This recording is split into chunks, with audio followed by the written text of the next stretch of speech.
geese, which feed at pleasure in the delightful pasture on either border. He was quite beside himself with joy.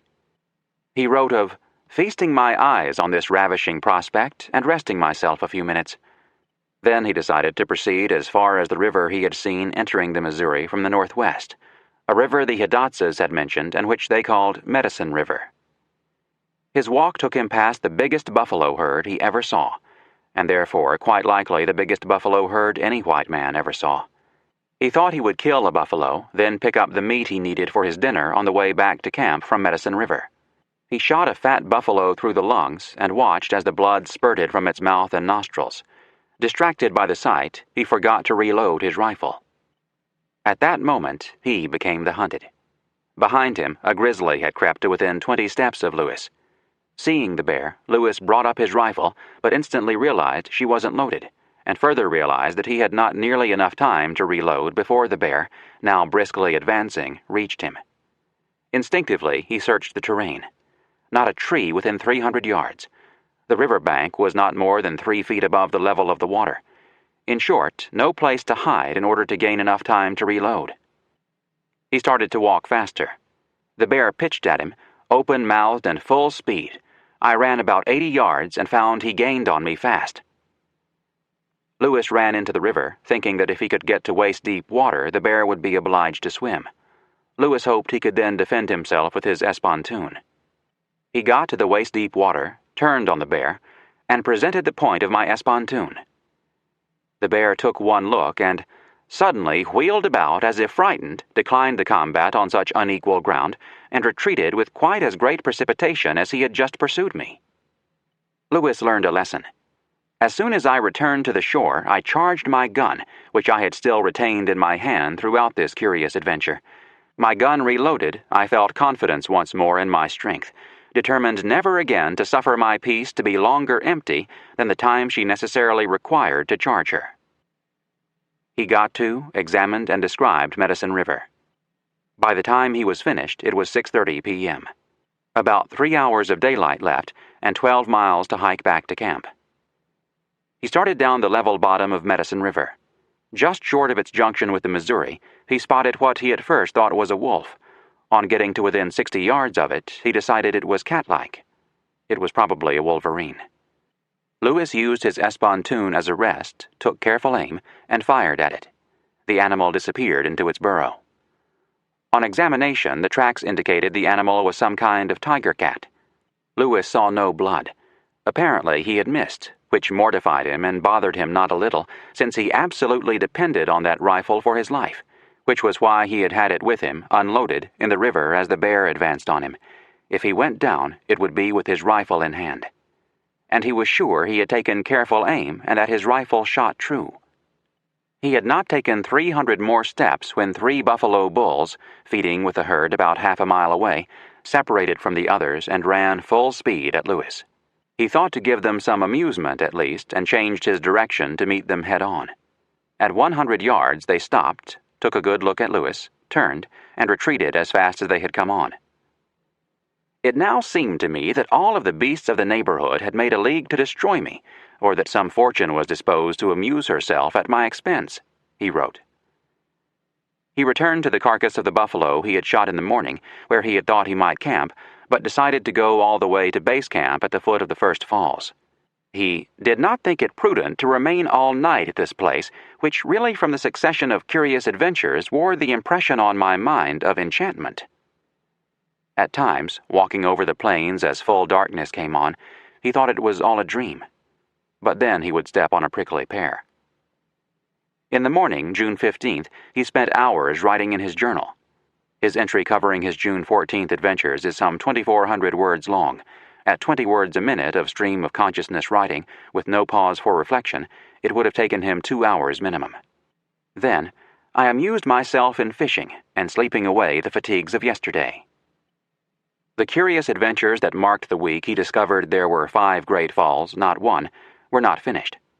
When Lewis awoke from his nap, I found a large rattlesnake coiled on the leaning trunk of a tree under the shade of which I had been lying at the distance of about 10 feet from him. He killed the snake, he does not bother to tell how, and examined it.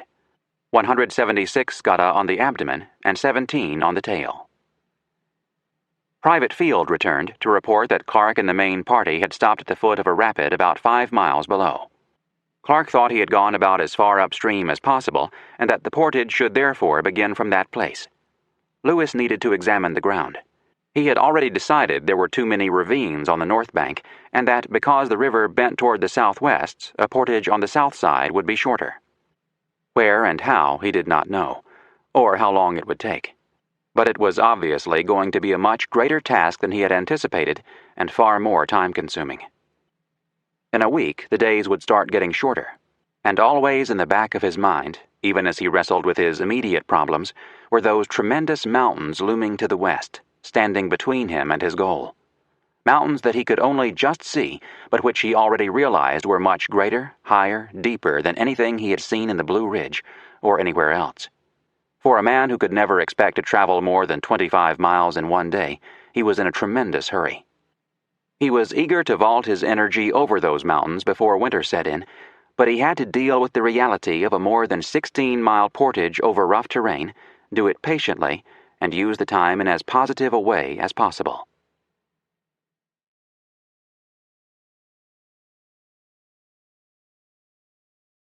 Chapter 20. The Great Portage, June 16th to July 14th, 1805. On Sunday morning, June 16th, Lewis set out from his camp at the base of the first falls to rejoin Clark and the party at their camp some 6 miles downstream. At 2:00 p.m., the captains were reunited. They had much to talk about: their experiences over the past few days, what they had seen, the meat supply, and most of all, which side of the river to use to make the portage of the falls, and where to start the portage. But before they could get into these immediate pressing problems, Clark informed Lewis that there was an even more urgent matter. Sacagawea was ill, and had been for almost a week. Clark had tried bleeding her, which hadn't worked, and applying to her pelvic region a poultice of Peruvian bark and laudanum, also without success. He turned the patient over to Lewis, glad to be rid of the responsibility. In his journal, Clark wrote, "The Indian woman very bad, and will take no medicine whatever, until her husband, finding her out of her senses, easily prevailed on her to take medicine. If she dies, it will be the fault of her husband, as I am now convinced." He did not explain why he blamed Charbonneau. Lewis's initial cursory examination showed that Sacagawea was extremely ill, much reduced by her indisposition, with a high fever, a scarcely perceptible pulse, irregular breathing, and alarming twitching of the fingers and arms. "This gave me some concern," Lewis wrote, "for Sacagawea and her baby boy, of course, but even more, from the consideration of her being our only dependence for a friendly negotiation with the Snake Indians, on whom we depend for horses to assist us in our portage from the Missouri to the Columbia River." Lewis gave Sacagawea a fuller examination and concluded that her disorder originated principally from an obstruction of the menses in consequence of taking cold. Apparently, he wasn't far off in his diagnosis. His therapy was 2 doses of barks and opium, which soon produced an improvement in her pulse. She was thirsty. Lewis recalled a sulfur spring on the opposite northwest bank of the river. He sent a man over to bring him some. He figured it contained iron as well as sulfur and would be just what she needed. He was probably right. Such symptoms as the twitching of the fingers and arms could have been due to loss of minerals resulting from Clark's bleeding her. For sure, his repeated bleeding had dehydrated her and stimulated her thirst. She drank eagerly of the sulfur water, which was all the liquid Lewis would allow her to have. He continued the application of poultices to her pelvic region. That evening, he was delighted with her progress. Her pulse had become regular and much fuller, a gentle perspiration had come on, the twitching had in a great measure abated, and she feels herself much freer from pain. Chouinard praises Lewis for his methods. His recording of the patient's complaints, his physical examination of her, the medication employed, and his genuine concern about her probably would not be exceeded by any physician of his time. While Lewis was doing his doctoring, Clark took a party to a clump of cottonwoods about a mile below the entrance of a small creek, today's Belt Creek, to establish a base camp for the portage. This was the only place within miles in which there was enough wood for fuel. Lewis joined him in the afternoon. Clark had sent 2 men to examine the ground on the south side. Lewis told him that the portage was going to be at least 16 miles long. A staggering piece of information. The captains decided they would have to leave the white pirogue at the base camp and depend on Lewis's iron frame boat for the upriver journey beyond the Great Falls. To further lighten the load, they also decided to make another cache of items they did not absolutely need. At dusk, the two scouts came in and made a very unfavorable report. They informed us that the creek just above us and two deep ravines still higher up cut the plain between the river and mountain in such a manner that, in their opinions, a portage for the canoes on this side was impracticable. Another staggering piece of information. Lewis took it in stride. "Good or bad, we must make the portage," he wrote with characteristic matter-of-fact realism. Besides, from what little he had seen with his own eyes from the north bank, I am still convinced that a good portage may be had on this side. The next morning, June 17th, his conviction grew. Examination revealed that the small canoes could make it up the creek, which the captains named Portage Creek, almost 2 miles, from which point there was a gradual ascent to the top of the high plain. There the portage would begin.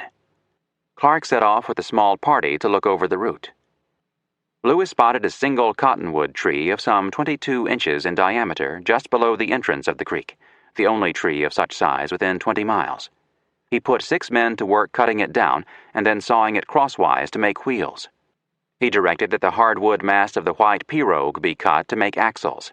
The much softer cottonwood would serve for tongues, couplings, and bodies of the 2 wagons, or trucks, as Lewis called them, which would transport the canoes and baggage. Lewis's patient was much improved. She was free of pain, clear of fever, with a regular pulse and a healthy appetite. He continued the medication, sulfur water and poultices, and allowed her to eat broiled buffalo, well seasoned with pepper and salt, and a soup of the same meat. With vast relief, he wrote in his journal that evening, "I think, therefore, that there is every rational hope of her recovery," an indication of how fearful he had been that she wouldn't make it. He had other things to worry about, among them the covering for the iron frame boat. He wanted elk skins because he believed that they were more durable and stronger than buffalo skins and that they would not shrink so much in drying. But though there was an abundance of buffalo and deer around this part of the Missouri, elk were scarce. On the morning of June 19th, he sent Driar and 2 of the enlisted men, Privates Reuben Field and George Shannon, to the north side of the Missouri with orders to proceed to the entrance of Medicine River and kill elk for their skins. The wagons were ready. The baggage was sorted and prepared for the portage. The party was waiting only for Clark to return from his scouting mission. Lewis had a rare afternoon of genuine leisure. To amuse himself, he went fishing. The men mended their moccasins. The Indian woman had been better in the morning. She had walked out onto the plains and gathered a considerable quantity of the white apples. She ate them raw, without telling Lewis, together with some dried fish. Her fever returned. She felt awful. Lewis was furious. I rebuked Charbonneau severely for suffering her to indulge herself with such food, he being privy to it and having been previously told what she must only eat. I now gave her broken doses of diluted niter, saltpeter used as a diuretic and diaphoretic for fevers and gonorrhea, until it produced perspiration and at 10 p.m. 30 drops of laudanum which gave her a tolerable night's rest. In the morning she was quite free from pain and fever and appears to be in a fair way for recovery. She has been walking about and fishing. His prognosis was correct. Within a couple of days, she was well.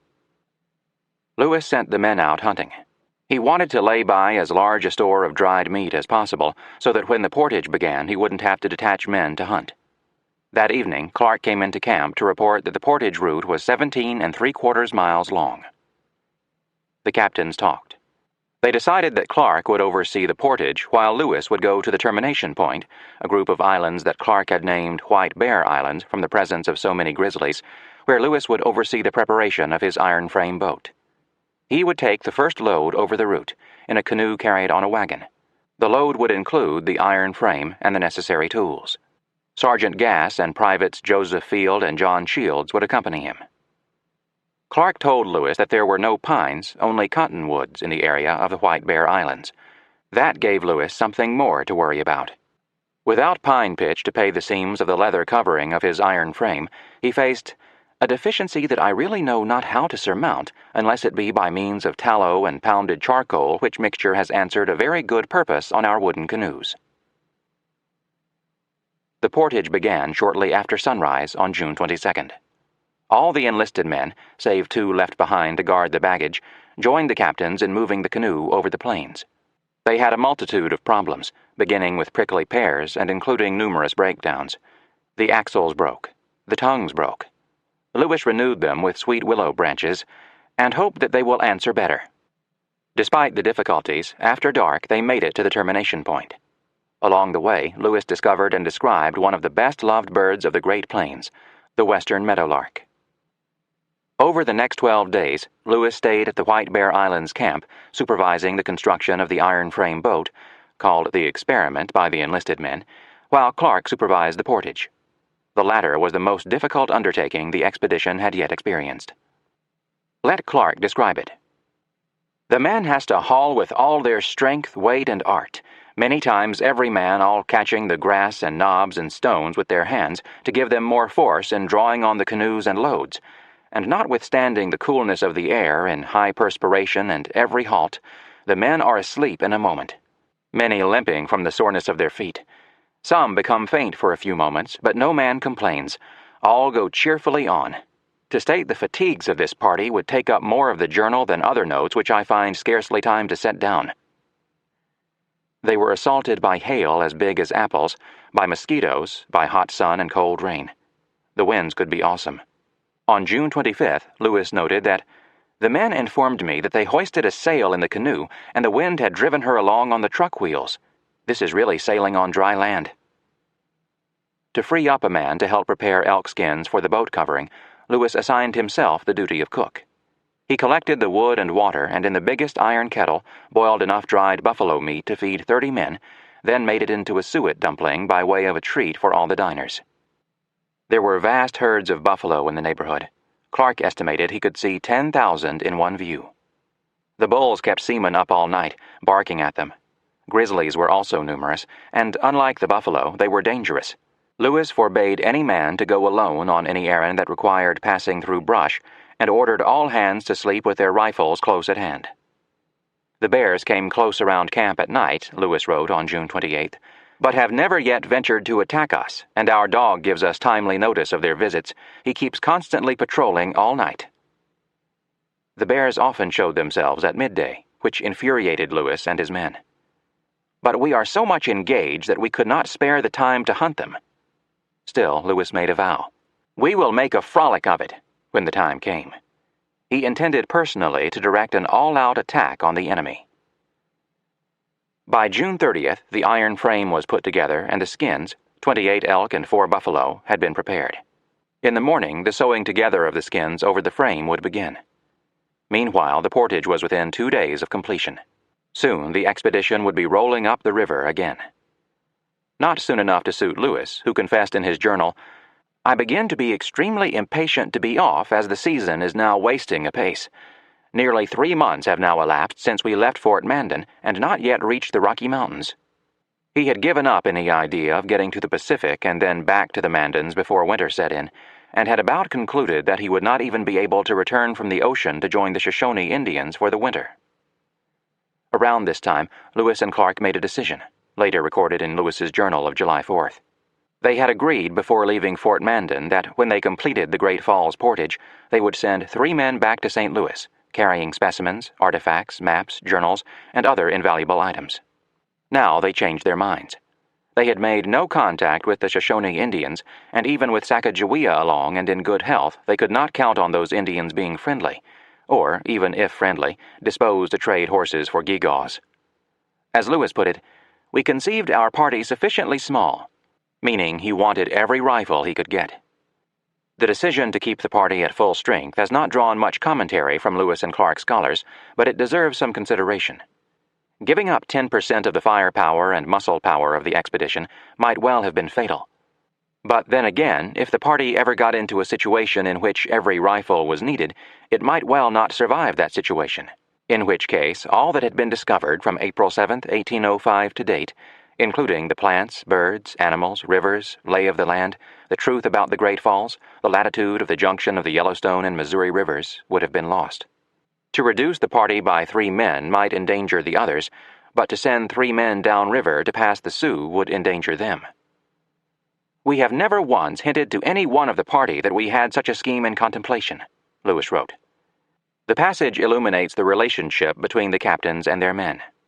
In the first place, it indicates that at some times, around the campfire, while the men were eating, the captains were able to talk without being overheard. It also speaks to the relative absence of rumors among the men. All soldiers love rumor, and this platoon-sized unit was coming upon rivers no one had ever heard of, finding 5 falls where they had been told to expect 1, so it might be expected to do a lot of speculation on the captain's intentions. But it didn't, a tribute to the captain's leadership and discipline and a mark of how totally the men trusted them. The passage indicates, too, how sensitive Lewis was to morale, for he goes on to say he feared that sending 3 men back might possibly discourage those who would in such case remain. At that moment, the portage all but completed and the iron-frame boat about to be launched, morale was excellent. Lewis's description shows how strongly he had impressed his own personality and passion on the expedition. "The men," he wrote, "all appear perfectly to have made up their minds to succeed in the expedition or perish in the attempt. We all believe that we are now about to enter on the most perilous and difficult part of our voyage, yet I see no one repining. All appear ready to meet those difficulties which wait us with resolution and becoming fortitude." The men of the expedition were linked together by uncommon experiences and by the certain knowledge that they were making history, the realization that they were in the middle of what would without question be the most exciting and important time of their lives, and the obvious fact that they were in all this together, that every man, and the Indian woman, was dependent on all the others, and they on him or her. Together, under the leadership of the captains, they had become a family. They could recognize one another at night by a cough or a gesture. They knew one another's skills and weaknesses and habits and background, who liked salt, who preferred liver, who shot true, got the cooking fires going quickest, where they came from, what their parents were like, what dreams they had. Lewis would have hated to break them apart. He decided to hold them together. They would triumph or die as one. On the morning of July 1st, Lewis set 2 men to sewing the leather that would cover the boat, 2 men to preparing a pit to burn wood to try to make tar, and 1 man to making crosspieces for the boat, while he and Driar rendered the tallow, obtaining 100 pounds. But the attempt to make tar failed, the sewing went slowly, and Lewis grew testy. The absence of pitch pine had forced him to experiment, and his experiments were terribly time-consuming because it was so difficult to obtain the necessary materials. Lewis found the work extremely tedious and troublesome. Everything about the boat was novel to the men, so my constant attention was necessary to every part of the work.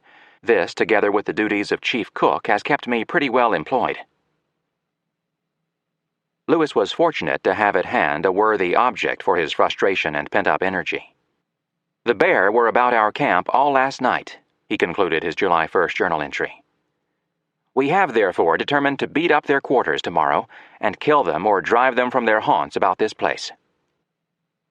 At 8:15 a.m., after Lewis had measured the altitude of the sun, he and Clark led a 12-man squad in an attack. They crossed to the largest of the islands and went through the brush in 3-man teams. "We found only one," Lewis reported, "which made at Driar, and he shot him in the breast at the distance of about 20 feet. The ball fortunately passed through his heart. The stroke knocked the bear down and gave Driar time to get out of his sight. The bear changed his course. We pursued him about 100 yards by the blood and found him dead." The soldiers were disappointed at finding only one of the enemy, but at least they had suffered no losses. On returning to camp, the men, in moving some baggage, caught a large rat. Lewis examined and described the pack rat, previously unknown to science. By July 3rd, as the boat neared completion, Lewis's doubts were assailing him. He nearly convinced himself that none of his experiments in finding a substitute for pitch was going to work. No matter what he tried, he could not produce tar. Without tar, "I fear the whole operation of my boat will be useless." There was something else. "I fear I have committed another blunder also in sewing the skins with a needle which has sharp edges. These have cut the skin, and as it dries, I discover that the thong does not fill the holes as I expected." He and Clark and the men wanted to get going.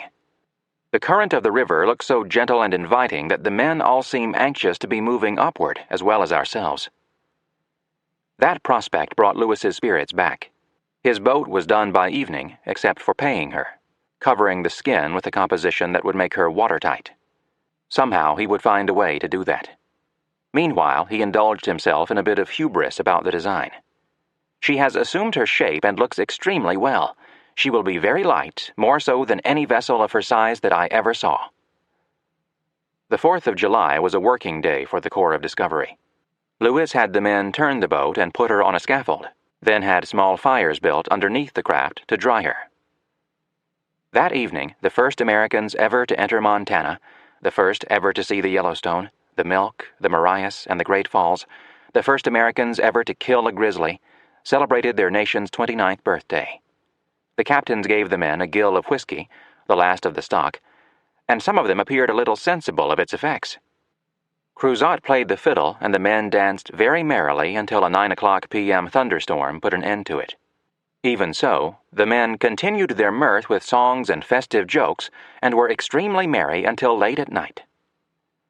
As for the captains, we had a very comfortable dinner of bacon, beans, suet dumplings, and buffalo beef, etc.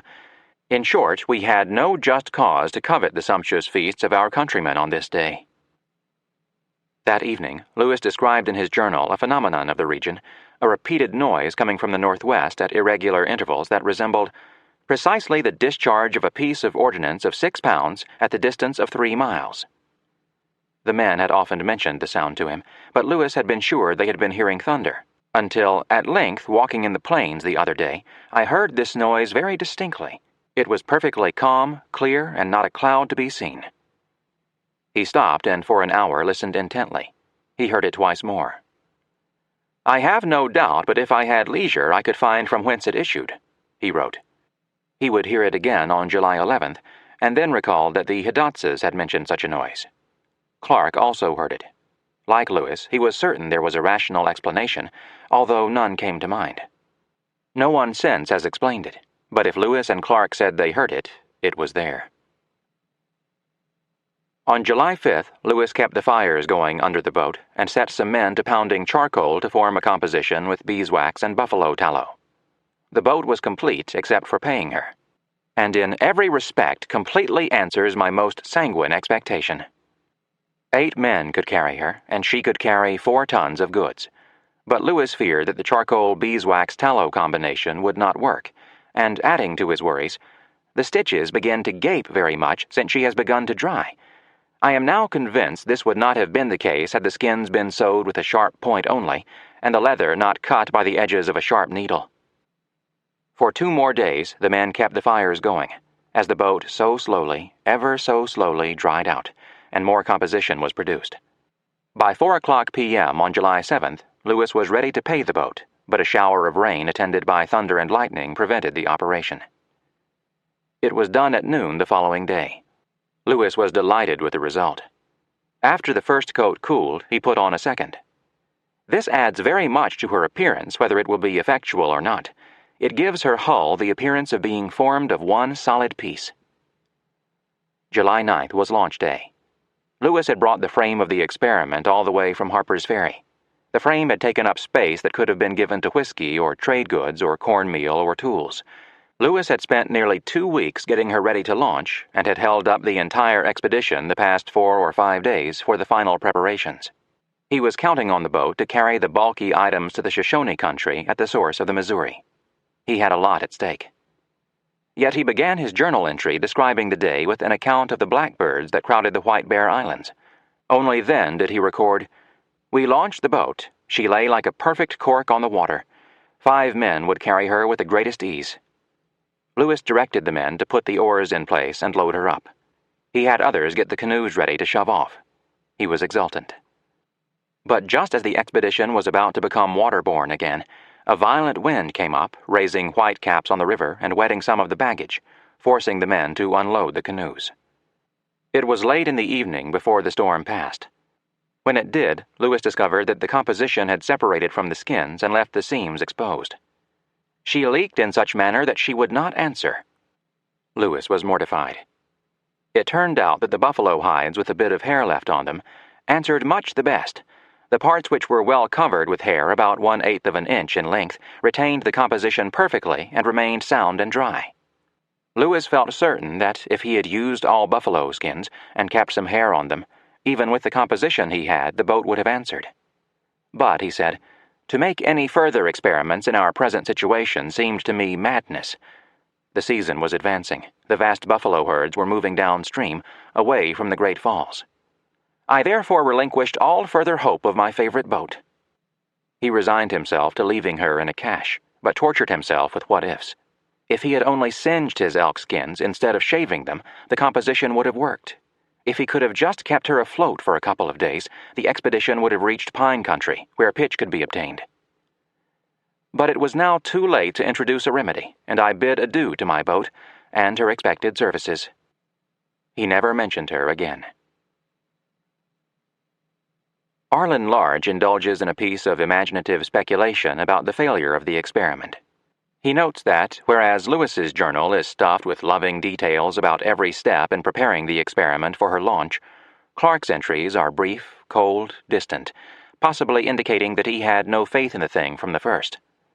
After the boat sank, Lewis wrote that he and Clark recollected having heard the hunters mention some trees about 8 miles upriver that would answer for canoes.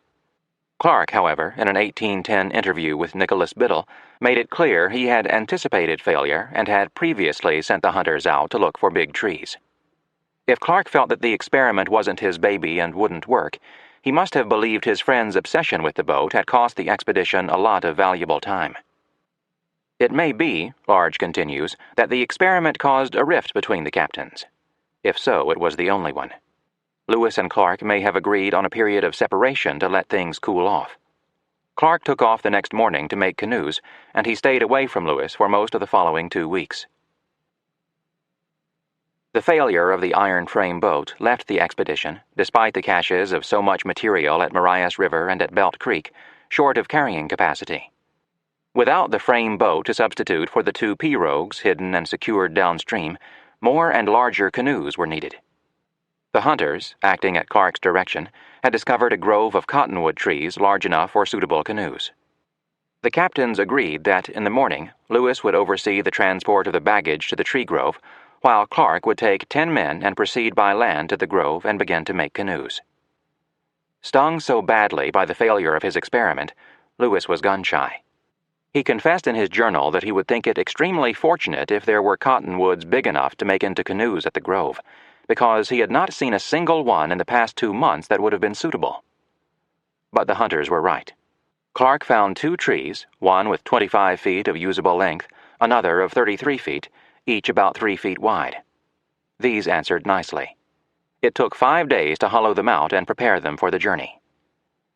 Anyone who has ever canoed on the upper Missouri River knows what a welcome sight a grove of cottonwoods can be.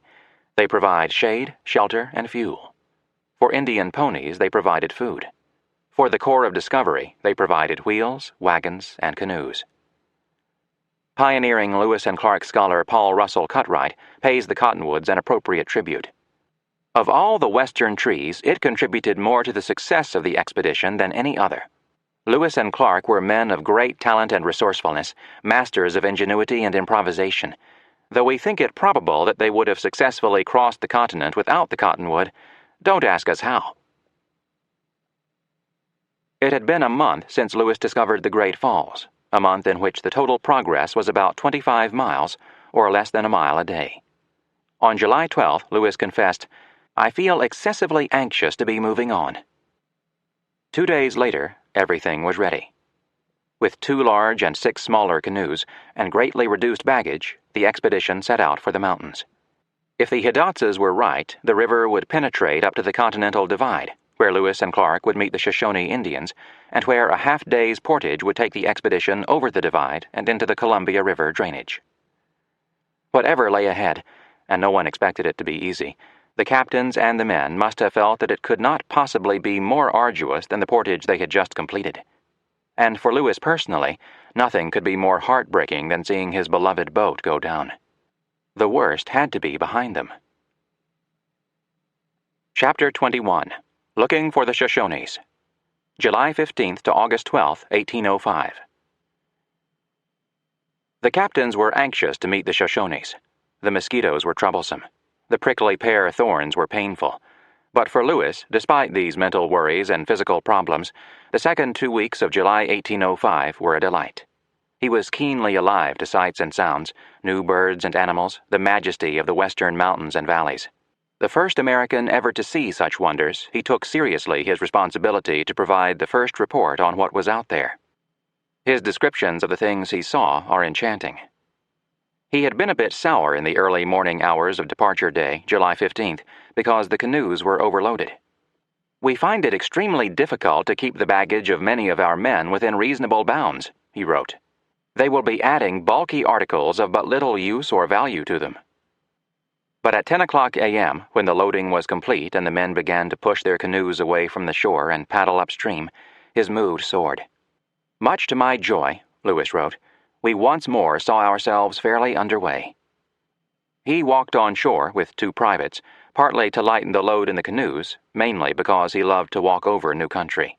He was so pleased with life he even found something good to say about the prickly pear, which is now in full bloom and forms one of the beauties as well as the greatest pest of the plains. He described the abundant sunflowers in bloom and how the Indians made bread of them. He noticed lamb's quarter, wild cucumber, sand rush, and narrow dock. He saw a singular formation, a round fortress-like mountain rising at the perpendicular, 1,000 feet above the plain with an extensive flat top. Lewis called it Fort Mountain, today's Square Butte, southwest of Great Falls, one of Charlie Russell's favorite subjects. The next day, Lewis decided to strike out ahead of the main body so he could get to the place where the river came out of the mountains and make celestial observations. He brought along Driar and 2 privates. They walked through the morning. At noon, Lewis measured the sun's altitude and deduced his latitude as north 46 degrees, 46 feet, 50.2 inches, 35 miles too far north. In the afternoon, he reached a spot where the mountains were crowding in on the river and made camp. He climbed to the summit of a rock he called the Tower, and from it there is a most pleasing view of the country we are now about to leave.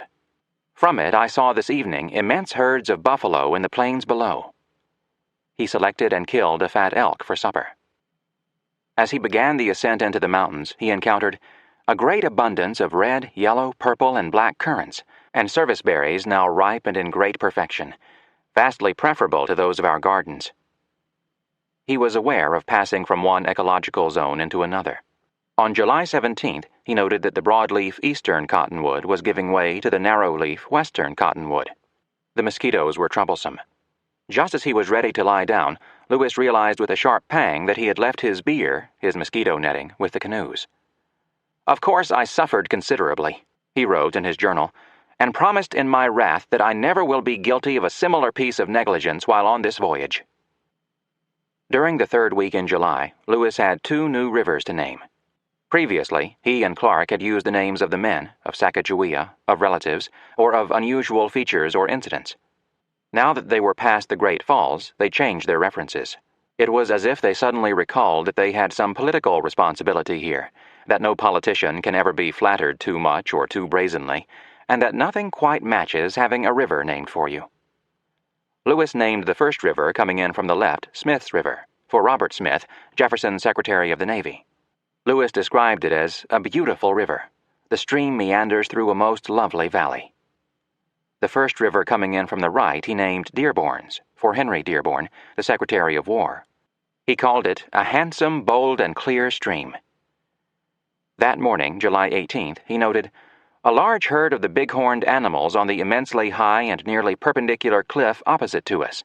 On the face of this cliff they walked about and bounded from rock to rock with apparent unconcern, where it appeared to me that no quadruped could have stood, and from which, had they made one false step, they must have been precipitated at least 500 feet. Lewis's anxiety to meet the Shoshones increased. He talked with Clark. They agreed that one or the other of them would take a small party and proceed by land upriver to get well ahead of the canoes in order to find some Shoshones. Their idea was that the daily firing of the rifles by the hunters would frighten away the Shoshones, who would assume their enemy the Blackfeet were around. Of course, the land party would also have to fire weapons to sustain itself, but not so many of them. Clark led the party. It left at dawn on July 19th. Lewis led the canoes up the river. It was hard going, whether using the cord, the setting poles, or the paddles. Whenever the mountains broke back to give a view, there was to their right the disheartening sight of lofty summits all covered with snow, standing between the expedition and its goal. Meanwhile, Lewis noted unhappily, we are almost suffocated in this confined valley with heat.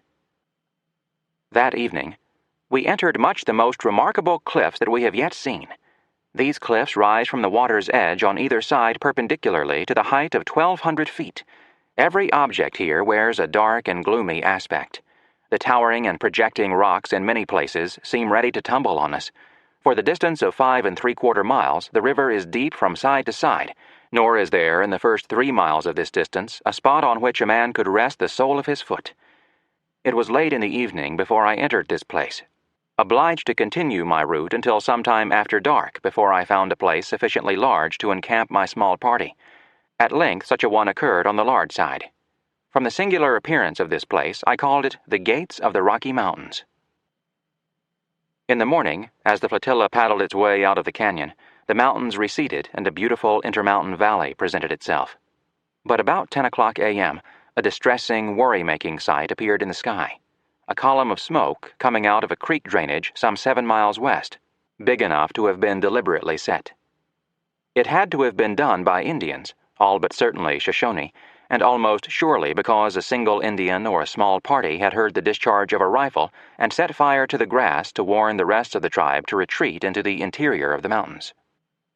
That was about as bad as anything that could happen, but there was nothing to do but press on. The following day, the flotilla entered a beautiful and extensive plain country of about 10 or 12 miles wide, which extended upwards further than the eye could reach. This valley is bounded by 2 nearly parallel ranges of high mountains which have their summits partially covered with snow. Lewis was within a couple of hours' march from one of the great gold deposits at Last Chance Gulch in present Helena, Montana.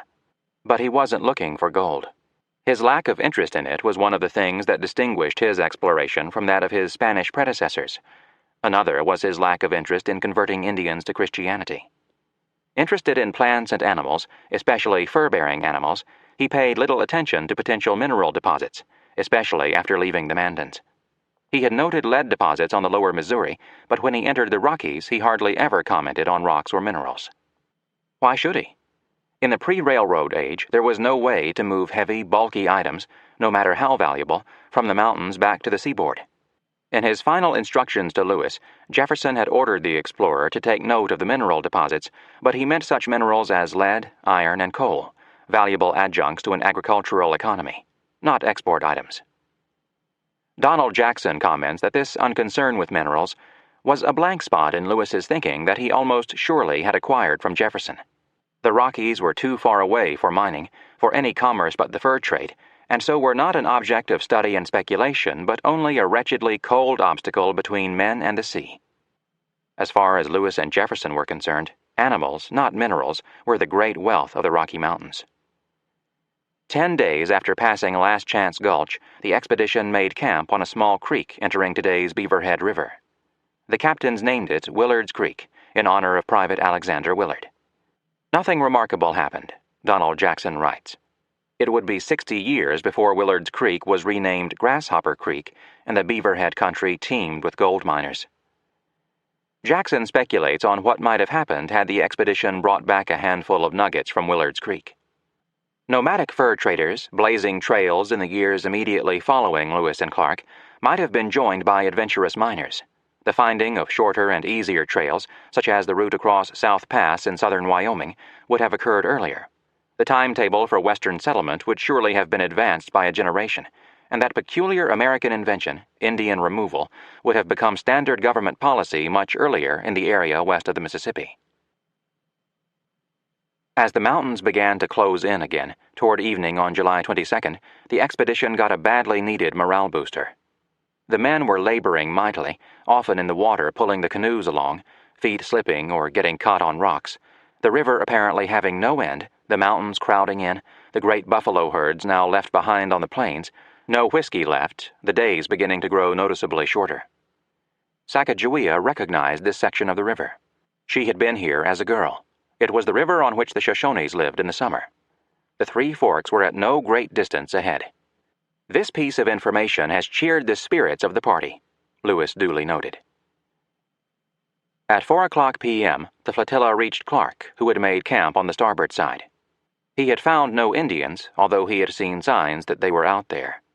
He had left some presents, cloth and linen, in order to inform the Indians, should they pursue his trail, that we were not their enemies, but white men and their friends. But the thing that stood out was Clark's physical condition, more specifically his feet. They were a raw, bleeding mass of flesh, torn apart by prickly pears. I opened the bruises and blisters of my feet, which caused them to be painful, Clark wrote in his own get-to-the-point fashion. He spent the day resting, waiting for Lewis to come up with the canoes. The captains talked. They agreed that another overland expedition was necessary. Clark wanted to lead it. He wanted another chance at finding Indians and overcoming prickly pears. One day of self-enforced idleness was all he could take. He itched to be back at work. Lewis wrote, "Although Captain C was much fatigued, his feet yet blistered and sore, he insisted on pursuing his route in the morning, nor would he consent willingly to my relieving him. Finding him anxious, I readily consented to remain with the canoes." Clark told the Field brothers and Private Robert Fraser to get ready to accompany him in the morning. Charbonneau asked if he could go along. Clark agreed. This was about as close to a disagreement that the captains ever came, or at least ever wrote about, with regard to rank. In Lewis's version, "I readily consented." In Clark's version, "I determined to proceed on in pursuit of the Snake Indians." So insistent was Clark that he had determined, rather than Lewis's having consented, that years later, in editing the journals for publication, Clark had "I determined" substituted for Lewis's "he insisted." As a dispute, that wasn't much, more a disagreement over the right word to describe the decision-making process than a fight over the question of who was in command. For Virginians, taught rank consciousness from birth, sensitive to the slightest slight, concern about rank, status, and position was as much a part of life as breathing. Lewis's journal description of this little incident is written on an unspoken, probably unconscious assumption, that he could order Clark to stay with the canoes while he took the scouts to look for Indians. Clark disagreed. In his view, this was a case of "I determined" rather than "you allowed." There is a hint in the decision that the captains thought Clark was the better at approaching and dealing with Indians, but just a hint. The makeup of Clark's party is puzzling. Why did Charbonneau have to ask to come along, and why didn't Clark bring Sacagawea? The captains had brought her all this way so that she could be the contact person with the Shoshones. Instead, Clark was proposing to approach them with 3 other armed men, none of them proficient with the sign language. Driar was camped upriver a few miles that night. He had been hunting. The only Shoshone words Clark knew he had been taught by Sacagawea. He had asked her what was her people's word for white man. "Tababone," she replied. Actually, the Shoshones had no word for white man, never having seen one. Scholars have guessed that Tababone might have meant stranger or enemy. Certainly bringing along a recently ill young woman with a papoose on her back would have slowed the party. But then how fast was Clark going to go with his feet in tatters? Anyway, proceeding slowly would have been preferable to blundering ahead, hoping to bump into some Indians, yet having no way to communicate with them. When it came his turn to lead an overland search for Shoshones, Lewis followed Clark's example and did not ask Sacagawea to accompany him. The captains shared a hubris that they could handle Indians. They believed they needed Sacagawea's interpreting ability only to trade for horses, not to establish contact. And they had no ability whatsoever to see the initial encounter from the Shoshones' point of view. 4-man parties, armed better even than the Blackfeet, approaching on foot, shouting something that sounded like stranger or enemy. Did Clark really expect these Indians to come running to embrace him when they saw the American flag? In this case, it would seem that the captains allowed their self-confidence, and perhaps their male chauvinism, to override their common sense. Clark set out the next morning, July 23rd, in search of Indians. Lewis headed upriver. Conditions were awful. "Our trio of pests still invade and obstruct us on all occasions. These are the mosquitoes, eye gnats, and prickly pears." It was hot. Progress was measured in yards, even feet. "The men complain of being much fatigued. Their labor is excessively great." So moved was Lewis by their effort, and so eager was he to get on, that I occasionally encourage them by assisting in the labor of navigating the canoes, and have learned to push a tolerable good pole, in their phrase. He still had time for observation. Signs of beaver were noted, and otter. Cranes, geese, red-breasted mergansers, and curlews brought comment. He saw a great number of snakes, killed one, examined its teeth to see if they were hollow and thus would carry poison, and found them innocent. What excited wonder also caused worry. The mountains, they still continue high and seem to rise in some places like an amphitheater, one range above another, as they recede from the river until the most distant and lofty have their tops clad with snow. They loomed out there, every time Lewis looked to his right, waiting for him. Another frustration. The river was now flowing from a southeasterly direction, so progress was taking the expedition in exactly the wrong direction. Another worry. Although Sacagawea insisted that there were no falls or obstructions in the river above, Lewis confessed, "I can scarcely form an idea of a river running to great extent through such a rough mountainous country without having its stream intercepted by some difficult and dangerous rapids or falls." Another pest. Needlegrass, an invention of the devil, consisting of barbed seeds which penetrate our moccasins and leather leggings and give us great pain until they are removed. My poor dog suffers with them excessively. He is constantly biting and scratching himself as if in a rack of pain. Another day on the river, making about 18 miles per day. Endless. Exhausting. July 27th. We set out at an early hour and proceeded on but slowly, the current still so rapid that the men are in a continual state of their utmost exertion to get on, and they begin to weaken fast from this continual state of violent exertion. They had reached the breaking point. Then fortune smiled. Just around the turn, at 9 o'clock a.m., Lewis in the lead canoe came to a junction with a river from the southeast. A quarter mile or so upstream, two rivers came together, a southwest fork and a middle fork, making the Three Forks. As Lewis described it, the country opened suddenly to extensive and beautiful plains and meadows, which appeared to be surrounded in every direction with distant and lofty mountains. He came to shore on the larboard side. Telling the men to rest, he set out to climb a nearby high limestone cliff. At the top, I commanded a most perfect view of the neighboring country. Looking up the southeast fork, he saw smooth, extensive green meadow of fine grass. A distant range of lofty mountains rose their snow-clad tops above the irregular and broken mountains which lie adjacent to this beautiful spot. From the cliff Lewis stood on, the view today is still spectacular. There are modern intrusions, Interstate Highway 90, Montana Highway 287, and a few secondary roads run through it, and the little town of Three Forks is a few miles away, but the overall scene is as it was. There is a tremendous bowl containing the linked valleys of the two rivers coming out of today's Yellowstone Park to the south and east, and the valley of the river to the southwest, coming down from the Madisons. The rivers are crowded with fish and waterfowl. The banks are crowded with deer. The mountains surround the bowl in a nearly complete circle of up to 100 miles in diameter and are just as Lewis saw them, lofty and snow-covered. After writing a description of the Three Forks area, Lewis returned to the canoes, ate breakfast, and led the flotilla upstream.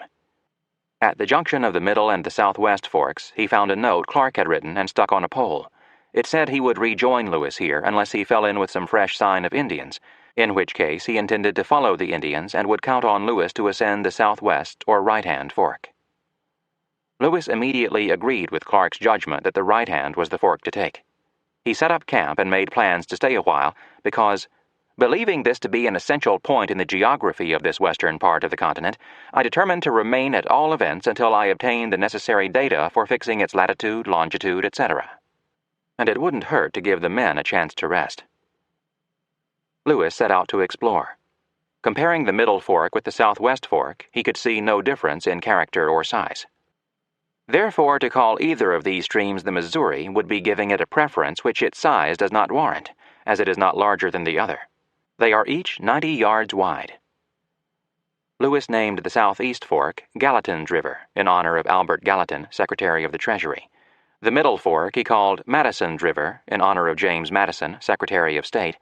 The southwest fork, the one he intended to follow, he called Jefferson's River, in honor of that illustrious personage Thomas Jefferson, President of the United States.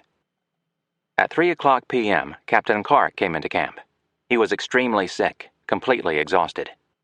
He told Lewis he had been sick all night, with a high fever, frequent chills, and constant pains in his muscles. Nevertheless, in the morning, he had made a forced march of about 8 miles up the Middle Fork, but finding no Indian sign, decided to return to Three Forks. He said he was somewhat bilious and had not had a passage for several days. Lewis convinced Clark that a dozen of Rush's pills would be sovereign in this case. He said it always worked. Clark agreed to take 5. Lewis also convinced Clark to bathe his feet in warm water. Despite the treatment, Clark closed his short journal entry for the day. "I continue to be very unwell, fever very high." Lewis closed his journal that night with a worry. "We begin to feel considerable anxiety with respect to the Snake Indians," he wrote. "If we do not find them, I fear the successful issue of our voyage will be very doubtful, or at all events much more difficult in its accomplishment." He believed the expedition would soon reach the bosom of this wild and mountainous country, and realized that meant game would grow scarce, perhaps even non-existent. Meanwhile, the expedition would be without any information with respect to the country, not knowing how far these mountains continue, or where to direct our course to pass them to advantage, or intercept a navigable branch of the Columbia. Without Shoshone horses, without Shoshone information, the expedition might as well turn around and go home, or so Lewis feared, although he was prepared to press on as long as it was possible. He consoled himself with the thought that the Jefferson River had to head with the tributaries of the Columbia. As to the lack of game, he figured that if any Indians can subsist in the form of a nation in these mountains with the means they have of acquiring food, we can also subsist. The expedition spent 2 days at the Three Forks, the men making clothing or hunting, Lewis making celestial observations, Clark recuperating. Always the booster and developer, Lewis proposed the establishment of a fort at Three Forks, at the far western limit of Louisiana, where the rivers and creeks teemed with beaver. That it was almost 3,000 miles up the Missouri from St. Louis and the nearest civilization bothered him not a bit. There was plenty of timber, and the grass is luxuriant and would afford a fine swath of hay. Sacagawea informed him that the expedition's camp was precisely on the spot where the Shoshones had been camped 5 years ago, when a raiding party of Hidatsas discovered them. The Shoshones had retreated 3 miles upriver and hidden in a wood, but the Hidatsas had found and routed them, killing 4 men, 4 women, and a number of boys, and making prisoners of 4 boys and all the remaining women, including Sacagawea. "I cannot discover that she shows any imitation of sorrow in recollecting this event," Lewis concluded his journal entry relating Sacagawea's story, "or of joy in being again restored to her native country. If she has enough to eat and a few trinkets to wear, I believe she would be perfectly content anywhere." One wonders if Lewis was comparing Sacagawea with the young black female slaves he had known, or with white women of his own class. One wonders, too, how the man who could be so observant about so many things, including the feelings and point of view of his men, could be so unobservant about Sacagawea's situation. A slave, one of only 2 in the party, she was also the only Indian, the only mother, the only woman, the only teenaged person. Small wonder she kept such a tight grip on her emotions. Captain Clark had improved somewhat. Though his fever was gone, he was still very languid and complains of a general soreness in all his limbs. Lewis prescribed Peruvian bark, for the tonic effect of its quinine. Over the next week, Lewis, with Driar and small parties of men, and once Sacagawea, marched ahead of the canoes, searching for Indians. The early August sun beat down on the hikers.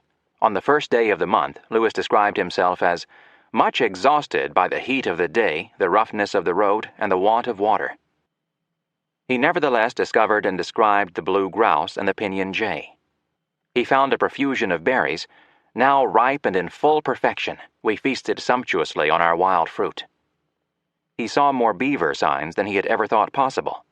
He named 2 tributaries of the Jefferson River. We called the bold, rapid, and clear stream Wisdom, and the more mild and placid one Philanthropy, in commemoration of 2 of those cardinal virtues which have so eminently marked that deservedly celebrated character, Jefferson, through life. The junction of the Wisdom and the Jefferson presented a familiar problem. Which river to follow?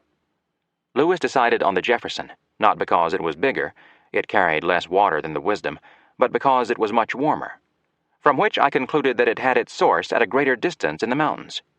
He wrote a note to Clark recommending that he bring the canoes up the Jefferson if he got to the junction before Lewis returned from a 2-day scout for Indians.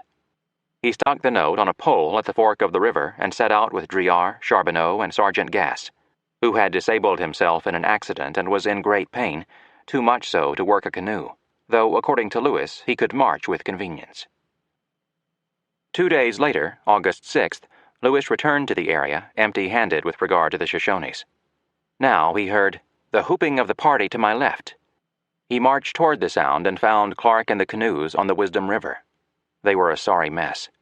One canoe had just overset and all its baggage was wet, including the medicine box. 2 other canoes had filled with water. Immediate action was necessary.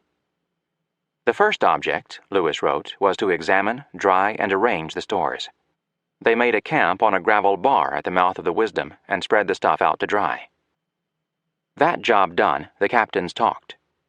Why was Clark going up the Wisdom? Hadn't he seen Lewis's note? He had not. The captains puzzled over this, then concluded that Lewis had put the note on a green pole. A passing beaver had cut it down and carried it off, together with the note. The possibility of such an occurrence never once occurred to me when I placed it on the green pole, Lewis confessed. Clark had not agreed with Lewis on which river to take. He had gone up the Wisdom because he thought it went more directly in the direction the expedition wanted to go, but the Wisdom was much too narrow, willow-infested, rapid, and twisty. Clark said that he had met with Driar before Lewis came up, that Driar had informed him of the true state of the 2 rivers, and that he was in the process of turning around, which was what caused the canoe to upset, when Lewis arrived. Another worry. Clark had sent Private Shannon ahead, up the Wisdom, to hunt. When Clark met Driar and decided to turn around, he told Driar to proceed upstream, catch up with Shannon, and bring him back. But toward dusk, Driar came in to report he could not find Shannon.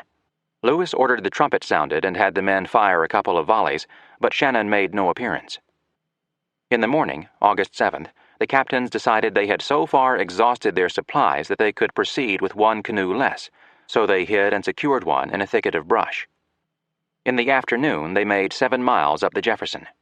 Shannon failed to join the party. On the 8th, they made 14 river miles, but as Lewis noted, although we travel briskly and a considerable distance, yet it takes us only a few miles on our general course or route, because the river was very crooked, many short bends. 3 days previously, Lewis had noted that the men were so much fatigued today that they wished much that navigation was at an end that they might go by land. Morale and the energy level were sinking fast. The Corps of Discovery was becoming a walking hospital.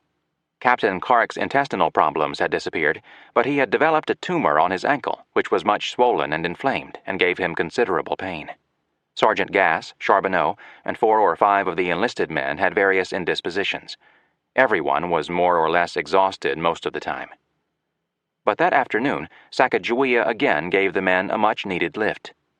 As Lewis put it, the Indian woman recognized the point of a high plain to our right, which she informed us was not very distant from the summer retreat of her nation on a river beyond the mountains which runs to the west.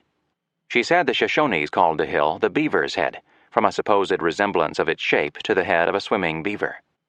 She assures us that we shall either find her people on this river or on the river immediately west of its source. So close. The men wanted to hide the canoes, put the baggage on their backs, and march to the dividing ridge. But if the captains let them do that, they would have to leave the greater part of the baggage as well as the canoes, and in Lewis's view, we have a stock already sufficiently small for the length of the voyage before us. They had to have horses. As it is now all important with us to meet with those people, the Shoshones, as soon as possible, Lewis wrote, the captains decided to send out an overland party that would stay out until it located the Indians. Clark wanted to lead it, but the raging fury of a tumor on my ankle muscle made it impossible for him to walk. Lewis's determination was absolute.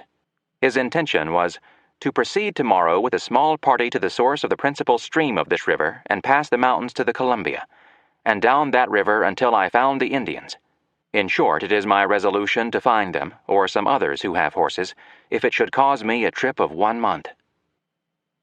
In the morning, before breakfast, Lewis did some writings, which I conceived from the nature of my instructions necessary lest any accident should befall me on the long and rather hazardous route I was now about to take. What those writings consisted of, no one knows. It sounds as if they were written instructions to Clark in the event he did not return. Did he tell Clark to press on, whatever happened to him, or to fall back to St. Louis and try again the next year with a bigger party? This was the first time he had done such a thing. Clearly, he felt he had arrived at the critical moment and that he was in a do-or-die situation. He was a man whose mind never stopped working, and during his long walks on the plains or in the mountains, he had plenty of time to think, even though his eyes were constantly picking up flora and fauna, geographical features, the distance to this or that spot, and registering them in his mind so he could write about them in his journal. That was the naturalist explorer in him, and his interest never flagged. But he was also an Army officer operating under orders to go to the Pacific and return and report, and he was a company commander responsible for the lives of 30 men. So what was the military officer explorer thinking? In that capacity, Lewis was a worrier who took care to put his concerns down on paper. The question, "Where is Shannon?" led to conjecture. Lewis's thought was that he must have shot an elk or two and was waiting beside the Wisdom for the expedition to come to him. Which river to take? Can we possibly make it without horses? Always he worried about the state of the men's health and wondered how much more of this they could take. As to what he thought lay ahead, on August 10th he wrote, "I do not believe that the world can furnish an example of a river running to the extent which the Missouri and Jefferson's rivers do through such a mountainous country and at the same time so navigable as they are." His men were already questioning that word navigable, but his optimism remained. "If the Columbia furnishes us such another example, a communication across the continent by water will be practicable and safe." This had to be the triumph of faith in Jefferson at the expense of what he was seeing with his own eyes, the men at their uttermost limits and still so far to go. His realism returned to him. This, a short portage and an easy float to the Pacific, I can scarcely hope from a knowledge of its having in its comparatively short course to the ocean the same number of feet to descend which the Missouri and Mississippi have from this point to the Gulf of Mexico. His mind covered the continent. If the Columbia had only 1/5 the course to run to get to sea level as the Missouri-Mississippi, and if they started out within a short hike of each other, then the Columbia was going to have lots more falls and rapids than anything they had so far encountered. But his fixed rule was always to assume the road ahead was good, until proved otherwise. Only a tiny number of people have ever had the experience of not knowing what they would see when they got to the top of the mountain, or turned into the river, or sailed around the tip of a continent. Lewis expected that when he got up the mountain to the divide, he would see something resembling the country he was traveling through. Long, sweeping valleys dropping down to the broader valley of the Jefferson, only in this case the stream would be running to the south branch of the Columbia. Whatever he saw, he was either going to find horses on this trip and get over the mountains and onto the Columbia, or die in the attempt. Aside from his own calculation about the nature of the Columbia, he seldom wrote about what he expected to see. He did write about what the Hidatzas told him. Their information was awfully sketchy beyond Three Forks and non-existent on the western side of the divide. Lewis's theoretical expectation, learned from Jefferson, was that the Rockies were a single chain of mountains like the Appalachians. But given that the Rockies were so much higher than anything east of the Mississippi, he really didn't know what he would see. With regard to the Indians he was seeking, he neglected to think through his situation. He just blundered ahead on the unshakable and unacknowledged assumption that he was such an expert in handling Indians that when he met a Shoshone he would know instinctively what to do. If he ever interviewed Sacagawea about her people, he didn't consider it important enough to put into his journal. If he ever asked her what the country beyond the divide was like, he didn't write about it. Clark's asking her how to say white man in Shoshone was the full extent of the captain's interrogation of the most valuable intelligence source they had available to them. That Lewis did not bring her along on the most important mission of his life is inexplicable. She had made long marches before, and could again. Also inexplicable was the failure of the captains to talk with each other, and to bring Driar and Charbonneau in on the discussion, about what to do when contact was made with a Shoshone. Furthermore, Lewis held no conference with Driar and Privates John Shields and Hugh McNeil, the men he had selected to go on the mission with him, to tell them what to do when an Indian was spotted, how to behave, what signs to use, what to say. Lewis had good reason to believe the Shoshones would welcome the expedition. The tribe desperately needed contact with white traders so that the braves could arm themselves and fight the Blackfeet, Hidatsas, and other enemies on more equal terms. Of course, Lewis wasn't bringing the hard-pressed Shoshones any guns, only the promise that if the Shoshones cooperated, American traders would come to their country. Short-term, Lewis needed the Shoshones far more than they needed him. Long-term, their fate was tied up with the success of the expedition. But how to get them to recognize this would be a problem. So would getting past the initial moment of contact without anybody's firing or running away. These problems required a plan and a strategy, but the captains never developed either one.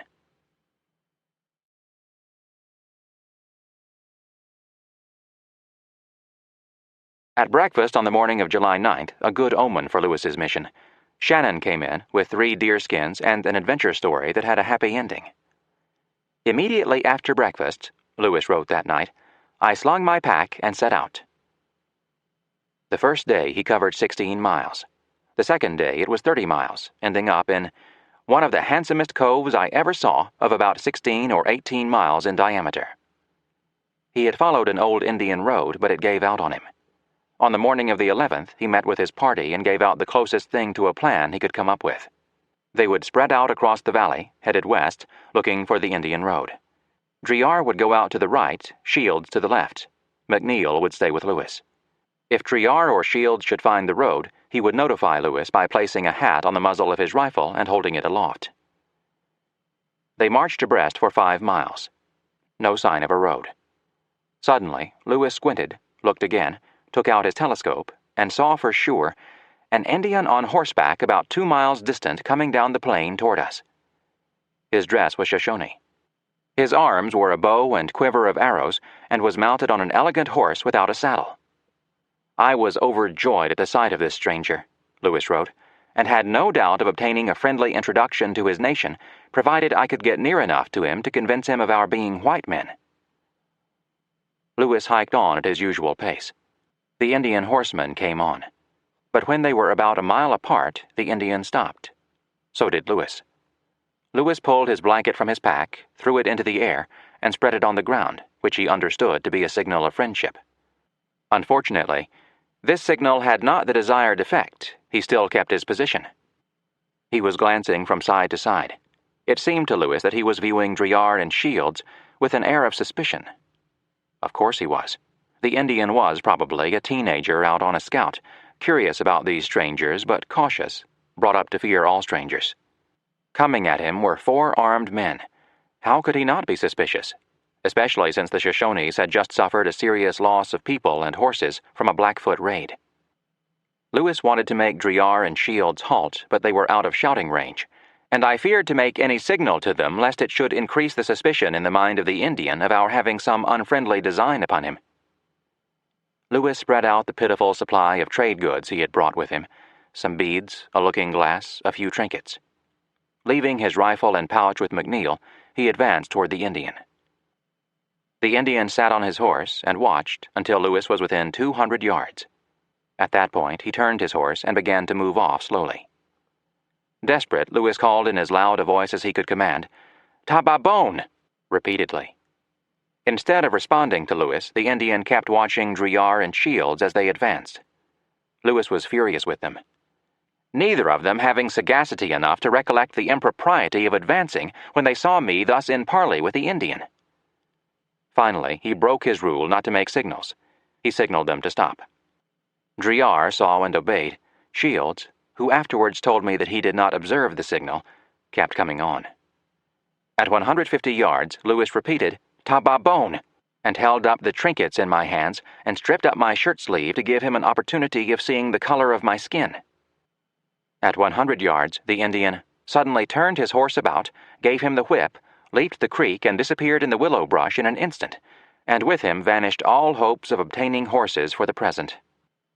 I now felt quite as much mortification and disappointment as I had pleasure and expectation at the first sight of this Indian.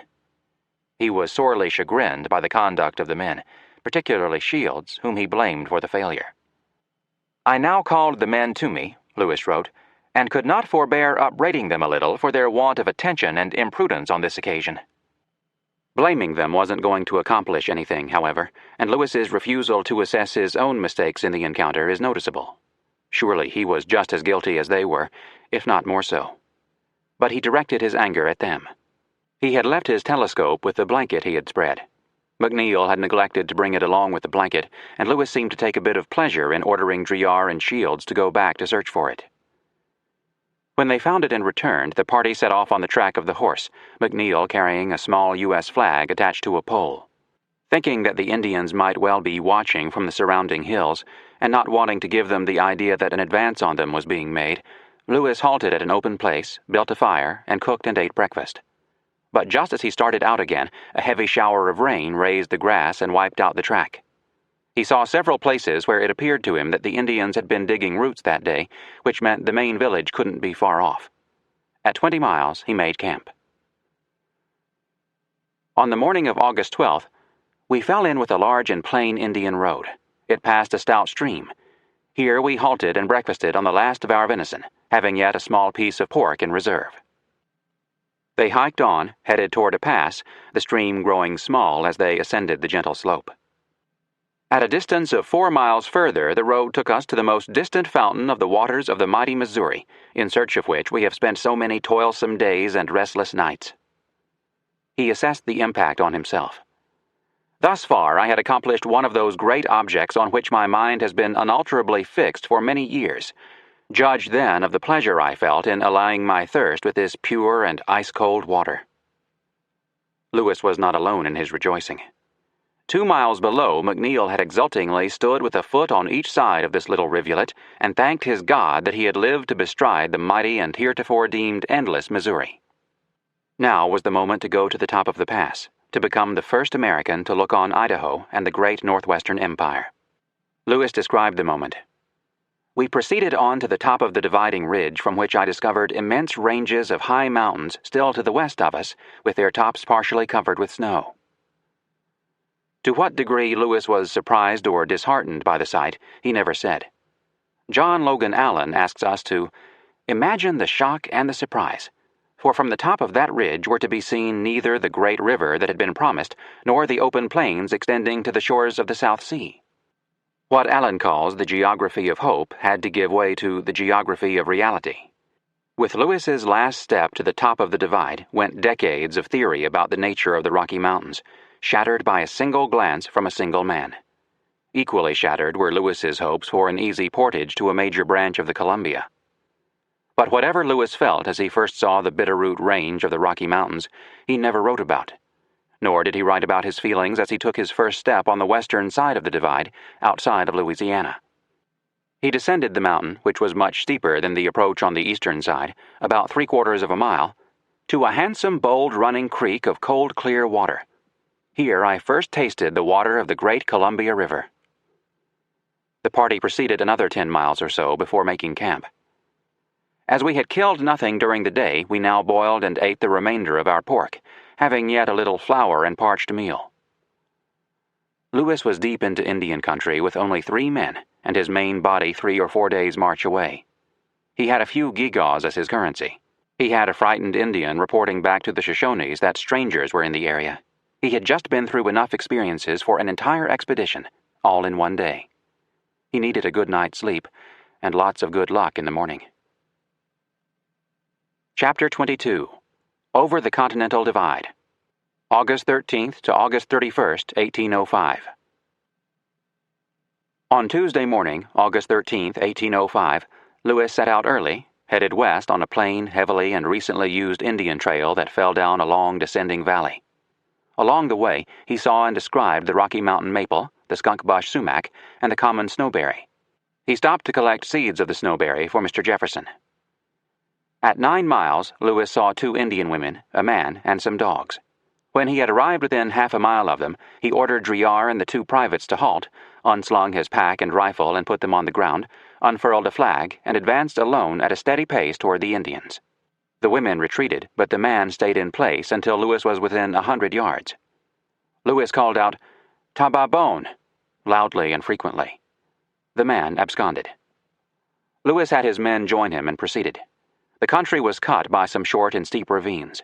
After less than a mile, topping a rise, they came on 3 Indian women, one a 12-year-old, one a teen, and the third elderly, only 30 yards away. At the first sight, Lewis laid down his rifle and advanced on the group. The teen ran off, but the old woman and the child remained. Seeing no chance to escape, they sat on the ground and held their heads down. To Lewis it looked as though they had reconciled themselves to die.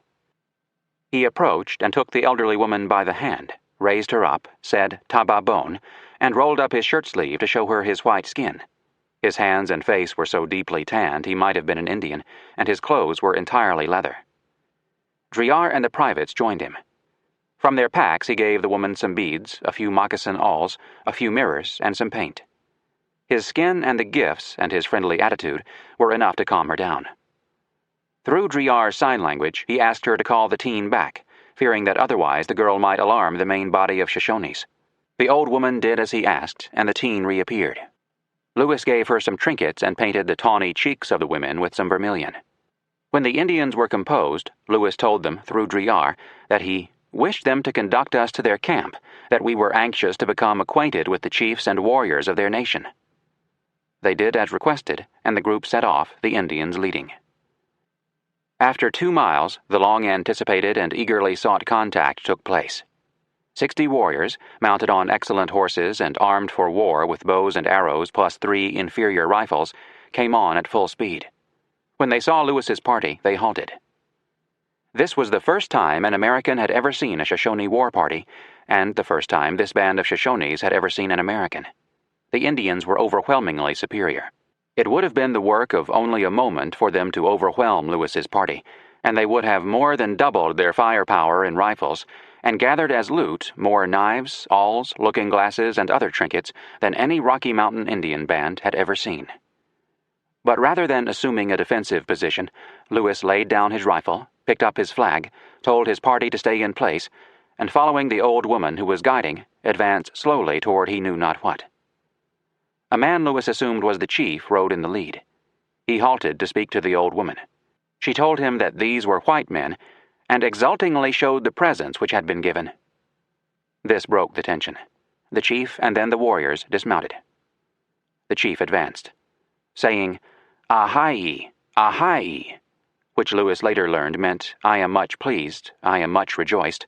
The chief put his left arm over Lewis's right shoulder and applied his left cheek to Lewis's right cheek, continuing to frequently vociferate the word "ahai."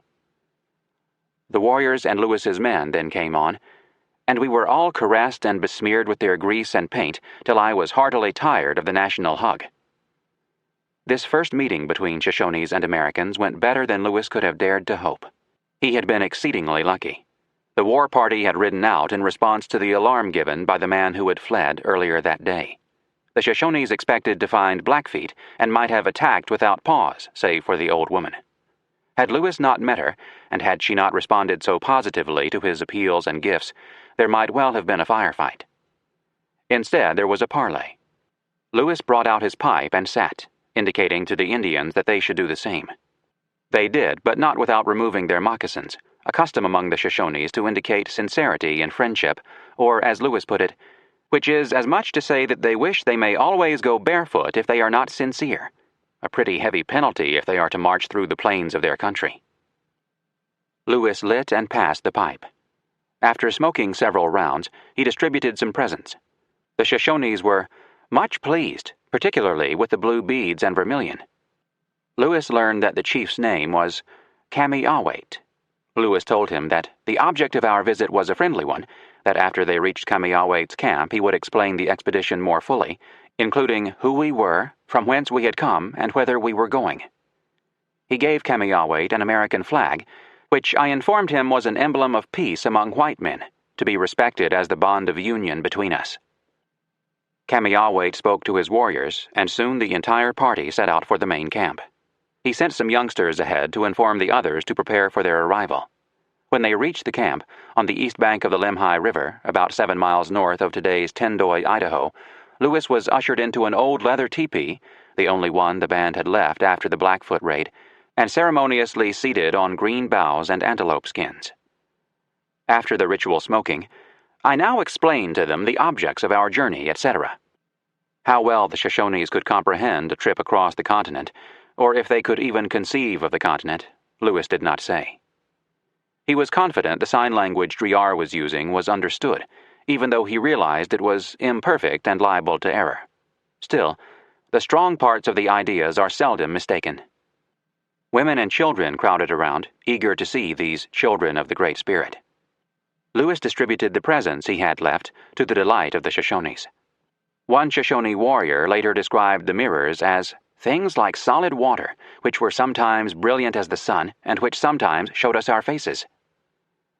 By this time it was growing dark. Lewis and his men had not eaten in 24 hours. He mentioned this to Kamiyawait, who said he was sorry but the band had nothing but berries to eat. He gave the white men some cakes of service berries and choke cherries. Of these I made a hearty meal, Lewis wrote. He strolled down to the Lemhi River and found it a rapid, clear stream about 40 yards wide and 3 feet deep. Through Driar's signs, Lewis inquired about the course of the stream. Kamiyawait replied that a half-day's march north it joined with another, twice as large, coming in from the southwest, forming today's Salmon River. On further questioning, Kamiyawait said there was little timber along the river below, that the river was confined between inaccessible mountains, was very rapid and rocky insomuch that it was impossible for us to pass either by land or water down this river to the Great Lake, where the white men lived, as he had been informed. Kamiyawait was referring to the traders who called at the mouth of the Columbia River. His description of the salmon was as accurate as it was unwelcome. It confirmed what Lewis must have feared when he first gazed on the bitter roots from Lemhi Pass. There was no all-water route, or anything remotely resembling it, across the continent. But Lewis dared to hope that this was untrue, suspecting that Kamiyawait was only trying to detain the Americans for trading purposes. In fact, as Lewis should have known from Sacagawea, it was time for Kamiyawait's band to cross the divide to meet other bands of Shoshones and Flatheads to go on a hunt in the Missouri River buffalo country. Having lied to the chief about the meaning of the flag, and being prepared to tell more lies if necessary to meet his aims, Lewis was ready to believe the worst about Kamiyawait. The distressing information about the salmon was somewhat balanced for Lewis by the sight of a great number of horses feeding in every direction around their camp. Driar later counted 400 of them. Assuming he could trade for an adequate number of horses, Lewis had little doubt but we shall be enabled to transport our stores, even if we are compelled to travel by land over these mountains. His spirits were further raised when, on his return to his tepee, a warrior gave him a piece of fresh roasted salmon, which I eat with a very good relish. This was the first salmon I had seen, and perfectly convinced me that we were on the waters of the Pacific Ocean. In other words, his positive assertion the previous day that he had first tasted the waters of the Columbia after crossing Lemhi Pass had been more an expression of hope than a certain fact. For all he knew, the Lemhi Salmon River might have been a tributary of the Dearborn River. That night, the Shoshones entertained Lewis and party with a dance. It lasted almost to dawn. At midnight, I grew sleepy and retired to rest, leaving the men to amuse themselves with the Indians. I was several times awoke in the course of the night by their yells, but was too much fatigued to be deprived of a tolerable sound night's repose. With contact made, Lewis now had to give Clark time to come up the Jefferson as far as the fork that marked the extreme limit of navigation, if that limit had not already been passed. Clark was making only 4 or 5 miles a day in the shallow, boulder-covered bed of the Jefferson, which was not much more than a large creek. Lewis decided to spend the morning of August 14th writing in his journal, the afternoon in procuring further information from Kamiyawait about the country to the west. He sent Driar and the privates out to hunt. The Indians furnished them with horses, and some 20 young braves joined them. Lewis was treated to a sight few white men ever saw, a chase on horseback by the young Indian hunters after 10 pronghorns. It lasted about 2 hours and considerable part of the chase in view from my tent. The hunters returned. They had not killed a single antelope, and their horses foaming with sweat. When Driar returned, equally unsuccessful, Lewis used his sign language ability to ask Kamiyawait to instruct me with respect to the geography of his country. The chief repeated what he had said the previous day, with more details. After drawing a waving line on the ground to represent the river, he plied sand on each side of it to represent the vast mountains of rock eternally covered with snow through which the river passed. He spoke of perpendicular and even jutting rocks so closely hemmed in the river that there was no possibility of passing along the shore. The whole surface of the river was beat into perfect foam as far as the eye could reach, that the mountains were also inaccessible to man or horse. How, then, to cross those mountains? Kamiawait said he had never done it, but there was an old man in his band who could probably give me some information of the country to the northwest. He added that he had understood from the pierced-nosed Indians who inhabit this river below the Rocky Mountains that it ran a great way toward the setting sun and finally lost itself in a great lake of water which was illy tasted. That sentence linked the continent. For the first time, a white man had a map, however imperfect and imprecise, to connect the great rivers of the Western Empire. Also, for the first time, a white man heard of the Nez Perces, the major tribe living west of the mountains. Kamiawait added that the Nez Perces crossed to the Missouri River buffalo country to hunt each year. What route did they use? Lewis asked. It was to the north, the chief answered, but added that the road was a very bad one, as he had been informed by them, and that they had suffered excessively with hunger on the route, being obliged to subsist for many days on berries alone, as there was no game in that part of the mountains which were broken, rocky, and so thickly covered with timber that they could scarcely pass. Far from being downcast by such a description, Lewis was encouraged. My route was instantly settled in my own mind, he wrote. I felt perfectly satisfied that if the Indians could pass these mountains with their women and children, that we could also pass them. This is a wonderful sentence. It shows his complete confidence in himself, Captain Clark, and the men. He is not boasting or challenging, just being matter-of-fact about it. If they can, we can. It also shows Lewis's and Clark's ability to get more out of the men than the men ever thought they could give. Ascending the Missouri in the keelboat, the bitter cold winter at Mandan, the awful labor at the Great Falls Portage, the incredible labor getting the canoes up the Jefferson, every time they had such an experience behind them, the men agreed that it had to be the worst, and that they could not possibly endure anything worse, only to have it get worse. But well-led men working together can do far more than they ever thought they could, especially if they are in life-threatening situations, which was exactly where Lewis intended to lead them. He dared to do so because he knew they had more in them than they thought, and he knew how to bring out the best in them. Kamiawait had more information. He said there were no buffalo west of the mountains, that the Indians who lived there subsisted on salmon and roots. He complained about the Spanish policy of never selling guns to Indians, whereas the English sold guns to the Blackfeet, Hidatzes, and other enemies of the Shoshones.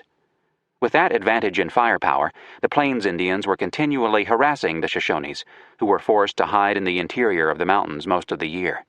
But, Kamiawait added, with his fierce eyes and lank jaws grown meager for the want of food, such would not be the case if we had guns.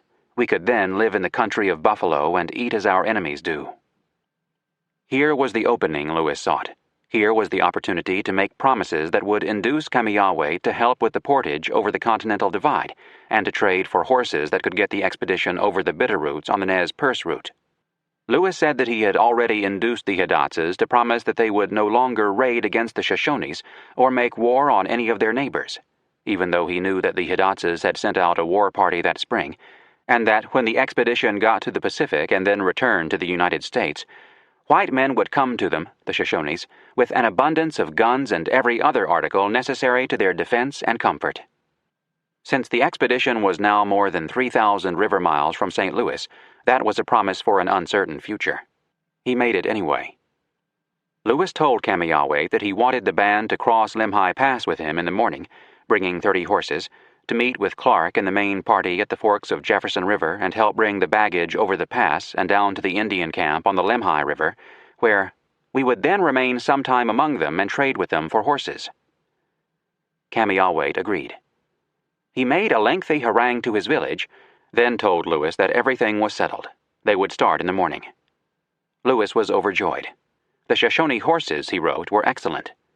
Indeed, many of them would make a figure on the south side of James River or the land of fine horses. Even better, they had some sure-footed mules. Lewis went to his tepee to sleep in a happy mood. As for the Indians, They were very merry. They danced again this evening until midnight. Lewis woke on the morning of Thursday, August 15th, as hungry as a wolf.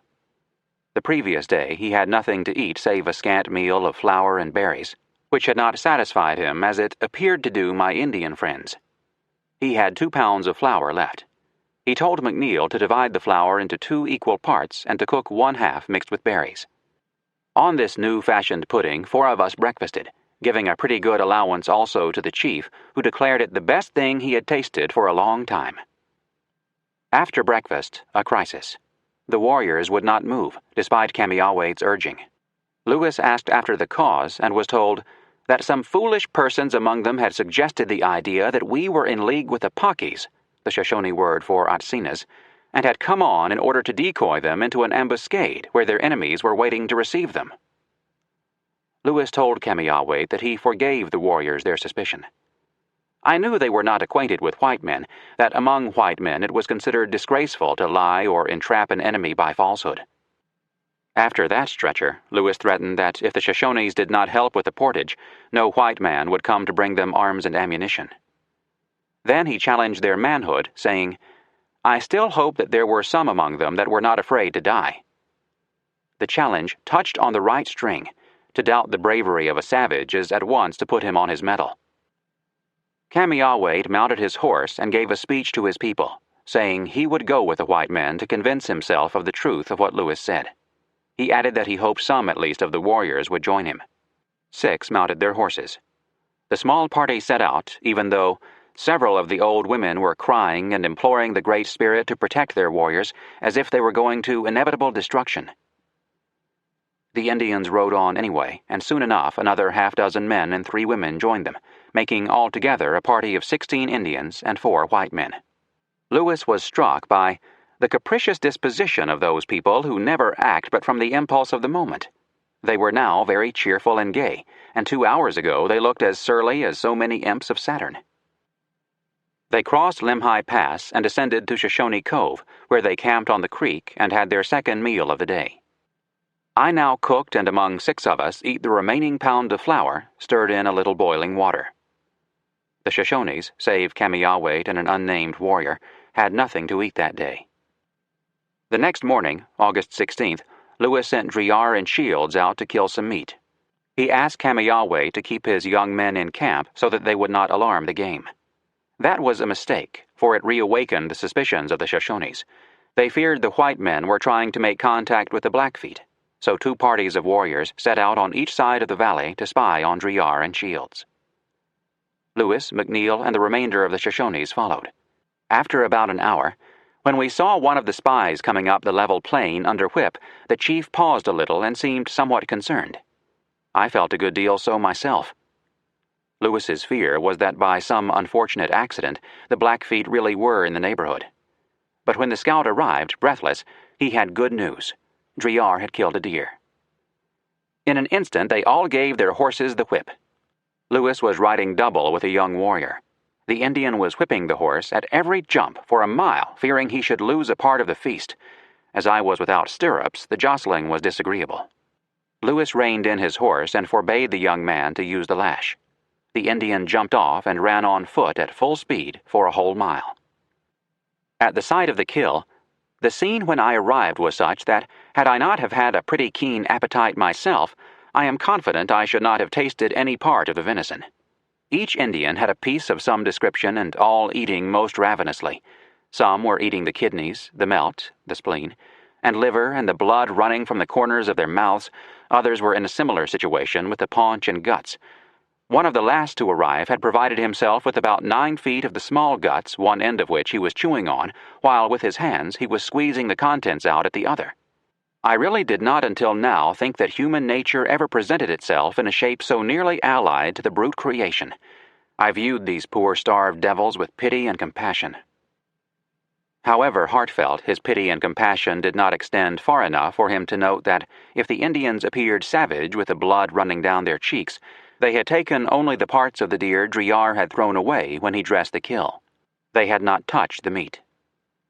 Lewis saved a hindquarter for himself and his men and gave the balance to Kamiawade to divide among his people. They devoured it without bothering to start a fire to cook it. The party then moved on. Soon word came that Driar had killed a second deer. Here nearly the same scene was encored. Lewis started a fire to cook his meat. Driar came in with a third deer, of which Lewis saved a quarter and gave the rest to the Indians, who were finally full and thus in a good humor. Shields then killed a pronghorn. The problem of food was solved for that day. As the party approached the forks, where Lewis had told the Indians they would meet Clark, Kamiawait insisted on halting.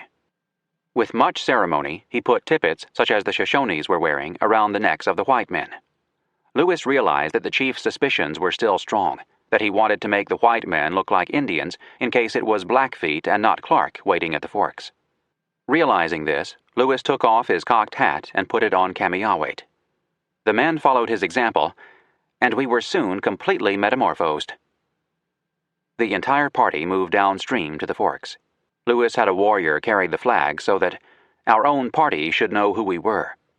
But when they got to within a couple of miles of the forks, I discovered to my mortification that Clark had not arrived. I now scarcely knew what to do, Lewis confessed, and feared every moment when they would halt altogether.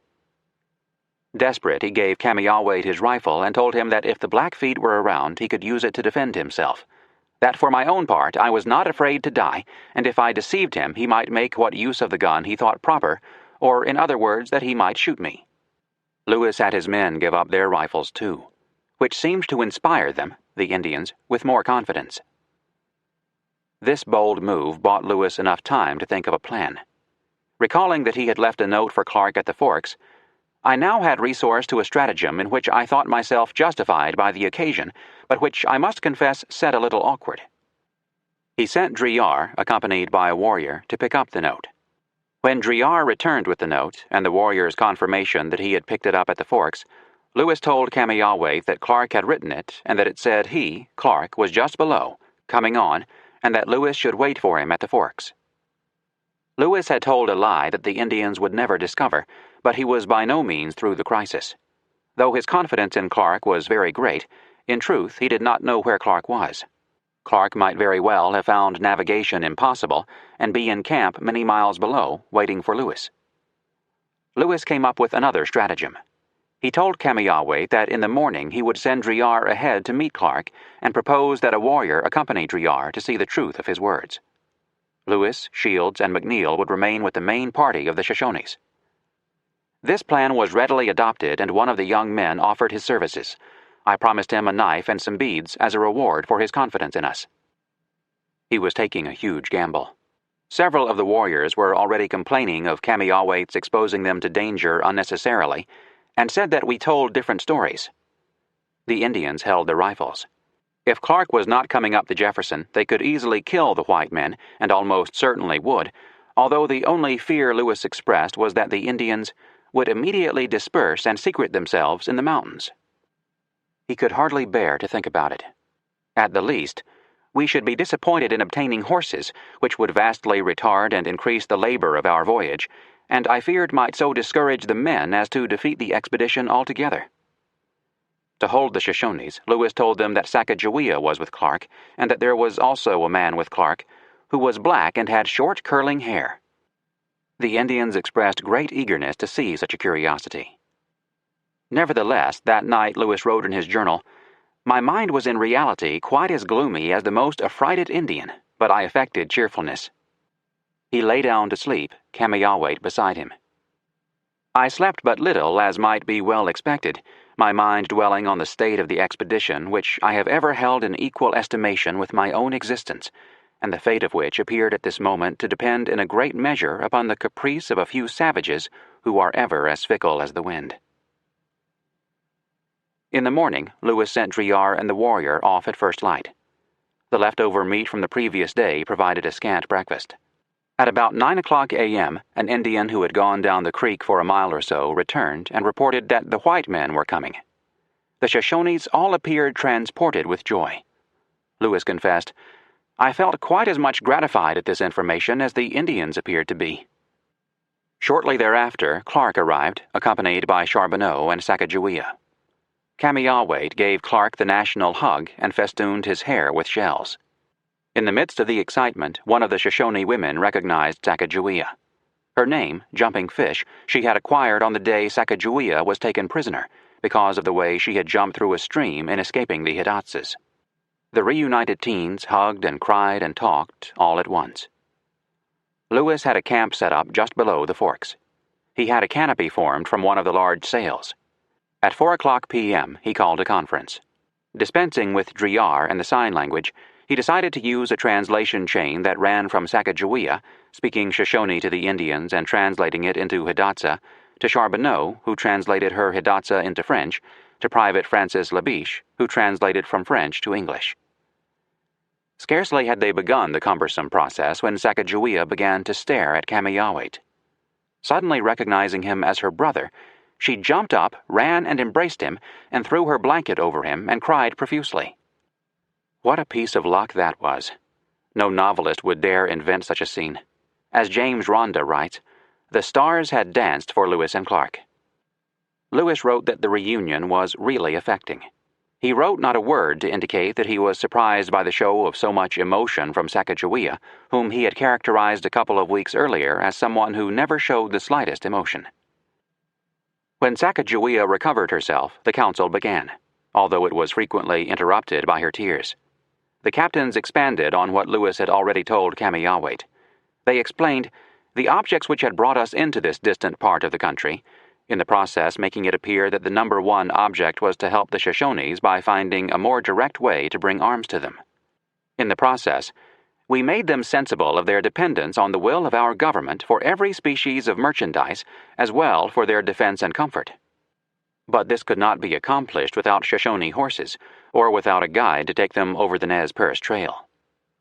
In reply, Kamiyawait declared his wish to serve us in every respect, that he was sorry to find that it must yet be some time before they could be furnished with firearms, but said they could live as they had done heretofore until we brought them as we had promised. Though he had insufficient horses to carry the baggage over Lemhi Pass, he would return to his village in the morning and encourage his band to come and help. The captains were satisfied. Indeed, they could hardly have dared hope for so much cooperation. They asked Kamiyawait to indicate who were the lesser chiefs among his men. He pointed to two others. The captains gave Kamiyawait a medal with Jefferson's likeness on one side and the clasped hands of an Indian and a white man on the other, and gave a smaller medal with George Washington's likeness to the two inferior chiefs. Next, they presented Kamiyawait with a uniform coat, a pair of scarlet leggings, a carrot of tobacco, and some gewgaws. The lesser chiefs got a shirt, leggings, a handkerchief, a knife, and some tobacco. The captains distributed paint, awls, knives, beads, mirrors, and other items to the remaining Indians. Every article about us appeared to excite astonishment in their minds, Lewis wrote. The appearance of the men, their arms, the canoes, York, the sagacity of my dog, all were objects of admiration. Lewis shot his air gun, which the Indians immediately pronounced great medicine. Adding to the joyous mood, the hunters brought in 4 deer and a pronghorn. After the feast, the captains asked Kamiyawait for more information with respect to the country. He repeated what he had already told Lewis, who by now was convinced of the truth of his description. Even though he regarded Kamiyawait as a man of influence, sense, and easy and reserved manners, appears to possess a great deal of sincerity, Clark wanted to see for himself before accepting Kamiyawait's alarming description of the Salmon River route. He and Lewis conferred. Lewis agreed that in the morning Clark should set out with 11 men carrying axes and other necessary tools for making canoes. They would make a reconnaissance of the salmon, accompanied by Charbonneau and Sacagawea. They would stay the first night at the Shoshone village to hasten the return of the band to Camp Fortunate to make the portage. If Clark found the river navigable, he would set to making canoes. Lewis, meanwhile, would bring on the remaining 18 members of the party and the baggage to the Lemhi River. He figured the move would take a week or more, enough time for Clark to make his reconnaissance and determine whether the expedition was to proceed by land or water. If by land, we should want all the horses which we could purchase. Whatever the route, Lewis had cause for satisfaction. The expedition was once more united and would soon be on the move. He slept better than the previous night. In the morning, August 18th, while Clark prepared for his reconnaissance, Lewis traded for some horses. He intended to provide Clark with 2, to transport his baggage, and keep one for his hunters to transport whatever meat they obtained. He got what he wanted: 3 very good horses in exchange for a uniform coat, a pair of leggings, a few handkerchiefs, 3 knives, and some trinkets, the whole of which did not cost more than about $20 in the United States, not counting in the transportation costs. The Indians seemed quite as well pleased with their bargain as I was. One of the privates also purchased a horse for an old checked shirt, a pair of old leggings, and a knife. At such prices, Lewis could count on obtaining quite a herd from the main village on the Lemhi River. A problem emerged. The 2 lesser chiefs were a little displeased at not getting more presents. Clark thereupon gave them a couple of his old coats, and Lewis promised that, if they were active in assisting me over the mountains, I would give them an additional present. With that, at 10 o'clock a.m., Clark set off, accompanied by all the Indians save the 2 lesser chiefs, Jumping Fish, and another woman. Lewis prepared for the portage. He had all stores and baggage opened and aired, and had the men begin the process of forming packages into proper parcels for transport over Lemhi Pass. He had rawhides put in the water in order to cut them into thongs proper for lashing the packages, a business which I fortunately had not to learn on this occasion. Driar brought in a deer. One of the men caught a beaver. Lewis had a net arranged and set to catch some trout.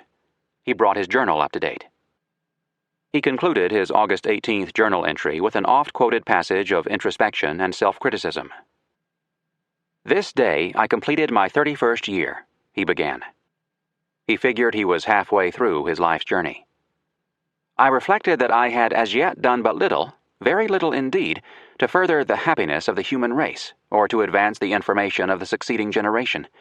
I viewed with regret the many hours I have spent in indolence, and now sorely feel the want of that information which those hours would have given me had they been judiciously expended." He shook the mood, writing that, since the past could not be recalled, "I dash from me the gloomy thought and resolved in future to redouble my exertions and at least endeavor to promote those 2 primary objects of human existence by giving them the aid of that portion of talents which nature and fortune have bestowed on me." And here he seems to have lost his train of thought. Whatever the cause, he forgot to name those 2 primary objects of human existence, and instead ended, "In future to live for mankind, as I have heretofore lived for myself." Much has been made of this remarkable passage, perhaps too much. It was not unusual for men of the Enlightenment to write such stuff. Come to that, a 30th or 31st birthday leads to such thoughts for men of the late 20th century, and Jefferson sometimes wrote in a similar mood and vein. Among other things, the passage is a reminder of how young Lewis was to be carrying so heavy a burden of command. Physically tired and emotionally exhausted after the tension of the past few days, he was in what is still today one of the most remote places on the continent, with only 18 enlisted men, Driar, and 4 Indians as companions. He had reached the source of the Missouri River, but he still had those tremendous mountains to cross and was dependent on the whims of Kamiyawade and his people to make that crossing. If he was halfway through his life's journey, always a gloomy thought for a young man, he was also only halfway through his journey of exploration from the Mandan village to the Pacific coast, and the season was getting on. To him, it seemed natural at this point to rededicate himself to doing better. Lewis spent 6 days at Camp Fortunate. It gave him an opportunity to write some extended descriptions of the Shoshones. In addition, he oversaw the breaking up of boxes and the cutting off of the paddle blades to make enough boards for 20 wooden saddles. He established another cache to lighten the burden of the portage. He made some celestial observations. On August 22nd, an hour before noon, Kamiyawade, Charbonneau, Sacagawea, and some 50 Shoshone men, accompanied by women and children, arrived at Camp Fortunate. After they set up camp, Lewis held a council. He distributed presents, especially to the 2nd and 3rd chiefs. Noting, "These poor devils half-starved," Lewis had the men prepare a meal of corn and beans, which he served after the council. Kamiyawade said he wished that his nation could live in a country where they could provide such food. Lewis gave him a few dried squashes. He had them boiled and declared them to be the best thing he had ever tasted except sugar, a small lump of which it seems his sister Sacagawea had given him. The trout net yielded 528 fish, most of which Lewis distributed among the Indians. He purchased 5 good horses for $6 in trade goods each. Though he wanted to get going first thing in the morning, Kamiyawait requested that he wait another day so that a friendly band of Shoshones could join them. Lewis realized that he had no choice, but it brought on a new worry. The Shoshones were gathering for their annual excursion onto the Buffalo Plains, and Kamiyawait's band showed a good deal of anxiety to get going. When the other group came in during the afternoon, Lewis managed to trade with them for 3 horses and a mule. On the morning of August 24th, Lewis was once again on the road, this time with 18 of his own men, Charbonneau, Sacagawea, and Driar, 9 horses and a mule, and Kamiyawait's band. He gave Charbonneau some articles to trade for a horse for Sacagawea, which was done. He was going to need still more horses. Much of the baggage was being carried by Shoshone women. But notwithstanding future problems, he was happy because I had now the inexpressible satisfaction to find myself once more underway with all my baggage and party. His joy didn't last long. On August 25th, when the hunters brought in 3 deer and the party stopped for a noon meal, Charbonneau casually mentioned to Lewis that he expected to meet the whole of Kamiyawait's band coming over Lemhi Pass on the way to the buffalo country. Why? Lewis asked. Charbonneau explained that Sacagawea had overheard Kamiyawait say to some of his young men to tell the band to meet him the next day, so that together the reunited band could go to the Missouri River. If that happened, Lewis and his men would be left literally high and dry, halfway up Lemhi Pass, with only a dozen or so horses and no guide for the Nez Perce Trail. Another gut-tightening crisis. Lewis's temper flared, but he was too good a diplomat to direct it at the cause, Kamiyawait. Instead, he cussed Charbonneau, who had been in possession of the information for some hours before divulging it to Lewis. Then he called Kamiyawait and the 2 lesser chiefs for a smoke and a talk. I asked them if they had not promised to assist me with my baggage to their camp. They acknowledged that they had. Then why were they preparing to abandon him to go to the buffalo country? The Indians hung their heads. Lewis said that, had they not promised to help with the portage, I should not have attempted to pass the mountains but would have returned down the river, and that in that case they would never have seen any more white men in their country. In truth, he was going to try to get over those mountains come hell or high water, a resolution he frequently put into his journal. Still, he took the high moral ground, instructing the chiefs that they must never promise us anything which they did not mean to perform. He concluded by directing the chiefs to send a young man over the pass to the village to tell the people to stay where they were until Lewis, Kamiyawait, and the others arrived. The 2 lesser chiefs spoke up. They wanted to help and be as good as their word, they said, and it was not they who had instructed the band to cross to the Missouri River side of the divide. Kamiyawait had done it, and they had not approved. This was a handsome payoff for Lewis's seeing their unhappiness a couple of days earlier and distributing more presents to them. Kamiyawait remained silent for some time, Lewis wrote.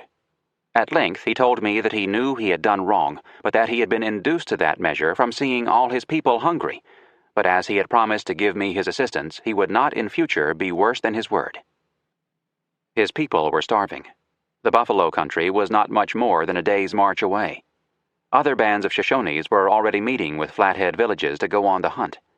But he had given his word, and Lewis shamed him into keeping it.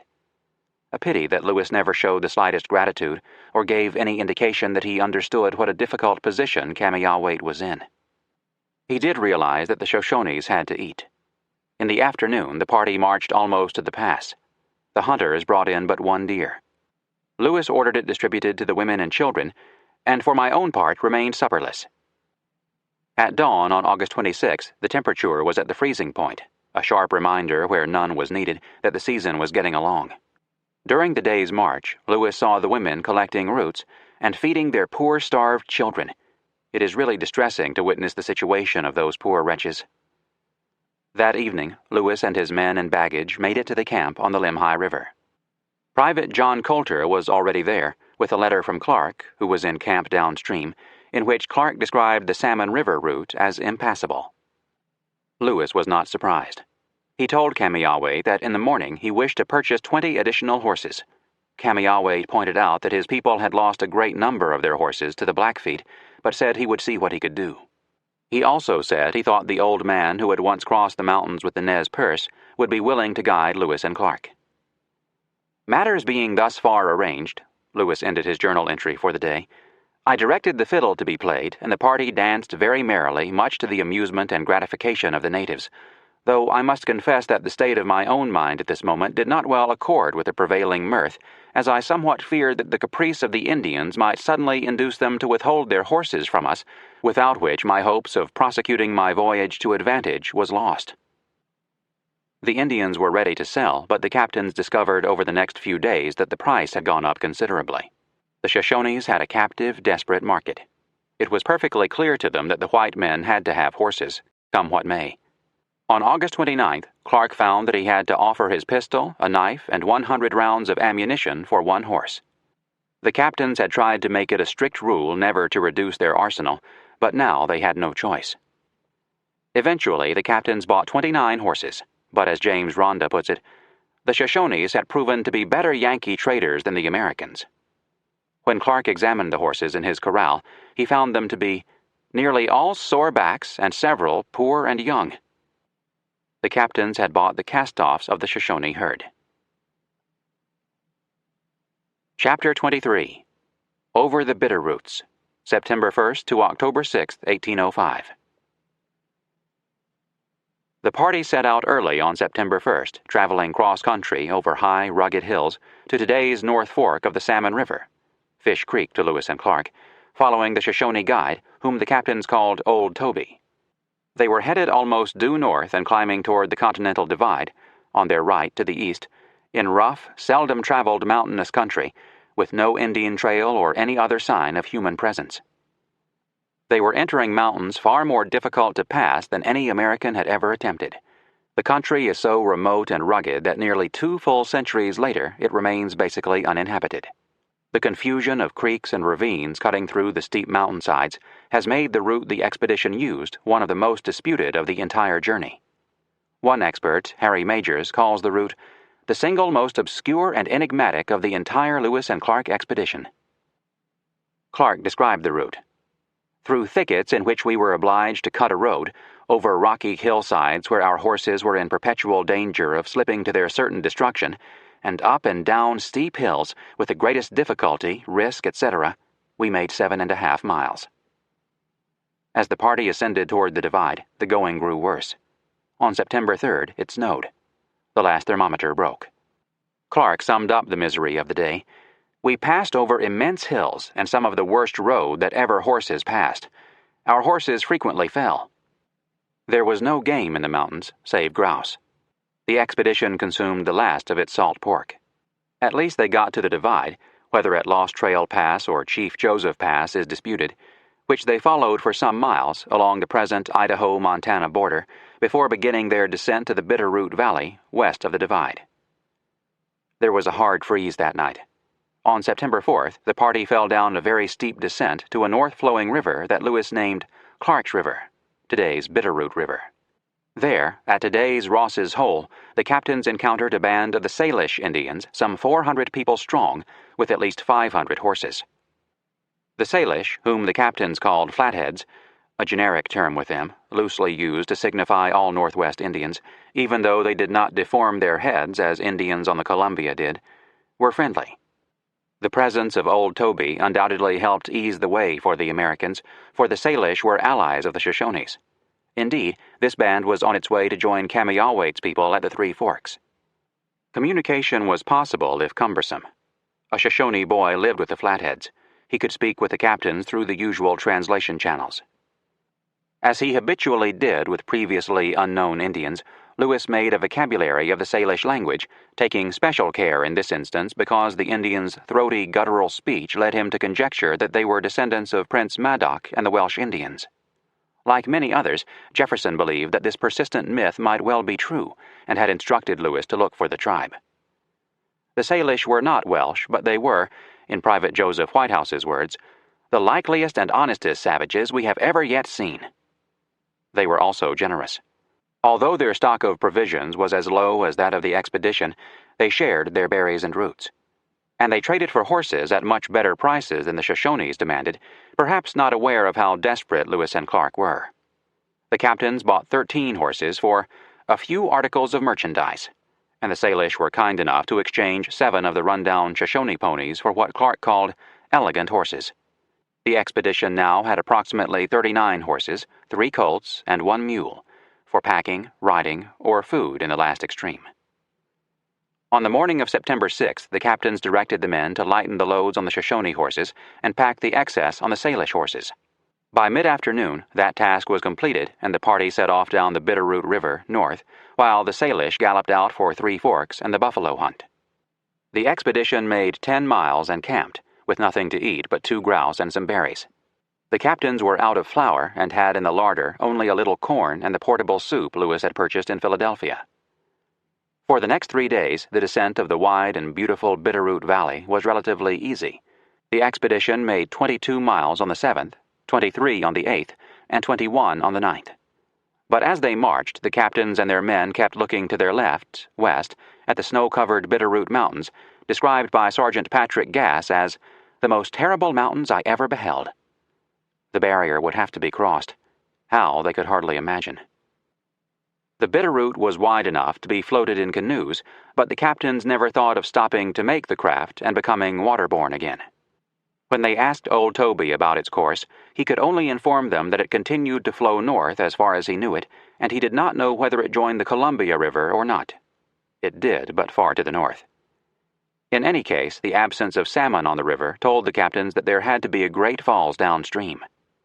Making further geographical inquiries of old Toby, Lewis learned that a few miles downstream, just west of today's Missoula, Montana, the Bitterroot was joined by another river, today's Clark Fork, that flowed from the Continental Divide through an extensive valley.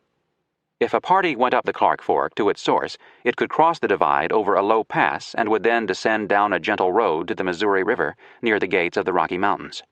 According to old Toby, a man might pass to the Missouri from hence by that route in 4 days. 4 days. It had taken the expedition 53 days to travel from the gates of the Rocky Mountains to its present location. Whatever emotions Lewis felt when he learned that the party might have saved 7 weeks, he kept to himself. The party camped the night of September 9th at the junction of a stream coming in from the west, today's Lolo Creek, some 10 miles south-southwest of Missoula. Old Toby informed Lewis that at this place the party would leave the Bitterroot River and head almost straight west up Lolo Creek and then over the mountains. The ordeal that every man had dreaded every time he looked left was about to begin. Lewis wrote of those unknown, formidable snow-clad mountains, which the party was about to attempt, on the bare word of a savage, old Toby, while 99/100th of his countrymen assured us that a passage was impracticable. The weather appearing settled and fair, Lewis wrote, I determined to halt the next day, rest our horses, and take some celestial observations. He called the campground Traveler's Rest. On the morning of September 10th, Lewis sent out all the hunters. They returned with 4 deer, a beaver, and 3 grouse.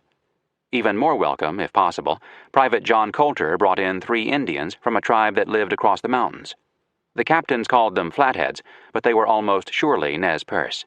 They were in pursuit of a band of Shoshones that had stolen 21 horses, proof that the mountains could be crossed.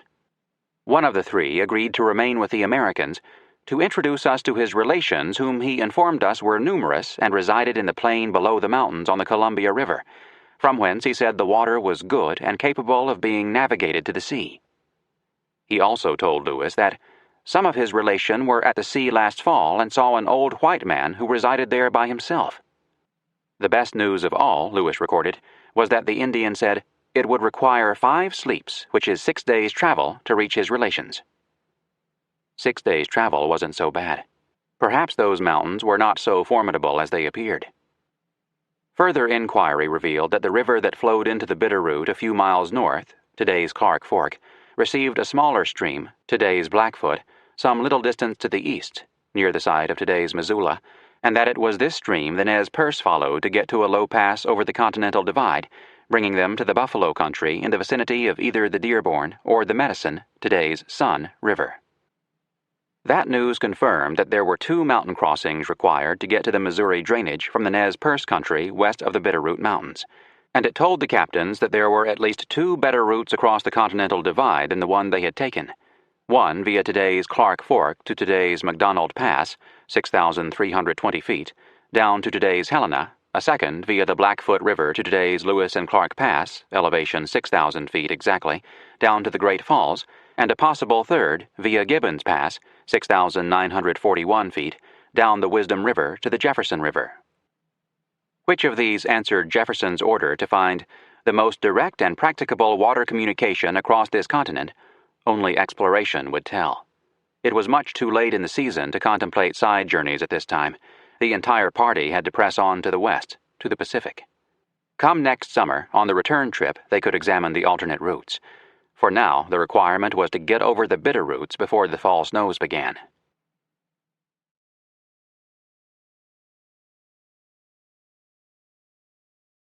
During the night of September 10th to 11th, 2 horses strayed. Not until 3:00 p.m. were they caught and brought in, so the expedition could get started up Lolo Creek on the Nez Perce Trail across the mountains, called today the Lolo Trail. It was an expensive delay. The Indian who had volunteered to guide the expedition to his people got impatient and took off. The party made 7 miles and camped. In the morning, Lewis found that his horse had strayed. He remained behind to search for it while Clark proceeded.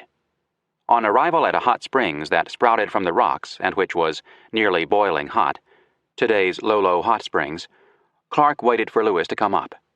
When he arrived, the party followed what Clark called a tolerable route that crossed the divide, separating the Bitterroot drainage from the waters flowing east. A couple of miles east of today's Lolo Pass, they came to a beautiful open glade, today's Packer Meadows. Continuing, the expedition fell down today's Pack Creek, Glade Creek to Lewis and Clark, and camped. Clark described the road west of the divide as very fine, level, open, and firm. Although the mountains stretched to the west as far as the eye could see, hopes were high. If the Indian informant was right, and if the road continued fine, in 4 days the expedition would be through the Bitterroots. But on September 14th, it rained, hailed, and snowed. Worse, old Toby got lost. The Nez Perce Trail followed the ridge line. North of the river, the captains called the Kooskooskee, today's Loxa, but old Toby led the party down the drainage to a fishing camp on the Kooskooskee. Indians had recently been there, and their ponies had eaten all the grass. Bad luck for the expedition. The road was much worse than yesterday, excessively bad and thickly strewed with falling timber, steep and stony. By the time the men made camp, near today's Powell Ranger Station, they and the horses were much fatigued and famished. Since the hunters had been unsuccessful, we were compelled to kill a colt to eat and named the South Fork Colt-Killed Creek. On the 15th, the party followed the Kooskooskee downstream 4 miles, where old Toby recognized his mistake and led the men up today's Wendover Ridge on the north side of the river toward the ridge line. The going was incredibly difficult. It was a steep ascent made worse by the immense quantity of falling timber. Several of the horses slipped and crashed down the hills. The horse carrying Clark's field desk rolled down the mountain for 40 yards until it lodged against a tree. The desk was smashed, but the horse was unhurt. When the party reached the ridge line, at some 7,000 feet of elevation, there was no water. Using snow, the men made a soup out of the remains of the colt killed the previous day. The expedition had made only 12 miles, despite the greatest exertion. Even more discouraging, Clark wrote that, "From this mountain I could observe high, rugged mountains in every direction as far as I could see." There was no way the party was going to cross them in 2 more days. September 16th was the worst day the expedition had experienced to date. It began to snow 3 hours before dawn and continued all day, piling up to from 6 to 8 inches deep. Clark walked in front to find the trail and found great difficulty in keeping it because of the snow. The pine trees were covered with snow that fell on the men as they passed and brushed the limbs. Clark wrote in his journal, "I have been wet and as cold in every part as I ever was in my life." The party made but 13 miles, passing immense difficult knobs, stones, much falling timber, and immensely steep. The captains ordered a second colt killed, which we all supped heartily on and thought it fine meat. The horses, in a near-starvation situation, strayed during the night, searching for grass. It took the whole morning to find and bring them in. Not until 1:00 p.m. did the expedition set out. The road was excessively bad, and the party made only 10 miles. It camped at a sinkhole full of water. The hunters had managed to kill only a few grouse, insufficient for supper. This compelled us to kill something. A colt being the most useless part of our stock, he fell a prey to our appetites. That was the last of the colts. The captains talked. The men's spirits were low. They were approaching the limits of physical endurance. The food supply was all but gone, and there was no hope of finding game. Lewis and Clark realized that the men, and they themselves, had reached a breaking point. But to retreat was unthinkable. They would rather die than quit, and in any case impractical, for the 5-day journey back to the Bitterroot River was probably beyond their capabilities. They had to go on, but to do so required desperate measures. The captains concluded that in the morning Clark would go ahead with 6 hunters. In Lewis's words, to hurry on to the level country ahead and there hunt and provide some provision to send back to the main party, which would follow under Lewis's leadership. They hated to split up. In the past 17 months they had done so only during the Marias River exploration and in the search for the Shoshones, especially in these god-awful mountains, with no firm idea as to how far ahead the level country might be. On the morning of September 18th, Clark struck out at first light. That day, Lewis resumed writing in his journal. He had done so only twice in the past 3 weeks for unknown reasons. Evidently, he did so now to maintain a full record of the journey. He ordered the horses brought in early to force my march as much as the abilities of our horses would permit. Unfortunately, Private Alexander Willard allowed his horse to stray. Lewis sent him to search for it while the men ate what was left of the colt for breakfast. At 8:30 a.m., the party got started. Willard rejoined the men late that afternoon without his horse. Lewis made 18 miles that day and camped on the side of a steep mountain. He broke out a scant proportion of the portable soup, a few canisters of which, a little bear's oil, and about 20 pounds of candles form our stock of provision. The situation was critical, Lewis wrote, the only recourses being our guns and pack horses. Killing the pack horses would mean abandoning most of the baggage they were carrying, unthinkable with the Pacific still so far away, not to mention the return trip, and the rifles were but a poor dependence in a country where there is nothing upon earth except ourselves and a few small pheasants, grouse, small gray squirrels, and a bluebird of the vulture kind, either the pinyon jay or Steller's jay. There was nothing for it but to proceed. In the morning, Lewis got the party going shortly after sunrise. At 6 miles, the ridge terminated at today's Sherman Peak, and we, to our inexpressible joy, discovered a large tract of prairie country lying to the southwest and widening as it appeared to extend to the west. There was an end to the mountains after all. The plain appeared to be 60 miles distant, but old Toby assured Lewis that we should reach its borders tomorrow. The appearance of this country, our only hope for subsistence, greatly revived the spirits of the party already reduced and much weakened for the want of food. Lewis pressed on. The road was excessively dangerous, being a narrow, rocky path generally on the side of steep precipice, from which, in many places, if either man or horse were precipitated, they would inevitably be dashed in pieces. Late that afternoon, one horse did fall, and rolled with his load near 100 yards into the creek. We all expected that the horse was killed, but to our astonishment, when the load was taken off him, he arose to his feet and appeared to be but little injured. Lewis commented that this was the most wonderful escape I ever witnessed. The expedition's luck was changing. Only just in time. In addition to all the other problems, several of the men were sick with dysentery, and nearly all of them suffered from breakings out or eruptions of the skin, probably caused by venereal disease contracted from the Shoshone women. The following day, after proceeding 2 miles, Lewis saw a most welcome sight. The greater part of a horse which Captain Clark had met with and killed for us. Clark had also left a note saying he intended to proceed as fast as possible to the plains, where he intended to hunt until Lewis came up. The party made a hearty meal on our horse beef, much to the comfort of our hungry stomachs. But as Lewis ate, he got more bad news. One of the pack horses, with his load, was missing. That load was particularly valuable to Lewis, for it contained his stock of winter clothing. He sent Private Lepage, who was responsible for the horse, back to search for it, but Lepage returned at 3:00 p.m. without it. Lewis then sent 2 of my best woodsmen in search of him, and proceeded. The road was bad, as usual, with much deadfall. That night, the party finished the horse Clark had provided. It wasn't much, but sitting around the campfire, cold, hungry, exhausted, and miserable, Lewis summoned the energy to make significant additions to scientific knowledge, if he could get his journals back to civilization. He described the varied thrush, Steller's jay, the gray jay, the black woodpecker, known today as Lewis's woodpecker, the blue grouse, the spruce grouse, and the Oregon ruffed grouse, as well as the mountain huckleberry, the Sitka alder, and the western red cedar, called arbor vitae by Lewis. All but the thrush were unknown to science. On September 21st, Lewis didn't get started until 11 o'clock a.m. because he had to wait for the horses to be collected and his own pack horse to be brought in. He traveled down the heavily timbered bottom of a creek where the deadfall was so bad that it was almost impracticable to proceed.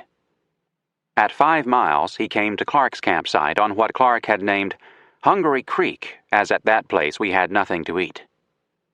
After 6 more miles, Lewis came to a small open bottom where there was tolerable food for our horses, and camped. I directed the horses to be hobbled to prevent delay in the morning, he wrote. He was determined to make a forced march tomorrow in order to reach, if possible, the open country. The hunters killed a few grouse. Lewis killed a prairie wolf, coyote, which, with the leftover horse meat and some crayfish, provided one more hearty meal, not knowing where the next was to be found. I find myself growing weak for the want of food, and most of the men complain of a similar deficiency and have fallen off very much. In the morning, to Lewis's chagrin, one of the men had neglected to comply with the order to hobble his horse. He pled ignorance of the order. Not until 11:30 a.m. did the party get started. It had proceeded some 2.5 miles when it met Private Reuben Field, a member of Clark's party, whom Clark had sent to meet Lewis with some dried fish and roots obtained from the Nez Perce. Field said that there was an Indian village some 7 miles farther west, that Clark had made a friendly contact with the Nez Perce and had been able to procure food from them. This was great news, as welcome as the fish and roots, which were sufficient to satisfy completely all our appetites. After eating, the party proceeded to a village of 18 lodges, which it reached at 5 o'clock p.m. The expedition had made 160 miles since it left Travelers Rest 11 days ago. It was one of the great forced marches in American history. Lewis tried to describe his emotions. The pleasure I now felt in having triumphed over the Rocky Mountains and descending once more to a level and fertile country where there was every rational hope of finding a comfortable subsistence for myself and party can be more readily conceived than expressed, nor was the flattering prospect of the final success of the expedition less pleasing. Outstanding leadership made possible the triumph over the Rocky Mountains. Lewis and Clark had welded the core of discovery into a tough, superbly disciplined family. They had built an unquestioning trust in themselves and knew the strengths and skills of each of their men intimately. They had taken a calculated risk in trusting old Toby, but their judgment that he knew what he was talking about, even though the talking was in sign language, proved to be justified. In extremely trying conditions, "We suffered everything cold, hunger, and fatigue could impart," Lewis later wrote, as well as the keenest anxiety excited for the fate of our expedition, in which our whole souls were embarked. The captains managed to keep morale from collapsing. The men never sulked, lashed out, demanded to retreat, or insisted on some alternative route. When the captains decided to take the great risk of separating, with Clark going on ahead, no man protested. Private Field told Lewis that Clark was at a second village, gathering information from the Nez Perce. At dark, Clark returned and joined Lewis. "I found Captain Lewis and the party encamped," he wrote, "much fatigued and hungry, much rejoiced to find something to eat of which they appeared to partake plentifully." Clark's experience was that too many roots had made his hunters violently ill, so I cautioned them of the consequences of eating too much, etc. Clark was accompanied by Twisted Hair, a Nez Perce chief in his mid-60s whom Clark described as a cheerful man with apparent sincerity. Clark was the first white man most of the Nez Perce had ever seen. He informed Lewis that there were 2 villages in the area, called by the captains the Quamash Flats or the Camas Flats, today's Weippe Prairie near Weippe, Idaho, where the Indian women gathered great quantities of camas roots which they made into a kind of bread or cake. He said that at his request, Twisted Hair had drawn him a map on a white elk skin of the country to the west. Twisted Hair showed the creek they were on emptying into the Clearwater River, which was soon joined by a river coming in from the northeast, the North Fork of the Clearwater, and then flowing west to join with the Columbia. It was a 5-sleep journey to the Columbia, then another 5 sleeps to the falls of the Columbia. At the falls, Clark said, Twisted Hair places establishments of white people, etc., and informs that great numbers of Indians reside on all those forks, as well as the main river. If Twisted Hair was right, the expedition was within 10 days of the falls and a couple of weeks from the ocean. But the captains had learned that either Indian estimates of distances were too optimistic, or the Indians traveled a lot faster than the white men. And that business about white people living at the falls sounded suspicious. Anyway, the expedition wasn't going anywhere until it found trees big enough to make canoes. Over the next couple of days, the captains handed out medals to Twisted Hair and 3 lesser chiefs, along with shirts, knives, handkerchiefs, and tobacco.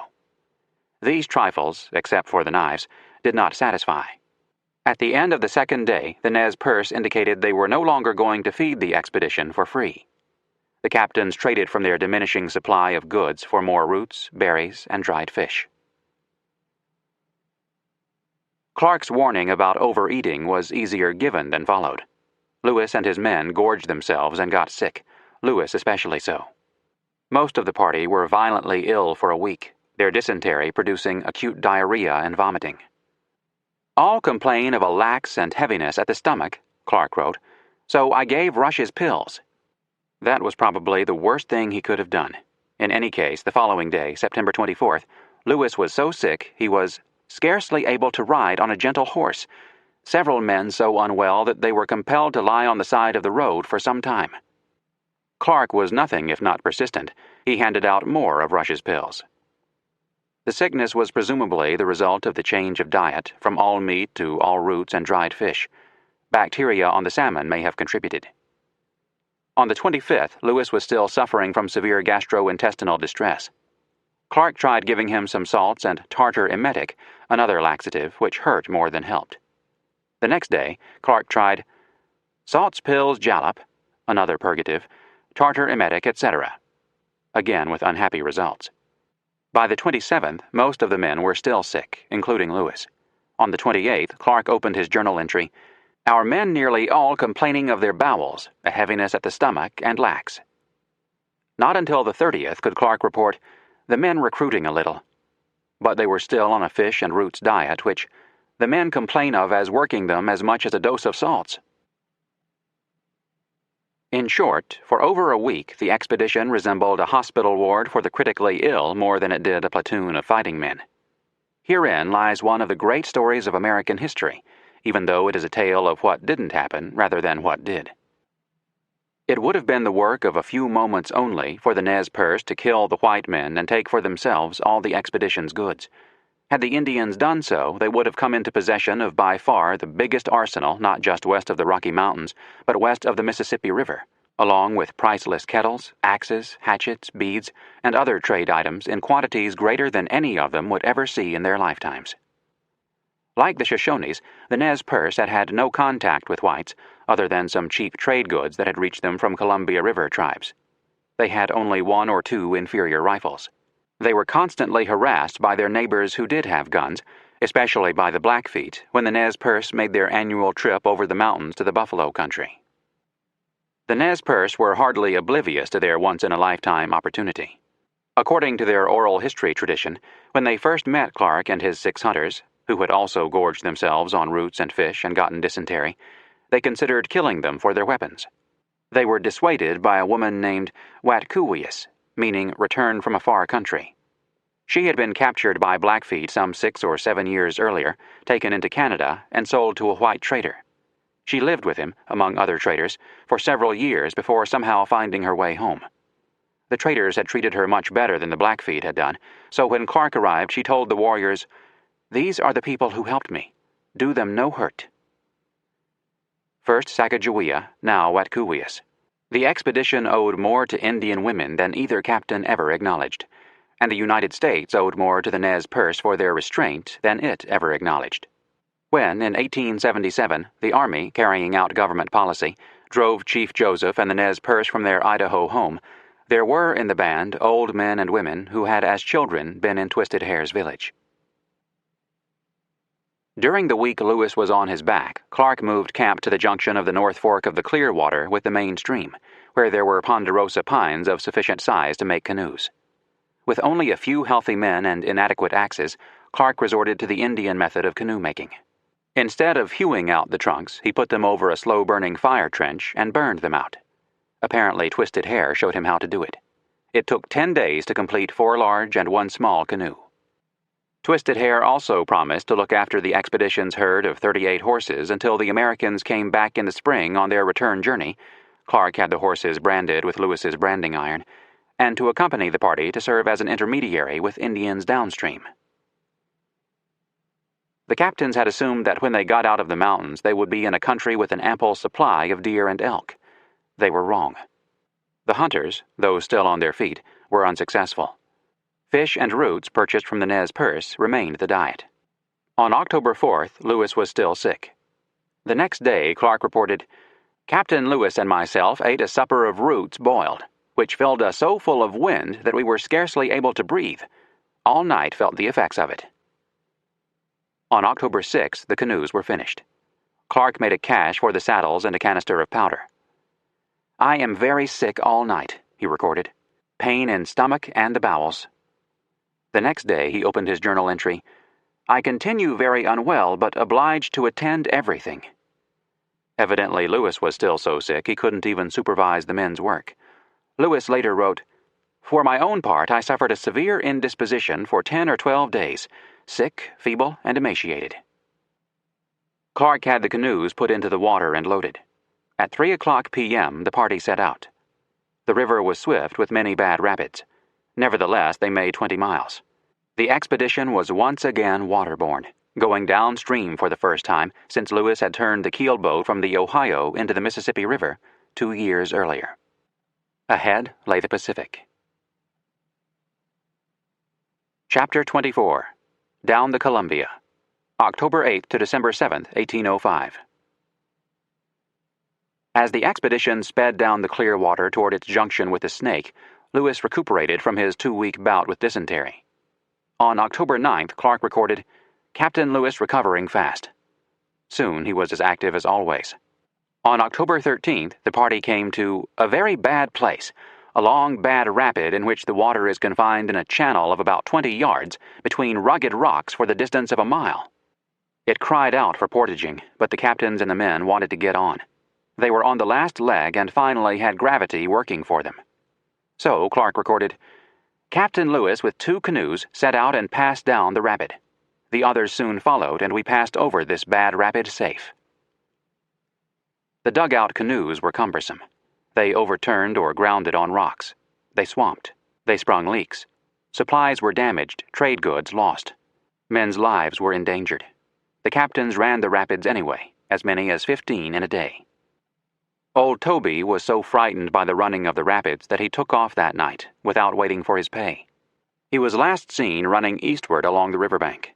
The captains asked Twisted Hair to send a horseman after Old Toby to ask him to come back to be paid, but Twisted Hair advised against such a course. The Nez Perce, he pointed out, would only take it from him as he passed their camps. Old Toby did pick up 2 of the expedition's horses to ride back over the Lolo Trail and then to Kamiawade's village on the Lemhi. On October 10th, the expedition reached the Snake River, coming in from the left, south. The party camped that night near the site of present Lewiston, Idaho. The men bought dogs and dried fish from local Indians. "All the party have greatly the advantage of me," Clark reported, "inasmuch as they all relish the flesh of the dogs." On the 14th, the unhappy Clark shot some ducks and was able to record, "For the first time for 3 weeks past, I had a good dinner of blue-winged teal." The expedition swept on toward the junction of the Snake and the Columbia, passing through the canyon-lined Snake on into present Washington State, where the great Columbian Plain offered a barren landscape in stark contrast to the wooded mountains the party was leaving behind. Along the way, the expedition passed innumerable Indian villages. The natives were members of the extended Nez Perce Nation, by far the largest and most powerful of the tribes of the Pacific Northwest. They had more horses than any tribe on the continent and were the only North American Indians to practice selective breeding. They scorned eating horse flesh. Their diet was primarily deer and elk, supplemented by large quantities of fish. The Columbia and Snake River system, on which they lived, produced more salmon than any other river in the world. Their catches were incredible. One man could kill 100 salmon on a good day, a full ton or more of fish. The Indians were hospitable, partly because Twisted Hair and another Nez Perce chief named Tito Harsky went ahead of the party to reassure their relatives that the white men were friendly, partly because, in Clark's words, "The wife of Charbonneau, our interpreter, we find reconciles all the Indians as to our friendly intentions. A woman with a party of men is a token of peace." Lewis was torn between his desire to keep moving and the need to bring the Nez Perce into the American orbit. He was not in American territory.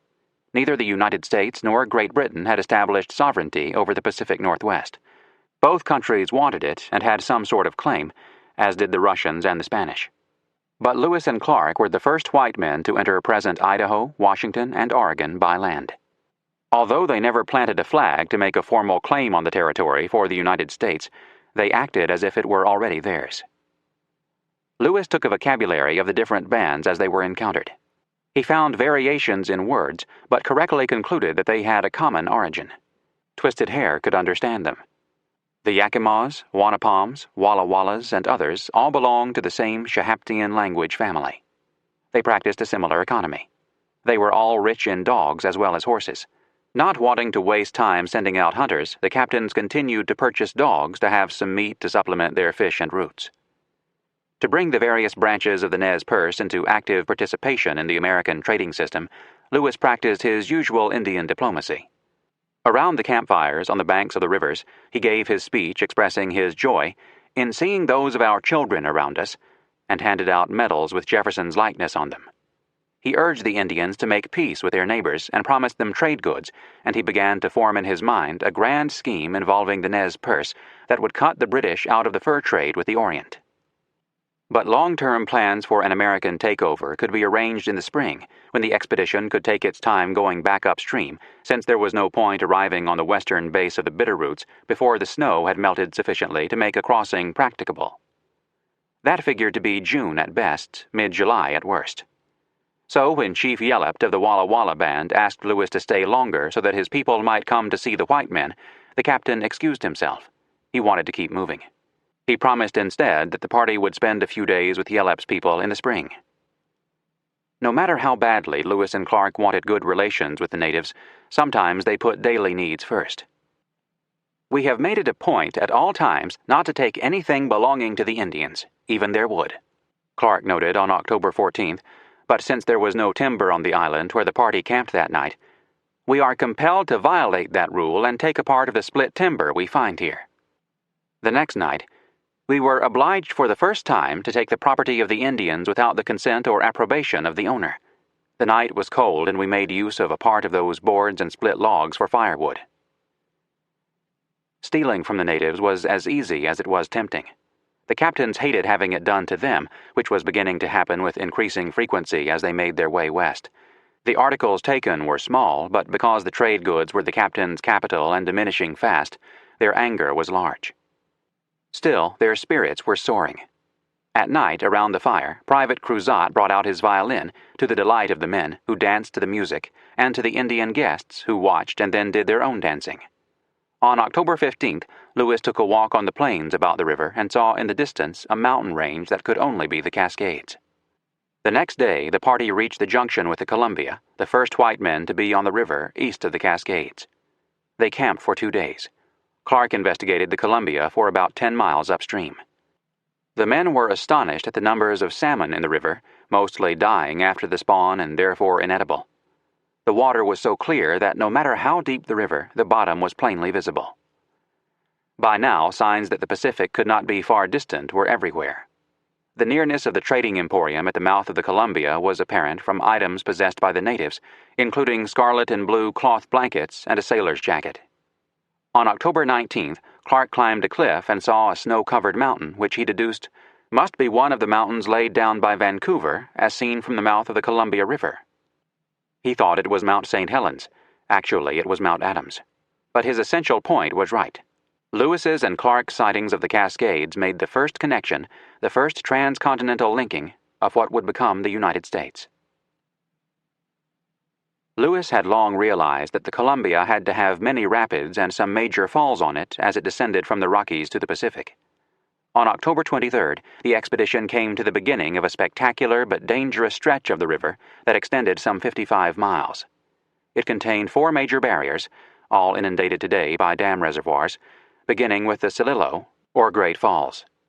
In one short stretch of violent, roaring cataracts, the river dropped 38 feet through several narrow channels between cliffs as high as 3,000 feet. Today's Deschutes River came into the Columbia from the left just above the falls. At the mouth of the Deschutes, Lewis and Clark went off in different directions to examine the surrounding countryside and study the falls.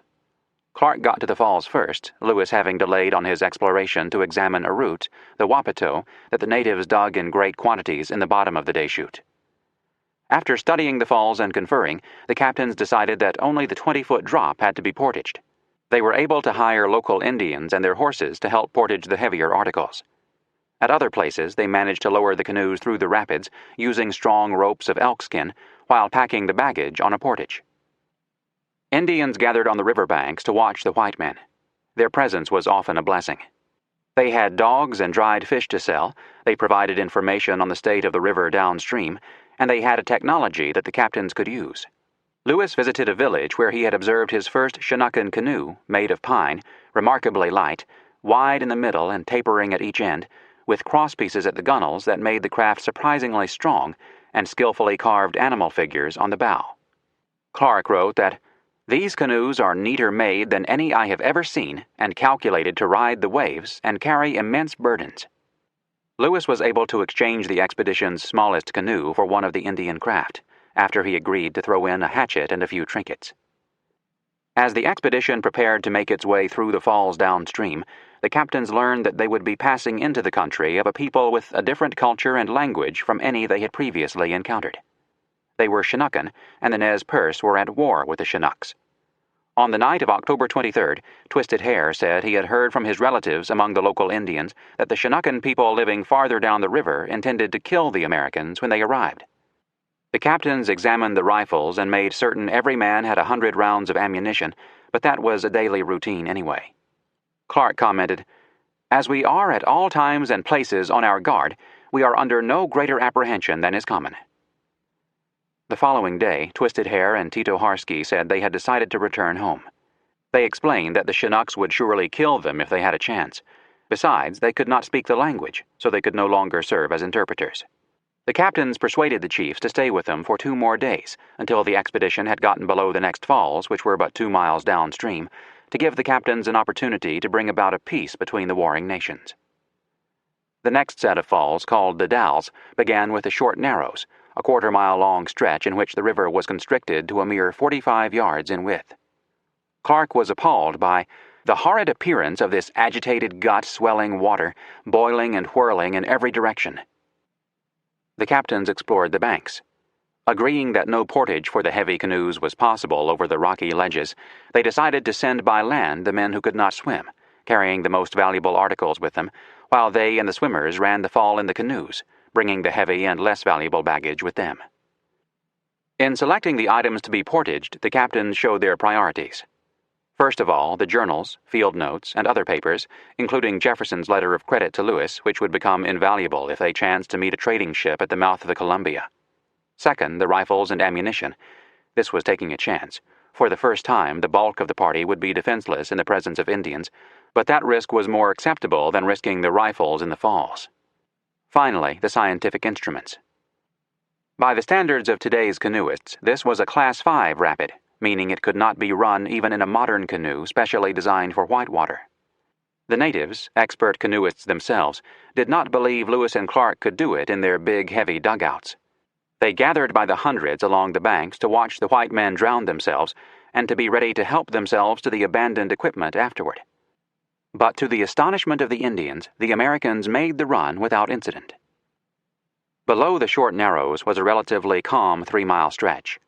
Along the bank there was an Indian village of wooden houses, the first wooden homes the captains had seen since they left St. Charles 17 months earlier. There were stacks of dried pounded fish on scaffolds, at least 5 tons by the captain's estimate. The principal chief from the village below paid a visit, which, in Clark's words, afforded a favorable opportunity of bringing about a peace and good understanding between this chief and his people and the two chiefs, Twisted Hair and Tito Harsky, which we have the satisfaction to say we have accomplished, as we have every reason to believe, and that those two bands of nations are and will be on the most friendly terms with each other. That was wishful thinking, and how the captains could have been so sure of themselves and so satisfied is a mystery. Neither side could understand a word the other side said, and the sign language of the Plains Indians that Driar used was imperfectly understood by the Chinooks. The next river obstacle was the Long Narrows, where the river narrowed to 50 to 100 yards for some 3 miles. As at the Short Narrows, the captains decided to have the non-swimmers portage the most valuable items, while they ran the river in the canoes. Again, Indians gathered on the banks to await the inevitable disaster. Again, the canoes made the passage safely. Below the Narrows, where the river widened, the party made camp on a high point of rocks. The captains chose the site because it formed a kind of fortification. Clark explained, "This situation we conceive well calculated for defense." They called it Fort Rock Camp, on the site of today's city named the Dalles, Washington. There they stayed for 3 days to make repairs to the canoes, dry the baggage, and do some hunting. Lewis took the opportunity to make some celestial observations for longitude and compass variation. They had a parting smoke with Twisted Hair and Tito Harsky. The local Indians were proving troublesome because of their proclivity for petty theft. Any object laid aside for a moment vanished. The captain's greatest concern became not the Indians' arrows, but the protection of our stores from theft. It got so bad that the men muttered they were well disposed to kill a few of them. On at least one occasion, the captains had to restrain the men. As Clark pointed out, it is necessary at this time to treat those people very friendly and ingratiate ourselves with them to ensure us a kind and friendly reception on our return. On the night of October 26th, 2 chiefs and 15 men crossed the river in a canoe, bringing presents of deer meat and cakes of bread made of roots. The captains gave medals to the chiefs, trinkets to the men. Private Cruzat brought out his violin. York danced for the Indians, to their delight. The hunters had brought in 5 deer that day, so there was plenty of meat. One of the men gigged a steelhead trout, which he fried in some bear oil given him by one of the Indians. Clark pronounced it one of the most delicious fish I have ever tasted. The visiting chiefs spent the night. Altogether, it was a good start for U.S. Chinookan relations. As always, Lewis took a vocabulary of the Indians, although how he accomplished it without a translator is unclear. On October 30th, the party set out again to a point 2 miles above the last great drop, the Cascades of the Columbia, the great chute to Lewis and Clark, where it made camp in anticipation of a reconnaissance in the morning. Lewis took a party of 5 men to visit a nearby Indian town. Along the way, he shot unsuccessfully at a California condor, which he correctly judged to be the largest bird in North America. At the village, he got a friendly reception. The Indians gave him berries, nuts, and fish to eat. But, he told Clark, he could get nothing from them in the way of information because of the language barrier. The reconnaissance revealed a section of river some 4 miles long filled with rapids passing through a series of chutes and falls, the water passing with great velocity, forming and boiling in a most horrible manner. But beyond the great chute, the river widened and had every appearance of being affected by the tide, which was great news. On November 1st to 2nd, the party made its way through this final barrier. At times, the men had to portage the canoes and the baggage. At other places, it was possible to run the canoes through, using elkskin ropes to lower them. The following day, moving downstream, the party came to Beacon Rock, the beginning of tidewater. The expedition had entered a much-changed world. The banks were covered with fir, spruce, ash, and alder, contrasting sharply with the treeless, semi-desert country upstream. Migrating waterfowl were everywhere. Fog was frequent and often thick. Many days the party could not set out until afternoon. Indian villages dotted the banks. Indian visits were frequent. The natives made a poor impression on Lewis and his party, except as canoeists, where their superiority over the white men was obvious and duly acknowledged.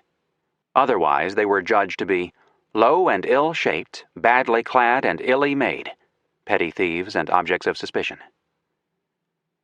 James Ronda points out that one reason for the overwhelmingly negative view the captains and their men had of the Indians near the mouth of the river was that the natives were accustomed to hard bargaining with whites in the sea otter trade, and therefore expected to drive equally hard bargains with the hungry explorers. Clark's journal is full of complaints about the inflated prices charged for roots and fish. The captains did not look forward to wintering with or near these Indians. They recalled with nostalgia the winter with the Mandans. They would have gladly traded the rainy weather for the bitter cold of Fort Mandan, especially if they could also have the honest and friendly Mandans for their winter companions and buffalo to eat. But it was not to be, and they determined to make the best of their situation. Their immediate concern was getting to the ocean. Not until that was accomplished could they begin to decide where to spend the winter. On November 2nd, the expedition passed the mouth of Sandy River, which had been the highest point upriver reached by European or American explorers. Lieutenant William Broughton of George Vancouver's 1792 expedition had gone this far up the Columbia. The following day, it reached present Vancouver, Washington, and camped opposite the mouth of the Willamette River, although they did not know it since the mouth was hidden by an island and they were on the north bank. For the first time since April 1805, the expedition was in country previously explored and mapped by whites. Here, the maps from west and from east came together. The party camped on an island. Lewis borrowed a small canoe from local Indians and with 4 men took her to a lake on the island, where they enjoyed an after-dark hunt. The lake was teeming with swans, brants, geese, and ducks. Lewis's party killed 3 swans, 8 brants, and 5 ducks. On the night of November 4th, several canoe loads of Indians from the village upstream came down for a visit.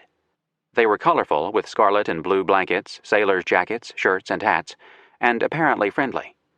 But they also brought along a show of weaponry that included war axes, spears, bows at the ready, quivers of arrows at their sides, some muskets and pistols. It was a situation fraught with danger. 2 groups of armed young men from different cultures, unable to communicate with words, facing each other. The captains were up to the challenge.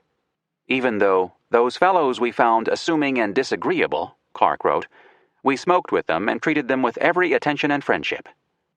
But the atmosphere changed when Clark discovered that one of those fellows had stole my pipe tomahawk which they were smoking with. Though Clark searched every man in the Indians' canoes, he could not find his pipe. To add to the injury, while the search was being carried out, an Indian stole Driar's capote, a long blanket coat, hooded, made of heavy wool, long popular in the Canadian fur trade. More angry words, and another search. The capote was found, but not the pipe. The captains showed their contempt and outrage, or as Clark so nicely put it, we became much displeased with those fellows, which they discovered and moved off. At this time, the expedition was making better than 30 miles a day down the lower Columbia. On November 5th, it met the first coastal canoes, a flotilla of 4 of different sizes. The largest had a bear's image carved into the bow and a man's image on the stern. The design so impressed Clark that he did a sketch of the craft. On the 6th, another flotilla came out from a village, bringing roots, trout, and furs for sale at bargain prices. Clark bought 2 beaver skins for 5 small fishhooks. The Indians said there was a white man living below with whom they traded. Encouraging news and a good day. But that night, the campground was scarcely sufficient. The men had to move large stones to make a place among the smaller stones where they could lie down on the level. All was wet and disagreeable. In the morning, fog. As it slowly lifted, the expedition set off. By mid-afternoon, the sky was clear. A shout went up. In his field notes, William Clark scribbled his immortal line, "Ocean in view." Oh, the joy. The men dug in, putting everything they had into the race to the ocean. The canoes sped along. They made 34 miles that day. Once again, the campsite was barely sufficient to lie on and composed of small stones. It was raining. Despite the conditions, Clark wrote, "Great joy in camp. We are in view of the ocean, this great Pacific Ocean which we've been so long anxious to see." They could distinctly hear waves breaking on rocks. Without comment, but there must have been some pride in it, Clark added up the miles since the first falls, Solillo, 190 miles upriver. Then he wrote, "Ocean 4,142 miles from the mouth of Missouri River." There was no celebration. It was raining too hard for Cruzat to bring out his violin. But in their ragged, all but rotten clothes and under their good-for-nothing covers, each man's heart must have been warm with satisfaction, each man's mind soaring with a sense of triumph. One longs for Lewis's emotional reaction to the triumph of crossing the continent. He had been at it for 2.5 years, ever since he left Washington, D.C. in the spring of 1803. One supposes that he shared that great joy in camp that Clark wrote of, but he never expressed it himself. He had not written in his journal since meeting the Nez Perce in September, and with minor exceptions would not again until the new year. For the biographer, Lewis's silence is a frustrating and tantalizing mystery. It was not that he didn't have time, for example. Every day he saw Clark writing in his journal, yet he did not lift his quill. Except for his severe illness when he first met the Nez Perce, Lewis had been active, coping successfully with the various challenges the party had to face. There is no hint in Clark's journal, or in the journals of the enlisted men, that he was depressed, downcast, muttering to himself, or otherwise showing symptoms of the melancholia Jefferson had observed in Lewis's father, and in Lewis when they lived together in the president's house. He was in a world filled with people, bays, weather, flora, and fauna all new to him, a situation that usually sent his quill flying over the pages, but he did not write. Was he depressed? Not so depressed as to neglect his duties, but enough to keep him from taking quill in hand to set down the day's events? If so, what caused the depression? With manic depressives, there is no agreement as to the cause of the disorder, whether biological or psychological, or what triggers either a manic or a depressed state. In many, if not most cases, a wave of euphoria, a surge of energy, and a feeling that I can do anything just comes on, followed by a wave of nausea, a draining of energy, and a feeling that I can't do anything. How long each state lasts depends on the individual: weeks, months, years. In many cases, patients in a depressed state are almost incapable of acting. They have no energy, no sense of self-worth. They feel that nothing they do will matter to anyone. Lewis would come to such a point, but he certainly didn't feel that way in the fall of 1805. He knew the importance of what he was doing, and he had the willpower to summon up the energy to operate at peak efficiency. Jefferson later commented that he thought Lewis's voyage helped him ward off depression. There is nothing like daily decision-making to get the brain functioning and the body moving. From personal experience, Jefferson knew what he was talking about. But writing was another matter. Lewis couldn't summon the energy to be reflective. Of course, he had some real problems, of which the most distasteful was having to inform Jefferson that there was no all-water route or anything remotely like it across the continent, a fact reinforced by those terrible falls on the Columbia. Did the prospect of having to cross the Bitterroots again weigh on his mind? His worries were many. He feared that the expedition would not be able to rely on its rifles for subsistence until it got back to the Great Plains and the buffalo herds. He feared that the dwindling supply of trade goods was insufficient to purchase provisions in the quantity needed. Despite having reached the ocean, the expedition would not be a success unless and until the captains got their journals back to civilization. Was the triumph of reaching the ocean only a reminder of how much remained to be done and how little he had to do it with? Did he doubt that it could be done? It cannot be that he was simply too tired. He had too often demonstrated an ability to forget his aching muscles and his nearly overwhelming need to sleep in order to describe the day's activities and discoveries. It cannot be that he felt he had nothing to say beyond what Clark had written, for he often went on side explorations and saw what Clark did not. It cannot be that he regarded his journal as unimportant. He took too good care of it at all times for that to be the case. Yet he was a professional soldier ignoring direct orders from his commander-in-chief.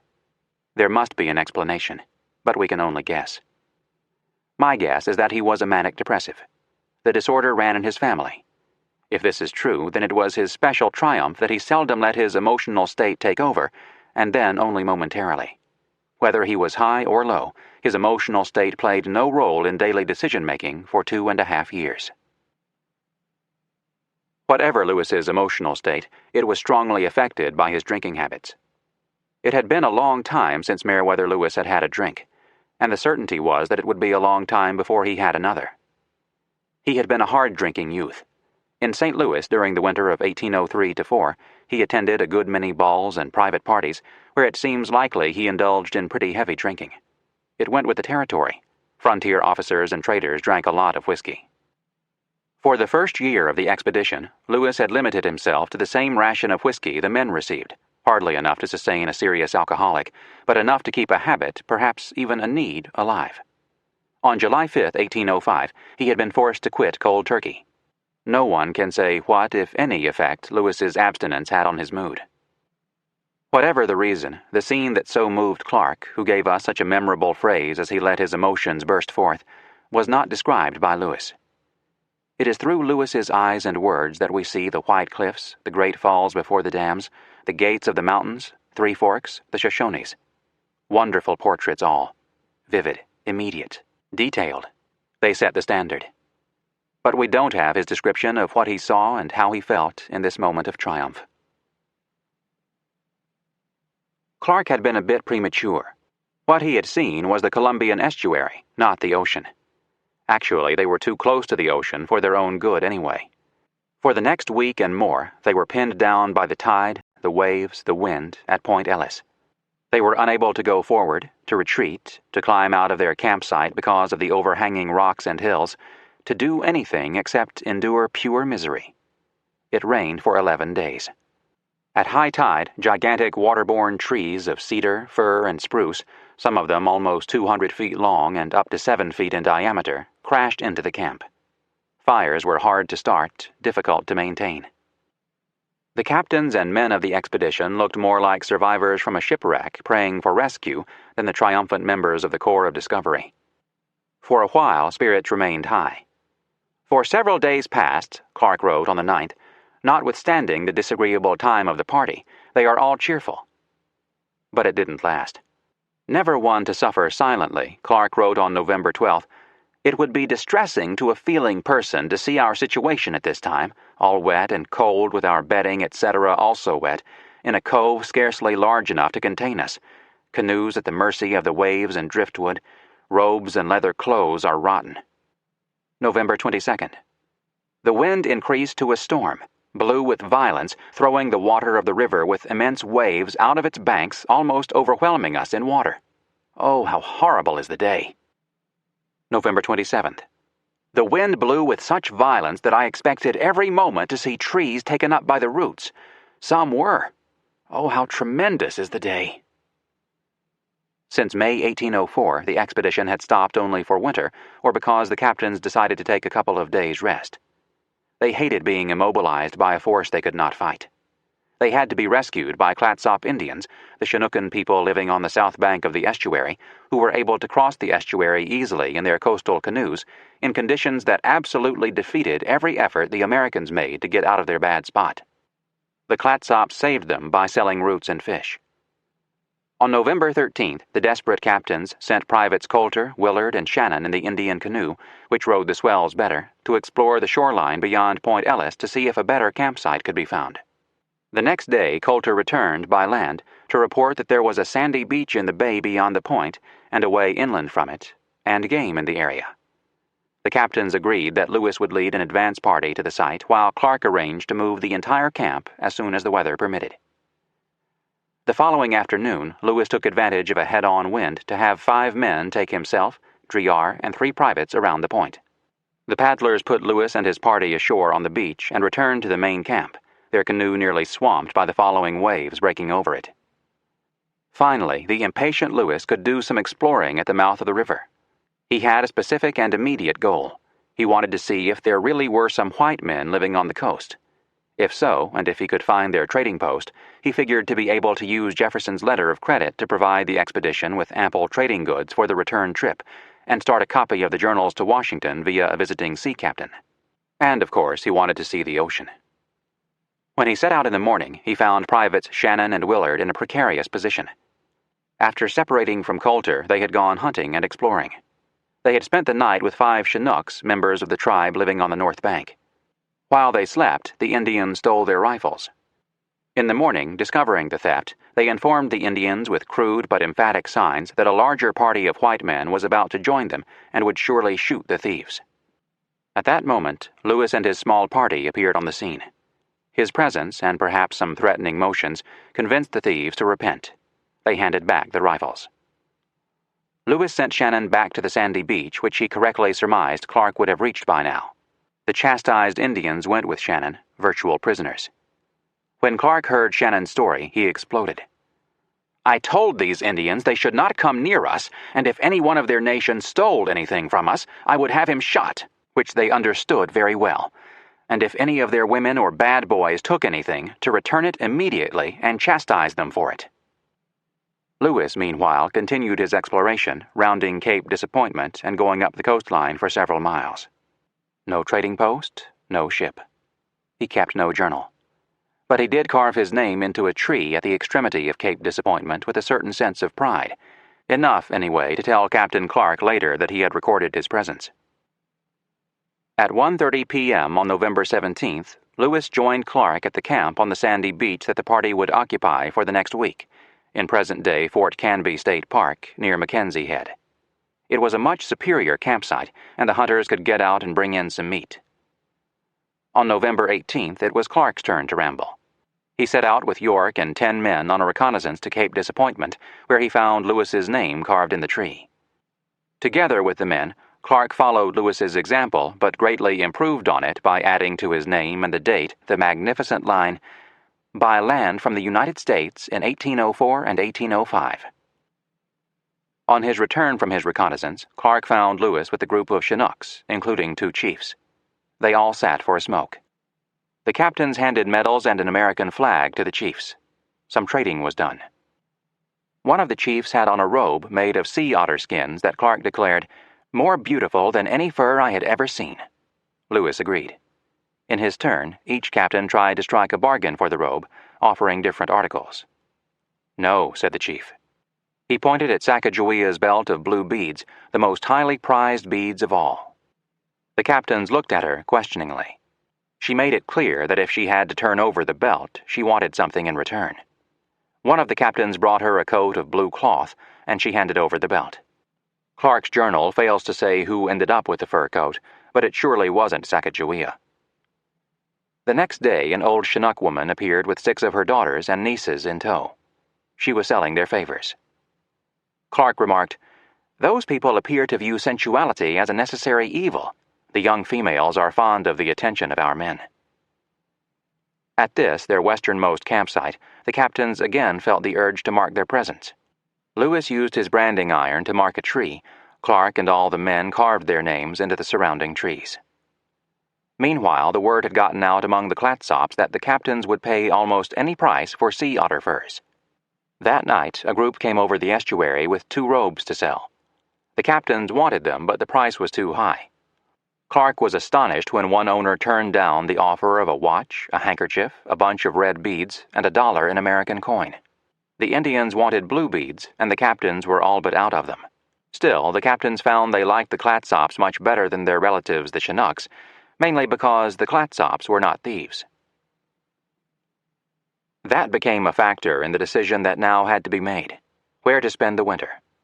The obvious requirements were good water, plenty of game, and some shelter.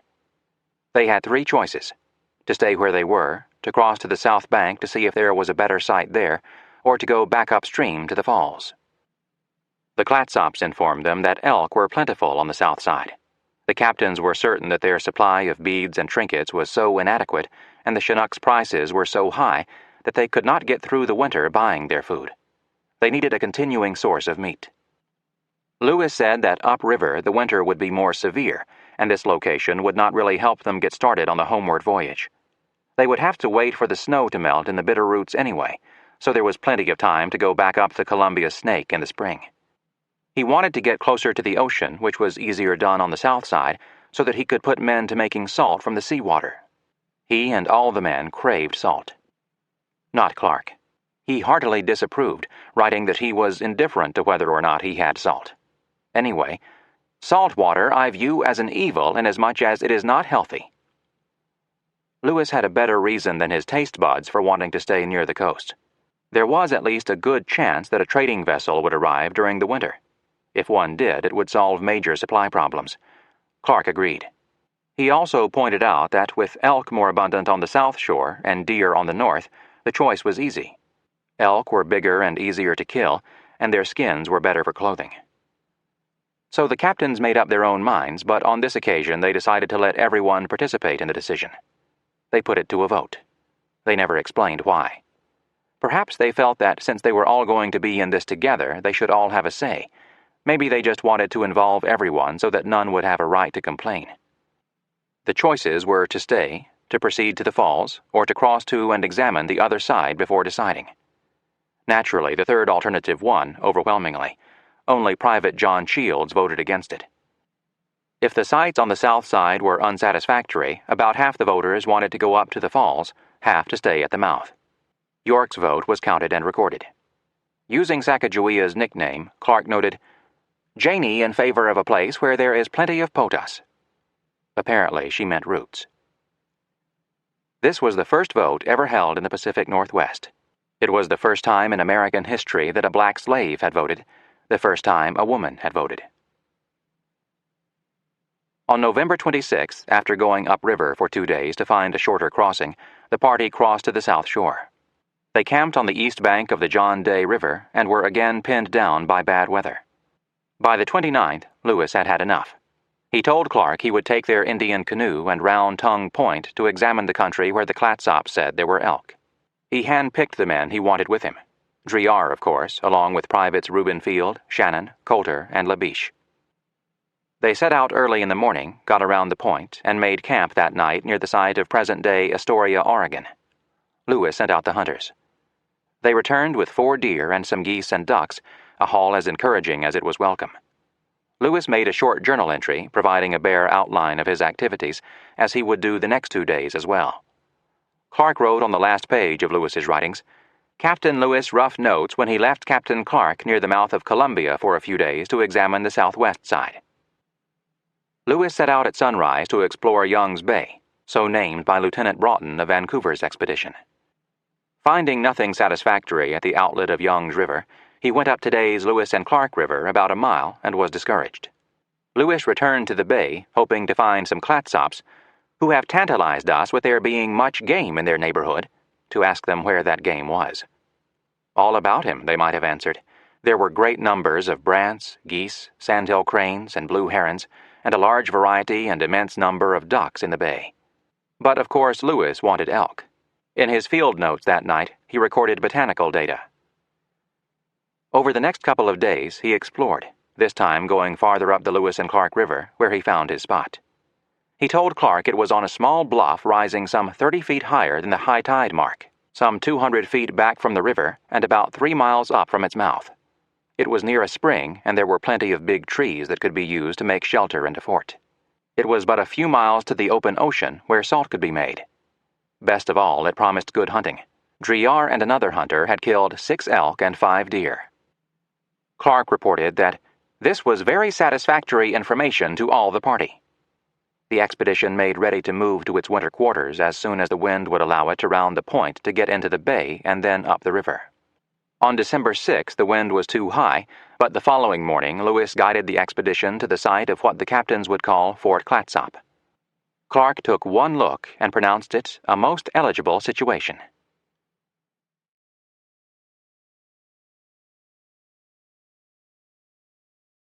Chapter 25. Fort Clatsop, December 8, 1805 to March 23, 1806. On the morning of December 8th, Clark set out to find the best route to the ocean and to find a place for a salt-making camp. Lewis sent out the hunters and put the remainder of the party to work cutting down trees, probably grand fir, to make huts and a palisade. When Clark returned from a successful reconnaissance 3 days later, Lewis was still cutting trees. Not until December 14th did he have enough for the men to start splitting logs. They found that the wood split beautifully, even to the width of 2 feet and more. The first hut they commenced building was a smokehouse. They were finding that the preservation of meat in that rainy climate required extraordinary measures. The work went slowly. It always rained, sometimes worse than others. On December 16th, Clark recorded, "The winds violent, trees falling in every direction, whirlwinds with gusts of rain, hail, and thunder. This kind of weather lasted all day. Certainly one of the worst days that ever was." Many of the men were sick or injured. Some had tumors. Private William Werner had a strained knee. Private Joseph Field had biles. Private George Gibson had dysentery. Sergeant Nathaniel Pryor had a dislocated shoulder. York suffered from colic and griping. And the fleas, picked up from the Indians and inescapable, tormented their nights and prevented a sound sleep. Entertaining and trading with visiting Indians took time. On December 12th, the chief of a neighboring Clatsop village named Cobaway paid a visit. The Indians gave him the usual medal and traded for roots. Lewis purchased 2 lynx skins, Clark 2 otter skins. Prices were reasonable one day, outrageous the next. On December 23rd, Clark purchased a panther skin nearly 8 feet long for 6 small fishhooks, a worn-out file, and some spoiled fish.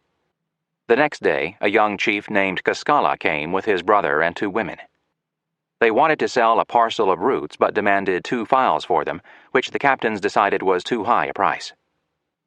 Cascala then offered a woman to each captain, which we also declined accepting, Clark wrote, which also displeased them.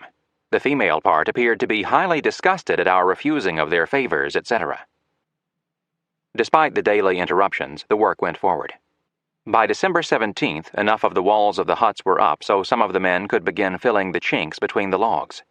A week later, they were putting on the roofs. The captains moved into their unfinished hut on December 23rd.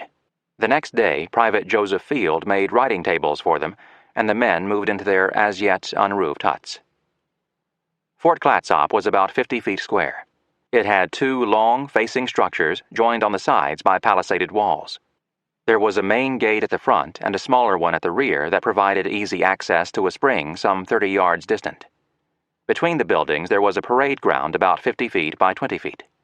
One of the structures was divided into 3 rooms, or huts, which served as enlisted men's quarters. The other contained 4 rooms, one for the captains, one for Charbonneau, Sacagawea, and their son Jean-Baptiste, one to serve as an orderly room, and the 4th the smokehouse. At first light on Christmas morning, 1805, the men woke the captains with a volley, a shout, and a song. They exchanged presents. Private Whitehouse gave Captain Clark a pair of moccasins he had made, Private Silas Goodrich gave him a woven basket, Sacagawea gave him 24 white weasel tails, and Captain Lewis gave him a vest, drawers, and socks. The captains divided the small quantity of tobacco they had left, keeping one part for use with the Indians and dividing the other among the men who smoked. The 8 non-smokers each got a handkerchief. The celebration didn't last long. It was a wet and disagreeable day, and as Clark recorded, "We would have spent this day, the Nativity of Christ, in feasting, had we anything either to raise our spirits or even gratify our appetites. Our dinner consisted of poor elk, so much spoiled that we ate it through mere necessity, some spoiled pounded fish, and a few roots." 3 days later, the captains decided they could spare a small party of salt makers.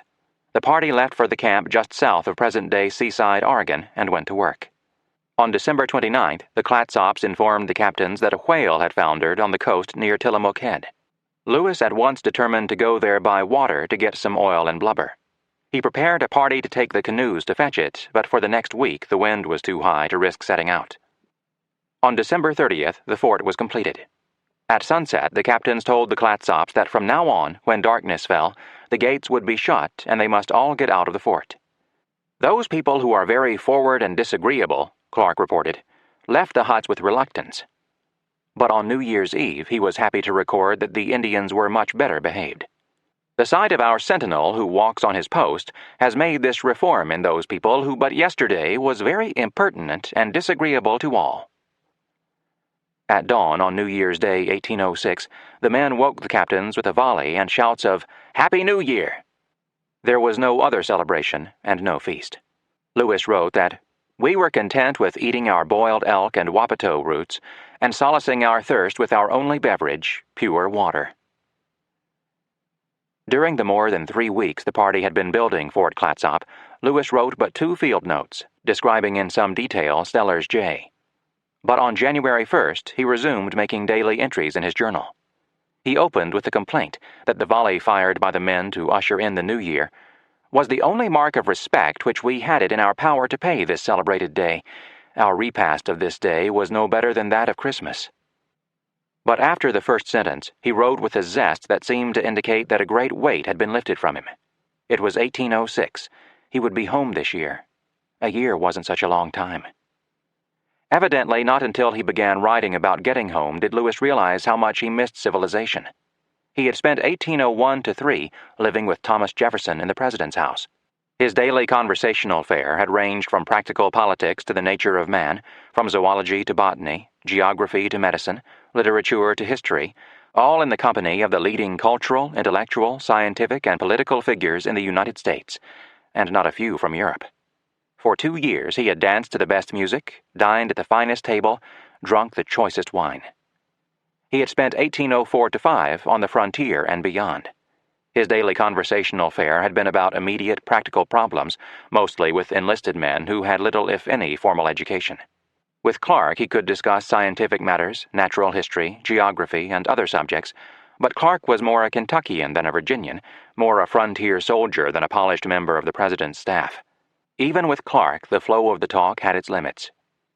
Now, with the coming of the new year, Lewis could dream of returning to Washington, Charlottesville, Philadelphia, civilization. The thought released him from his lethargy. He wrote with enthusiasm about how much he anticipated the first day of January 1807, when in the bosom of our friends we hope to participate in the mirth and hilarity of the day. We shall completely, both mentally and corporally, enjoy the repast which the hand of civilization has prepared for us. The anticipation was made all the keener by the thought that he would be able to draw on the recollection of the present to be the center of attention, telling around the table the story of the crossing of the continent. It was a prospect delicious to dream about. So, on January 1st, 1806, with winter quarters completed, his face and his mind turned east. But first he had to get through the winter. After recording that the men had given him and Clark fresh elk marrow bone and tongue for a New Year's dinner, and noting his worry about 2 missing enlisted men who had apparently lost their way returning from the salt-making site, and with the fortification completed, he wrote out a detailed order for the more exact and uniform discipline and government of the garrison. The order was precise. It was based on principles established at U.S. Army frontier fortifications over the past 30 years, principles that had been learned by the experience of living as a platoon-sized party in the midst of potentially hostile Indians. First, as was habitual with the expedition, there would be a sergeant of the guard and 3 privates always on duty in the orderly room. Second, the sentinel shall be posted both day and night on the parade ground in front of the commanding officer's quarters. If at any time the sentinel thought it necessary to go to any other part of the fort, in order the better to inform himself of the designs or approach of any party of savages, he is not only at liberty but is hereby required to do so. It was also his duty to inform the sergeant of the guard of the arrival of any party of Indians, and the sergeant's duty to report the same to the captains immediately. Lewis ordered the men to treat the natives in a friendly manner. Nor were they permitted at any time to abuse, assault, or strike them, unless the natives started a fight. The soldiers were allowed to put out of his room any native who may become troublesome to him. If the Indian refused to go or made trouble, the sergeant of the guard should take over. He was authorized to employ such coercive measures, not extending to the taking of life, as shall at his discretion be deemed necessary. If an Indian was caught stealing, the sergeant should immediately inform the captains, who would take it from there. In this, as elsewhere, Lewis made certain that the lines of authority and the decision-making power were absolutely fixed. All Indians were to be out of the fort at sunset except those the captains might specially permit to spend the night. Both gates should be shut and secured overnight. The sergeant of the guard would keep the key to the meat house and see that regular fires burned as needed. He should visit the canoes each day to make sure they were safely secured. He should report to the captains in person upon being relieved. The huts had their own cooks, kettles, and fires. The captains furnished each mess with an axe to provide firewood. All other public tools deposited in the captain's quarters could only be taken with their permission and must be returned immediately after they were used. This was to prevent the men from falling into temptation and trading an awl or a file for sexual favors or furs.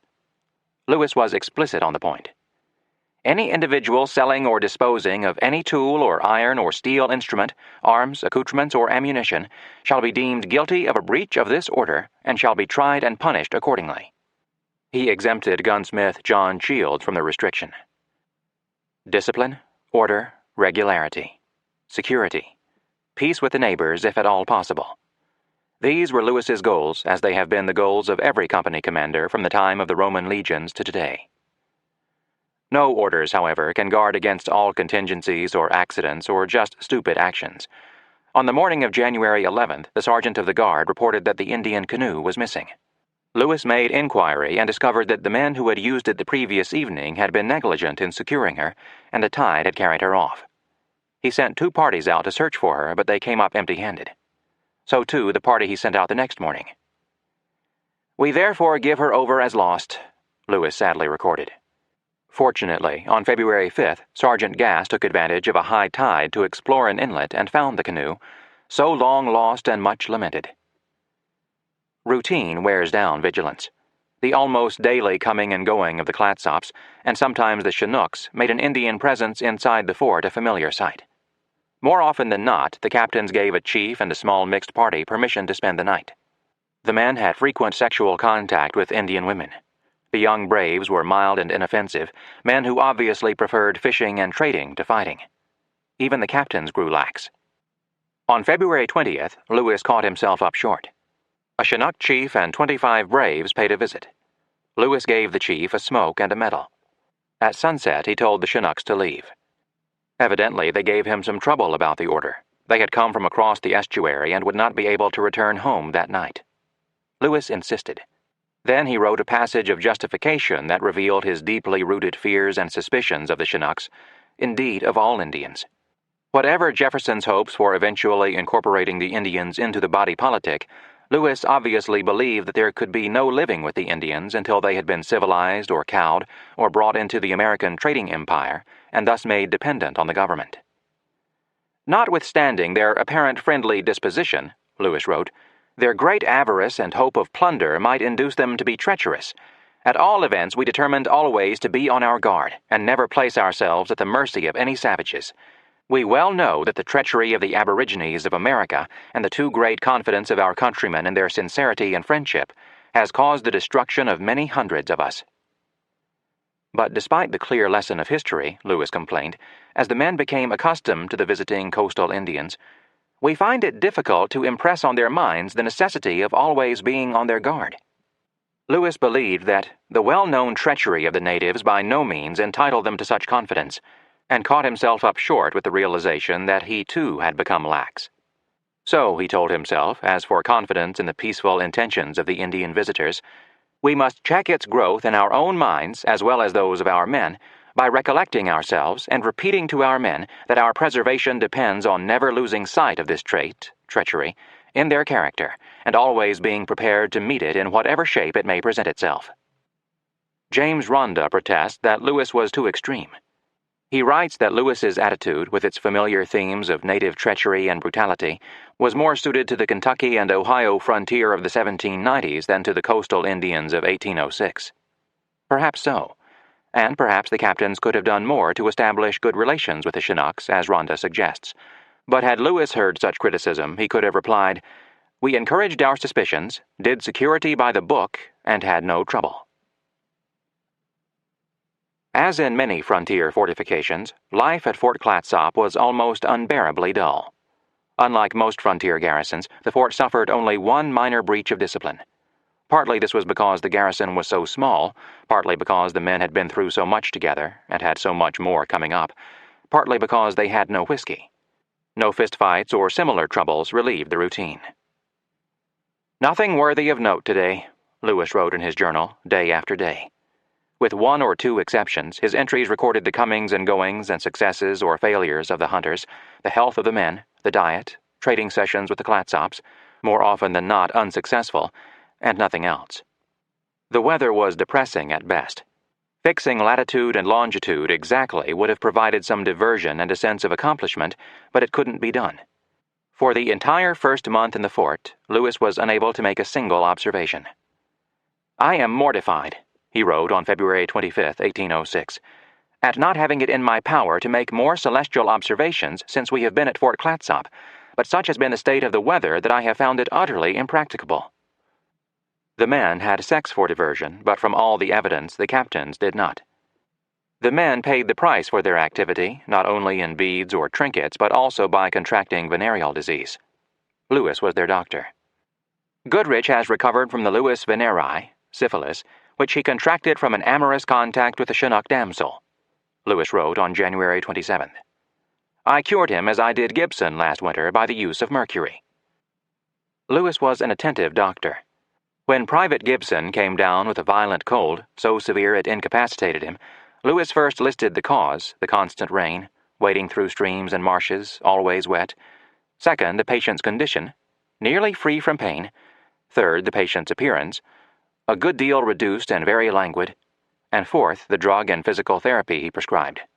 Broken doses of diluted niter, saltpeter, and made him drink plentifully of sage tea, had his feet bathed in warm water, and at 9 p.m. gave him 35 drops of laudanum. At Fort Mandan, the men's health had been a minor problem. At Fort Clatsop, the men's health was a major worry. There was always someone down with a cold or a flu or a venereal disease attack or a strained muscle. On February 22nd, Lewis noted that there were 5 men in the sick bay, 17% of the total strength, and commented, "We have not had as many sick at any one time since we left Wood River. The general complaint seems to be bad colds and fevers, something, I believe, of the influenza." On March 20th, as the party was preparing to leave, Lewis noted, "Many of our men are still complaining of being unwell. They remain weak, principally, I believe, for the want of proper food." He rightly figured that, along with the diet, the weather was the cause. Unfortunately, there was nothing that Dr. Lewis could do for his patients to improve their food or the climate. For the Clatsops and Chinooks, neither the weather nor the diet had an adverse effect. To the contrary, they were thriving tribes before the smallpox hit them, still vibrant when Lewis and Clark came to spend the winter. With few enemies and fewer wars, they were rich, enjoying an abundance of fish and furs and first access to European trade goods. They loved the food and the climate, had perfectly adjusted to them, and rightly thought of the Pacific Northwest as a bountiful provider, almost paradise. To the captains and the men, it was a miserable place that they couldn't wait to get out of. Lewis expressed one major reason for that point of view. "I expect when we get underway we shall be much more healthy. It has always had that effect on us heretofore." Fort Clatsop was almost more a prison than a fortification. The men not out hunting spent their days at hard labor, scraping at elk hides and making moccasins, 10 per man for the return trip, keeping the fire going in the smokehouse, difficult at best because the timber was wet and only smoldered instead of smoking properly, and carrying out other tasks that they regarded as women's work and resented or even hated. Lewis supervised the work. He made no recorded excursion from the fort. His boredom is evident in some of his journal entries. February 2nd. Not any occurrence today worthy of notice, but all are pleased that 1 month of the time which binds us to Fort Clatsop and which separates us from our friends has now elapsed. March 3rd. Everything moves on in the old way, and we are counting the days which separate us from the 1st of April, the scheduled departure date, and which bind us to Fort Clatsop. The food at Fort Clatsop contributed to the monotony. Getting enough of it was a daily worry for Lewis, getting some variety into the diet almost impossible. The expedition lived on elk. Over their more than 3 months on the coast, the hunters killed 131 elk, along with 20 deer, a few beaver and otter, and a raccoon. Driar was the most productive, sometimes killing a half dozen or more elk in a day. On January 12th, Lewis wrote that Driar had killed 7 elk that day and commented, "I scarcely know how we should subsist were it not for the exertions of this excellent hunter." Despite Driar's success, not enough game was coming in to feed the party. The captain supplemented the meat with dried fish and roots purchased from the Clatsops. It is odd that the captains, after their experience of doing so well fishing in the Missouri River, seldom, if ever, sent out fishermen. And apparently, despite the high prices charged by the Indians and the nearly spent supply of trade goods, no man, nor Sacagawea, ever went out to dig roots. Hunters sometimes brought back berries. Occasionally, the captains were able to purchase dogs. A good thing, too, Lewis believed. While we lived principally on the flesh of this animal, we were much more healthy, strong, and more fleshy than we had been since we left the buffalo country. Fortunately, the men were extremely fond of the dog meat. "For my own part," Lewis commented, "I have become so perfectly reconciled to the dog that I think it an agreeable food, and would prefer it vastly to lean venison or elk." Within a day of Lewis's resumption of journal writing, Clark had established a practice of copying Lewis's journal verbatim. He continued that practice as long as Lewis kept writing. But on this entry of January 3rd, Clark made one change. "As for my own part," he concluded the entry on dog meat, I have not become reconciled to the taste of this animal as yet." One of the captain's other differences of opinion also concerned food. On January 5th, the salt makers brought in a sample of their product. "We found it excellent, fine, strong, and white," Lewis wrote. "This was a great treat to myself and most of the party. I say most of the party, for my friend Captain Clark declares it to be a mere matter of indifference with him whether he uses it or not. For myself, I must confess I felt a considerable inconvenience from the want of it." Clark copied the passage, then added as an explanation, "I care but little about salt, having from habit become entirely careless about my diet." Lewis remarked that he didn't care what kind of meat he got, whether elk or dog or horse or wolf, so long as it was fat. "I have learned to think," he wrote, "that if the cord be sufficiently strong, which binds the soul and body together, it does not so much matter about the materials which compose it." The cord that bound body and soul together at Fort Clatsop was made of elk. At breakfast and supper, day after day, it was boiled elk, dried and jerked elk, leftover elk from the previous meal, more elk. When there was fresh elk that could be roasted, the men gorged themselves. But the meat was seldom fresh, because the hunters had to extend their range through the winter, and by mid-January the kills were taking place miles from the fort. Men had to go out to bring in the meat, which sometimes took days. There often wasn't enough meat at all.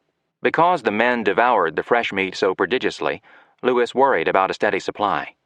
He ordered that all the meat would hereafter be jerked, then was surprised when it turned out they ate the jerky at a prodigious rate also. On January 20th, there was only 3 days' supply on hand. But, he wrote, "No one seems much concerned about the state of the stores. So much for habit. We have latterly so frequently had our stock of provisions reduced to a minimum and sometimes taken a small touch of fasting that 3 days' full allowance excites no concern." Anyway, Lewis wrote, "Our skill as hunters afford us some consolation, for if there is any game of any description in our neighborhood, we can track it up and kill it." Lewis tried to be charitable to elk. He noted on January 29 that he was enjoying the most perfect health on this food. And after all, it wasn't so bad. A keen appetite supplies in a great degree the want of more luxurious sauces or dishes, and still render my ordinary meals not uninteresting to me, for I find myself sometimes inquiring of the cook whether dinner or breakfast is ready. One welcome change in diet came on January 10th. 4 days earlier, Clark had set out in canoes with a party of 11 to find the whale that had washed ashore south of the salt camp. Lewis had proposed to lead a party himself earlier. Why Clark took over, Lewis doesn't say. Among the party was Sacagawea. In a charming passage, Lewis explained how she got to go along. "The Indian woman was very importunate to be permitted to go, and was therefore indulged. She observed that she had traveled a long way with us to see the great waters, and that now that monstrous fish was also to be seen, she thought it very hard she could not be permitted to see either." When Clark returned, he brought back 300 pounds of blubber and a few gallons of rendered oil. He had hoped for much more, but the carcass had been stripped by the time he arrived, and he had to buy what he got from the natives. Despite Clark's disappointment, Lewis was more than satisfied. After eating, he felt so good he ventured a small joke. "Small as the store is," he wrote, "we prize it highly, and thank the hand of Providence for directing the whale to us, and think him much more kind to us than he was to Jonah, having sent this monster to be swallowed by us instead of swallowing of us, as Jonah's did." But soon the whale blubber and oil were gone. It was back to elk. Lewis wrote on February 7th, "This evening we had what I call an excellent supper. It consisted of a marrow bone apiece and a brisket of boiled elk that had the appearance of a little fat on it. This, for Fort Clatsop, is living in high style." Toward the end of February, the Ukalan or candlefish began to run in immense numbers. The Clatsops netted them and sold them to the expedition, after showing them how to prepare the fish, which Lewis called anchovy. Each Ukalan was about 7 inches long. The Clatsop method was to string them together on a wooden spit and roast them. "They are so fat," Lewis found, "they require no additional sauce, and I think them superior to any fish I ever tasted." From then until they left, the captains bought all the Ukalan they could afford. Supervising the men's work and trading with the Indians took up only a part of Lewis's time. He spent much of each day at his desk in his damp, chilly, smoky quarters, with only a candle for illumination, writing in his journal. It was an almost monk-like existence. But he thrived on scholarship, and most of what he wrote was scientific. The subjects were botany, zoology, geography, and ethnology. Lewis's great outpouring during the Fort Clatsop winter constituted an invaluable contribution to knowledge. Botany was the subject he wrote the most about, partly because of the astonishing growth of trees and plants on the Northwest Pacific coast, partly because it was Jefferson's favorite scientific study. Jefferson considered Lewis a better zoologist than botanist. Lewis agreed with that judgment. On February 4, 1806, writing about the fir trees in the vicinity of Fort Clatsop, he apologized by saying, "I shall describe them as well as my slender botanical skill will enable me." But he was skillful enough in both fields to provide descriptions of dozens of previously unknown plants and animals, so accurate and complete that modern-day botanists and zoologists have little difficulty in recognizing the species. Only rarely did Lewis use Latin-derived taxonomic botanical words, but his range of knowledge included at least 200 technical botanical terms in English. At Fort Clatsop, he discovered and described in great detail, often hundreds of words, 10 new plants and trees, including the magnificent Sitka spruce. He collected, labeled, and preserved to bring home to Jefferson dozens of plants, leaves, and cones. He demonstrated familiarity with their eastern counterparts by consistently comparing what he was seeing on the West Coast with what he remembered from the East Coast. Jefferson had ordered Lewis to observe the animals of the country generally, and especially those not known in the U.S. Lewis faithfully obeyed. During that winter, he wrote about some 100 animals altogether. 35 mammals, 50 birds, 10 reptiles and fish, and 5 invertebrates. Of these, 11 birds, 2 fish, and 11 mammals were new to science. In his classic study, Lewis and Clark, Pioneering Naturalists, Paul Russell Cutright points out that though Lewis used a minimum of technical words in his description of new birds, he nevertheless supplied adequate data on color, shape of wings, number and length of tail feathers, color of iris, and note. Lewis also provided detailed descriptions of how things were done, ranging from Indian methods of preparing fish and roots to the making of canoes. On January 7th, when Driar brought in a fat beaver, most welcome as food, Lewis asked him how the castor or bait was prepared for the traps. He used over 500 words to describe the process as Driar explained it to him. You could prepare castor and place it correctly on a trap today from Lewis's description. Some of Lewis's portraits were of animals he had encountered in the mountains, not native to the lower Columbia.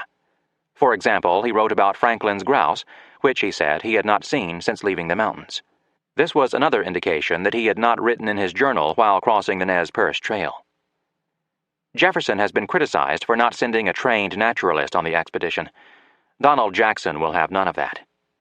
If a botanist, he asks, why not also a zoologist and perhaps a geologist? Later, the government could send out such specialists. Now the problem was to get a few men to the Pacific and back, encumbered no more than necessary by equipment, and intelligent enough to recognize and collect, but not necessarily to evaluate, the natural resources of the region. Cutright goes further. Lewis was blessed with capabilities often missing in naturalists, particularly an outstanding inherent observational competence, an all-inclusive interest, and an objective, systematic, philosophical approach to understanding the natural world. Nothing refutes Lewis's self-appraisal as a botanist and deprecating remarks of others more eloquently than his own abundant writing. In the context of the day, Lewis was an unusually capable naturalist, one with an attitude more consistent with scientists of the 20th century than with those of his own. While Lewis described birds, plants, animals, and methods, Clark worked on his map, covering the country from Fort Mandan to Fort Clatsop. On February 11th, he finished the work, an invaluable contribution to the world's knowledge. Together with his previous map of the lower Missouri, it brought the American West together for the first time. The map was Clark's work, but the implications of it were a subject of intense discussion between the captains. For 2 months, they talked about what they had seen for themselves and learned from the Indians. The result, in the opinion of geographer John Logan Allen, was the most important product of their winter on the Pacific. We now discover, Lewis wrote on February 14th, after 3 days of going over the completed map with Clark, that we have found the most practicable and navigable passage across the continent of North America. That note, almost triumphant, hid a deep disappointment. The real headline news from the Lewis and Clark expedition was that there was no all-water route across the continent. The short portage from the Missouri to the Columbia did not exist. This negation of the passage to India, Allen writes, The feature of all images of the American Northwest since Marquette was the greatest single transformation of geographical lore for which the journey of Lewis and Clark was responsible. The best route fell far short of Jefferson's hopes. That was the answer Lewis was going to have to give to the first question Jefferson would ask when they met next year. Beyond his personal feelings, Jefferson would have to pay a political price. With the Sioux blocking the Missouri, and with no all-water route across the continent, the Federalists would have a peg upon which to ridicule the Louisiana Purchase. At Fort Clatsop, Lewis started practicing how he would present the news. That business about the best route made for a positive start. He went on to claim that, just as Jefferson had anticipated, the best route was up the Missouri and down the Columbia, the route the expedition had followed. Except for the two shortcuts from the Missouri, at the gates of the mountains and at the Great Falls, which the Shoshones and Nez Perce had told the captains about. These they intended to explore on the return trip. As for crossing the Bitterroot Mountains, Lewis explained that Indian information convinced him it would not be possible to go north or south to find a better passage than the Nez Perce Trail. He recorded without comment that it was a distance of 184 miles. Not much of a best route, but the reality of geography could not be wished away. In a little-known letter dated September 29, 1806, Lewis came a bit closer to recognizing that reality than he had in his Fort Clatsop entry. In it, he wrote that he had no hesitation to say and declare that the expedition had been completely successful in discovering the most practicable route, but then added the crucial qualifier, such as nature has permitted. For the men of the Enlightenment, there was no arguing with nature. Surely Jefferson would be unhappy with the end of his dream, but still glad to know the truth. And the truth was that Jefferson would have to put out of his mind forever any comparison between the Rocky Mountains and the Appalachians. Sitting on his rough-hewn stool at his rough-hewn desk at Fort Clatsop, Lewis could imagine sitting in the drawing room at the President's house, reporting to Jefferson. He could imagine Jefferson taking in the news, nodding, accepting the fact, and already beginning to think of how to deal with the newly discovered reality. Lewis could suppose that, after getting some details, Jefferson might well ask about the commercial possibilities. Could Americans establish a trading post at the mouth of the Columbia and take over from the British the fabulously profitable fur trade with the Orient? Lewis was working on a plan to bring that about, but it had not yet matured. He revealed one part of it, however, by noting that the abundance and cheapness of horses among the natives on both sides of the mountains will be extremely advantageous to those who may hereafter attempt the fur trade to the East Indies by way of the Columbia River and the Pacific Ocean. The length and difficulty of the portage over that route could be overcome with readily available horses from tribes that had no contact with the British. He gave a census of the horse holdings of the Shoshone, the Nez Perce, and other tribes, all of whom enjoy the benefit of that docile, generous, and valuable animal, the horse. The British had to take their furs out the St. Lawrence and on to London before they could begin the voyage to the Indies. If only a man could figure out how to get a trading post established on the Columbia and a way to get the furs from the Canadian and the American Great Plains to it, American businessmen would have a one-year advantage over their British rivals. Lewis continued to think about that larger problem. But there would be no person-to-person report to Jefferson if Lewis did not get himself and his party home. He prepared accordingly. He checked the supplies, especially the rifles and ammunition. Now our only hope for subsistence and defense in a route of 4,000 miles through a country exclusively inhabited by savages. He found there was more than enough and congratulated himself on having come up with that happy expedient which I devised of securing the powder by means of the lead. The lead canisters had been through many adventures, but were little damaged. The powder was dry. Moccasins were being made. The rifles were all in order, thanks to John Shields's skills. Lewis had determined to stay at Fort Clatsop until April 1st, but on March 5th he indicated he wanted to move the date forward. For one thing, like everyone else, he wanted to get out of the place. For another, the elk were farther away than ever, making life even more difficult. By mid-March, Lewis had fixed March 20th as departure day. It came and went. The wind blew so violently the Americans dared not attempt the river in their canoes. Still, Lewis used the occasion to say goodbye to Fort Clatsop. His statement was objective and philosophical, and had just a bit of nostalgia to it. Although we have not fared sumptuously this winter at Fort Clatsop, we have lived quite as comfortably as we had any reason to expect we should, and have accomplished every object which induced our remaining at this place. In making the preparations for departure, Lewis set out to purchase a couple of native canoes to use in going up the river as far as the lowest falls. On March 14th, he bargained with the Clatsop over an indifferent canoe, but Lewis thought the price was more than our stock of merchandise would license us. I offered him my laced uniform coat, but he would not exchange. The expedition was desperately poor, almost broke. 2 handkerchiefs would not contain all the small articles of merchandise which we possess, Lewis lamented on March 16th. The balance of the stock consists of 6 blue robes, 1 uniform artillerist's coat and hat, 5 robes made of our large flag, and a bit of ribbon.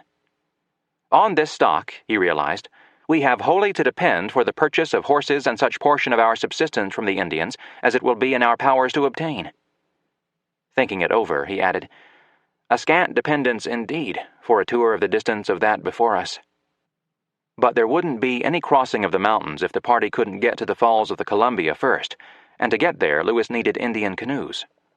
On March 17th, he sent Driar with his prized coat to pay the price demanded by the Indian owner of the canoe he wanted.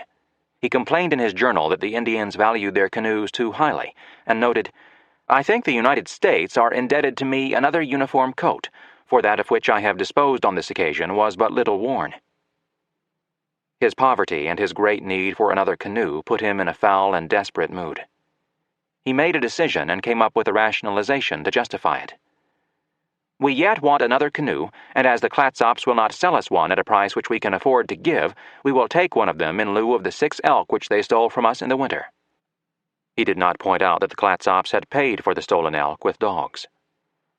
On March 18th, the deed was done. Lewis did not record it, but Sergeant Ordway noted in his journal that 4 men went over to the prairie near the coast and took a canoe, as we are in want of it. When they got it back to the fort, they found that Chief Cabaway was visiting, so they hid it. Lewis admitted that the deception of Cabaway set a little awkward, but he covered his crime by giving the chief a certificate of his good conduct and the friendly intercourse which he has maintained with us during our residence at this place. James Rhonda rightly characterizes this as a particularly sordid tale of deception and friendship betrayed, at worst criminal and at best a terrible lapse of judgment. The essential honesty that distinguished Lewis and Clark from explorers like Hernando de Soto and Francisco Pizarro had been tarnished. Lewis felt he had no choice. Perhaps he was right. Perhaps the expedition's poverty did preclude purchase. Surely the Clatsops would have taken a rifle and some ammunition and powder for a canoe, but giving a rifle to a native would have involved a violation of an absolute rule, just as stealing a canoe did. Lewis chose to steal. During Cabaway's March 18th visit, Lewis had given him, with copies to other chiefs who visited that day, a list of the names of the men in the Corps of Discovery.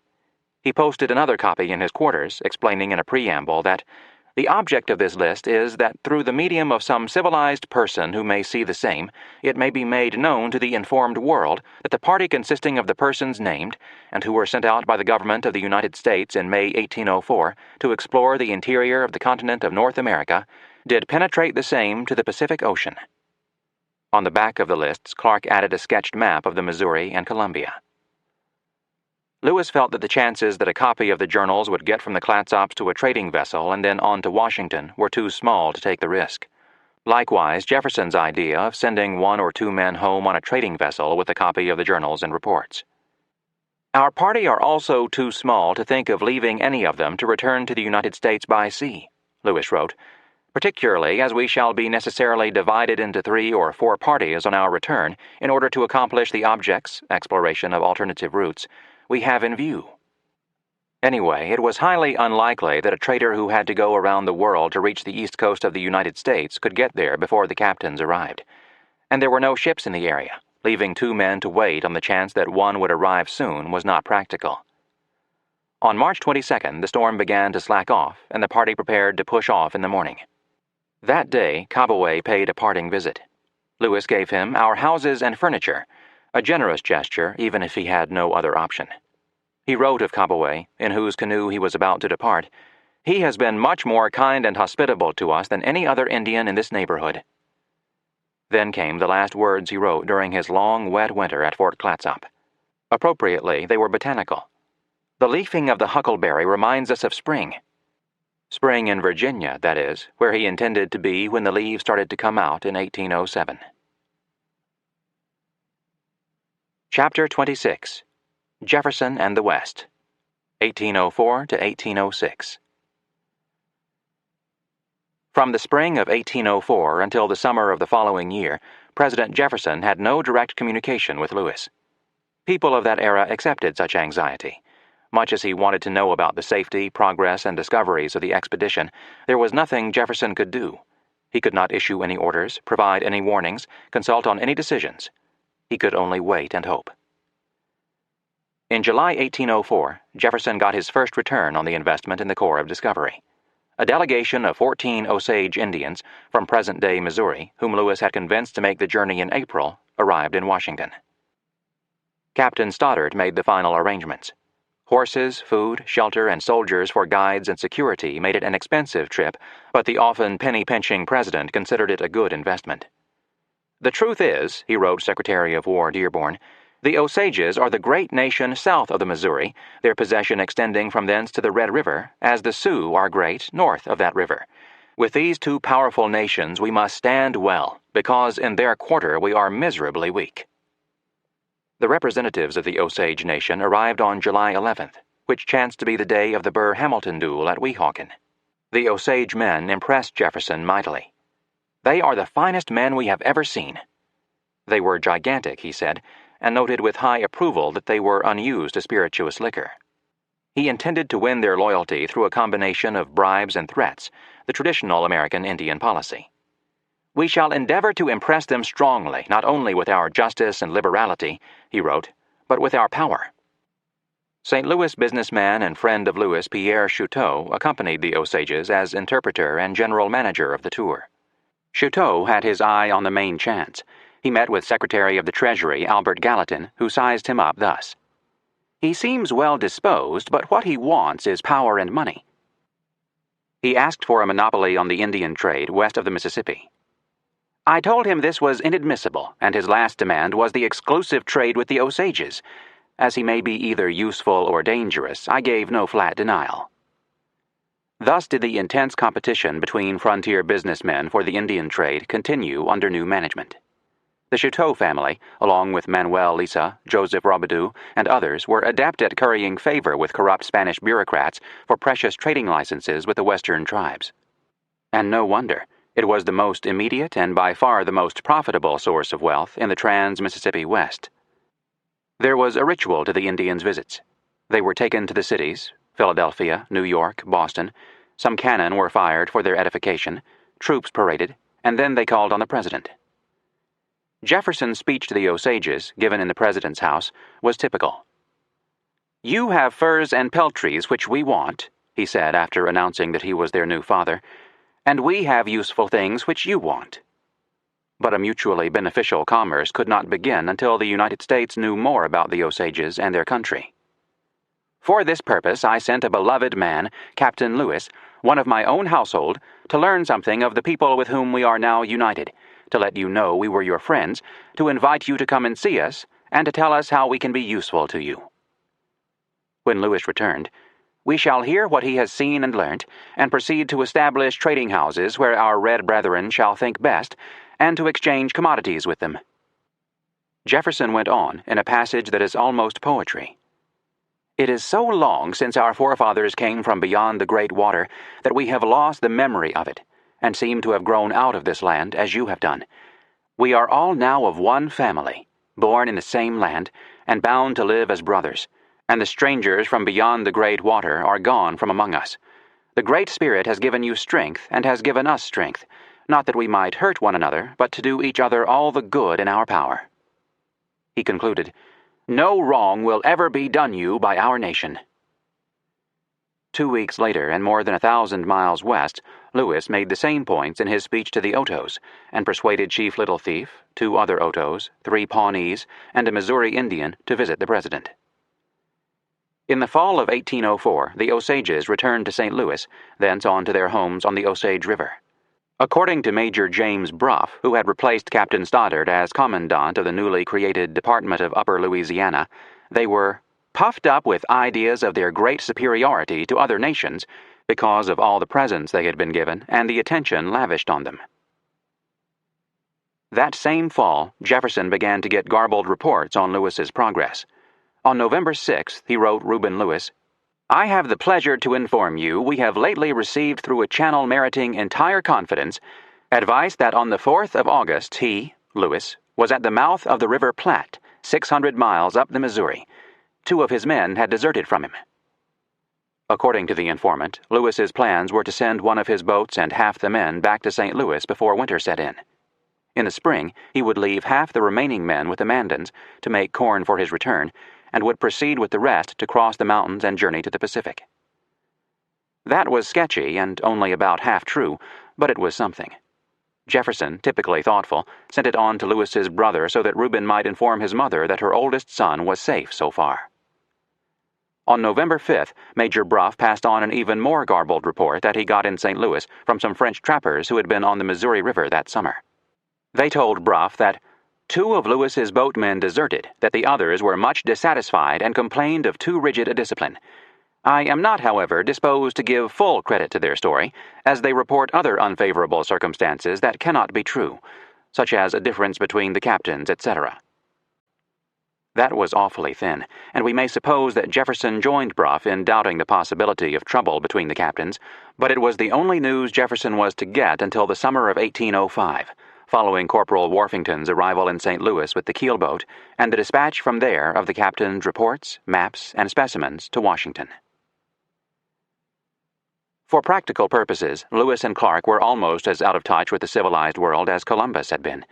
Even parties of experienced soldiers sent out to find them couldn't. The search for Lewis came about because the commanding general of the U.S. Army was secretly a Spanish spy, codename Agent 13. General James Wilkinson, born in 1757, was a fabulous if despicable character. As an officer in the Revolution, he had entered into the Conway Cabal, a group trying to supplant General Washington, and from then until his death in 1825, he never met a conspiracy he didn't embrace. Charming, amoral, shrewd, a high risk taker, and a survivor, he was a double agent. As Donald Jackson writes, "One never really knows at any given time whether Wilkinson is acting on behalf of the United States, Spain, or, as was often the case, his own arcane greed for power and money." He had betrayed Washington. He betrayed his superior, General Anthony Wayne, intriguing against him for his job. He betrayed George Rogers Clark, his rival for popular leadership in the West, spreading rumors and telling lies about him. He betrayed his country when he swore to Spain in 1787 that he would work for the secession of the Western states from the Union. He further betrayed his country in a March 1804 message to Madrid. At the time, he was in New Orleans. He reported that Lewis's expedition was about to depart from St. Louis to ascend the Missouri River, and that its objective was to cross to the Pacific. In New Orleans, the established French and the newly arrived Americans were making bets on how long it would be before the United States established a seaport on the Pacific. Wilkinson told Madrid the big money was saying 5 years. Madrid was full of fear that an avalanche of Americans was about to cross the Mississippi and begin to descend on their gold and silver mines. Wilkinson therefore touched a raw nerve when he reported on the Lewis expedition, and so he got an immediate response to his suggestion.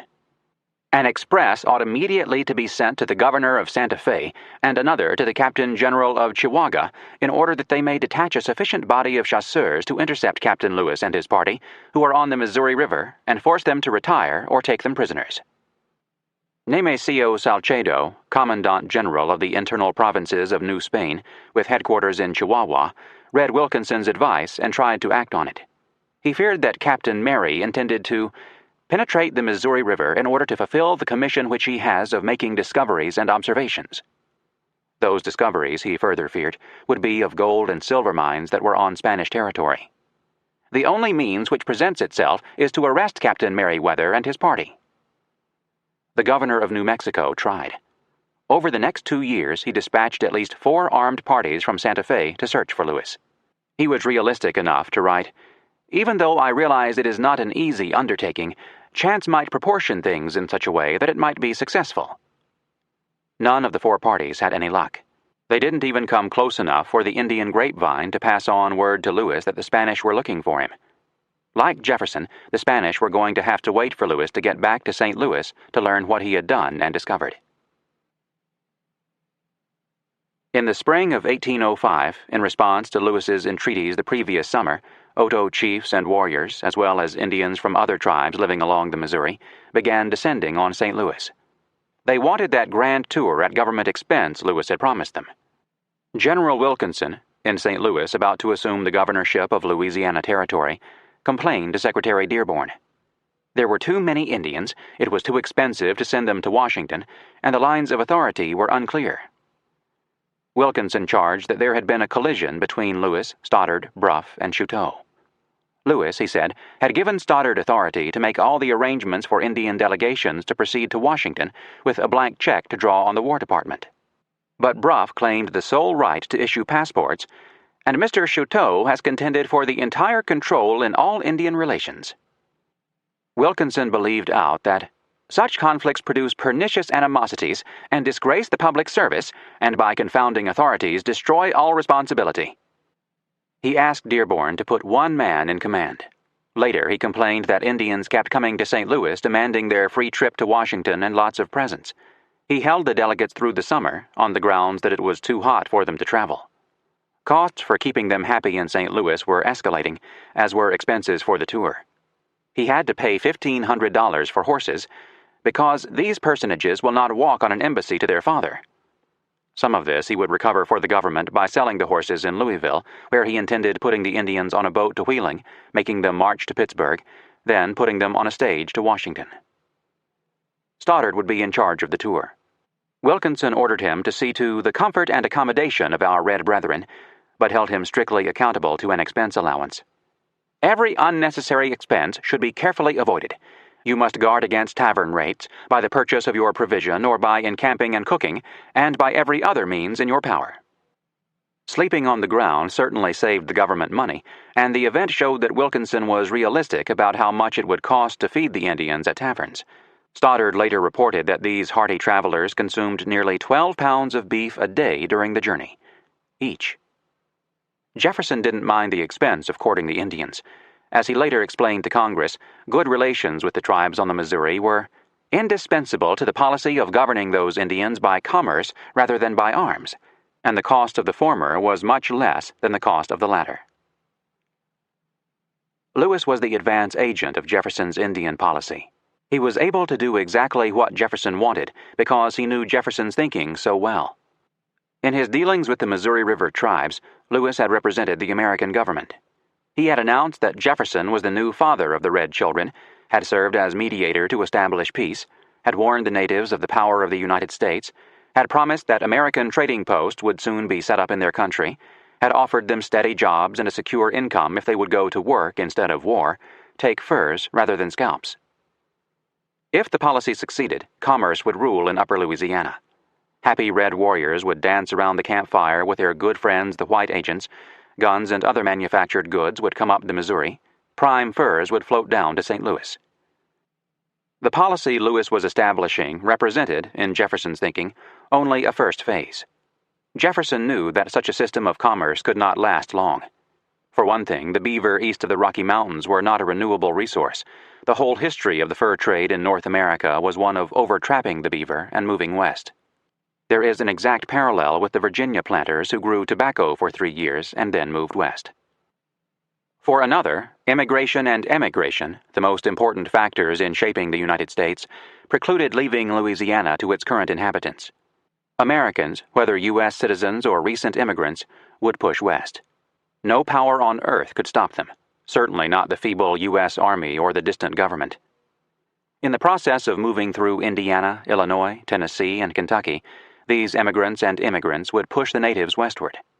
In the immediate future, Jefferson proposed to deal with that problem in 3 ways. As he put it in February 1803 in a directive to Governor William Henry Harrison of Indiana Territory, he first proposed to remove the white population of Upper Louisiana across to the east side of the river, giving them equal or larger holdings, and forbid emigrants access to Upper Louisiana. Second, he hoped to civilize at least some of the Indians living east of the Mississippi. Third, those Indians who remained uncivilized could be sent west of the river into what would be a vast reservation. Jefferson told Harrison his hope was that the Indians would incorporate with us as citizens of the United States, or failing this, remove beyond the Mississippi. From the government's perspective, that made perfect sense. The frontier would move forward at a regular pace, but only after the Indians had been civilized or removed. Pioneers would have to purchase regular deeds and titles to the land they farmed, rather than just squatting on it. Frontier clashes between red and white men would be reduced, if not eliminated. There would be law and order, bureaucratic regularity, taxes collected, and a reduced need for the U.S. Army. But it was all a pipe dream. As well try to stop an avalanche as to stop the moving frontier. American immigrants and emigrants wanted their share of land, free land, a farm in the family, the dream of European peasants for hundreds of years, the New World's great gift to the Old. Moving west with the tide were the hucksters, the lawyers, merchants, and other men on the make looking for the main chance, men who could manufacture a land warrant in the wink of an eye. This had been the experience in Virginia, and it was currently being acted out in Indiana Territory. And within a year of the day Lewis and Clark set out up the Missouri River on their expedition, it was taking place in Upper Louisiana. Wilkinson had his orders to block any movement into Upper Louisiana, but, as he told Secretary Dearborn, "No opposition can be given to the bands of migrants who are crossing the Mississippi, because almost the whole country is covered by grants, real or fictitious, and it would be hazardous in a public office to remove a settler until the merits of the title under which he squats is ascertained." He had no clerks or officials to conduct such examinations of the titles. His situation was impossible. It was an experience he shared with every frontier governor in American history. Jefferson was as responsible for this mad rush west as any man. He had purchased Louisiana. He had sent out his beloved man, Lewis, to explore and publicize it. He had printed and widely distributed the captain's glowing descriptions of the land along the lower Missouri. He was thus encouraging what he said he wanted to restrain. Hypocrisy ran through his Indian policy, as it did through the policies of his predecessors and successors. "Join us or get out of the way," the Americans said to the Indians, but in fact the Indians could do neither. By pushing them ever west, the Americans made it impossible for the Indians to become civilized as they meant the term, and it turned out there was almost no place where the Indians would be out of the way of the onrushing pioneers. Jefferson said he believed the Indian was almost as capable as the European, and although not ready for assimilation, soon would be. In contrast, blacks would never be ready. In this he differed from other presidents, yet only in theory, not in action. In fact, he stole all the land he could from Indians east of the Mississippi, while preparing those west of the river for the same fate, after the beaver were trapped out. How could the greatest champion of human rights in American history do such a thing? Jefferson and his contemporaries would not have regarded the question as valid. In their view, Indian ideas about land ownership were a lot of foolishness. A band of Sacs rode twice a year through a territory as big as an eastern state and claimed it as their own. That land could support thousands of farms, tens of thousands of settlers. Anyway, no matter how much compassion Jefferson felt toward the Indians, however badly he wanted law and order and bureaucratic regularity on the frontier, on this question the people, not the government, ruled. Americans had but one Indian policy: get out of the way or get killed, and it was non-negotiable. The only thing that separated Jefferson from the settlers was that he wanted to buy the Indians out rather than drive them out. But that, too, was more rhetoric than reality. He wrote Harrison that the policy was to exchange lands which they, the Indians, have to spare and we want for necessaries, which we have to spare and they want. Trading posts should be established among them, and the agents should extend credit. Soon the Indians would run into debt. When their debts mounted, they become willing to lop them off by a cession of lands. Jefferson concluded, "In the whole course of this, it is essential to cultivate their love. As to their fear, we presume that our strength and their weakness is now so visible that they must see we have only to shut our hand to crush them. Keep the peace. Civilize the tribes, trade with them, and get title to their lands." As Donald Jackson comments, "These ends could be accomplished by fair or foul means, and fair was better, especially if it cost less. The Indians can be kept in order only by commerce or war," Jefferson said. "The former is the cheapest." However cynical Jefferson's long-term policy, his short-term decision to establish an American trading empire on the Missouri was eminently practical, if the Sioux could be brought into it. The immediate payoff on the Louisiana Purchase, he wrote Dearborn, was that it gave us a perfect title and thus strengthens our means of retaining exclusive commerce with the Indians on the western side of the Mississippi. In other words, we can kick the British out of one of their most profitable markets, certainly something that would give the author of the Declaration of Independence satisfaction. As a bonus, it would be profitable to the United States and its citizens, and begin the process of extending American power to the Pacific. Jefferson's Indian policy, with which Lewis would be associated all his adult life as advance agent, was subsidiary to his overall Western policy, with which Lewis was also associated as advance agent. That policy was to make the United States into a continental power stretching from sea to sea. The first step was to find the Northwest Passage, if it existed, and in the process map and describe Upper Louisiana. The next steps were to map and describe the other parts of the Louisiana Purchase, which meant sending similar expeditions up the southern tributaries of the Mississippi and up the Mississippi itself to discover its sources. Government-sponsored explorations could only feed the frenzy of the frontiersmen, but that was a price Jefferson was eager, to pay. As Lewis and Clark were preparing to shove off from Wood River in the spring of 1804, Jefferson was setting up other expeditions. One was designed to go up the Arkansas River to the mountains, march to the headwaters of the Red River, and ascend it back to the Mississippi. Another was to find the sources of the Mississippi. A third would explore the Ouachita. None was completely successful. The one going up the Red River was turned back by the Spanish. The one going up the Mississippi failed to find the source, as did the one going up the Ouachita. They all got started in 1806, after Lewis and Clark had reached the Pacific. Their failure illustrates how lucky, how good, and how well led the Corps of Discovery had been. Jefferson's first goal was good maps. He wanted to know what he had bought. He explained his purpose to naturalist William Dunbar. "The work we are now doing is, I trust, done for posterity, in such a way that they need not repeat it. We shall delineate with correctness the great arteries of this great country. Those who come after us will extend the ramifications as they become acquainted with them, and fill up the canvas we begin." That the maps thus produced, once published and distributed, would encourage more westward movement was a risk Jefferson was willing to take. That the westward movement might someday bring American settlers to the Pacific coast was another risk he accepted. Indeed, it was his policy.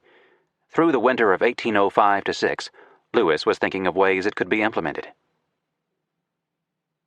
In May 1805, as Wilkinson was making the arrangements for the Indian delegations to go to Washington, Corporal Worthington brought the expedition's keelboat into St. Louis.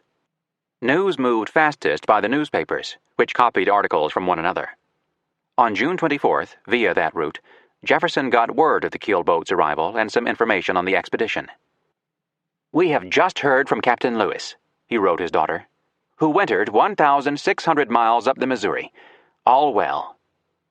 He expected to soon receive reports, maps, and specimens. That was all the news he had.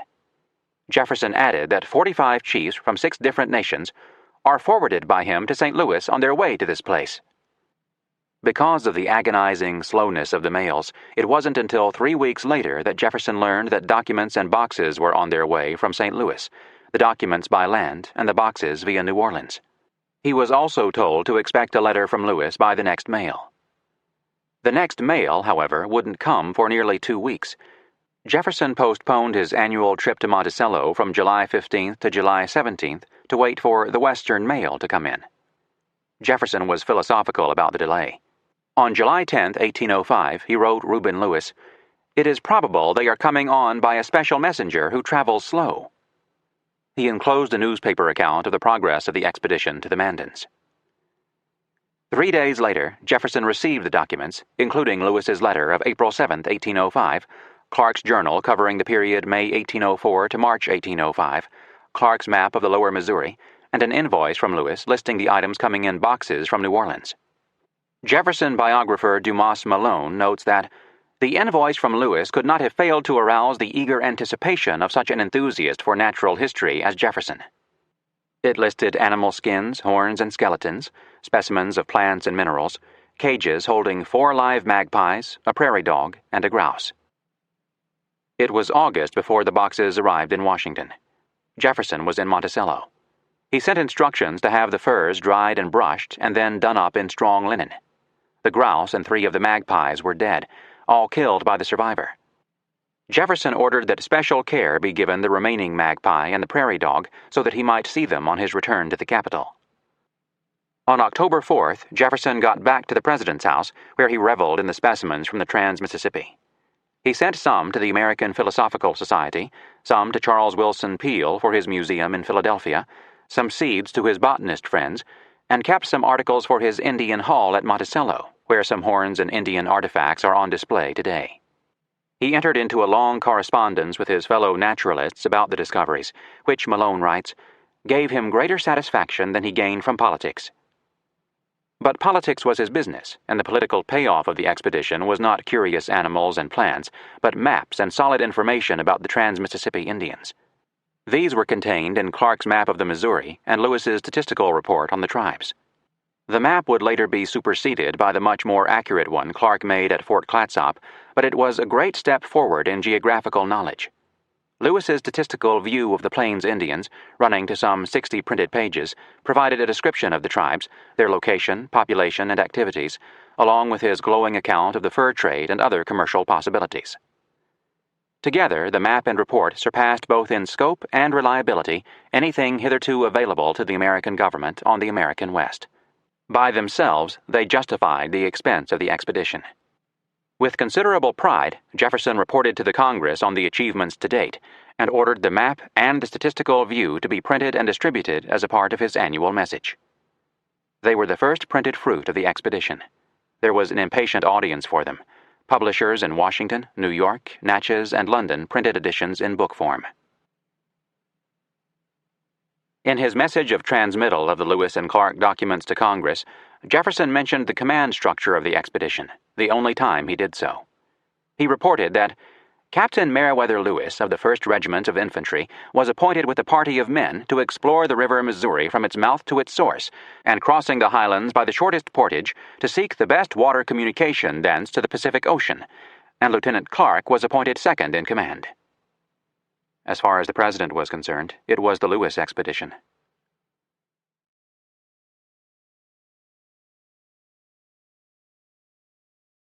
In October 1805, Stoddard's tour left St. Louis, including 45 Indians from 11 tribes. They arrived in Washington in January 1806. Jefferson gave them the standard Great Father talk.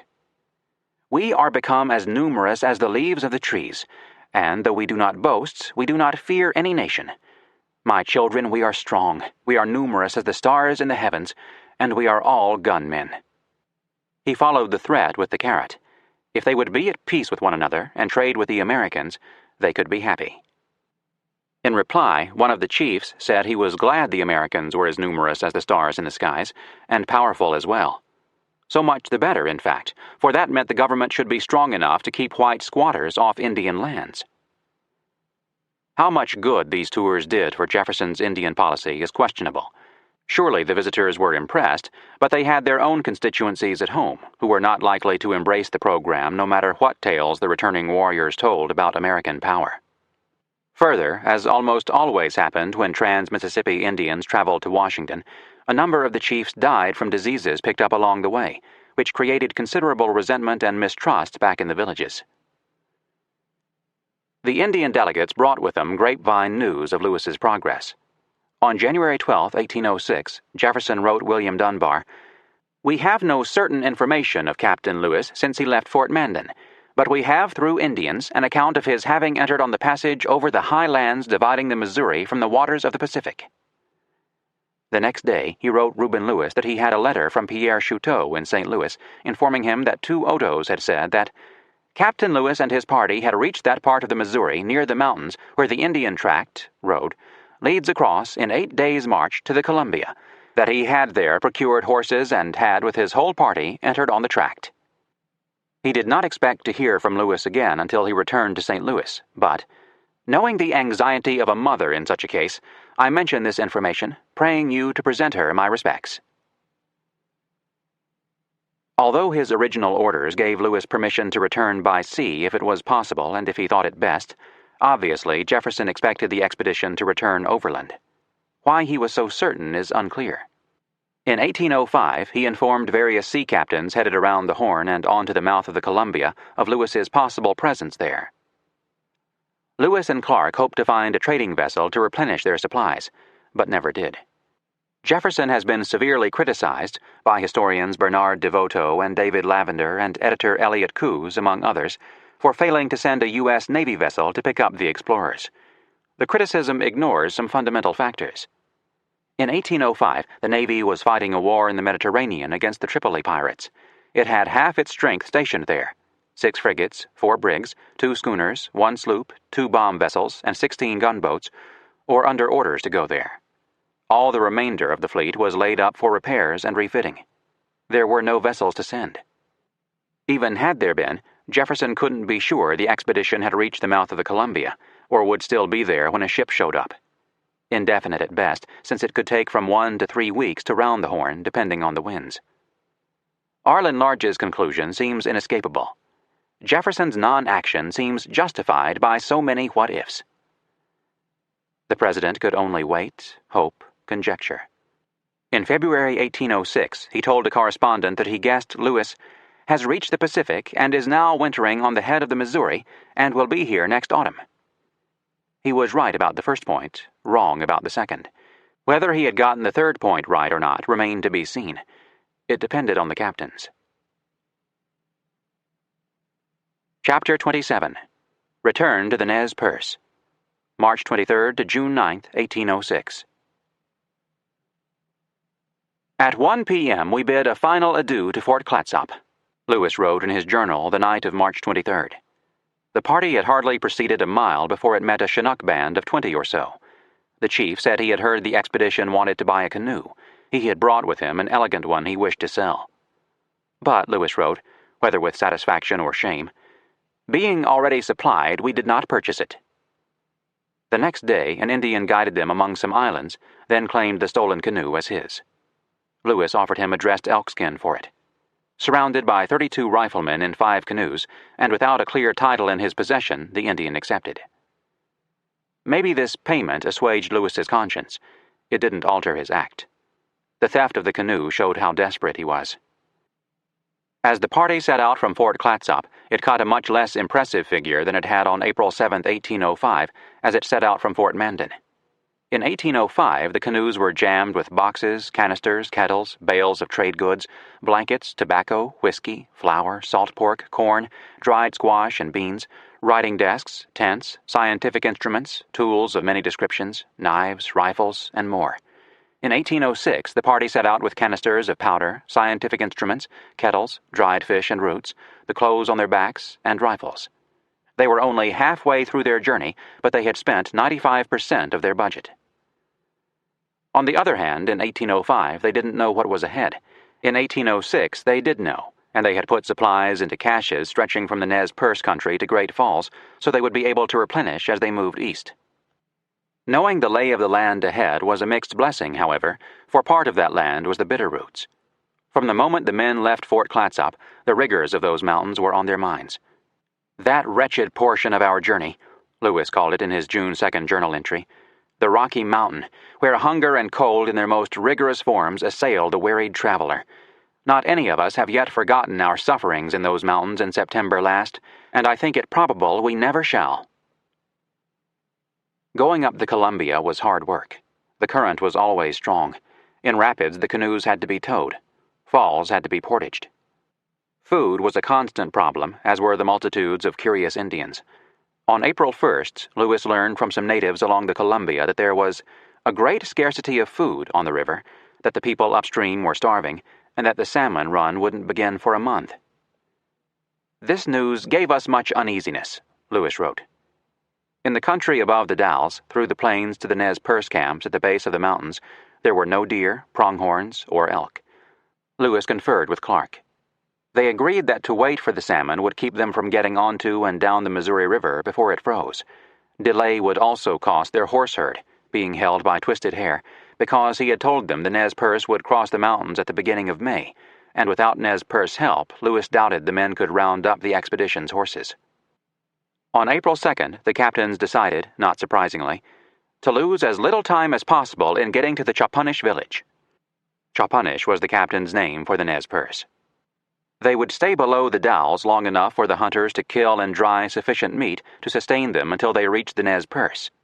Lewis figured that the party could live on horse meat as it crossed the Bitterroots. He explained, "We now view the horses as our only certain resource for food, nor do we look forward to it with any detestation or horror, so soon as the mind which is occupied with any interesting object reconciled to its situation."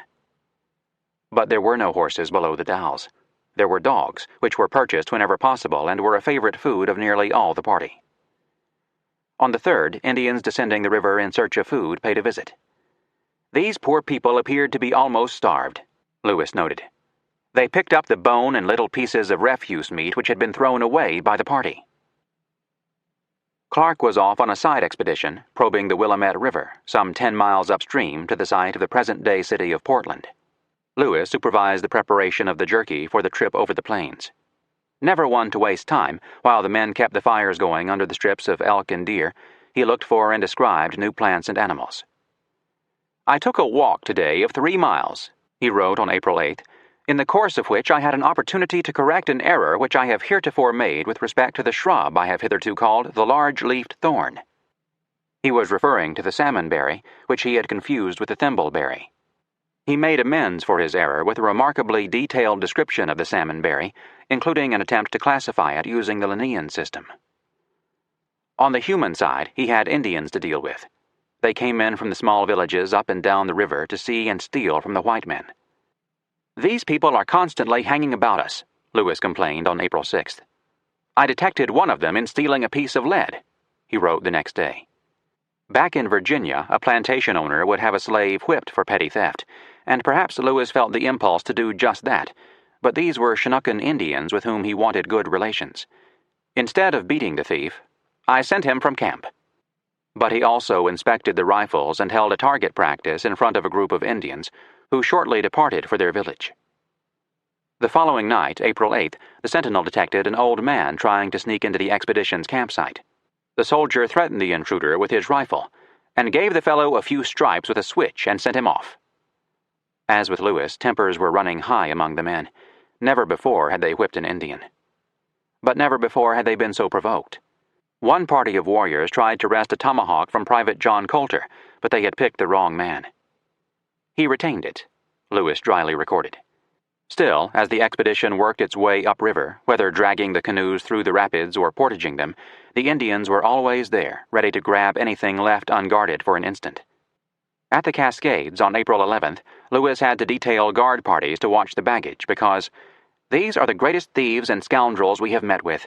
One of them had the insolence to cast stones down the bank at 2 of the men." Others threatened Shields, who had to pull his knife to drive them off. In the evening, 3 Indians stole Lewis's dog, Seaman, which sent him into a rage. He called 3 men and snapped out orders to follow and find those thieves, and, if they made the least resistance or difficulty in surrendering the dog, to fire on them.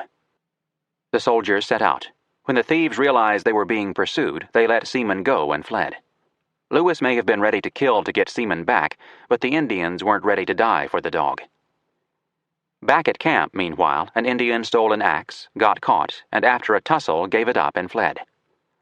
Lewis told a group hanging out at the camp that, if they made any further attempts to steal our property or insulted our men, we should put them to instant death. Lewis and his men were right up to the edge of serious violence. They had no patience left, and the temptation to use their rifles was very strong, especially since they felt surrounded. "I am convinced that no other consideration but our number at this moment protects us," Lewis wrote. He and the party were in so foul a mood that they could entertain the thought of a first strike. One quick volley would drive the Indians away. But that was dangerous thinking. Giving in to temper would be risking not just good relations with the natives, but the expedition itself. Lewis had to keep a check on himself without allowing the Indians to pilfer the pantry of the expedition or run off with his dog. He controlled his breathing and began talking, through the sign language, with the chief. The chief responded to Lewis's charges about Indian behavior by laying all the trouble at the feet of 2 bad men in his nation. They alone had been responsible for these scenes of outrage of which we complained. The village as a whole wished for peace and good relations. So did Lewis, who concluded his account, "I hope that the friendly interposition of this chief may prevent our being compelled to use some violence with these people, Our men seem well disposed to kill a few of them." Of course, some young warriors in the Indian village were equally well disposed to kill a few of the whites. Knowing that, and determined to prevent it, Lewis recorded, "We keep ourselves perfectly on our guard." The captains decided that once they got onto the open plain country above the Dalles, they would go overland to the mountains. To do that, they needed as many horses as they could purchase. Clark went ahead beyond the Dalles to set up an advance camp and begin buying horses. Lewis stayed behind to oversee the portage of the baggage. After the first day of haggling, Clark sent a runner to tell Lewis the Indians would not sell at the price being offered. Lewis sent back a note telling Clark to double the price. He wanted at least 5 horses and wanted them badly, for he wanted to get out of there to shake these Indians from his heels. In addition, the longer the expedition stayed in the area, the more chances the Indians would have to execute any hostile design should they meditate any against us. The Indians knew a seller's market when they saw one. They kept saying no to whatever Clark offered, which in truth wasn't much. What made it so maddening was that the natives beyond the Dalles, as Lewis complained on April 17th, have a great abundance of horses but will not dispose of them. On April 18th and 19th, Lewis broke down and paid the price of 2 large kettles for 4 horses. Never before had he been willing to part with the kettle. The expedition was reduced to 4 small kettles to do its cooking, 1 per mess. The night of the 19th, Lewis directed the horses be hobbled and allowed to graze, with orders that the man who was responsible for each horse stay with him and watch him. But Private Willard was negligent in his attention to his horse and suffered it to ramble off. Lewis's temper again flared, this time at one of his men. "This, in addition to the other difficulties under which I labored, was truly provoking," he explained in his journal. "I reprimanded Willard more severely for this piece of negligence than had been usual with me." As Lewis and the men with him made their way up the Columbia, the Indians continued to torment them. Tomahawks and knives disappeared during the night. On April 20th, Lewis had once again to warn the local inhabitants that if I caught them attempting to purloin any article from us, I would beat them severely. That remonstrance had to be repeated at every village. When the party got above the Dalles, Lewis decided to abandon the canoes. Getting them past Celilo Falls appeared to be impossible. Join Clark at his upriver camp, obtain as many pack horses as possible, and march to the mountains. That decision made, on April 21st, Lewis had all the spare poles and paddles placed on the canoes. Then he set fire to the pile. He was determined to make certain that not a particle should be left for the benefit of the Indians. While the fire burned, Lewis caught an Indian stealing an iron socket that had been tossed aside from one of the poles. His pent-up fury burst forth. He caught the man, cursed him, beat him severely, and then made the men kick him out of camp. His blood was hot. He informed the Indians standing around that I would shoot the first of them that attempted to steal an article from us, that we were not afraid to fight them, that I had it in my power at that moment to kill them all and set fire to their houses. The release that came with the physical satisfaction of beating the thief and the psychological pleasure of shouting threats at the young hangabouts who were gawking at him drained some of Lewis's emotion. He breathed deeply and got control of his temper. He told the Indians, "It was not my wish to treat them with severity, provided they would let my property alone." He could easily take some horses, he said, the horses of the men who had stolen knives and tomahawks, but since he did not know who the thieves were, he would rather lose the property altogether than take the horse of an innocent person. The Indians hung their heads and said nothing. That afternoon, Lewis set off with 9 horses carrying baggage and 1 being ridden by Private William Bratton, who had a severe back condition and could not walk. Lewis was in a better mood. He always was happiest when proceeding, and looking forward to getting out of the Chinookan country and back in the land of the Nez Perce, where he expected that the natives will treat us with much more hospitality than those we are now with. But the next morning, April 22nd, local Chinookans stole a saddle and robe. Lewis's blood rose past a danger point. He swore he would either get the stolen goods back or burn their houses. They have vexed me in such a manner by such repeated acts of villainy that I am quite disposed to treat them with every severity. Their defenseless state pleads forgiveness so far as respects their lives. He ordered a thorough search of the village and marched there himself, resolved to burn the place down if he didn't get the saddle and robe back. That was the closest Lewis came to applying the principle of collective guilt. Fortunately, the men found the stolen goods hidden in a corner of one of the houses before Lewis reached the village. He had been wonderfully lucky. Had those goods not been recovered, he might have given the order to put the houses to the torch. The resulting conflagration would have been a gross overreaction, unpardonably unjust, and a permanent blot on his honor. It would have turned every Chinookan village on the lower Columbia against the Americans, and thus made impossible the fulfillment of the plan Lewis was developing for a transcontinental, American-run trading empire. He had a lot at stake, but he had been ready to allow his anger to override his judgment. To modern eyes, this looks suspiciously like racism, just as Lewis's resolve to burn down the village raises images of the U.S. Army in the Indian Wars and in Vietnam. But if one means by racism a blind prejudice toward Native Americans based on false but fully believed stereotypes, Lewis was no racist. When he talked about Indian nations, he meant the word just as he applied it to European peoples. He was keenly aware of differences between tribes, a subject he wrote about at length and with insight. He liked some Indians, admired others extravagantly, pitied some, despised a few. His response to Native Americans was based on what he saw and was completely different from his response to African Americans.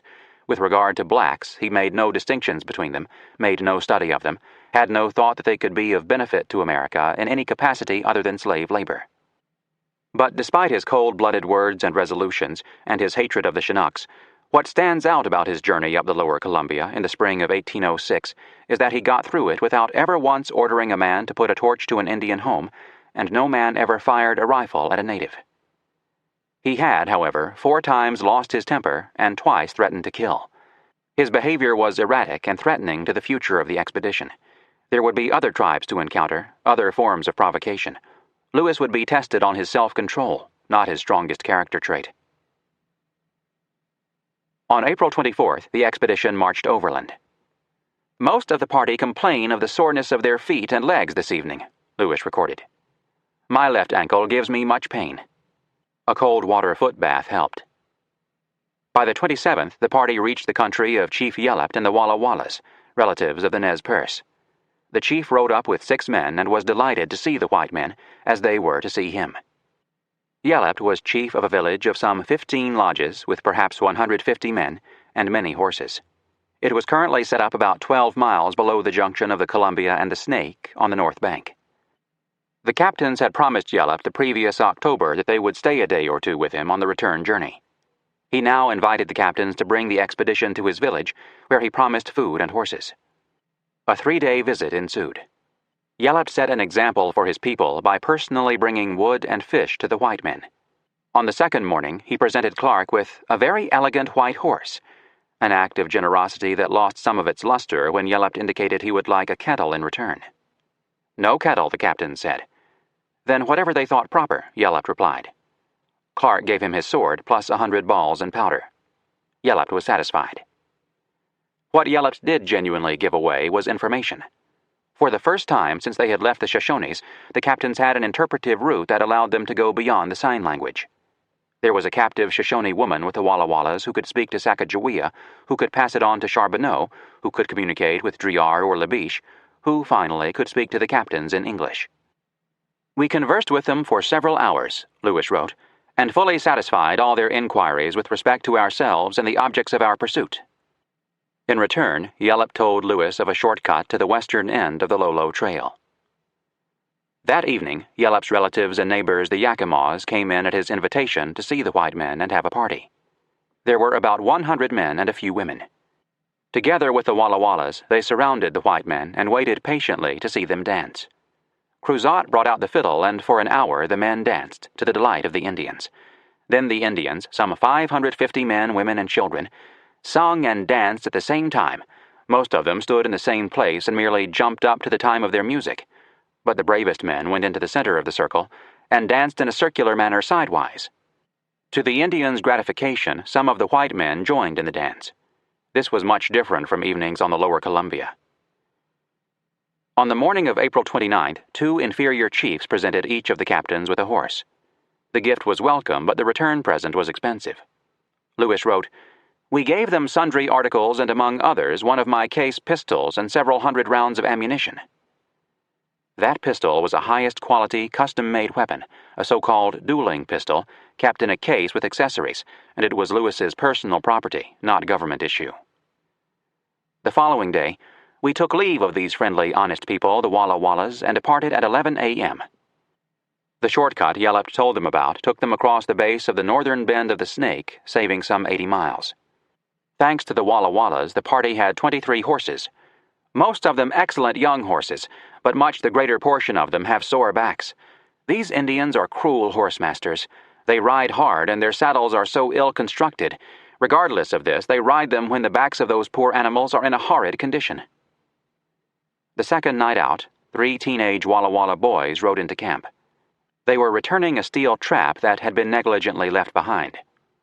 Lewis called this an act of integrity rarely witnessed among Indians, without adding that it was also rare among whites, but he praised the Walla Wallas for returning knives carelessly lost by the men. Lewis paid a final tribute to the Walla Wallas. I think we can justly affirm to the honor of these people that they are the most hospitable, honest, and sincere people that we have met within our voyage.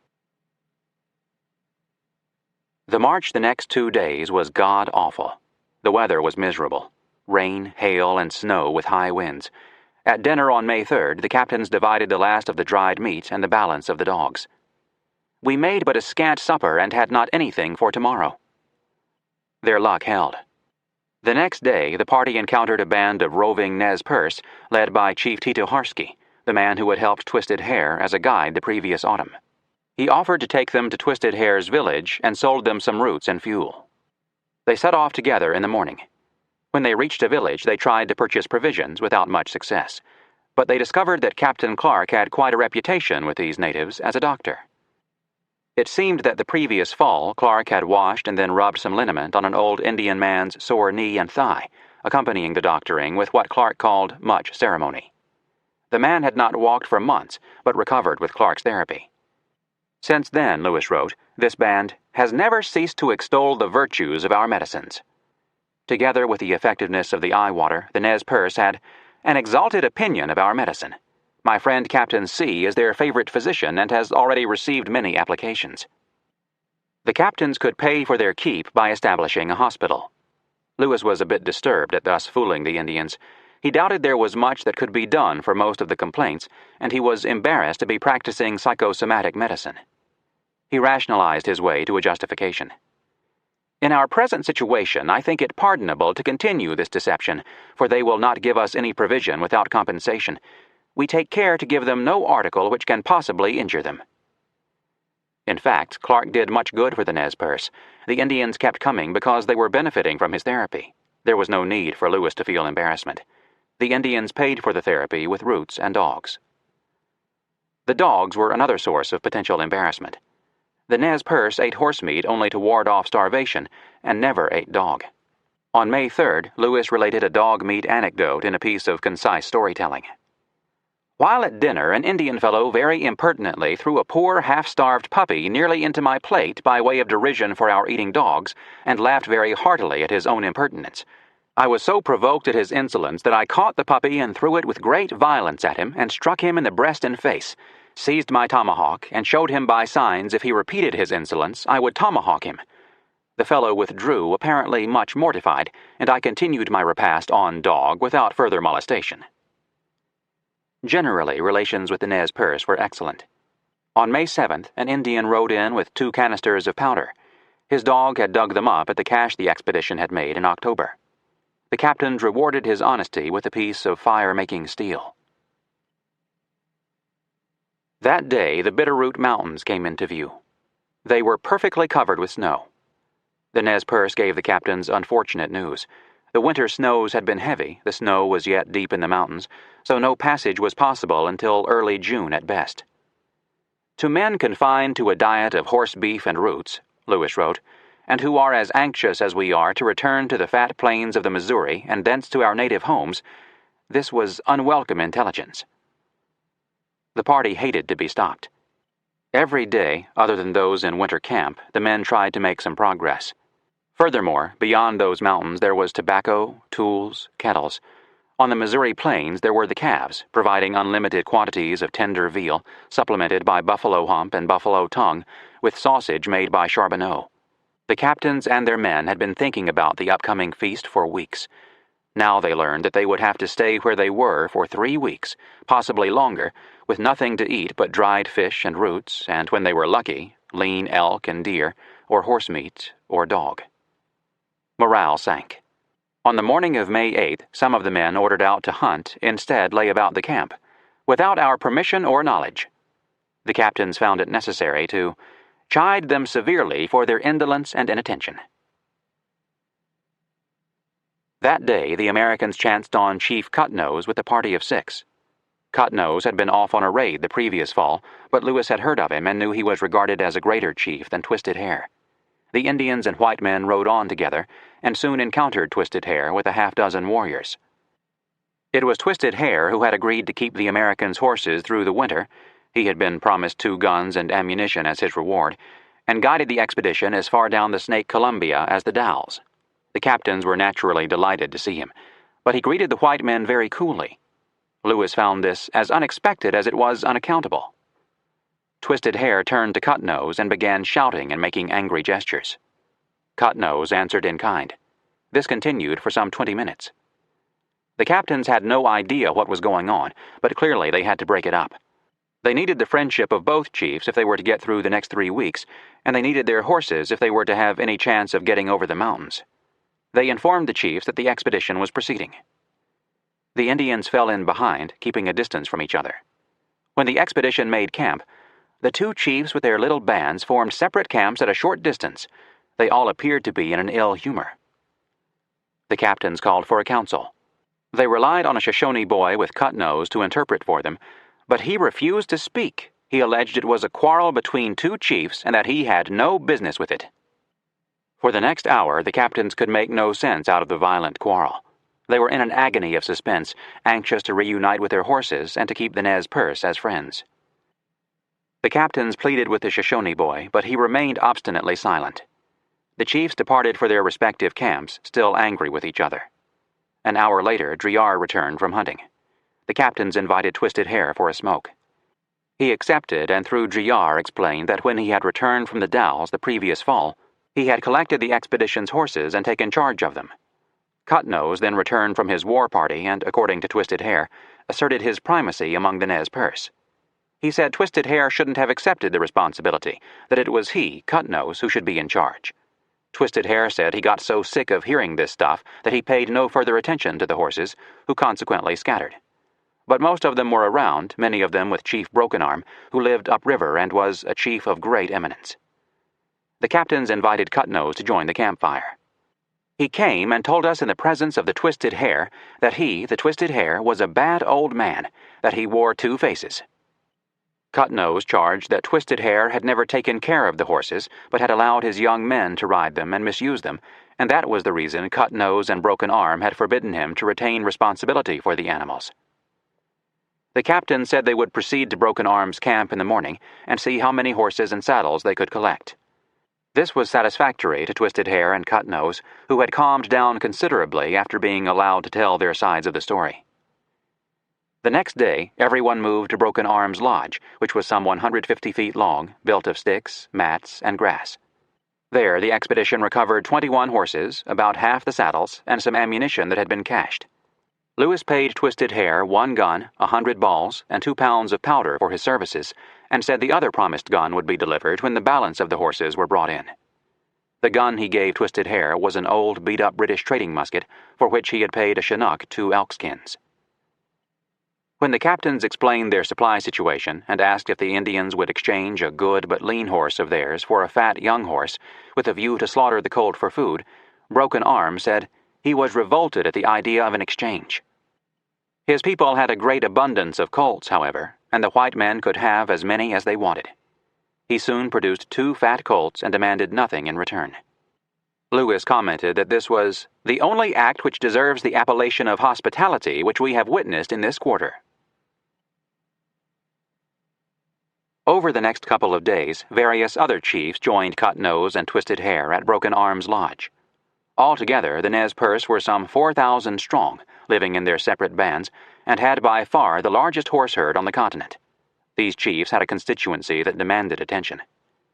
The captains seized their opportunity and held a conference of all the leading men of the Nez Perce. Lewis made a speech. It took nearly half a day for him to get his main points across because the interpretation had to pass through French, Hidatsa, and Shoshone to get to Nez Perce. The main points were peace and harmony among the natives on each side of the Rocky Mountains, the strength and power of the United States, the trading posts that were coming. The captains did not refer to the Nez Perce as their children or to Jefferson as the Indians' new father, but as James Rhonda writes, thoughts of sovereignty were not far from the Americans' minds. Beyond the American claim to lands west of the Louisiana Purchase, Lewis and Clark had other goals. One was to persuade the Nez Perce to send some guides and diplomats with the expedition to the Blackfoot country. The captain said they would make a peace between the two tribes so that the Nez Perce could come live on the buffalo side of the Continental Divide, and, not incidentally, bring all those horses with them. The captains also wanted 1, 2, or 3 chiefs to accompany them back to Washington to meet the president. The chiefs appeared highly pleased with the presentation, but said that they would have to consult among themselves before replying. After the conference, the captains held a magic show, displaying the latest in European and American technology, including a magnet, a spyglass, a compass, a watch, and sundry other articles equally novel and incomprehensible to them. Lewis shot his air gun. The Nez Perce were astonished and impressed. The chiefs then withdrew for their consultation. The next morning, May 12th, the chiefs informed the captains that they had resolved to pursue our advice. To get the power of the people behind the decision, Broken Arm held a sort of plebiscite. He made up a dish of pounded roots and soup, then gave a speech. He announced the decision to do as the Americans wished, then asked all those who were ready to abide by that decision to come forward and eat. Those who opposed would show their sentiments by not eating. There was not a dissenting voice on this great national question, Lewis wrote, but all swallowed their objections, if any they had, very cheerfully with their mush. It turned out, however, that what the Nez Perce nation had agreed to do was far short of what the captains had asked. The chief said the people were willing to move east of the mountains, but only after the United States Army had a fort on the Missouri, where they could trade for arms and ammunition to defend themselves. As for a delegate to the Blackfeet, they rather thought not, and as for a delegate to the president, perhaps, maybe, sometime later. The Nez Perce concluded by warning the captains it was too early even to think about crossing the mountains. The captains could think of little else. "We are anxious to procure some guides to accompany us on the different routes we mean to take from Traveller's Rest," Lewis wrote. Lewis did most of the smoking and talking with the chiefs, while Clark practiced medicine. Every morning his patients lined up for treatment. He used eyewash, hot rub-downs, and simples for sore eyes, scrofula, tuberculosis of the lymph glands, ulcers, rheumatism, and other ailments. One case was particularly difficult. An old chief had been suffering from paralysis for 3 years. He was incapable of moving a single limb, Lewis reported, but lies like a corpse in whatever position he is placed. Yet he eats heartily, digests his food perfectly, enjoys his understanding, his pulse are good, and has retained his flesh almost perfectly. Nothing Clark tried on him seemed to do any good. Among the party, Bratton was still suffering from his bad back. Sacagawea's son, Jean-Baptiste, in addition to teething, had a high fever and a swollen neck and throat. The captains gave him some tartar and sulfur and applied a poultice of boiled onions to his neck, as hot as he could stand it. The therapy did no good. A few days later, Lewis wrote that the boy was very restless last night. Its jaw and the back of its neck are much more swollen. We gave it a dose of cream of tartar and applied a fresh poultice of onions. Clark had better results with Bratton. At Private John Shields's suggestion, Clark prescribed a sweat bath for Bratton. A sweat lodge was built, stones were heated up and placed inside. Bratton went in naked with a vessel of water to sprinkle on the stones to make steam, and after 20 minutes he was taken out and plunged into cold water. Then back to the sweat lodge. Within a day, Bratton was walking, free from pain for the first time in months. Sacagawea's boy slowly recovered, but the paralyzed chief showed no improvement. Lewis regretted that he was not back in Philadelphia, where Benjamin Franklin had experimented with electricity to treat paralytic cases.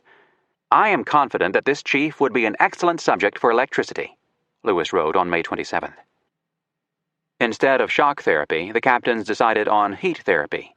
They built a sweat lodge for the chief and put him in, fortified with 30 drops of laudanum for relaxation. It worked. The chief regained the use of his hands and arms, and soon his leg and toes. "He seems highly delighted with his recovery," Lewis wrote on May 30th. I began to entertain strong hope of his restoration by these sweats. The medical practice was critical to maintaining a continuing food supply, but by itself insufficient. The men needed more food than Clark's fees could provide. They had nothing in the way of trade goods, so it was down to the clothes off their backs, the buttons off their coats and pants.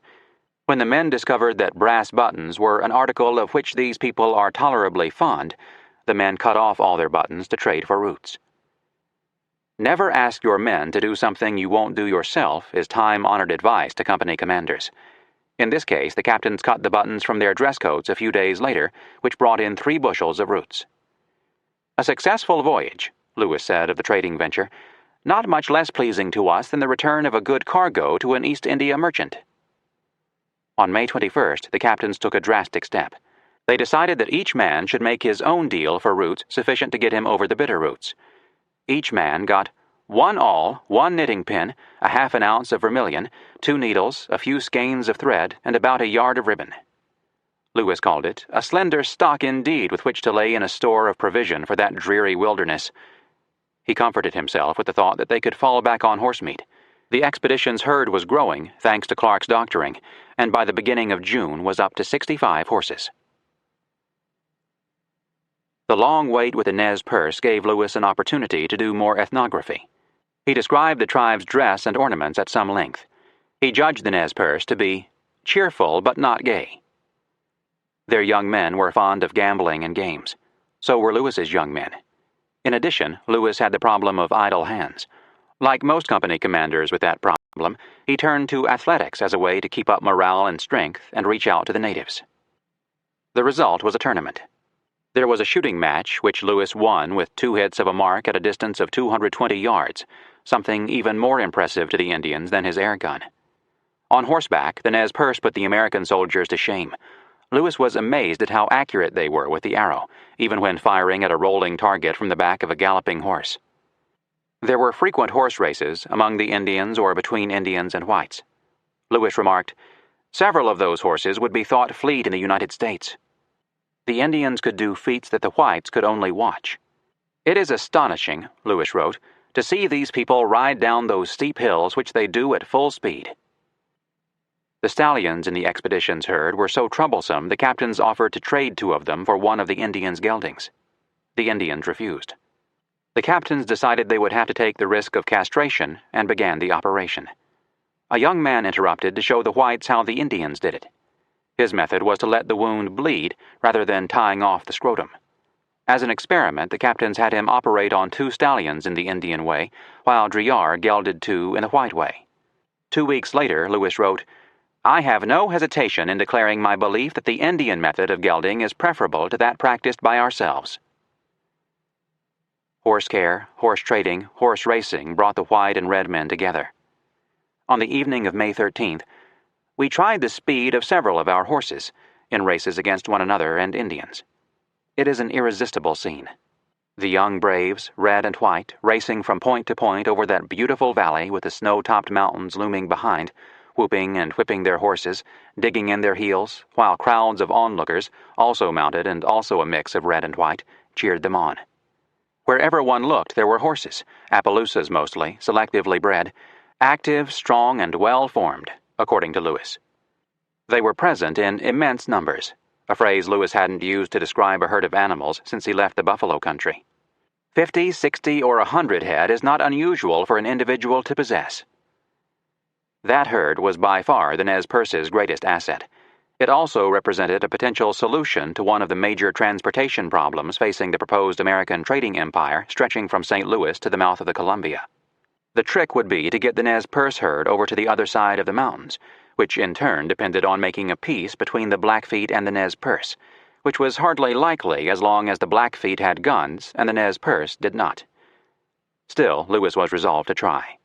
As he gazed at the magnificent herd, he began to imagine 2 long strings of Indian pack horses passing each other on this prairie. One was headed east, carrying spices and other fabulous goods from the Indies. The other headed west, carrying furs from the Missouri River country and trade goods from Europe. In the image, Nez Perce horses would make up for the lack of an all-water route across the continent. It was an idea Lewis had started working on back at Fort Clatsop. His first attempts to begin creating the conditions that would make the plan workable had failed. He couldn't get a Nez Perce delegate to go with him to meet with the Blackfeet, or a chief to come to Washington with him. But he stayed with the idea and continued to try to think it through. There were frequent foot races. Lewis was impressed by one Indian who proved to be as fleet as the expedition's best runners, Driar and Reuben Field. There were games of prison base, an Indian game in which each side tries to make prisoners of those who run out of their base area, and pitching quoits, a white man's game of throwing flattened rings at a pin. Lewis encouraged the games, for they gave the men who were not hunters some badly needed exercise. "They have had so little to do that they are getting rather lazy and slothful." Mainly what they did was look at the Bitterroots to see how much snow was left. The expedition's energy was as tight as a coiled spring, ready to vault itself over those mountains in an agony of anticipation of being released. Waiting for snow to melt is rather like watching grass grow. The first discernible sign of progress is greeted with the greatest joy. Thus Lewis on May 17th. "I am pleased at finding the river rise so rapidly. It no doubt is attributable to the melting snows of the mountains." Still, they had to wait. The mountains remained. "That icy barrier which separates me from my friends and country, from all which makes life estimable." "Patience, patience," Lewis advised himself as he concluded his journal entry and closed the elkskin-covered volume. Not until May 26 did he let a little optimism into his journal. "The river still rising fast and snows of the mountains visibly diminish," he wrote. Ethnography and nature studies helped him get his mind off the snow. On May 27th, one of the men brought him a black woodpecker, which Lewis had already seen and noted but not held in his hand. He now gave it a 500-word description. The throat is of a fine crimson red, the belly and breast is a curious mixture of white and blood red, wings and tail are of a sooty black, top of the head black, with a glossy tint of green in a certain exposure, and so on. The bird is now named Lewis's woodpecker. Lewis preserved the skin, which ended up at Harvard University. It is his only surviving zoological specimen. On June 6th, we meet with a beautiful little bird, also described in charming detail. It was the western tanager. Lewis also collected, described, and preserved close to 50 new plants, including camas, yellow bells, Lewis's syringa, purple trillium, ragged robin, and Mariposa lily. Paul Cutright calls this his most productive period as a botanist. Every day, the Nez Perce told the captains they would have to wait. As May turned into June, the waiting got harder. Twisted Hair had told them that the tribe would cross the mountains in May, but that was before the winter snows began. It had snowed and snowed and snowed, far beyond an average year, to such an extent that some of the Indians were warning the captains they would have to wait until July. But on June 3rd, Lewis was surprised and pleased to learn that today the Indians dispatched an express over the mountains to Travelers' Rest. The express was a teenage boy who went seeking information from the Flatheads about the occurrences that have taken place on the east side of the mountains during the winter. If the Indians could send a boy over the Lolo Trail just to pick up some gossip, Lewis thought it probable that we could also pass. He told the Nez Perce he was going to try, but they replied that, although their boys could make the trip, Lewis's men could not. The creeks were too high, there was no grass, and the snow was deep over the roads, which were extremely slippery. They told Lewis to have patience. In 12 to 14 days, he could set out. On June 4th, Lewis met with some of the chiefs. He repeated his request for guides to accompany his party to the falls of the Missouri, then up to the Blackfoot country in search of a truce. The chief stalled. Lewis checked the men's packs and was pleased to find that our whole party have an ample store of bread and roots for our voyage.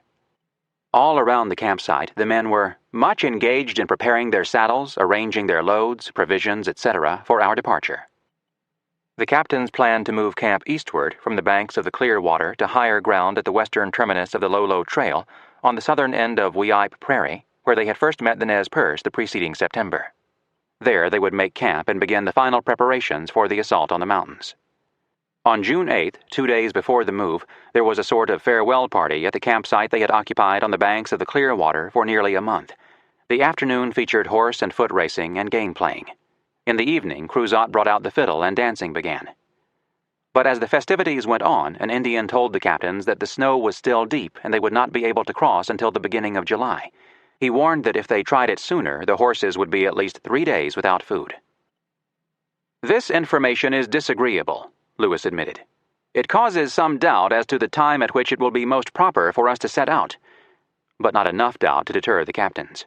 Lewis explained, "As we have no time to lose, we will risk the chances and set out as early as the Indians generally think it practicable, or the middle of this month." By midday, June 9th, everything was in readiness for the move to White Prairie. The mood was exuberant. "Our party seem much elated with the idea of moving on towards their friends and country," Lewis happily noted. "They all seem alert in their movements today." Notwithstanding the thoughts of what lay ahead, they were amusing themselves very merrily today in running foot races, pitching quoits, prison base, etc. The expedition was about to resume its march. Chapter 28. The Lolo Trail, June 10th to July 2nd, 1806. On the morning of June 10th, just before the expedition set off for White Prairie, Cutnose sent word that 2 of his young men would overtake the party in a day or so, guide it through the mountains, then lead Lewis to the falls of the Missouri. Welcome news, the best possible. The party moved out in high spirits. Each man, and presumably Sacagawea, was mounted and leading a pack horse. In addition, there were several spare horses. "We therefore feel ourselves perfectly equipped for the mountains," Lewis wrote. He established camp at the Quamash Flats. Quamash was Camas, the route that had stood off starvation for the men in September, and then damn near killed them. Stomachs had adjusted. The men could eat it now without violent consequences. The plant was so central to the lives of the Nez Perce that Lewis wrote a 1,500-word description of Camas and the Indian methods of preparing it for food. His concluding sentence was, "This root is palatable, but disagrees with me in every shape I have ever used it." He enjoyed its appearance. The Quamash is now in bloom, and from the color of its bloom at a short distance it resembles lakes of fine clear water. So complete is this deception that on first sight I could have sworn it was water. By June 13th, the pressure on the captains, from both within and without, to get going was all but irresistible. But Cutnose's young men had not shown up. Lewis gave them 1 more day. Meanwhile, he sent 2 hunters ahead to a prairie 8 miles east to lay in a stock of meat. The Indians did not show that day or the next, and Lewis gave up on the guides. On the evening of June 14th, he ordered the horses hobbled in anticipation of an early start. "From hence to Traveller's Rest," Lewis wrote that night, "we shall make a forced march." With the decision to go without guides, Lewis had allowed impatience to cloud his judgment. He was taking chances and violating Jefferson's orders to be always prudent so that he could carry out his #1 objective to get to the Pacific and back with a report on the main features of the country. And for what was he taking such a risk? To get home a little earlier? If the expedition could get to Traveller's Rest by early August, and if it then took the Nez Perce route to the Buffalo country, it would be at Great Falls by the middle of August. There it could dig up its caches and then speed downstream, with 2 good traveling months to get to St. Louis. But Lewis felt a pressing need to get going. Besides just giving in to impatience, he had some genuine objectives in mind, primarily further exploring. He and Clark had agreed to divide at Traveller's Rest. Clark would go to the Jefferson River and on to Three Forks, where he would cross to the Yellowstone Valley and proceed down the Yellowstone to the Missouri, mapping and describing new country every step of the way. Lewis would follow the Nez Perce Buffalo route to Great Falls, then conduct an exploration of the Marias River to its sources. He hoped that those sources would be well north of 49 degrees. That would be good news to bring to the president. To make these side explorations, the captains needed to get over the mountains by the beginning of July. That was why Lewis felt time pressing. But, although the expeditions to the Marias and the Yellowstone were interesting and important, they were not significant enough to merit risking everything. Lewis's usual good judgment had left him. Previously, he had made his decisions on the basis of what needed to be done next to make the expedition succeed, not what might be done in 2 months if such or so were done now. Previously, he had been a mature, responsible senior commander, except with the Sioux, where he had allowed himself to be provoked into taking excess risks. Now he was an impatient junior officer acting more on impulse than on judgment. He had always been self-confident. Now he was cocksure. He remarked at Lemhi Pass in 1805 that anything Indians could do, he and his men could do. Even after seeing the Clatsops and Chinooks in their canoes, after seeing the Nez Perce ride their horses, he retained that notion of white superiority. Even when the Indian boy who set out to cross the mountains a couple of weeks earlier showed up to report that he had been forced back by the heavy snow, Lewis insisted on going. The Nez Perce told him it couldn't be done. At first he discounted them. Eventually he ignored them. He proposed to be the first to cross the Lolo Trail in 1806 and without guides. In his journal on June 14th, Lewis admitted to apprehension. The snow and the lack of grass for the horses will prove a serious embarrassment to us, as at least 4 days' journey of our route in these mountains lies over heights and along a ledge of mountains never entirely destitute of snow. Clark wrote that evening, "Even now I shudder with the expectation with great difficulties in passing those mountains." Lewis rationalized the decision. "We have now been detained near 5 weeks in consequence of the snows," he wrote, "a serious loss of time at this delightful season for traveling." Whatever the risk and apprehension, there is no doubt the decision to move out was a popular one. "Everybody seems anxious to be in motion," Lewis wrote, "convinced that we have not now any time to delay, if the calculation is to reach the United States this season. This I am determined to accomplish, if within the compass of human power." On the morning of June 15th, in a cold, driving rain, the party set out. At 8 miles they found 2 deer the hunters had killed and hung. At noon they halted at a creek and dined while the horses grazed. Through the afternoon they marched. The going was difficult because of fallen timber crisscrossing the trail and the slippery pathway caused by the rain. Still, they made 22 miles. Lewis did a bird count and found a hummingbird nest. So far, so good. No snow yet, so the trail was easy to follow. June 16th, an early start. The party ascended a ridge and nooned it at a handsome little glade where there was grass for the horses. The glade was bursting with life. Lewis noted the dog-tooth violet, the bluebells, the yellow flowering pea, and the columbine in bloom, and the honeysuckle, huckleberry, and white maple putting out their first leaves, along with other signs of spring in the mountains. But within a couple of hours of resuming the march, the party found itself in winter conditions. The snow was 8 to 10 feet deep. Fortunately, it was firm enough to bear the horses. Indeed, it improved the traveling, for it covered the fallen timber, but it also covered the trail. They made 15 miles during the day and camped at the small glade where Captain Clark had killed a horse the previous September and hung it for Lewis and his men. There was insufficient grass for the horses, and it was obvious that as they continued to gain altitude there would be even less grass. In the morning, the going was difficult and dangerous. The climb toward the ridge was steep, the elevation gain dramatic. After 3 miles of climbing, we found ourselves enveloped in snow from 12 to 15 feet deep, even on the south sides of the hills, with the fairest exposure to the sun. Lewis thought he had prepared himself for the worst, but he hadn't. Here was winter with all its rigors, he wrote that evening. The party was 6 or 7 days' march from Traveller's Rest, provided it was fortunate enough not to lose the way, and of this Driar, our principal dependence as a woodsman and guide, was entirely doubtful. In an analysis that would have been better written 5 days earlier, Lewis admitted, "If we proceeded and should get bewildered in these mountains, the certainty was that we should lose all our horses and consequently our baggage, instruments, perhaps our papers, and thus eminently risk the loss of the discoveries which we had already made if we should be so fortunate as to escape with life." He consulted with Clark. They reached an obvious conclusion. "We conceived it madness in this stage of the expedition to proceed without a guide." This led to a resolution. To return with our horses while they were yet strong, to an encampment with sufficient grass.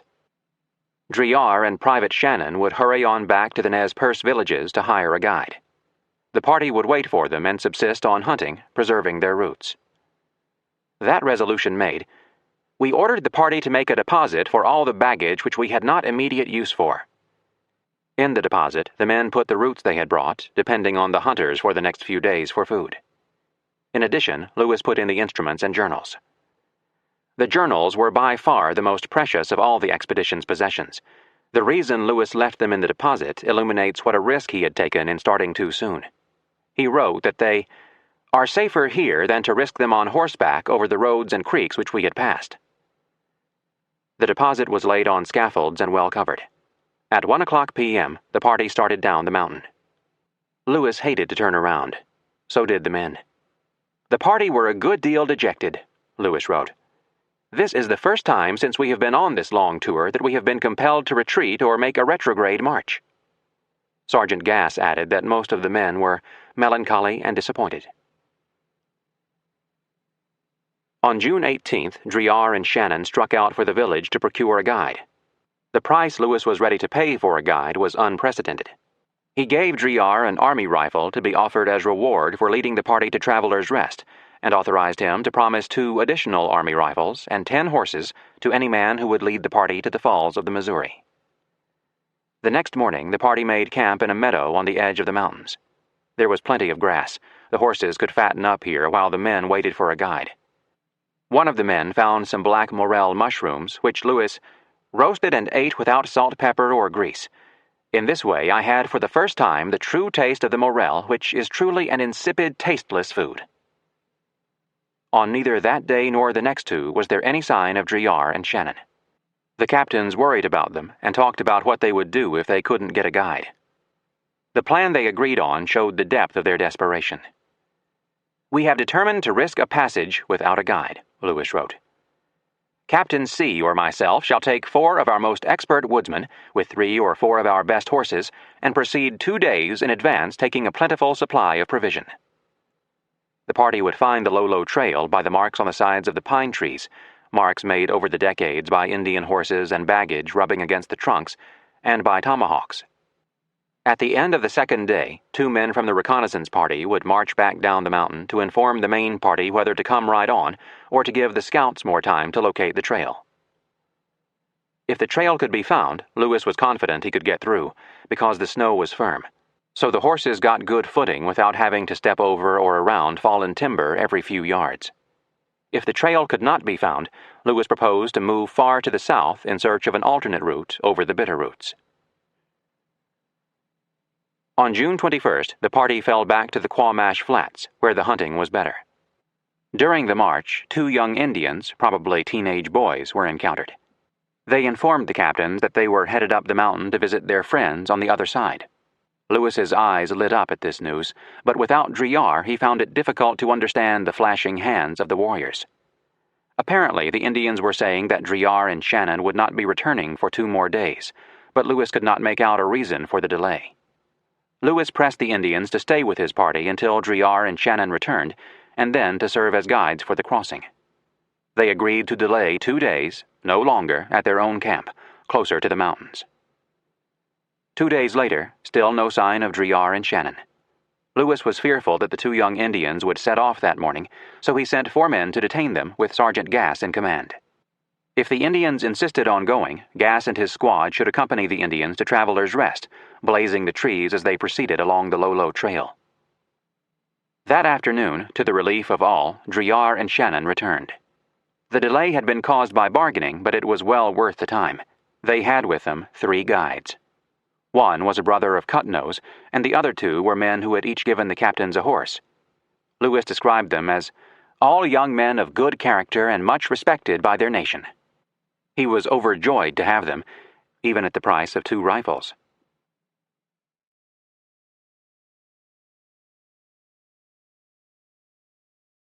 In the morning, the expedition was off at first light. The party made it back to the campsite of June 19th to 20th, where it met with Gass, his squad, and the 2 Indians. The grass was good.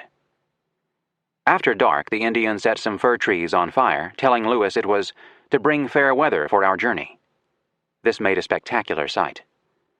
They have a great number of dry limbs near their bodies, Lewis explained, which when set on fire creates a very sudden and immense blaze from bottom to top. They are a beautiful object in this situation at night. This exhibition reminded me of a display of fireworks. They were off at 6:00 a.m. In mid-morning, they got to the deposit they had left 9 days earlier. Everything was in good order. The snow had subsided from 11 feet to 7. As some men rearranged baggage, others cooked a meal of boiled venison. The Indians urged haste. They said it was a considerable distance to the place they had to reach before dark, the only spot where there was grass for the horses. In 2 hours, everything was ready. "We set out," Lewis wrote, "with our guides who led us over and along the steep sides of tremendous mountains entirely covered with snow. We ascended and descended several lofty and steep heights. Late in the evening, much to the satisfaction of ourselves and the comfort of our horses, we arrived at the desired spot and encamped on the steep side of a mountain convenient to a good spring. Here we found an abundance of fine grass for our horses." They had reached the untimbered south side of Bald Mountain. The grass was 10 days old, lush and green. The next grass, according to the Indians, was a day and a half's march away. On June 27th, another early start. After 8 miles, the guides reached an elevated point where there was a conic mound of stones 8 feet high. The Indians stopped for a ceremonial smoke. "From this place we had an extensive view of these stupendous mountains," Lewis wrote. The sight filled him with awe, dread, and an even greater respect for the Indian guides. "We were entirely surrounded by those mountains," he commented, "from which, to one unacquainted with them, it would have seemed impossible ever to have escaped. In short, without the assistance of our guides, I doubt much whether we who had once passed them could find our way to Traveller's Rest." The marked trees on which he had counted so heavily when he thought the party would have to go without guides turned out to be very few and far between. But he had confidence in the guides. "These fellows are most admirable pilots," he explained. Whenever the snow was melted away, the party found themselves on the trail. After smoking with the Indians and contemplating this scene sufficient to have damped the spirits of any except such hardy travelers as we have become, we continued our march. That day they made 28 miles and camped on the side of Spring Mountain. At Bald Mountain they had been at 6,000 feet. At Spring Mountain they were 500 feet higher. There was no grass for the horses, and the men had exhausted the meat supply. The captains distributed a pint of bear oil to go into each of the 4 kettles, there to be mixed with boiled roots. Lewis judged it an agreeable dish. In the morning, Lewis cast his eye over the herd and was disturbed to see the horses looking extremely gaunt. The guides reassured him. They would be at good grass by noon. Sure enough, after 13 miles at 11 o'clock a.m., we arrived at an untimbered side of a mountain with a southern aspect. Here we found an abundance of grass. As the horses grazed, Lewis asked the guides how far to the next grass. "Farther than the party could march in the afternoon," the Indians replied. As our horses were very hungry and much fatigued, Lewis decided to make camp right there. In the morning, after a march of 5 miles took them to Rocky Point, the guides led the party down the mountain to the Loxa River, then up the trail to the Quamash Flats, today's Packer Meadows, a couple of miles south of Lolo Pass, on the divide between the Clearwater and the Bitterroot rivers. They were at 5,200 feet, and there was plenty of grass. The horses grazed, and the men ate. There was still plenty of daylight left, so after dinner the party set off down the valley toward the Bitterroot River. At 7 miles the men reached today's Lolo Hot Springs and went into camp. As soon as camp was set up, the men, red and white, plunged into the pools created by the Nez Perce over the decades by the use of rocks. The Indians would stay in the hot bath as long as they could stand it, then leap out and run to the creek, which was ice cold, and jump in, whooping and hollering and splashing. When they were too cold, they ran back to the hot bath. Lewis took a hot bath only. He stayed in 19 minutes. It was only with difficulty that he could remain that long. It caused a profuse sweat. On June 30th, the party marched down the valley. The men were well out of the snow, but the trail was often difficult, sometimes dangerous. At one steep hillside, Lewis's horse slipped, with both his hinder feet out of the road, and fell. Lewis fell off backward and slid 40 feet before he could grab a branch to stop himself. "The horse was near falling on me as he slid," he wrote, "but fortunately recovers and we both escaped unhurt." Just before sunset, the party rode into Traveller's Rest. They had covered 156 miles in 6 days. The previous fall, the expedition had been slowed by old Toby's losing the way and by the fallen timber, and it had taken 11 days to cover the distance. On this crossing, the horses had grass every day but one. To Lewis's delight, they had stood the journey surprisingly well. Most of them were in fine order, and only want a few days' rest to restore them perfectly. This was thanks to the skill of the guides. Their sense of distance and timing, not to mention their sense of direction and ability to follow a trail buried under 10 feet of snow, was a superb feat of woodsmanship. Most of the trail was in dense forest, and the guides were young men, not yet 20 years of age. The expedition had been as lucky in its guides as Lewis had been in his fall from the horse, as Lewis knew. When he wrote that not even Driar could find his way in these mountains, he was giving his guides an extraordinary compliment. The party stayed at Traveler's Rest for 3 days. The captains put the final details into the plan for exploration they had been discussing through the winter at Fort Clatsop. In its final version, the plan went like this. Lewis, with 9 men and 17 horses, would follow the Nez Perce route to the Falls of the Missouri. At the falls, he would drop off 3 men to dig up the cache and prepare to help in a portage. With the remaining 6 volunteers, Lewis would ascend the Marias, with a view to explore the country and ascertain whether any branch of that river lies as far north as latitude 50. He also hoped to meet with the Blackfeet so that he could deliver his peace and trade speech. Those missions completed, he would go to the mouth of the Marias to meet the men coming down the Missouri. Those men would be led by Sergeant Ordway. He was to proceed with Captain Clark to the head of the Jefferson River, where the expedition had left its canoes before crossing Lemhi Pass with the Shoshones. Ordway and a party of 10 men would descend the Jefferson and the Missouri in the canoes. They would get help in the portage around the falls from the 3 men left there by Lewis. Once around the falls, the combined force of 14 would proceed to the mouth of the Marias, there to pick up Lewis and his party. Reunited, they would descend to the mouth of the Yellowstone, where they would meet Clark and his group. Clark's independent exploration would start at the Three Forks.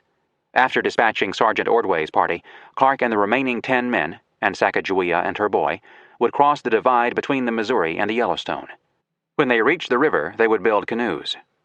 Clark and 5 of the men, plus Charbonneau and his family, plus York, would descend the Yellowstone in the canoes to its junction with the Missouri, where almost the entire expedition would come together again.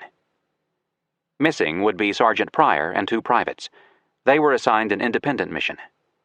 When Clark set off in the canoes, they were to take the horses to the Mandan villages to use as gifts with strings attached for the Mandans.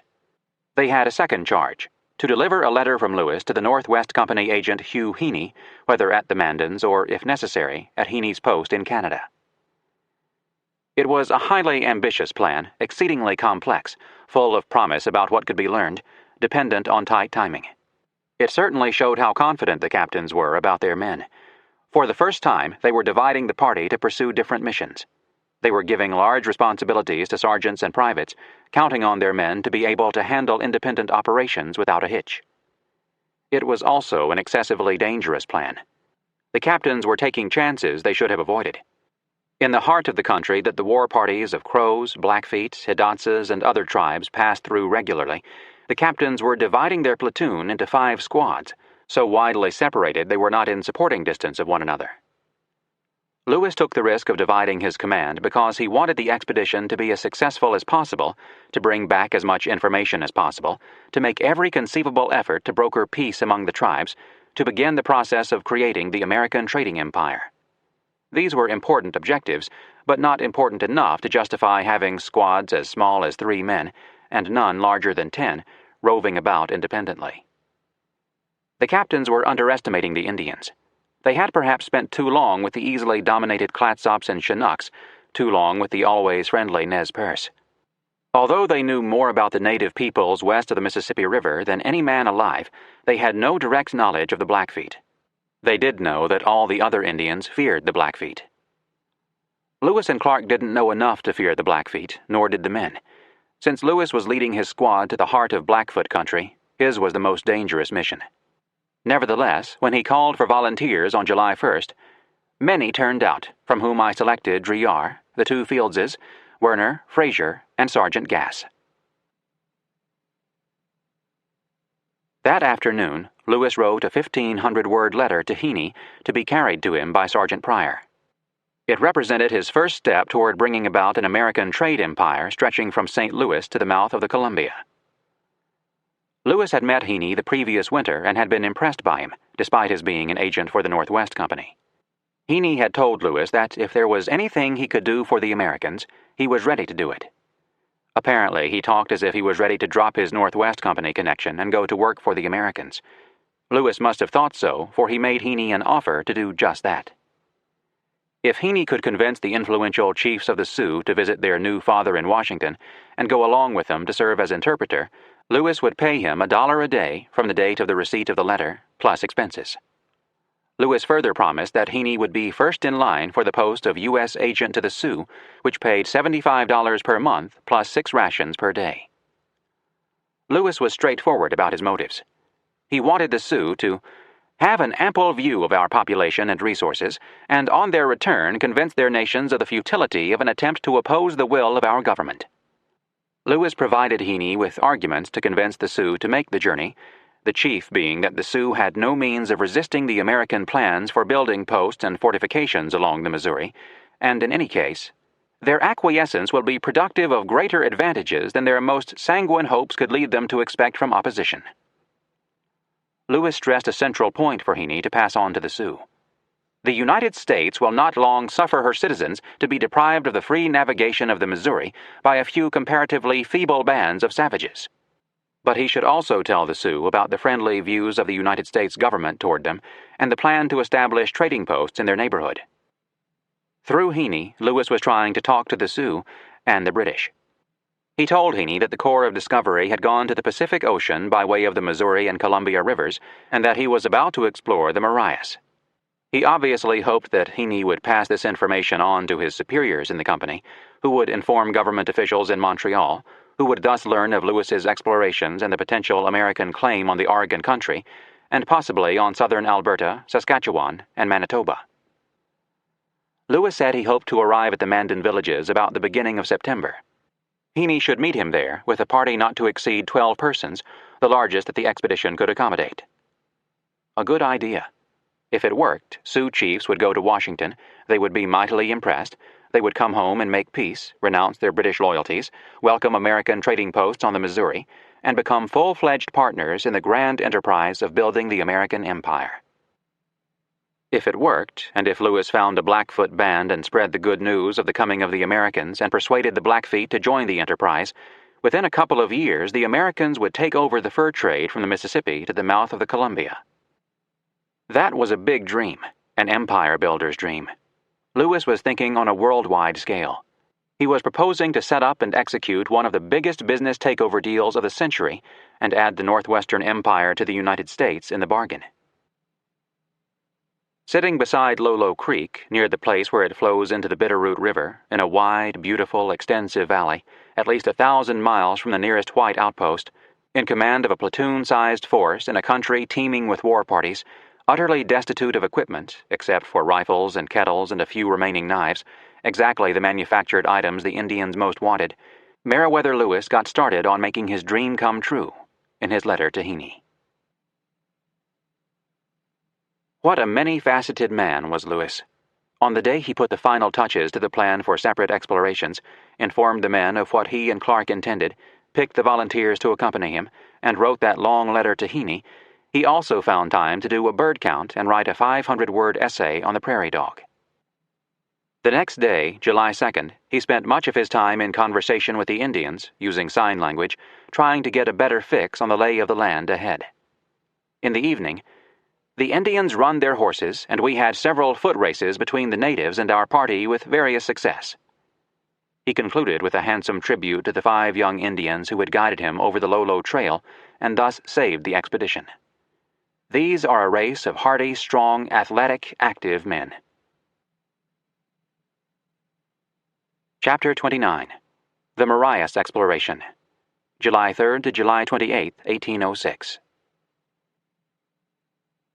On the morning of July 3rd, Lewis wrote, I took leave of my worthy friend and companion Captain Clark and the party that accompanied him. As the captains and men shook hands and said their goodbyes, there must have been a question in every man's mind. I wonder if I'll ever see you again. The proposed rendezvous at the Missouri-Yellowstone Junction was a full 500 miles east of Traveler's Rest, as the crow flies. Clark's proposed route would cover nearly 1,000 miles, Lewis's nearly 800. Both captains would be in country they had not seen before, facing they knew not what dangers from the weather, the terrain, and the natives. Except for their rifles, scientific instruments, and journals, the men were no better equipped than the Indians, and none of the 5 detachments of the Corps of Discovery would have enough firepower to drive off a determined attack from even a moderate-sized war party. But such confident travelers had the captains become that what they said to each other as they parted was, "See you at the junction in 5 or 6 weeks." Whether their confidence in themselves and their men had swelled past all reason was theirs to discover. That Lewis felt at least a tinge of apprehension is clear from his comment on the parting. "I could not avoid feeling much concern on this occasion, although I hoped this separation was only momentary." Lewis, 9 men, 5 Nez Perce guides, and 17 horses set out northward down the Bitterroot River. At 10 miles, they crossed the river by raft and continued their march eastward along today's Clark Fork River to within a couple of miles of today's Missoula, Montana. At sunset, they made camp. Hunters brought in 3 deer, which Lewis split with the Indians. He tried to persuade them to stay with his party until they got over the Continental Divide and down to the Falls of the Missouri, but they said he didn't need them. The road was such a well-beaten track, even a white man couldn't miss the way. Besides, they were afraid of meeting with a Hidatsa raiding party. Just before lying down on his elk skin, Lewis ordered the hunters to turn out early in the morning to kill some meat for the guides, whom I was unwilling to leave without giving them a good supply of provisions, after their having been so obliging as to conduct us through those tremendous mountains. They parted at noon the following day, July 4th. Independence Day drew no comment from Lewis, no mention of the men firing their rifles. If anything, it was a sad day, the last contact with the Nez Perce, among whom the party had been living for 2 months. The Nez Perce had seen the white soldiers hungry and fed them, seen them cold and provided fuel, seen them without horses and put them on mounts, seen them confused and provided good advice, seen them make fools of themselves trying to cross mountains 10 feet deep in snow and not snickered, seen them lost and guided them. They had ridden together, eaten together, slept together, played together, and crossed the Lolo Trail together. Although they could communicate only with the sign language, they had an abundance of shared experiences that drew them together.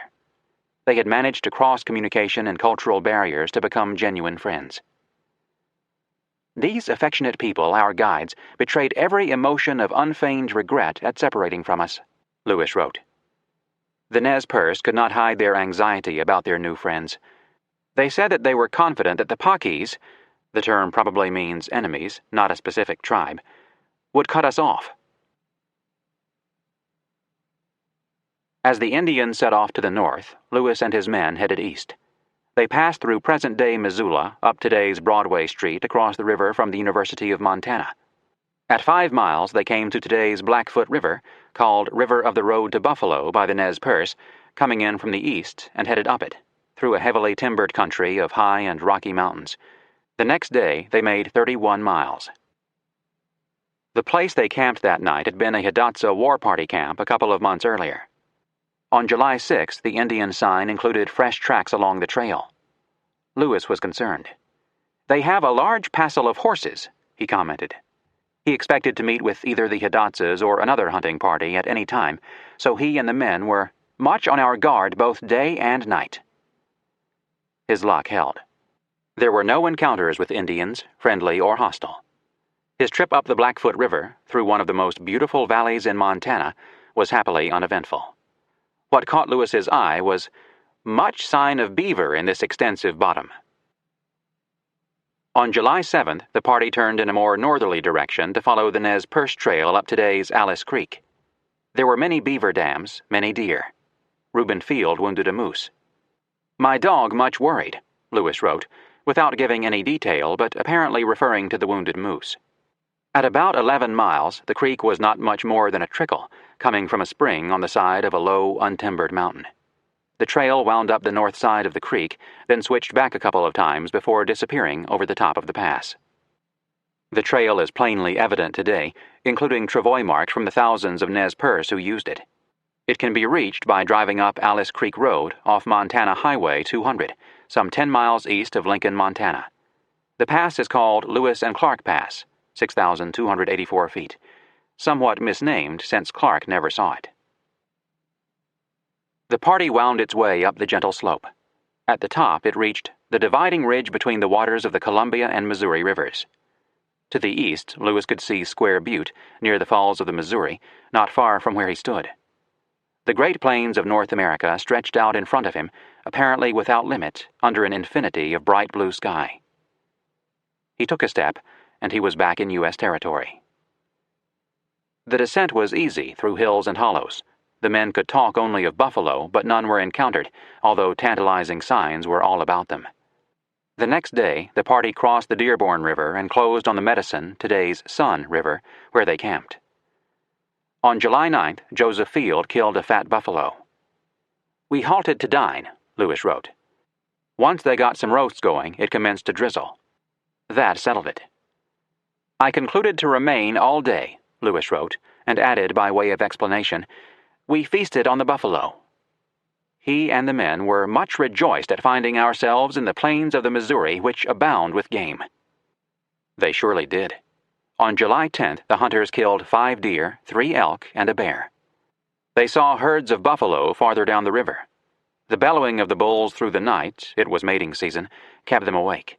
It was one continual roar, so loud it frightened the horses.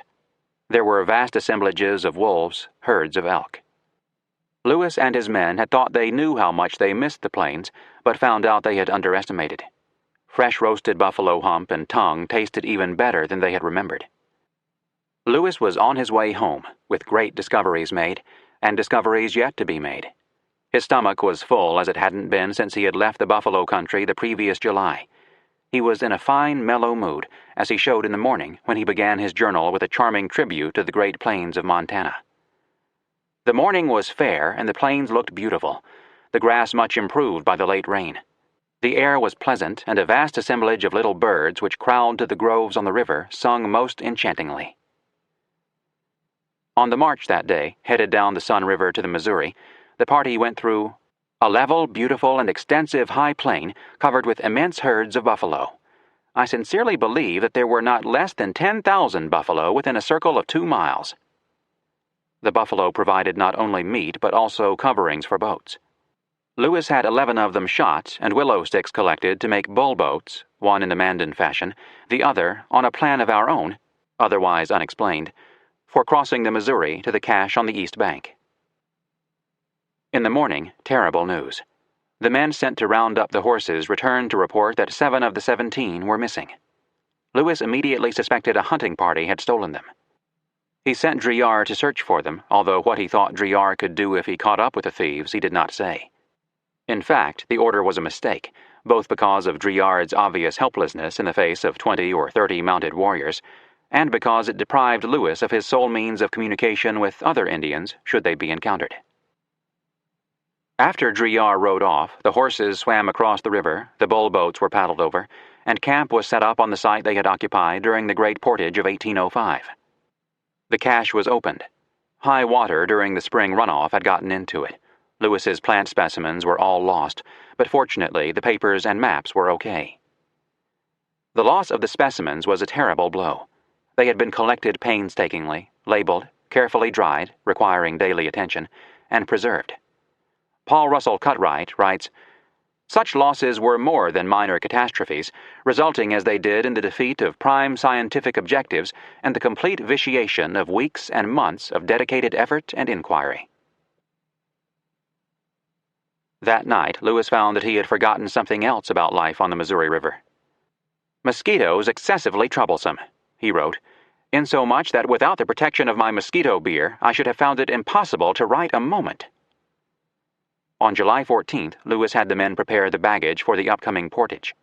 He sent his trunks containing his papers and journals to one of the islands, to be put on a scaffold in a thick brush and covered with skins.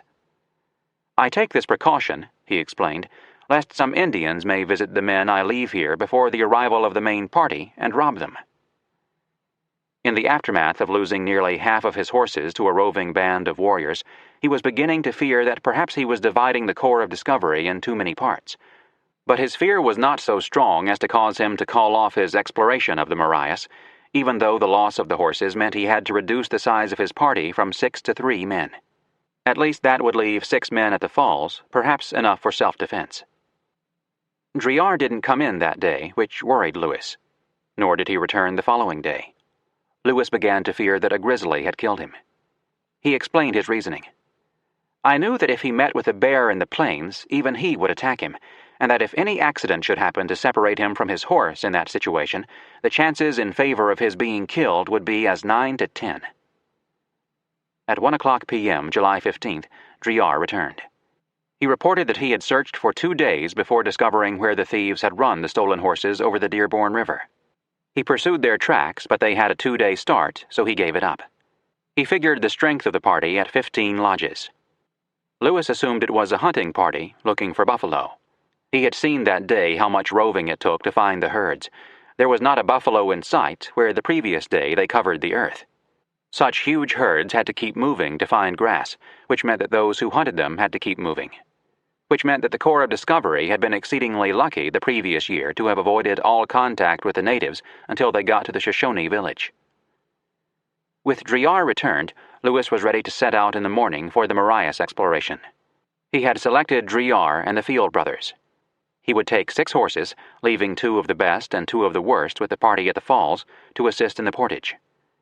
He closed his journal. "The mosquitoes continue to infest us in such manner that we can scarcely exist.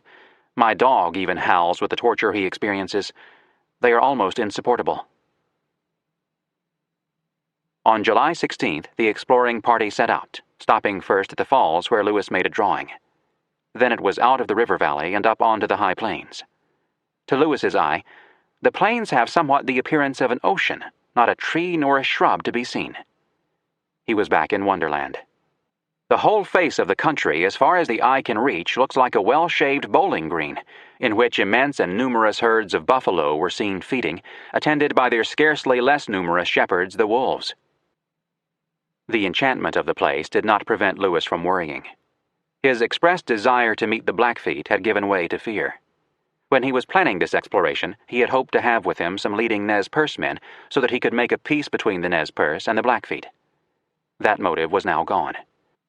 Further, he had planned to explore with a party of 7. Now he was down to 4.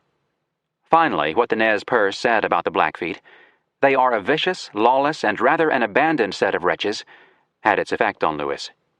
His conclusion, "I wish to avoid an interview with them if possible," because he had no doubt that, finding us weak should they happen to be numerous, the Blackfeet will most probably attempt to rob us of our arms and baggage. He vowed to take every possible precaution to avoid them if possible. The ride through Wonderland continued.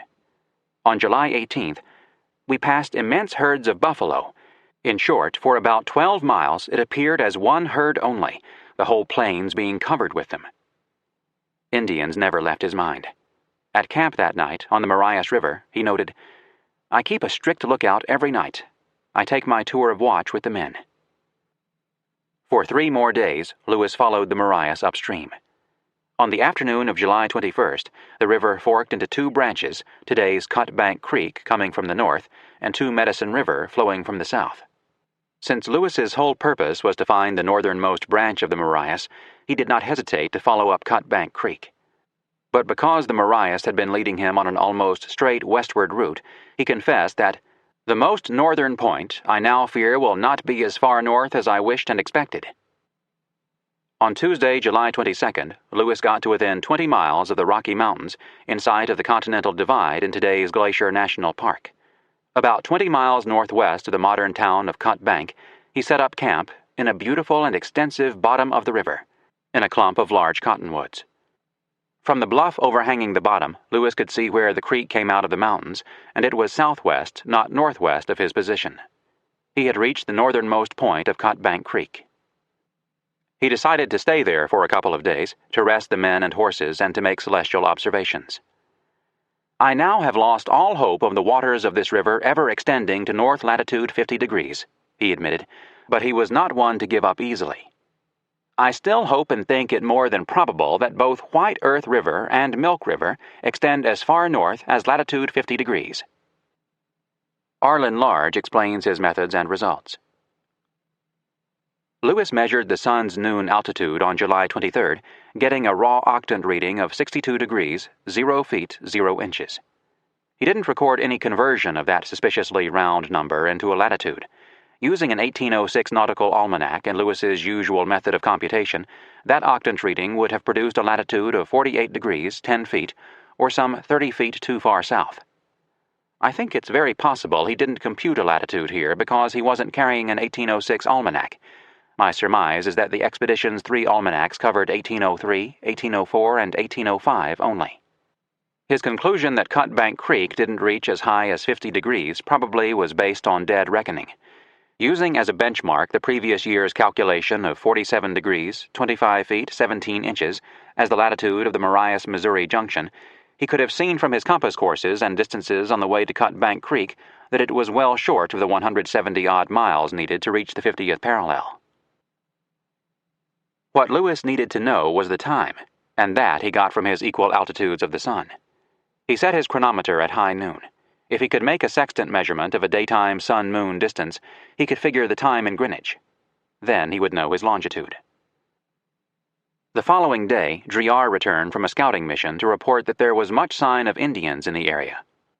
Lewis's attempts to make his observations were frustrated by cloud cover, both that day and the next, The men went out to hunt without success, a sure sign Indians had been hunting in the area in considerable numbers. The men reported various signs of Indians, some of them large campsites with many, many horses. "We consider ourselves extremely fortunate in not having met with these people," Lewis wrote.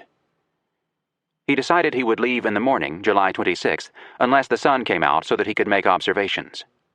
He was apprehensive that I shall not reach the United States within this season unless I make every exertion in my power, which I shall certainly not omit.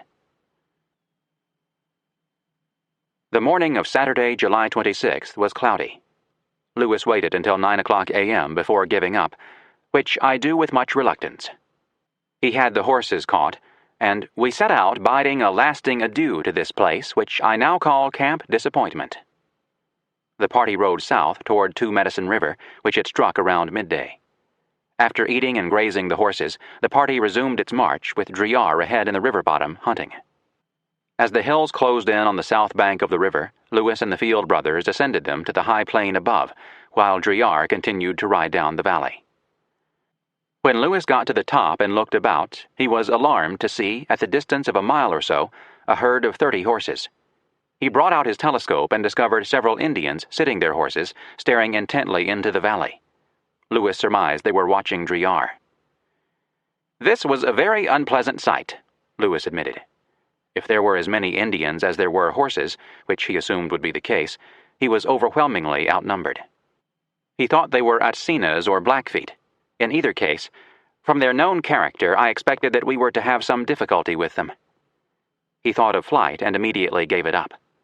To run was to invite pursuit, and the Indians' horses looked better than his. Further, if he and the Field brothers ran, Driar would most probably fall a sacrifice. Lewis resolved to make the best of our situation. He ordered Joseph Field to display the flag which Lewis had brought for just this purpose. When it was unfurled, the party advanced slowly on the Indians, who were running about in a very confused manner as if much alarmed. Suddenly, a single Indian broke out of the milling pack and whipped his horse full speed toward the party. He was probably on a dare trying to count coup. Lewis dismounted and stood, waiting for the onrushing horse and rider. The Indian was disarmed by Lewis's reaction. He halted some 100 yards from the party. Lewis held out his hand. The Indian wheeled his horse around, gave it the whip, and galloped back to his companions. Lewis could count them by now. There were 8 teenage boys and young men. He suspected there were others hidden behind the bluffs, for there were several other horses saddled. He ordered the Field brothers to advance with him slowly. His heart pounded. His life and the lives of his men were at stake. So were his papers, dearer to him even than his life. He told the Field brothers that no matter how many Indians there were, he was resolved to resist to the last extremity, preferring death to being deprived of my papers, instruments, and gun. He hoped they would form the same resolution. When they nodded a grim-faced assent, Lewis told them to be alert and on their guard. James Ronda writes that Lewis's words were filled with more swagger than wisdom. There is a bit of melodrama in this mutual pledge to fight to the last breath, and asking the Field brothers to swear was hardly necessary. It was not as if they had a lot of choice. If the Indians wanted to fight, there would be a fight. This was the pickle Lewis's leadership had brought them to. 4 men alone, and one of them separated from the rest, in the heart of Blackfoot country, had run into a roving band of young Indian braves. 2 parties of armed young men, each suspicious of the other, were attempting to occupy the same space at the same time. That always meant trouble. The Red War Party outnumbered the White War Party by at least 2 to 1, and possibly much more. The natives figured to have reinforcements close at hand. The whites had no reinforcements within 200 miles. It was Lewis's fault. He was the one who had dreamed up this exploration, the one who had decided to make it with a party of 4 only, the one who had delayed 2 full days at Camp Disappointment, even though he knew that every additional hour in Blackfoot country raised the risks of an unwelcome encounter and that Clark would soon be waiting for him at the Yellowstone, and even though he wanted to get back to St. Louis as soon as possible. But there were positive possibilities in the situation. If a friendly, or at least a non-violent, initial contact could be made, Lewis would have a chance to bring these Indians into the American trading empire. That would justify the risks he had taken. When he got to within 100 yards of the Indians, Lewis had the Field brothers stop while he advanced singly to meet an Indian who had ridden out ahead of his group. The 2 men met and cautiously shook hands, then both passed on to shake hands with the others in their respective parties. Lewis dismounted. So did the Indians, who asked for pipes and smoke. Using his limited sign language skills, Lewis told them that the pipe was with his hunter, down below in the valley. He proposed that an Indian ride down with Reuben Field to find Driar and bring him back. This was done. Lewis asked who they were. He thought they replied that they were Atsenas, a tribe known to Lewis as the Minotaurs of the North. Actually, they were Piegans, members of one of the 3 main divisions of the Blackfeet. Lewis asked who was the chief. 3 men stepped forward. Lewis thought they were too young and too many to be chiefs, but he also thought it best to please them. He handed out a medal, a flag, and a handkerchief. By now, Lewis had concluded that there were no more than 8 Blackfeet in the immediate area, and he was convinced that we could manage that number should they attempt any hostile measures. The late July sun was starting to sink in the west. Lewis proposed that they camp together. That was agreed to. On the way down the steep bluff, they picked up Driar, Field, and the Indian. They came to a delightful spot on a bend in the river, a bowl-shaped bottomland with 3 large cottonwoods in the center and excellent grass. The Blackfeet made a rough dome with willow branches, threw some dressed buffalo skins over it, and invited the whites to join them in the shelter. Driar and Lewis accepted. The Field brothers lay near the fire in front of the shelter. Lewis went to work. With Driar flashing the signs, he asked question after question.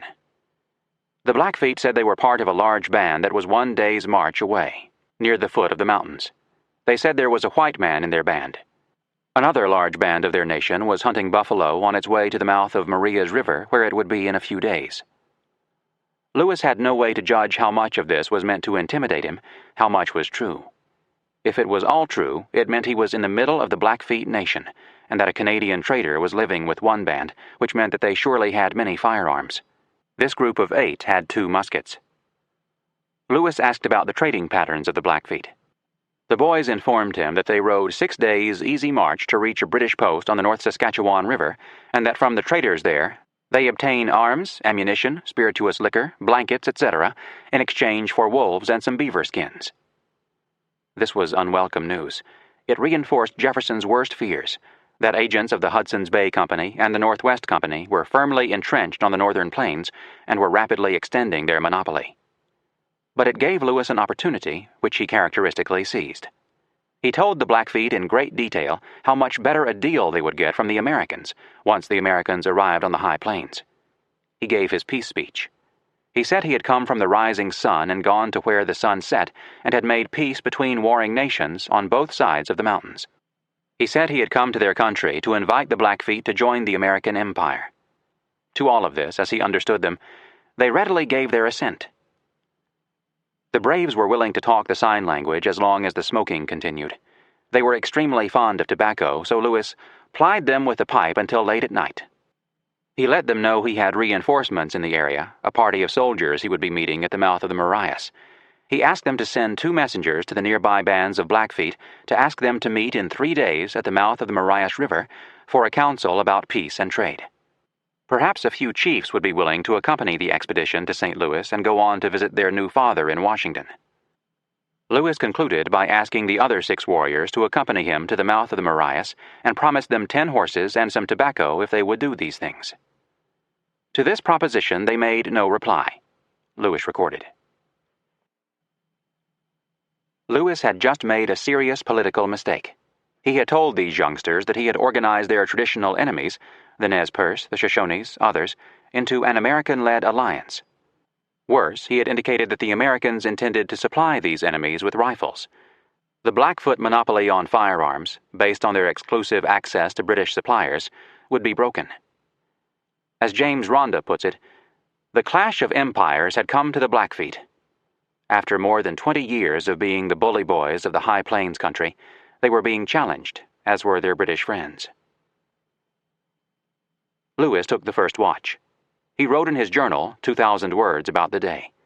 He covered it from start to finish with frequent interruptions to the narrative. In one paragraph, he compared the quality of water in Cutbank Creek and Two Medicine River. He made an astute ecological observation. Here in the eastern foothills of the Rocky Mountains was the only place that the 3 major cottonwood species grew together. Mainly, though, he described what had happened in an after-action report. At 11:30, he roused Reuben Field. He ordered Field to watch the movements of the Indians, and if one of them left camp, to awake the party, lest the Indians attempt to steal the detachment's horses. Then he lay down and immediately fell into a profound sleep. "Damn you! Let go my gun!" Driar's shout woke Lewis. It was a few minutes past first light. Lewis jumped up. He saw Driar scuffling with an Indian over a rifle. Lewis reached for his rifle but found it gone. He drew his horse pistol from its holster, looked up, and saw a second Indian running off with his rifle. Lewis ran at him and signaled to him when he turned that he would either lay down that rifle or get shot.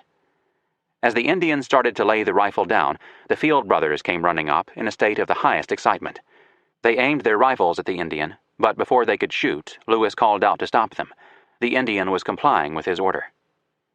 Driar came up, breathless and excited, asking permission to kill the Indian. Lewis forbade it. The party had recovered its rifles. The Indians were falling back. "What happened?" Lewis demanded. The explanation came in a rush of words. Joseph Field had carelessly laid down his rifle beside his sleeping brother at absolutely the worst possible moment, first light. A watching Indian had seized his opportunity to grab it and Reuben Field's rifle and run off. At the same instant, Driar said, he woke to see 2 Indians stealing his rifle and Lewis's. He chased the Indian, caught him, and took back his own rifle while Lewis was recovering his. The Field brothers, meanwhile, had dashed after the Indian carrying off their rifles. At 50 yards, they caught him and wrestled the rifles out of his hands. Reuben pulled his knife and plunged it into the young warrior's heart. The Indian, Field later said, drew but one breath, and the wind of his breath followed the knife, and he fell dead. But Lewis didn't have an opportunity to hear this report because before the brothers finished, he noticed that the Indians were attempting to drive off his horses. Lewis called out orders. "Shoot those Indians if they try to steal our horses." The Field brothers ran after the main party of Indians who were driving 4 of their horses up the river. Lewis ran after 2 men who were driving off the remainder of the horses, including Lewis's. He sprinted for some 300 yards, at which point the Indians had reached the almost vertical bluff. They hid in a niche, a sort of alcove, in the bluff, driving the horses before them. Lewis, breathless, could pursue no farther. He shouted to them, as he had done several times already, that he would shoot them if they did not give back his horse. How much, if any of this, the Blackfeet understood cannot be said. What happened was that an Indian jumped behind a rock and said something to his companion. That man was armed with a British musket loader. He turned toward Lewis. Lewis brought his rifle to his shoulder, aimed, and fired. He shot the warrior through the belly. But the Blackfoot was not finished. He raised himself to his knee, took a quick aim, and fired at Lewis. "Being bareheaded," as Lewis commented, "I felt the wind of his bullet very distinctly." Since there were 2 Indians, one badly wounded, and they were armed and behind good shelters, and he wanted to get out of there, and his shot pouch was back at camp so he could not reload, Lewis decided to retreat. He made his way back to camp. There he told Driard to run and call the Field brothers back. They had enough horses. Driard tried, but they were too far away to hear. Lewis and Driard went to work saddling the horses. The Field brothers returned with 4 of the party's original horses. Lewis cast his eye over the herd and selected 4 Indian horses and 3 of his original bunch.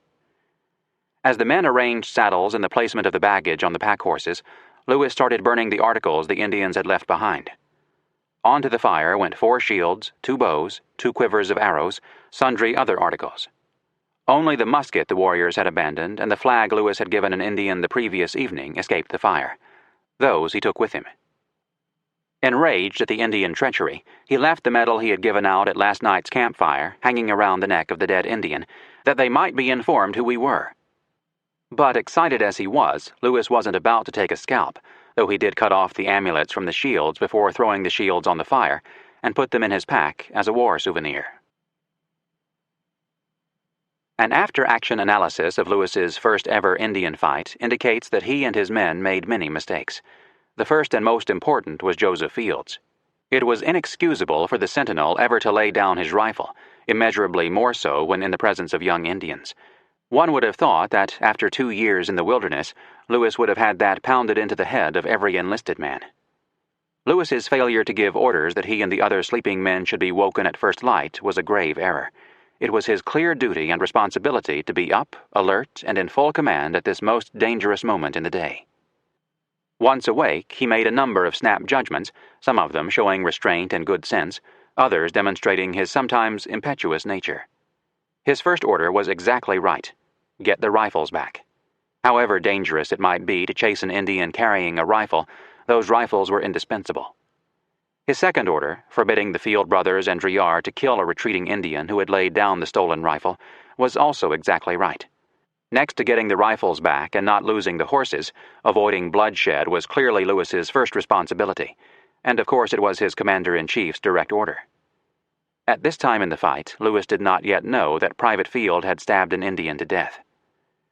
When the Blackfeet started running off the horses, they were again attempting to steal what was indispensable to life on the plains. It is not so clear this time, however, that Lewis's immediate order to chase the Indians and get those horses back was necessary. There were 40 horses in the bottom, milling about in little groups. The thieves were never going to get them together into a herd and drive it off. While they were gathering horses, Lewis could have had his men doing the same. He later admitted that the Indian horse he took carried me very well, in short, much better than my own would have done, and leaves me with but little reason to complain of the robbery. But at the time, he didn't feel that way at all. He held the campsite, which contained all the equipment from both parties. The Indians were in full retreat. Lewis might have decided, let's get some horses for ourselves and let the Blackfeet go and get out of here. Instead, he ordered pursuit. The Field brothers took off after the main party, which had crossed the river. Lewis was fortunate that the young men, with their adrenaline pumping, didn't kill 1 or 2 more warriors. His decision to leave the campsite himself to pursue 2 Indians leading away 1 of his horses and 3 or 4 of theirs was questionable. He left his command post and exposed himself to harm for what was not indispensable. But his blood was up. 300 yards is a long way to sprint when wearing tight leather leggings and carrying a rifle over the thieving Indians. Whether he had to shoot the warrior or not is unclear. Lewis's narrative of this fight is one of his best pieces of writing, with lots of drama and detail. One detail we don't get, however: what was the Indian doing just before Lewis shot him? Lewis does not say. If he was taking aim at Lewis, obviously Lewis had to fire. But if his musket wasn't at his shoulder, Lewis should not have fired. Another missing detail: sometime before he fired his rifle, Lewis fired his pistol, but he does not say when. It seems most likely that he fired at the backs of the Indians as they were driving the horses toward the bluff. Another blunder: leaving the medal that they might be informed who we were was an act of taunting and boasting that put into serious jeopardy the entire American empire scheme Lewis was concocting. To turn the most powerful tribe on the upper Missouri into enemies of the United States was Lewis's biggest mistake. Lewis made no analysis of his actions. He was content to describe them with his characteristic honesty. He wasn't in the habit of justifying his decisions, although he usually explained his reasons for them. In this case, the only thing he felt needed explaining was why he didn't have his shot pouch with him when he fired. He was very defensive about this, almost as if he felt it was the only thing he had done wrong and he wanted to make sure everyone understood it couldn't have been helped, because he had no time to return to camp after recovering his rifle before he started chasing the Indians driving off the horses. One Indian boy killed, another with a presumably fatal wound. 4 whites in the middle of a land with hundreds of Blackfoot warriors who would seek revenge the instant they heard the news. It was imperative that Lewis get himself and his men out of there, immediately. Off they rode up the bluff to a beautiful level plain and on toward the mouth of the Marias.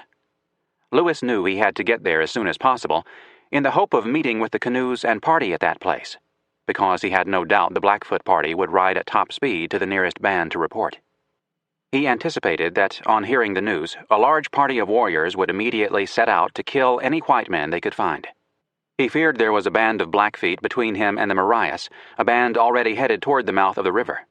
If they discovered Sergeant Ordway's canoe party coming down from the falls, the soldiers would not be alert to their danger and might well be overwhelmed.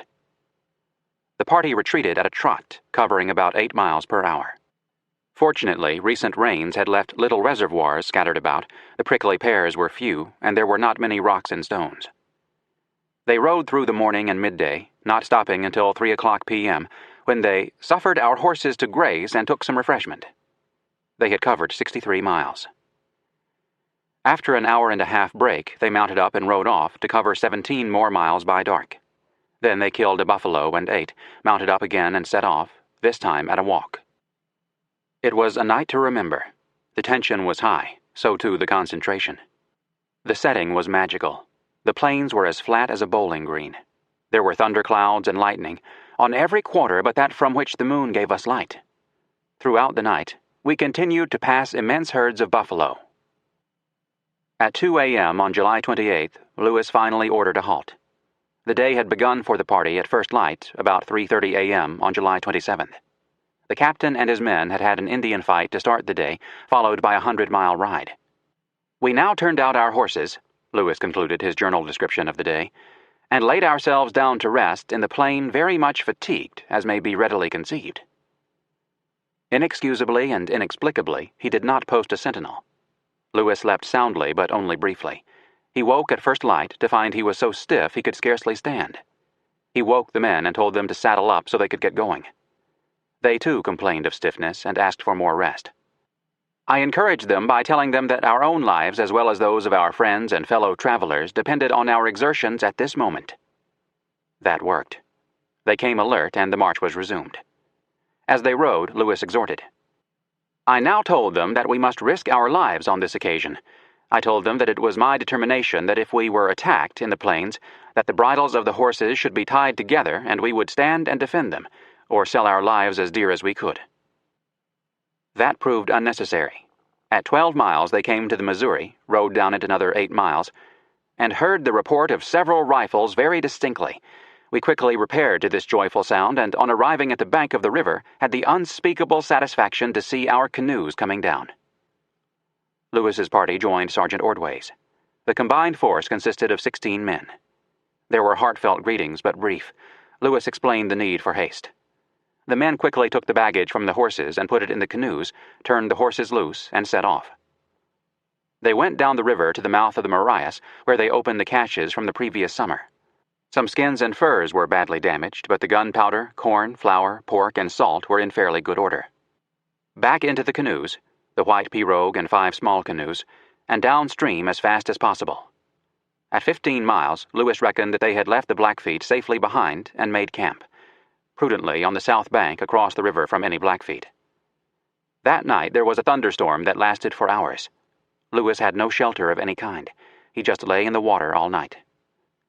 Lewis's exploration of the Marias was over. All in all, it had been a big mistake from the start. Many things went wrong, and nothing had been accomplished. Chapter 30. The Last Leg. July 29th to September 22nd, 1806. The job now was to reunite with Clark and his party and head on to the Mandan villages. In the morning, Lewis got an early start. The current being strong and the men anxious to get on, they plied their oars faithfully, and we went at the rate of about 7 miles an hour. Progress continued to be good over the next 5 days. Game was so plentiful that at one stop the men killed 29 deer. Lewis gave instructions to cook enough meat in the evening to last through the next day, so that no stops need be made for a noon meal. By this means, we forward our journey at least 12 or 15 miles per day. By August 7th, they had reached the mouth of the Yellowstone. Clark wasn't there, but signs of an encampment indicated he had been a week earlier. Lewis found a piece of paper stuck on a pole. It had his name in the handwriting of Captain Clark. Only a fragment could be read, but from it Lewis learned that at this site game was scarce and mosquitoes were plentiful, so Clark had gone on and would be waiting for Lewis downstream. I instantly re-embarked, Lewis wrote, and descended the river in the hope of reaching Captain C's camp before night. He was so anxious to reunite that he wouldn't take the day or so necessary to fix the longitude of the junction, as he had promised to do the previous year when clouds had made observations impossible. He didn't catch Clark anyway. Clark had moved on. In the morning, Lewis followed. He didn't catch up that day or the next. On the morning of August 11th, seeing some elk on a thick willow bar, he put in and set out with Private Cruzat to replenish the meat supply. After Lewis killed one and Cruzat wounded one, they reloaded and plunged into the willow to pursue more elk. Lewis saw an elk some yards ahead. He raised his rifle to his shoulder, took aim, and was about to pull the trigger when he was hit in the buttocks by a rifle bullet. This severe blow spun him around. The bullet had hit him an inch below his hip joint on his left side and passed through his buttocks to come out on the right side, leaving a 3-inch gash the width of the ball. No bone had been hit. The spent ball lodged in Lewis's leather breeches. Cruzat was nearsighted in his only good eye, and Lewis was wearing brown leather, so his first thought was that Cruzat had mistaken him for an elk. "Damn you!" Lewis shouted. "You have shot me!" There was no answer. Lewis called to Cruzat several times, still with no response. The shot had come from less than 40 yards away. If Cruzat couldn't hear him, it must not have been Cruzat who shot him. It must have been an Indian. In the thick willow, it was impossible to know if it was just one warrior or a war party. Lewis called to Cruzat to retreat, then retreated himself. He ran the first 100 paces until his wound forced him to slow down. When he got inside of the canoes, he called the men to their arms, to which they flew in an instant. Lewis informed them of what had happened, told them he intended to return and give battle and save Cruzat, and ordered them to follow him. They did. But after 100 yards, their captain collapsed. His wounds had become so painful and his thigh was so stiff he could not press on.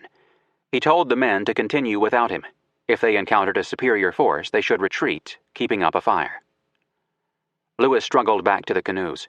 He laid his pistol on one side of him, his rifle on the other, and his air gun close at hand. He was determined to sell my life as dearly as possible. He was alone for about 20 minutes in a state of anxiety and suspense. Finally, the party returned with Cruzat, who absolutely denied having shot the captain and swore he had never heard Lewis call to him. "I do not believe that the fellow did it intentionally," Lewis wrote, but neither did he believe Cruzat's denials. He had the bullet in his hand. It was a .54 caliber from a U.S. Army Model 1803, not a weapon any Indian was likely to have. He conjectured that after shooting his captain in the ass, Cruzat decided to deny everything. Sergeants Ordway and Gass, who were with the party when it met Cruzat, wrote in their journals that, as far as they could tell, Cruzat was entirely ignorant of having shot Lewis. Sergeant Gass helped Lewis get out of his clothes. Lewis dressed his wounds himself as best he could, introducing rolls of lint into the holes on each side of his buttocks, so that the wound would stay open and new tissue could grow from the inside out.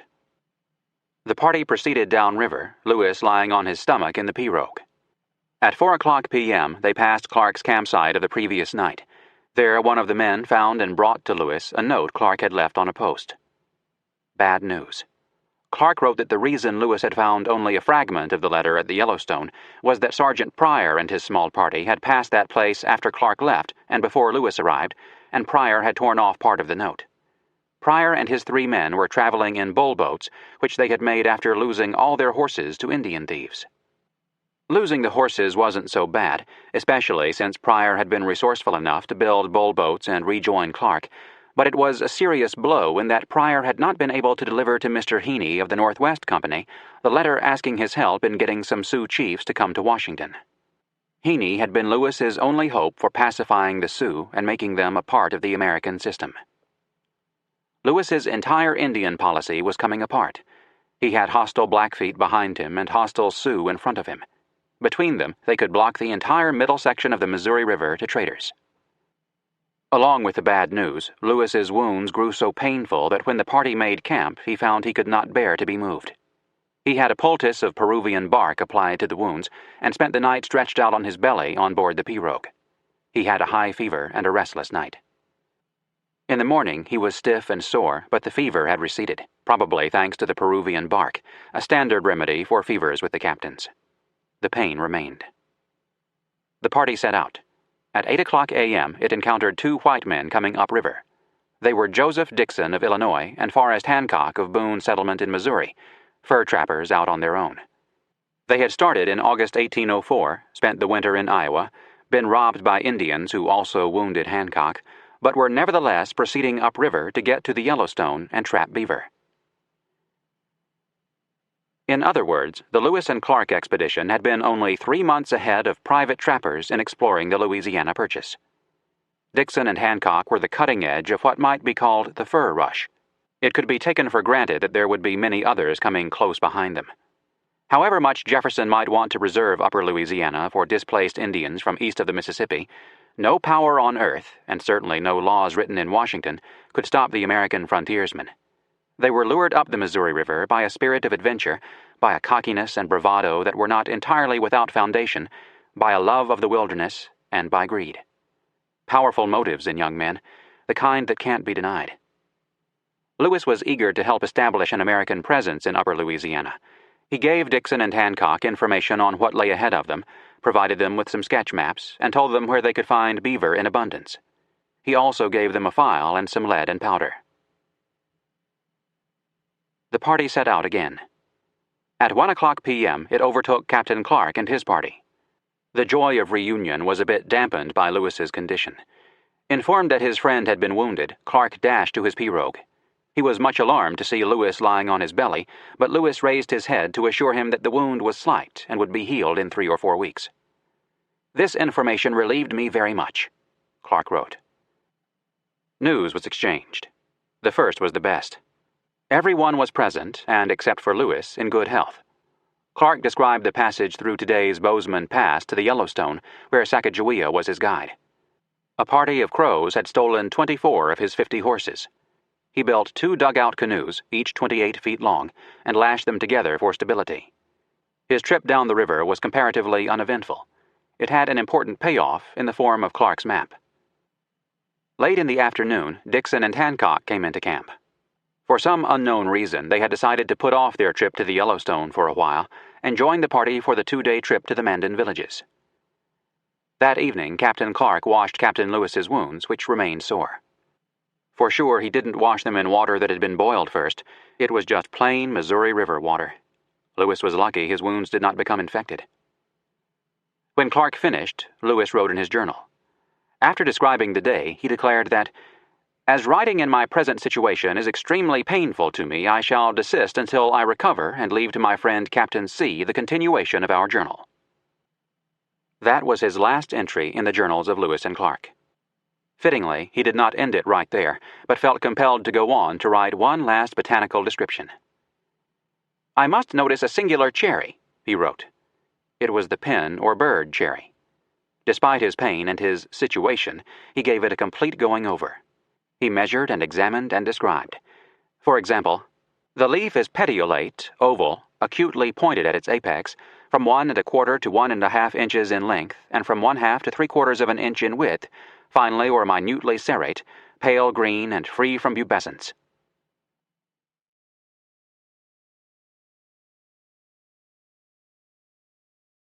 In the morning, the reunited expedition set off.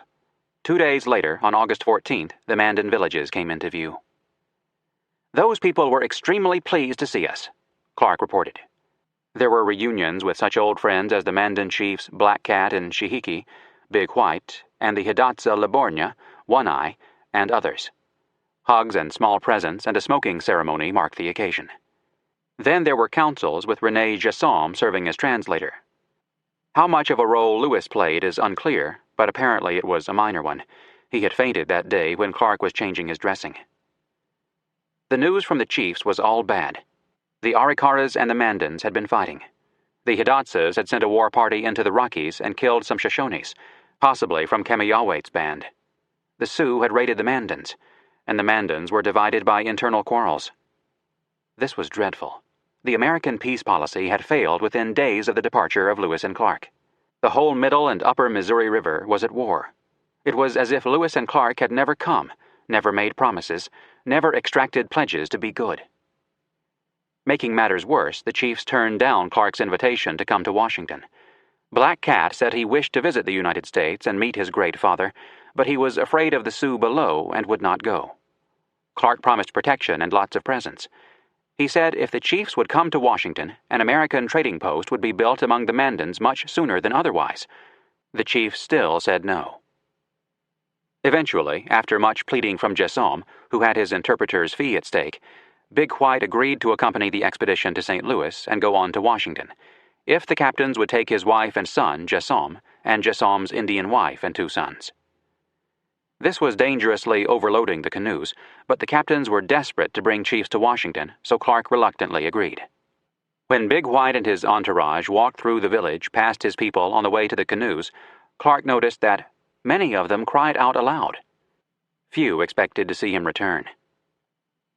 On August 17th, just before departing, Clark settled with Charbonneau. He received $500 and 33 1/3 cents for his horse, his teepee, and his services. Sacagawea got nothing. The Charbonneaus stayed with the Mandans. Another member of the expedition left the party that day. Dixon and Hancock had asked Private John Coulter to join them in their Yellowstone venture. He accepted, subject to the captain's approval. They gave it on the condition that no other man ask for a similar change in the conditions of his enlistment.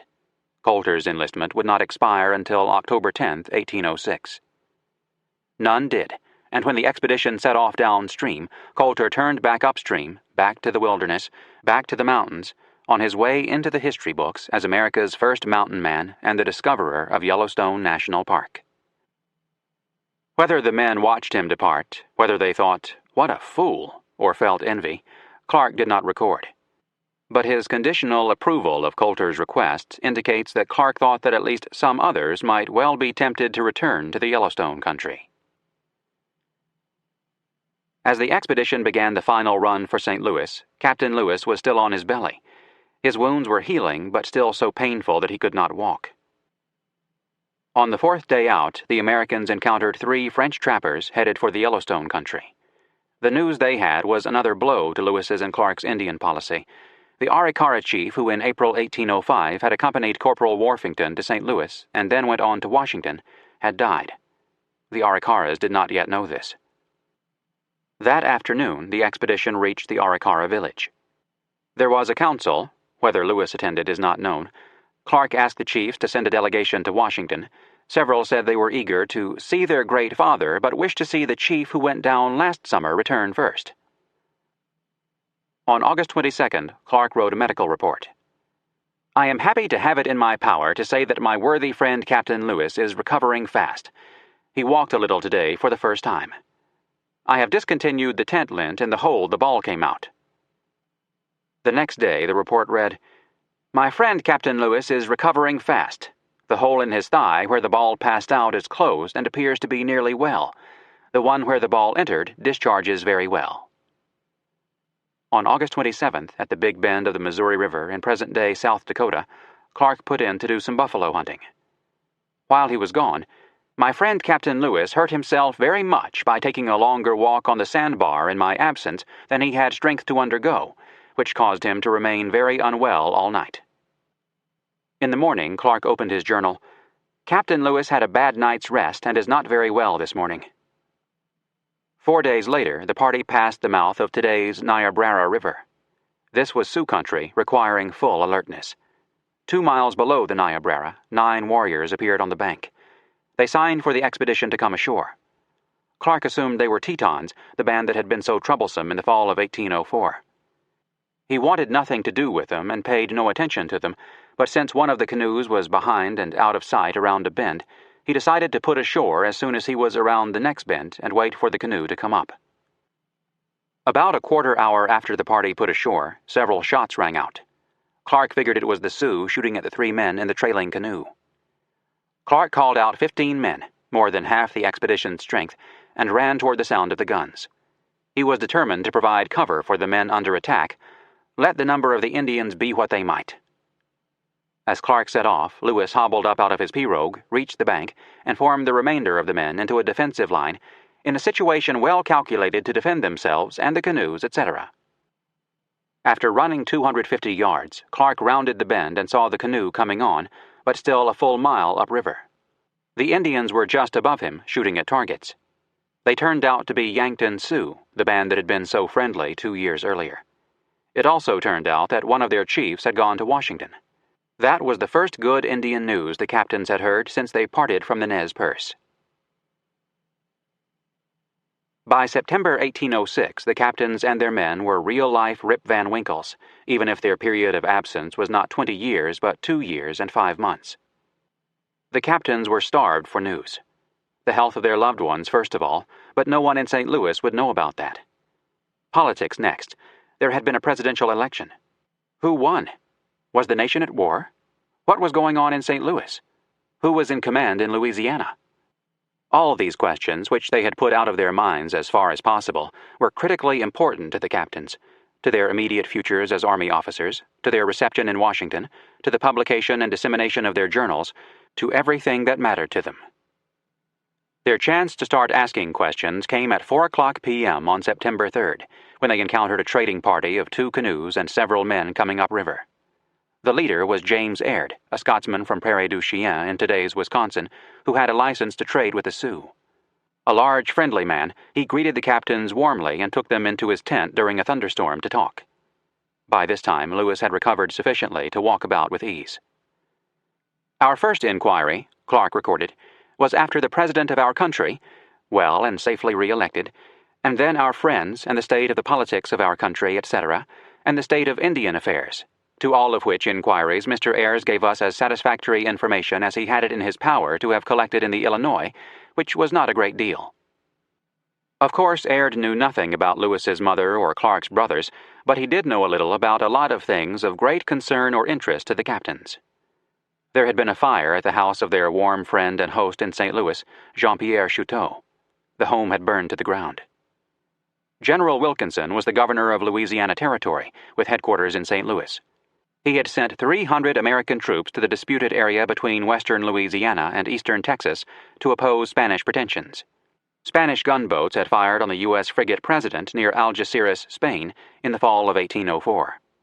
The British warship Leander had fired on the American merchant ship Richard off New York in April 1806. There were other items. 2 Indians had been hanged in St. Louis for murder. Several others were in jail. Aaron Burr and Alexander Hamilton had fought a duel, July 14, 1804. Hamilton was dead.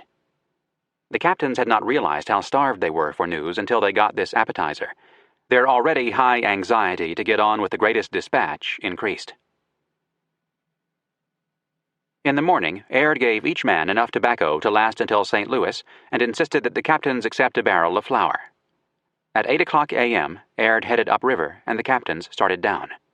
3 hours later, they stopped at Floyd's Bluff and climbed the hill to pay their respects at Sergeant Floyd's grave. They found it disturbed by the natives and covered it over. Apparently, the climb was too much for Lewis. The next day, Clark reported that his friend was still in a convalescent state. On September 6th, the party encountered another trading boat, this one owned by Auguste Chouteau of St. Louis. The captains purchased a gallon of whiskey from the party and gave each man a dram, the first spirituous liquor which had been tasted by any of them since the 4th of July, 1805. Several men exchanged their leather tunics and beaver hats with traders for linen shirts and cloth hats. But of what the captains most wanted, an update on the news from civilization, Chouteau's crew didn't have much. They were able to report only that General Wilkinson was preparing to leave St. Louis to follow the detachment to the Texas border. On September 9th, the expedition passed the mouth of the Platte River. It was making 70 to 80 miles a day. As it passed the Platte, it passed out of the Great Plains. It was on the home stretch. "Our party appears extremely anxious to get on," Clark wrote, "and every day appears to produce new anxieties in them to get to their country and friends. My worthy friend Captain Lewis has entirely recovered. His wounds are healed up and he can walk and even run nearly as well as ever he could. The parts are yet tender, etc., etc." On September 10th, the expedition met a 4-man trading party that had an update on General Wilkinson, who had set out with the troops for Texas, and news that Captain Zebulon Pike had left St. Louis to explore the Red and Arkansas rivers. 2 days later, it was a 2-canoe party under another of the Chouteau family, then a larger party led by former Army Captain Robert McClellan, an old friend of Clark's. With him were Joseph Gravelines and Pierre Dorion, interpreters who had accompanied the Arikara chief to Washington, returning with instructions from Jefferson. Their first charge from the president was to make inquiries about Lewis and Clark. Gravelines had the difficult task of expressing to the Arikaras Jefferson's regret for the death of their chief. Dorion's charge was to get Gravelines safely past the Teton Sioux and to persuade some chiefs of that tribe to visit Washington. In the morning, McClellan gave a dram to each man on the expedition. The party set off just after sunrise in a merry mood. The next day, another party sent out by the Chouteaus was encountered. The traders gave the men whiskey, biscuit, pork, and onions, all most welcome. At camp that night, the men got a dram and sung songs until 11 o'clock at night in the greatest harmony. On September 15th, Lewis and Clark came to the mouth of the Kansas River. They landed and climbed a hill, which appeared to have a commanding situation for a fort. The shore is bold and rocky immediately at the foot of the hill. From the top of the hill, you have a perfect command of the river. They were standing in what is today's downtown Kansas City, Missouri. They were meeting trading parties daily. On September 17th, it was John McClellan, an old Army friend of Lewis's, on a large boat. He had resigned his commission in January 1806 to lead a venture that may have involved General Wilkinson. He intended to go up the Platte to the mountains, then overland to the Rio Grande and on to Santa Fe. There, he proposed to bribe Spanish officials into allowing him to engage in trade with the Indians, using pack-horse trains to get the goods to them and bring the furs out. Clark pronounced this a very good plan if strictly pursued, etc. McClellan handed out biscuits, chocolate, sugar, and whiskey, and news. Perhaps the most interesting was that the American people were feeling a deep concern for the expedition. Among the rumors McClellan passed along was that the captains and men had all been killed, and that the Spanish had captured them and were working them as slave labor in the mines. "We had been long since given out by the people of the U.S. generally and almost forgotten," Clark reported McClellan as saying. "The President of the United States had yet hopes of us." That last should have gladdened the hearts of the leaders of the expedition. McClellan said he himself had believed the worst. He had been astonished to see the expedition and was rejoiced to find his friend Lewis and the others all safe and sound. By September 18th, the party was within 150 miles of the settlements. It had run entirely out of provisions and trade goods. Other than the cooking kettles, the scientific instruments, and some tools, it had no manufactured goods, except rifles. It had plenty of those, and powder and lead, and there was game in the neighborhood, but the almost daily passage of traders' boats had caused the deer and bear to move back from the river, which meant that gathering in meat required sending out hunters on foot. This slowed the party down considerably. There were plenty of ripe plums, which the men called pawpaws. Gathering a few bushels was the work of a few minutes only. The men told the captains they could live very well on the pawpaws. The captains were even more anxious than the men to get on, so there were no halts to hunt. The party being extremely anxious to get down ply their oars very well, Clark recorded on September 20th. That afternoon, the men saw cows on the bank, a sight that brought out spontaneous shouts of joy. When the captains put in at the village of La Charrette, the men asked permission to fire a salute. It was granted, and they fired 3 rounds, which were answered by 3 rounds from 5 trading boats on the riverbank. The citizens rushed to them. "Every person," Clark wrote, "both French and Americans, seemed to express great pleasure at our return, and acknowledge themselves much astonished in seeing us return. They informed us that we were supposed to have been lost long since." The next day, the scene was repeated at St. Charles, where "the inhabitants of this village appear much delighted at our return, and seem to vie with each other in their politeness to us all." On September 22nd, it was on to Fort Bellefontaine, established in 1805 by General Wilkinson, the first U.S. Army fort west of the Mississippi. The captains took Big White and his family to the public store at the fort and furnished them with clothes. In the morning, the expedition set off for their last day's voyage. In less than an hour, it was swinging into the Mississippi River, past the old camp at Wood River, last seen 28 months and 8,000 miles ago. As the men paddled the last few miles to St. Louis, Lewis had cause to feel deep satisfaction and could be forgiven a sense of hubris. He had completed the epic voyage. By itself, that was enough to place him and his partner-friend in the pantheon of explorers. Lewis had planned and organized and, with Clark's help, carried out a voyage of discovery that had been his dream for what seemed like all of his life. Indeed, it seemed he had been born for it and had been training himself for it since childhood. His success was due to that training and to his character, well suited to the challenge. His leadership had been outstanding. He and Clark had taken 30-odd unruly soldiers and molded them into the Corps of Discovery, an elite platoon of tough, hardy, resourceful, well-disciplined men. They had earned the men's absolute trust. At most critical moments, Lewis and Clark had made the right decision.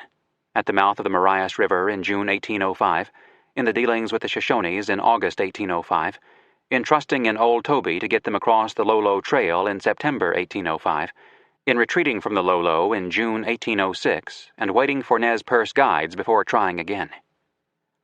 Lewis's biggest mistake had been the decision to split the expedition into 5 parts and make the Marias exploration. Otherwise, in his most important role, that of military commander, he had done a superlative job. Jefferson had charged him with numerous non-military goals. He had carried them out faithfully. He was certain he had accomplished the number 1 objective of the expedition, to find the most direct and convenient route across the continent. He had brought back a treasure of scientific information. His discoveries in the fields of zoology, botany, ethnology, and geography were beyond any value. He introduced new approaches to exploration and established a model for future expeditions by systematically recording abundant data on what he had seen, from weather to rocks to people. On the more personal side, he had seen wonderful things. He had traveled through a hunter's paradise beyond anything any American had ever before known. He had crossed mountains that were greater than had ever before been seen by any American, save the handful who had visited the Alps. He had seen falls and cataracts and raging rivers, thunderstorms all but beyond belief, trees of a size never before conceived of, Indian tribes uncorrupted by contact with white men, canyons and cliffs and other scenes of visionary enchantment. A brave new world. And he had been first. Everyone who has ever paddled a canoe on the Missouri or the Columbia does so in the wake of the Lewis and Clark expedition. Everyone who crosses the Lolo Trail walks in their footsteps. Furthermore, the journals of Lewis and Clark provided the introduction to and serve as the model for all subsequent writing on the American West. For all Lewis's accomplishments, however, there were some big disappointments, and as St. Louis came into view, he had reason for worry. His Indian diplomacy had so far been a failure. The Sioux and the Blackfeet, the strongest and most warlike tribes in upper Louisiana, were enemies of the United States. Nevertheless, Lewis had some policies to recommend to the president that he hoped would force the Sioux, Blackfeet, and all other Plains tribes to recognize American sovereignty. He was enthusiastic about the prospects for an American commercial empire stretching from St. Louis to the Pacific, and he had some specific schemes in mind to make it happen. God knew there were plenty of beaver out there.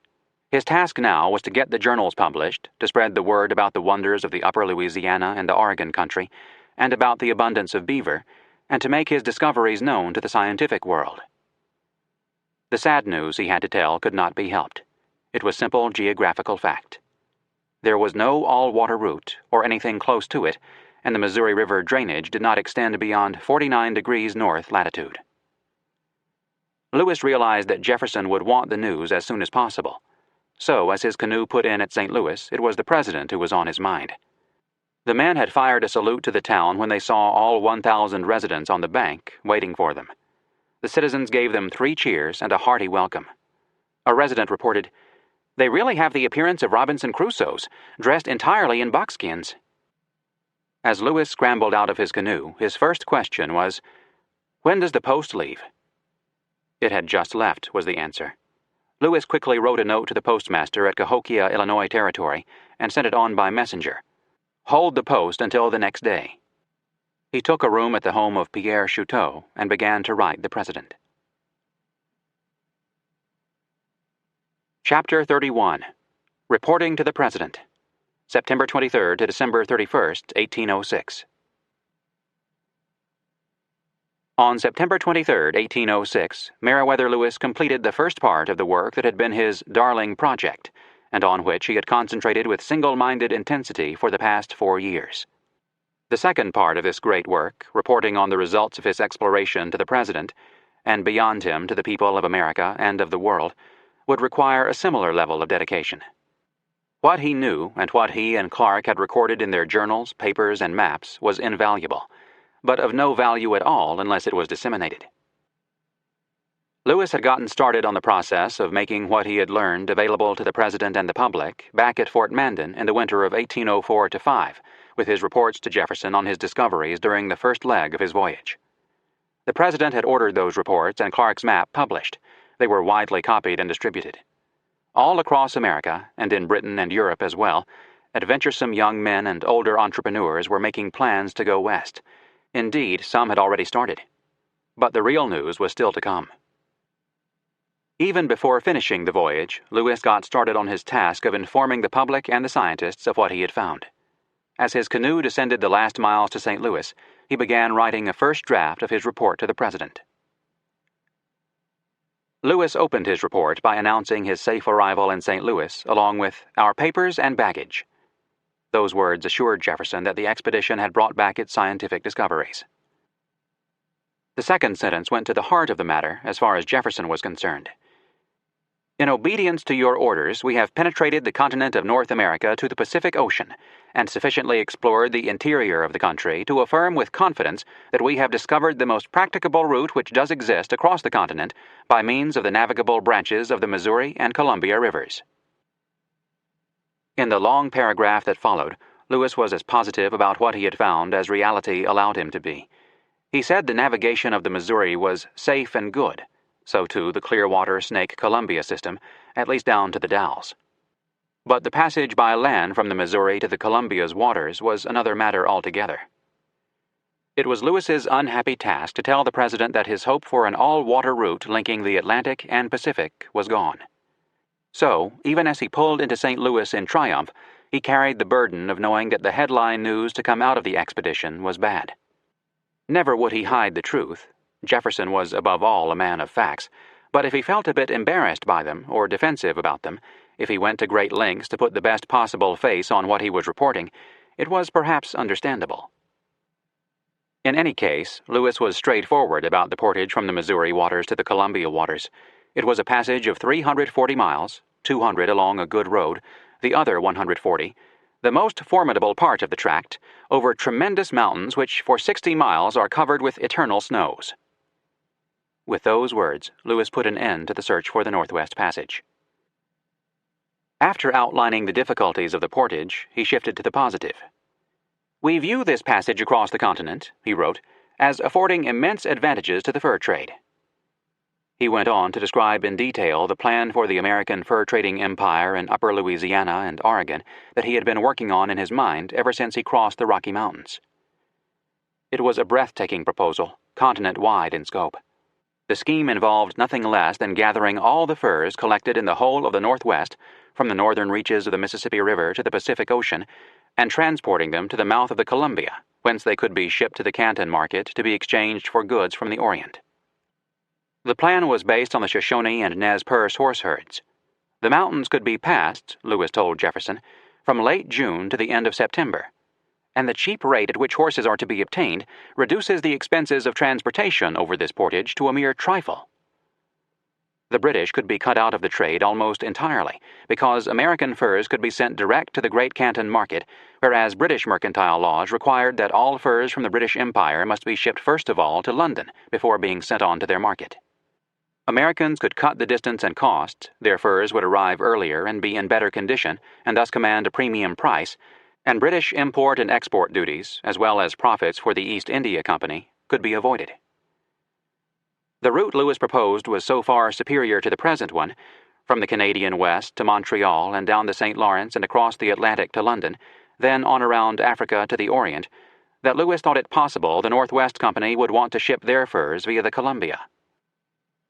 In making this report, Lewis was attempting to create government policy, and as an advisor, he did not hesitate to reverse Jefferson's original idea that furs from the Pacific coast be sent to the Missouri, then brought on down to St. Louis.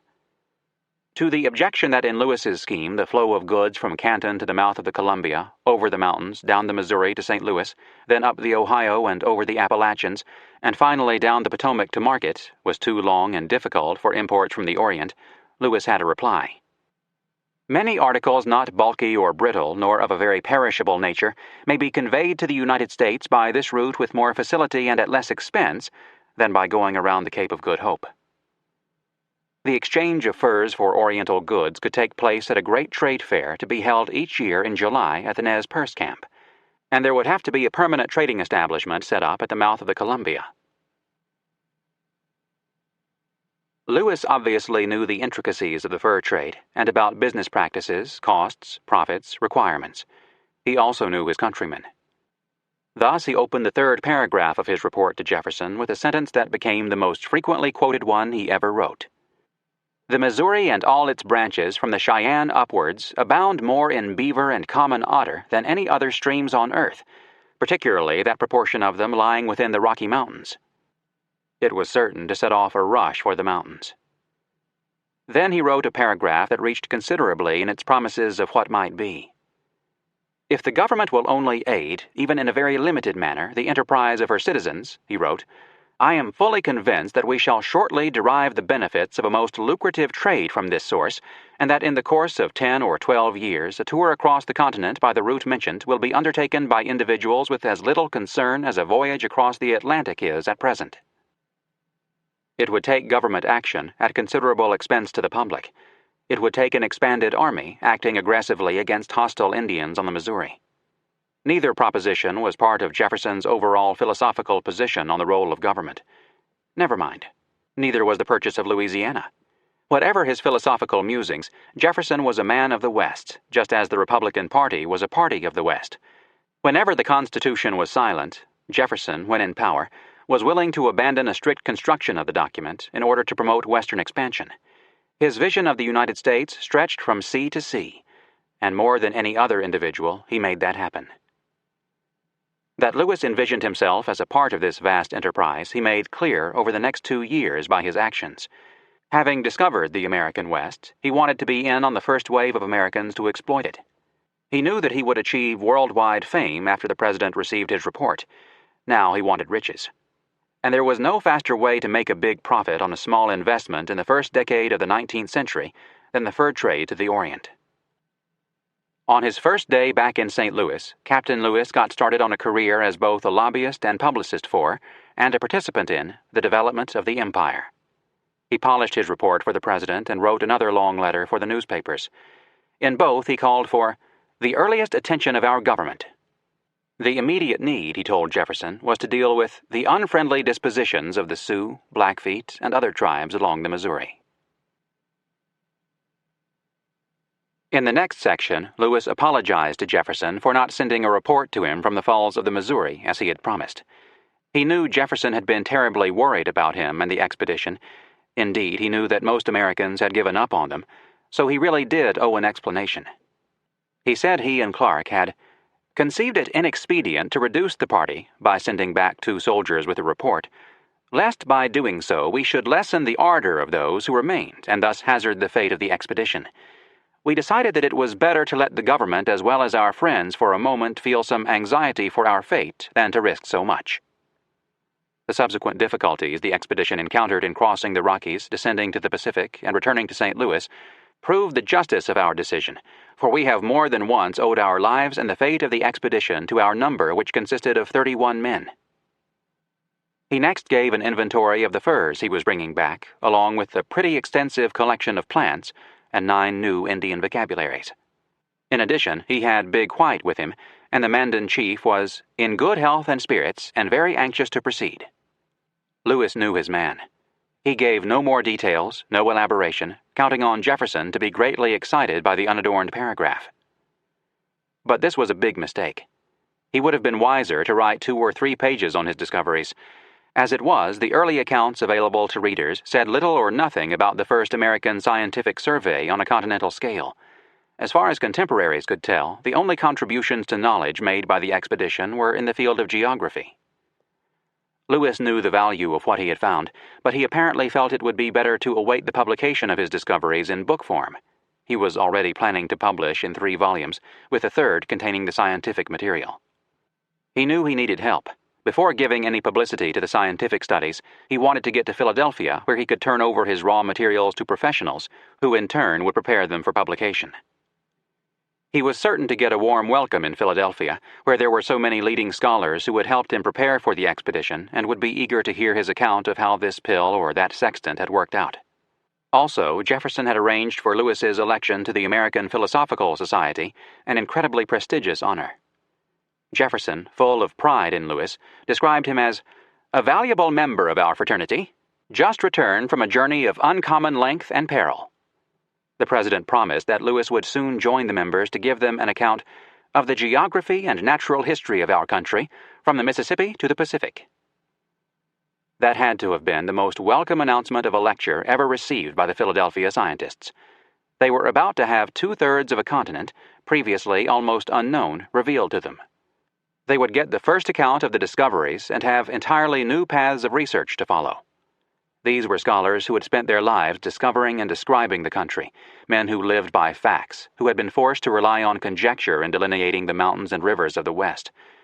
There was so much to learn about, examine, study, draw. Not since Columbus and Cook had there been so much that was new. Given the time it would take to make the journals available to the public, however, Lewis's decision to postpone publishing his discoveries ran the risk of exposing the expedition to ridicule as little more than an adventure. And indeed, that was done. Federalists, John Quincy Adams among them, expressed their scorn. Adams was not ready to accept the president's word for it that important discoveries had been made. "Mr. Jefferson tells large stories," he wrote in his diary on one occasion after dinner in the president's house. On another, he recorded that Jefferson had told him that once, for 6 weeks in Paris, the temperature never went above the 0 mark Fahrenheit. Adams commented, "He knows better than all this, but he loves to excite wonder." Ridiculing the expedition became a tradition with the Federalists and their progeny. 9 decades later, Adams' grandson Henry Adams wrote a classic history of the Jefferson administration in which he scarcely found room for the expedition. He characterized it as creditable to American energy and enterprise, but dismissed it as adding little to the stock of science or wealth.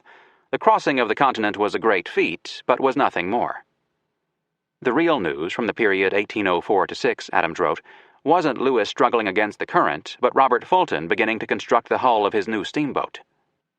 In Adams' defense, he wrote before the Thwaites edition of the journals was published, so he had no way of knowing how much had been discovered. East versus West, technology versus human endeavor, partisanship versus patriotism. These are permanent themes in American politics. Lewis had been private secretary to the president, a Washington insider. He should have protected Jefferson and his expedition by providing information that could build anticipation and justify the costs. Lewis said he would be in Washington shortly and would then provide Jefferson with additional details about his plan. He explained that until Jefferson had seen the map, he could not understand what Lewis had in mind in dealing with the Indians, and there was but one copy of Clark's map, which I am unwilling to risk by the mail. He would come as soon as he could wrap up his business in St. Louis, but would go to Charlottesville before proceeding to Washington because I am very anxious to learn the state of my friends in Albemarle, particularly whether my mother is yet living. Before closing, Lewis added a paragraph that began with a splendid tribute to his dearest friend and closest companion, followed by a typically generous gesture. With respect to the exertions and services rendered by that estimable man Captain William Clark in the course of our late voyage, I cannot say too much. If, sir, any credit be due for the success of the arduous enterprise in which we have been mutually engaged, he is equally with myself entitled to your consideration and that of our common country.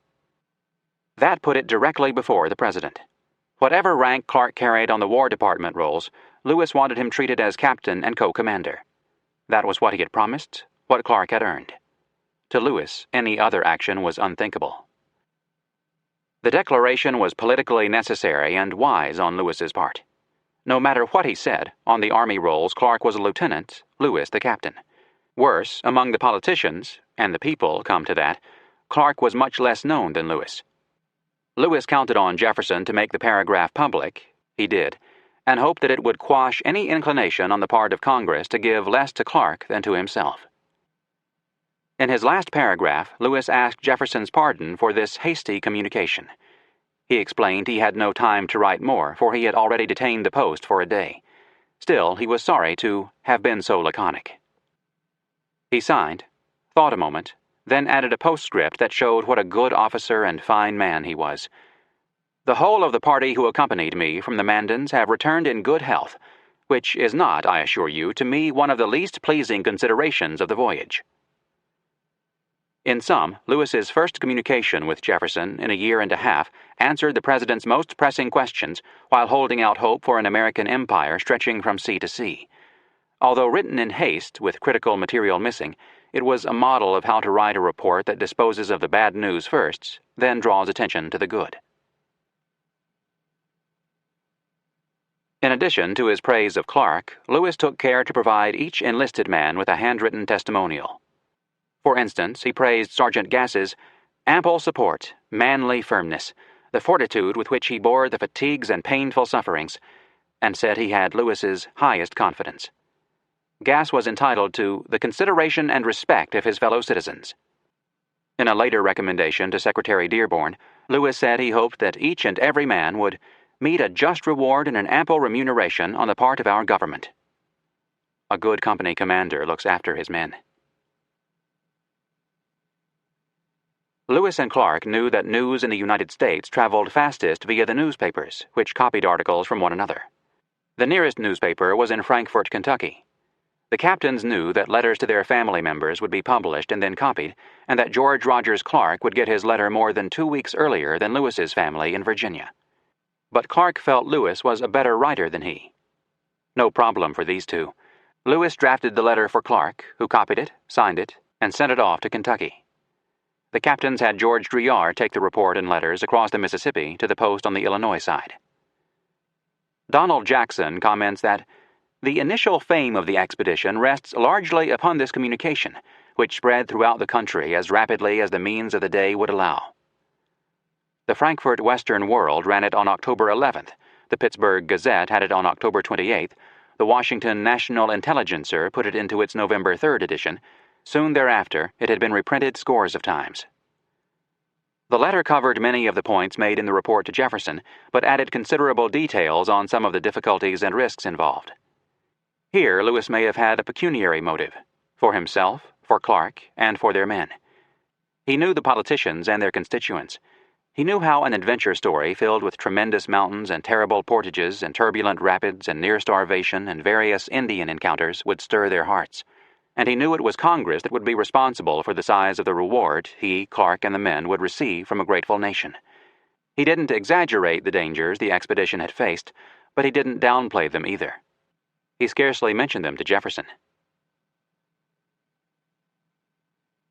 With the report and letters home, written and on their way, it was time to begin the celebration. The captains had been invited to take rooms at the home of Jean-Pierre Chouteau. They did so, and paid visits to other members of the Chouteau family and additional important personages in the town. Apparently, they stayed out late. Clark opened his September 24th entry, "I slept but little last night." That day, the captains dined with the Chouteaus. They arranged to store their baggage in a room they rented from William Christie, a former neighbor of Clark's in Kentucky and now a tavern keeper in St. Louis. They went to a tailor and got fitted for some clothes. They paid some visits of form to the gentlemen of St. Louis. Wherever they went, they were all but overwhelmed with questions. First of all, the St. Louis merchants wanted to know about the beaver and the Indians and the distances, but they, like all the other men in town, were keenly aware of the dangers of the unknown wilderness and were adventurers themselves. So they also wanted to know about the close calls, the high mountains, and any anecdotes the captains could tell. The enlisted men, one can assume, were being similarly bombarded with questions from the less exalted citizens of St. Louis. When Lewis and Clark returned, their accounts of that wild region, with those of their companions, first excited a spirit of trafficking adventure among the young men of the West, recalled Thomas James, a Missourian who shortly went up the river himself.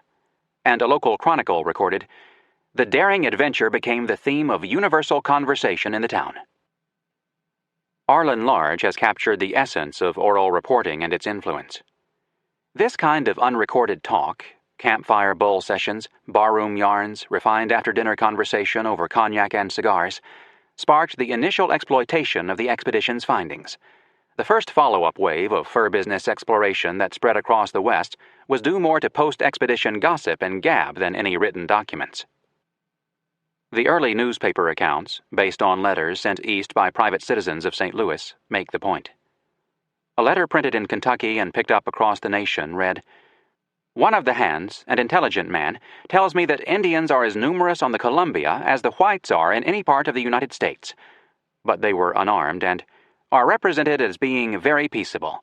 The weather was very mild on the Pacific." Another spoke of horses without number among the Indians, but said the Indians were entirely without iron tools, a sentence sure to start the heads of young entrepreneurs spinning, especially since all accounts spoke of the whole country furnishing valuable furs. The captains and their men didn't have to stretch in telling their tales of grizzlies and Blackfeet and other dangers to impress their audience. But if they didn't boast, they clearly were not excessively modest.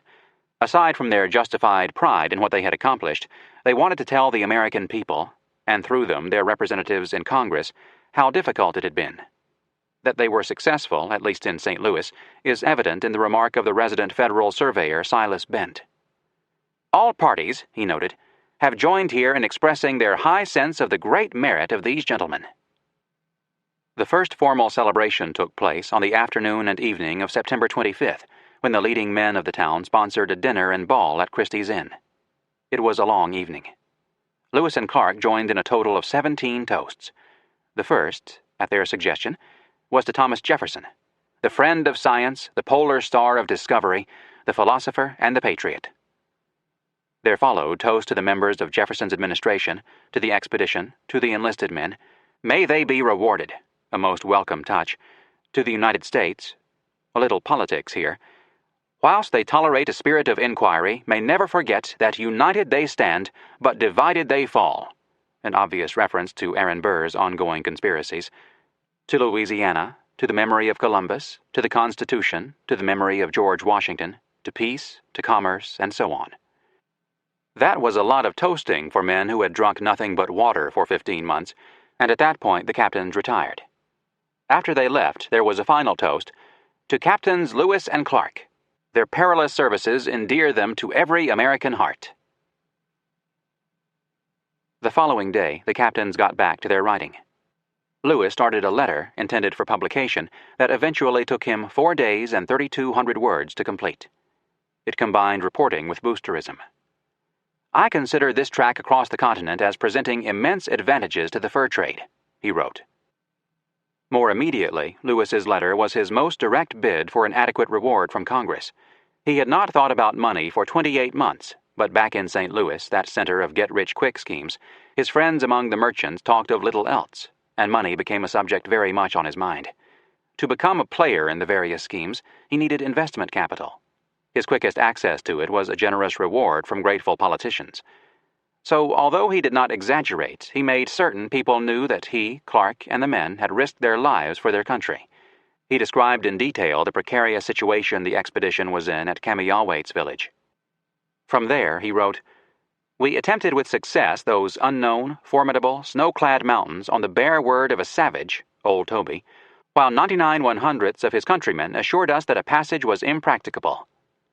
In crossing the mountains, we suffered everything cold, hunger, and fatigue could impart, or the keenest anxiety excited for the fate of the expedition in which our whole souls were embarked. Arriving among the Nez Perce, I suffered a severe indisposition for 10 or 12 days, sick, feeble, and emaciated. Descending the Columbia, the men narrowly escaped with their lives. After a description of Fort Clatsop and the return journey over the Lolo Trail, Lewis went into a long account of his side trip to explore the Marias River. He made certain his readers were aware of his purpose, writing that it was of the highest national importance to establish the northernmost tributary of the Missouri. I determined to execute it at every hazard. Even though I was well apprised that the country through which it became necessary for me to pass was inhabited by several large and roving bands of the Blackfoot Indians who trade at the British settlements on the Saskatchewan. There followed a stirring account of his encounter with the Blackfeet at Two Medicine River. Lewis's storytelling was more tantalizing than fulfilling. People wanted to know more. That Lewis was thinking about the value of those journals to himself, as well as to the nation, is hinted at in a comment by an unknown St. Louis resident written on September 23rd. Their journal will no doubt be not only importantly interesting to us all, but a fortune for the worthy and laudable adventurers. The wording indicates that Lewis expected to get rich from the publication of the journals. Where did he get the idea that they were his and Clark's private property? The government had paid for the expedition. Lewis and Clark were on active duty when they wrote their journals. It might have been expected that the maps and journals would be regarded as belonging to the government. Indeed, Jefferson later commented, "They are the property of the government, the fruits of the expedition undertaken at such expense of money," to be published by the government with no royalties to the authors. Apparently, however, Lewis had discussed this point with Jefferson before he left Washington, and Jefferson had said that Lewis would have the right to publish with a commercial firm and keep the profit. This supposition is based on the contemporary remark about the fortune that would come to the captains from their journals, and Jefferson's statement 10 years later that, "We were willing to give to Lewis and Clark whatever pecuniary benefits might be derived from the publication, and therefore left the papers in their hands, taking for granted that their interest would produce a speedy publication, which would be better if done under their direction." Lewis and Clark were not the only ones who kept a journal. All of the sergeants did, as ordered by the captains, and a few of the privates as well. Lewis regarded those journals as subject to his control, making them something considerably short of private property. Private Robert Fraser approached him soon after the arrival in St. Louis, asking permission to publish his journal. Lewis readily gave it, provided Fraser submitted the prospectus for his approval. Fraser did.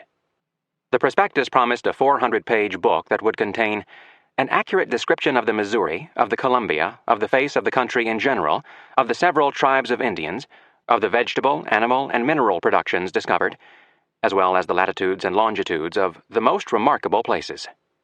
Potential subscribers were assured the book would be published by permission of Captain Meriwether Lewis. Lewis read the draft and was appalled. He insisted that the publisher would have to expunge the promise which had been made that the work should contain certain information in relation to the natural history of the country, because Fraser was entirely unacquainted with celestial observations, mineralogy, botany, or zoology, and therefore cannot possibly give any accurate information on those subjects, nor on that of geography.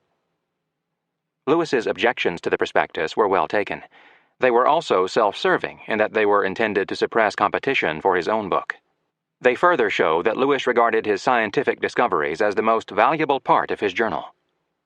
In the event, Fraser's publishers ignored Lewis, but they never brought out the book, and Fraser's journal has never been found, a sad loss to history. The Fraser prospectus put added pressure on Lewis to get to Washington as soon as possible, to receive the adulation of his countrymen and his compensation, and to find a publisher, and, he hoped, get an advance. But duty kept him in St. Louis. It took him a month to settle fiscal affairs connected with the expedition. He spent much of his time obtaining hard currency for the enlisted men who wanted an advance on the pay due them.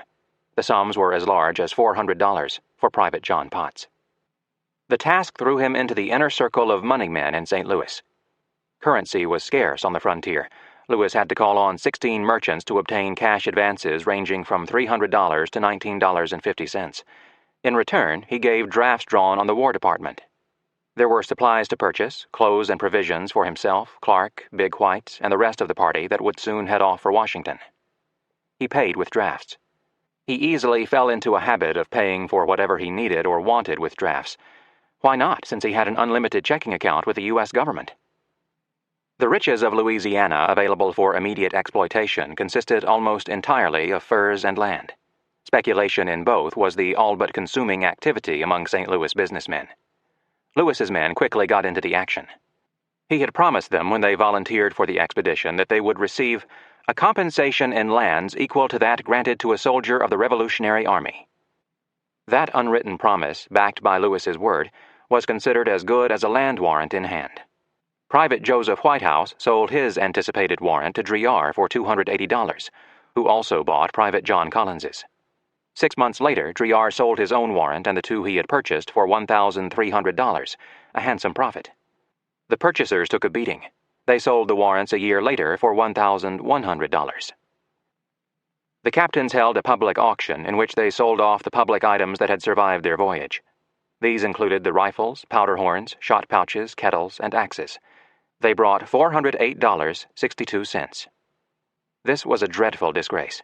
The article should have been preserved as public treasures rather than sold for a pittance, but apparently the captains had always intended to sell them at the value of their immediate utility rather than preserve them for museums.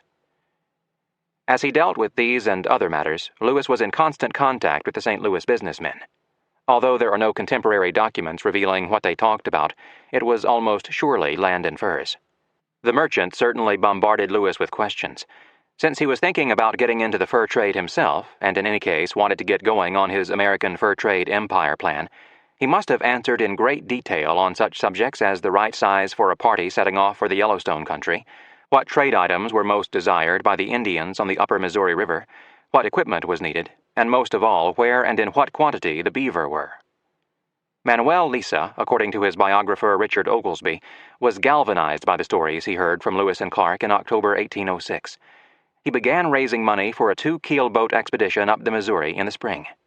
Lewis may have been in on the subscription.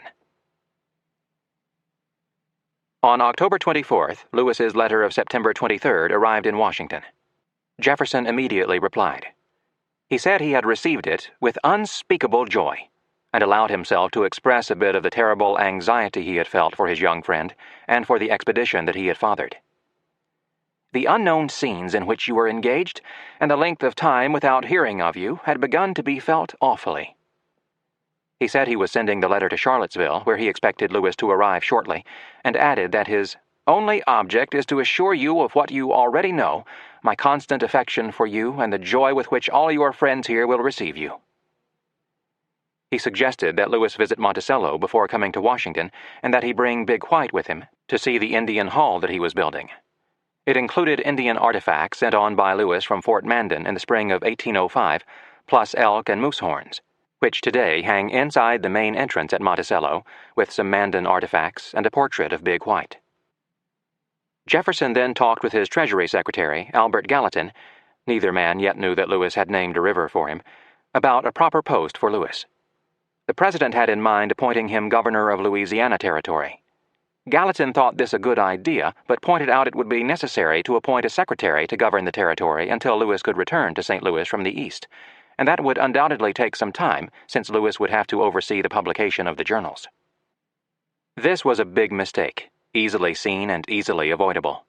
Jefferson would have done much better to promote Lewis to higher rank and assign him to duty in the War Department with no other responsibility than working with secretarial help and special advisors in getting the journals published promptly by the government. That would have deprived Lewis of any royalties and kept him out of St. Louis and thus a non-participant in the building of the American fur trade empire. Important objectives to Lewis, but surely of no concern to the president. The chief thing, the only thing, was to get those journals published. But obviously, Jefferson anticipated no difficulty about that. In early November 1806, Lewis and Clark set off with their entourage.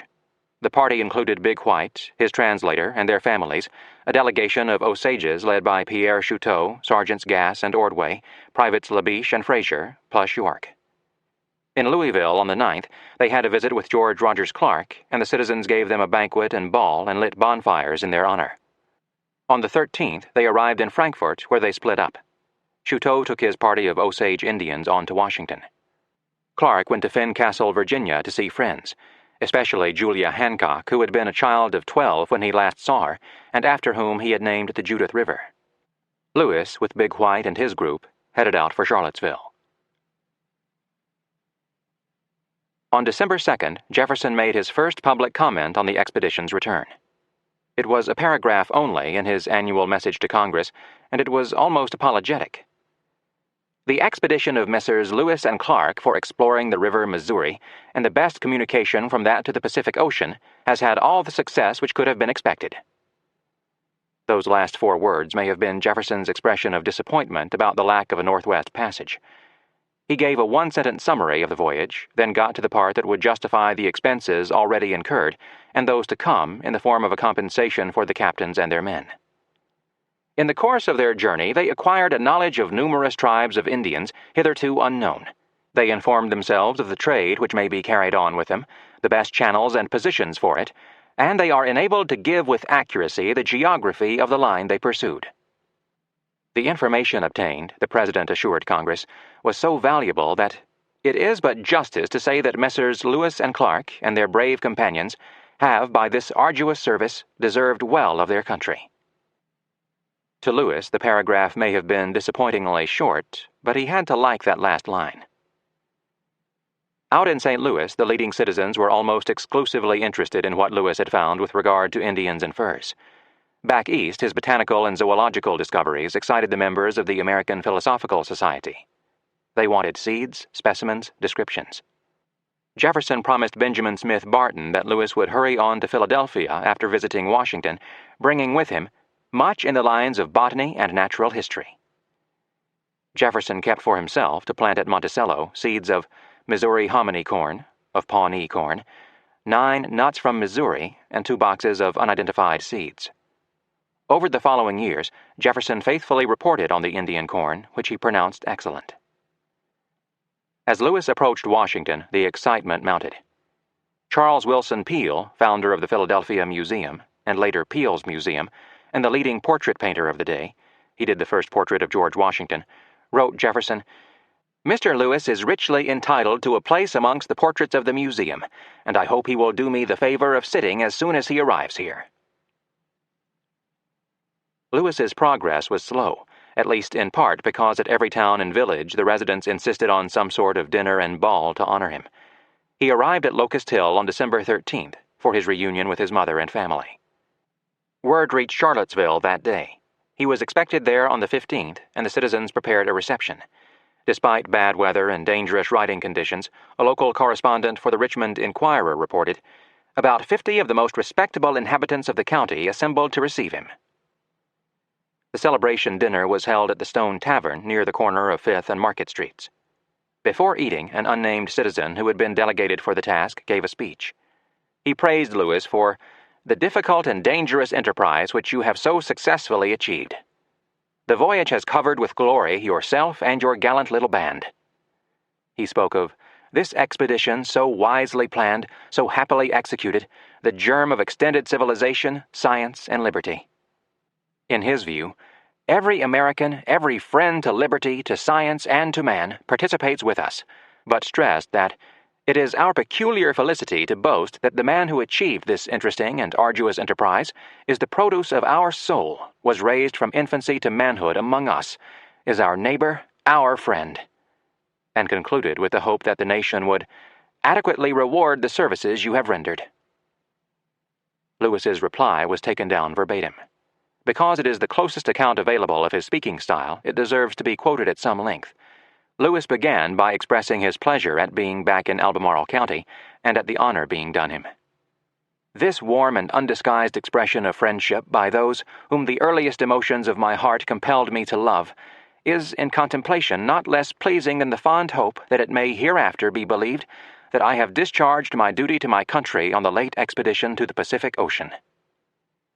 His convoluted phraseology may have been a consequence of having to give a formal address to a large audience on such a special occasion.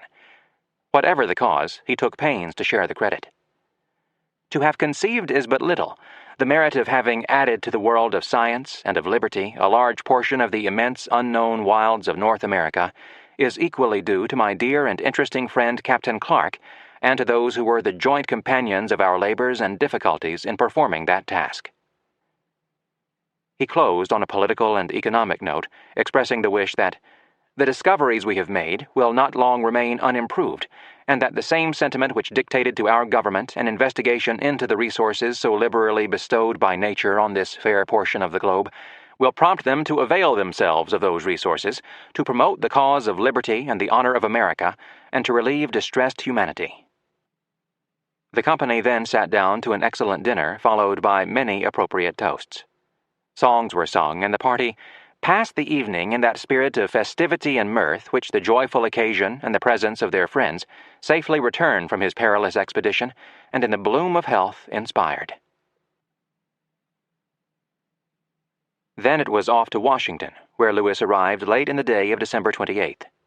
"Never did a similar event excite more joy," a Washington observer declared. The Washington National Intelligencer reported his arrival with high satisfaction. It said that few expeditions in human history had been conducted with more patience, perseverance, or success. The paper added, however, that it would give no further particulars, since Lewis himself had promised one and all to lay an account of it before the public in the form of his published journals. The forthcoming book, the paper declared, would not merely gratify literary curiosity, but open views of great and immediate objects of national utility. The following evening, Lewis attended the theater, accompanied by Big White and his entourage. During intermission, some of the Indians danced on the stage.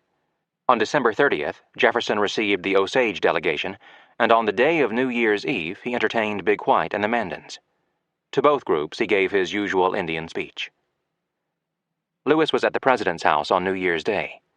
Things had worked out exactly as he had hoped. A year earlier, he had written that what kept him going was the anticipation of January 1st, 1807, when he would be in the bosom of his friends, participating in the mirth and hilarity of the day. His pleasure in the moment, he wrote, would be all the greater thanks to the memory of Fort Clatsop.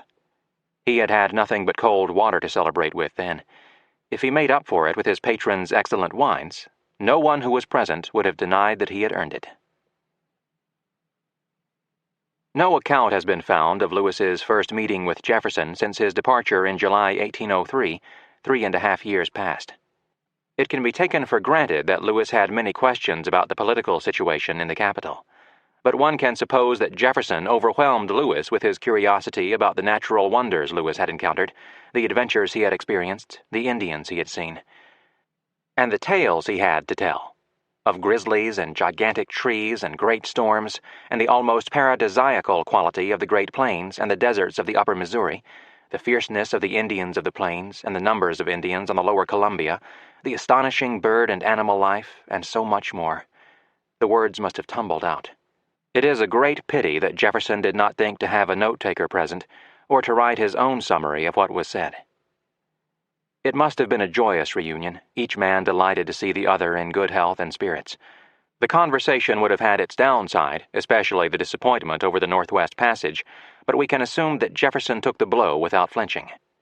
British explorer Captain George Vancouver had caught the spirit of the era when he exclaimed that the ardor of the present age is to discover and delineate the true geography of the earth. Jefferson completely agreed. "So that's how it is," he might have said, and told Lewis to go on. Lewis would have had plenty to say about the promise of Louisiana and his plan for an American fur trade empire. Jefferson must have been delighted. As James Ronda points out, generations of empire builders had used the fur trade to secure Indian allies, forestall potential imperial rivals, and expand territorial domain. The course of empire hung on the trade, and Jefferson knew it. Lewis had the journals with him, and Clark's map covering the western two-thirds of the continent. Surely they discussed publication. As Donald Jackson reminds us, literally, the world had been waiting for their return. And as James Ronda points out, the Enlightenment taught that observation unrecorded was knowledge lost. Jefferson must have been delighted by samples of Lewis's descriptions of new flora and fauna, of landforms and soil conditions. Many years earlier, he had explained to a would-be explorer that science required very exact descriptions of what they see. On that point, Lewis had carried out Jefferson's orders exactly. Indeed, on almost every point, Lewis had accomplished his mission. How long the debriefing by the commander-in-chief lasted, what subjects came up, what was said, is all conjecture.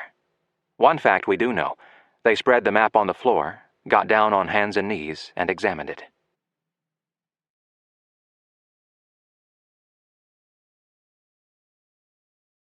Chapter 32. Washington, January to March 1807. On January 2nd, the House created a committee to inquire what compensation ought to be made to Messrs. Lewis and Clark and their brave companions. Willis Alston, Jr. of North Carolina was named chairman. Lewis, who was living at the president's house, went to work on the politicians, for himself and for Clark and the men.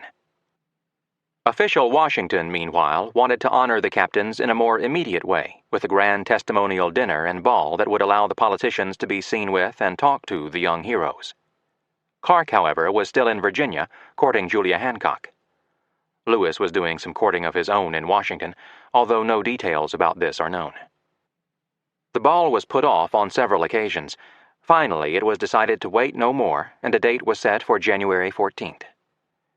Indicative of the excitement in the capital was a recommendation from Joel Barlow, considered by himself and some others to be the leading poet of the nation, to rename the great river of the West, changing it from Columbia to Lewis. Pierre Chouteau and Big White accompanied Lewis to the ball. Jefferson was not listed in the newspaper account of the dinner, so it can be assumed he was not among the several officers of government who attended. Dumas Malone explains that Jefferson abominated such occasions, and he may have believed that his presence would distract attention from the returned hero. Many toasts were drunk, to the Constitution, to Lewis and Clark, and so on. Barlow offered one, "To victory over the wilderness, which is more interesting than that over man." Lewis offered his own. "May works be the test of patriotism, as they ought of right to be of religion." After the toast, the party sat down to what the National Intelligencer described as a well-spread board. Barlow wrote a poem of 8 stanzas, full of bombast, bad rhymes, and mixed metaphors, that was read after dinner. An example. "Then hear the loud voice of the nation proclaim, and all the ages resound the decree. Let our Occident stream bear the young hero's name who taught him his path to the sea." This was too much for Senator John Quincy Adams, who wrote a parody ridiculing Jefferson as a philosopher and a man absurdly credulous. Adams wrote about what Lewis did not find: mammoth or mammoth bones, Welsh Indians, Salt Mountain. As far as Adams was concerned, Lewis was extravagant in his storytelling. "What marvels on the way he found, he'll tell you if inclined, sir." But what really set Adams off was Barlow's proposal to rename the Columbia. "Let old Columbus be once more degraded from his glory, and not a river by his name remember him in story. For what is old discovery compared to that which new is? Strike Columbia River out, and put in River Lewis." As to Barlow's line about Lewis teaching the Columbia its path to the sea, Adams wrote in a footnote, "Here the young hero is exhibited in the interesting character of schoolmaster to a river." Malone comments that this bit of doggerel revealed more wit than most observers would have expected of the sober senator from Massachusetts, and a more partisan spirit than his public actions showed. Jefferson, wisely, never followed up on Barlow's proposal, so Columbus, already defrauded of the name of a hemisphere, kept his river. Lewis stayed at the president's house through the winter. The debriefing continued. In mid-February, Jefferson wrote Secretary Dearborn that in conversation with Lewis he had discussed the items that any future explorers of Louisiana ought to take with them. At the top of the list was blue beads, preferred by the Indians to all others. Lewis told Jefferson that if he were to perform his journey again, 1/2 to 2/3 of his stores would consist of blue beads, brass buttons, knives, battle axes, and tomahawks, but not rifles, awls, glover's needles, iron combs, nests of camp kettles, and arrow points. Lewis also worked on the accounts from the expedition and talked with the politicians about compensation, seeking more money and land for his men, and justice for Clark. In conversation with Secretary Dearborn, he insisted that whatever grant of land Congress might give him, Clark's should be the same. He further insisted there should be no distinction of rank. Dearborn, who was the cause of this sorry mess about rank, refused.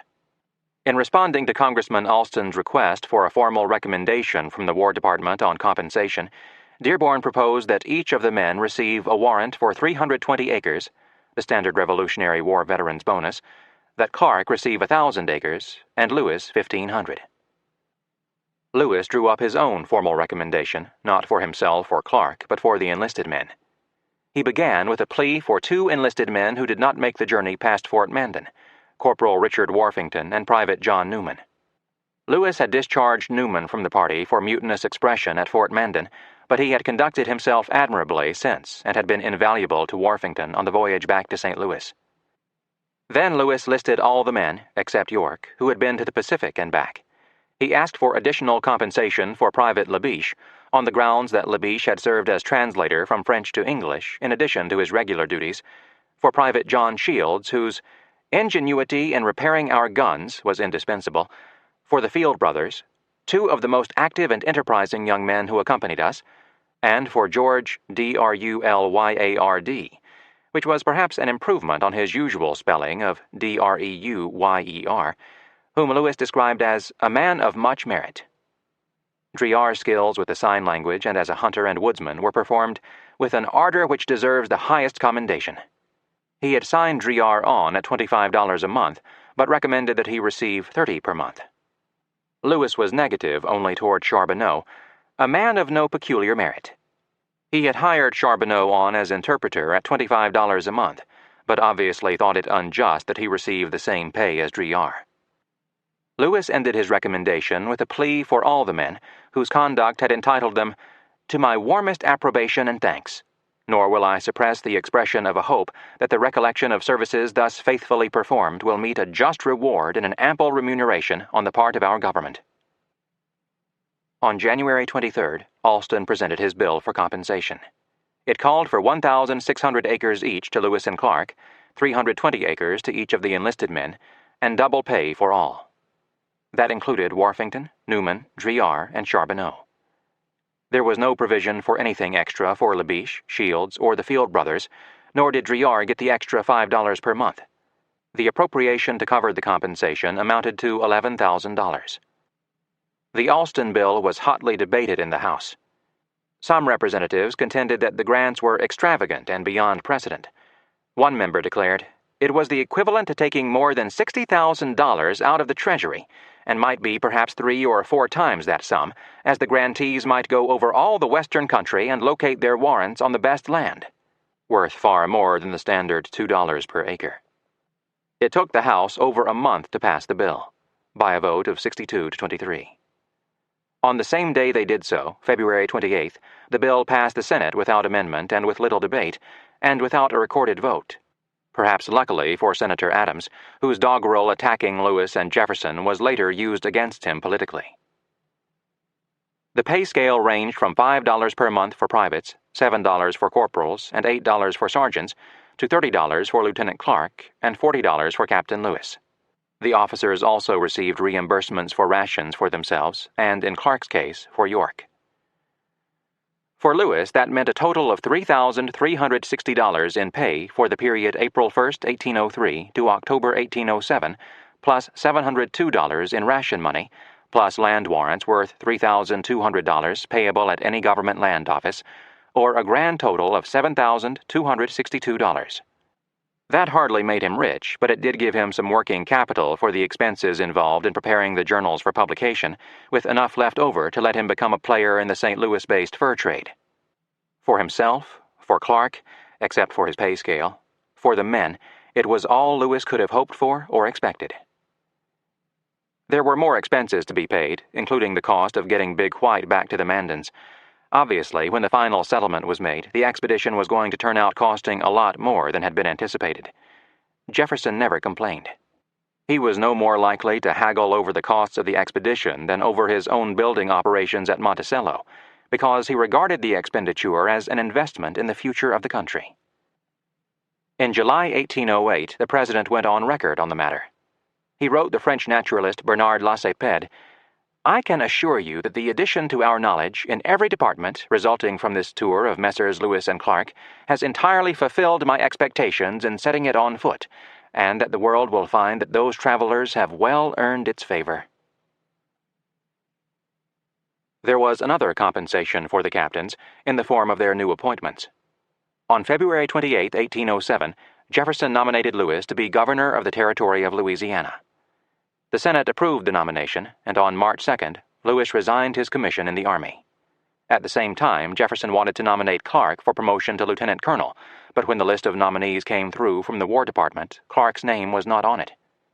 The President queried his Secretary of War, who explained that Clark had been left off through a misunderstanding of my directions by a clerk. The Senate rejected Clark's nomination, but as Clark explained to his brother in a March 5th letter, it was done on the grounds of breaking through a principle, namely seniority. Clark said he was truly gratified nevertheless, for the senators had all told him they would confirm any other nomination, and indeed did so when Jefferson appointed him Superintendent of Indian Affairs for Louisiana Territory, with the rank of Brigadier General of Militia. It was midwinter in Washington, wet and cold. At the President's house, Jefferson's son-in-law Thomas Mann Randolph took ill. His fever rose and fell, leaving Jefferson alternately worried and hopeful. The doctor was bleeding the invalid, which certainly did him no good.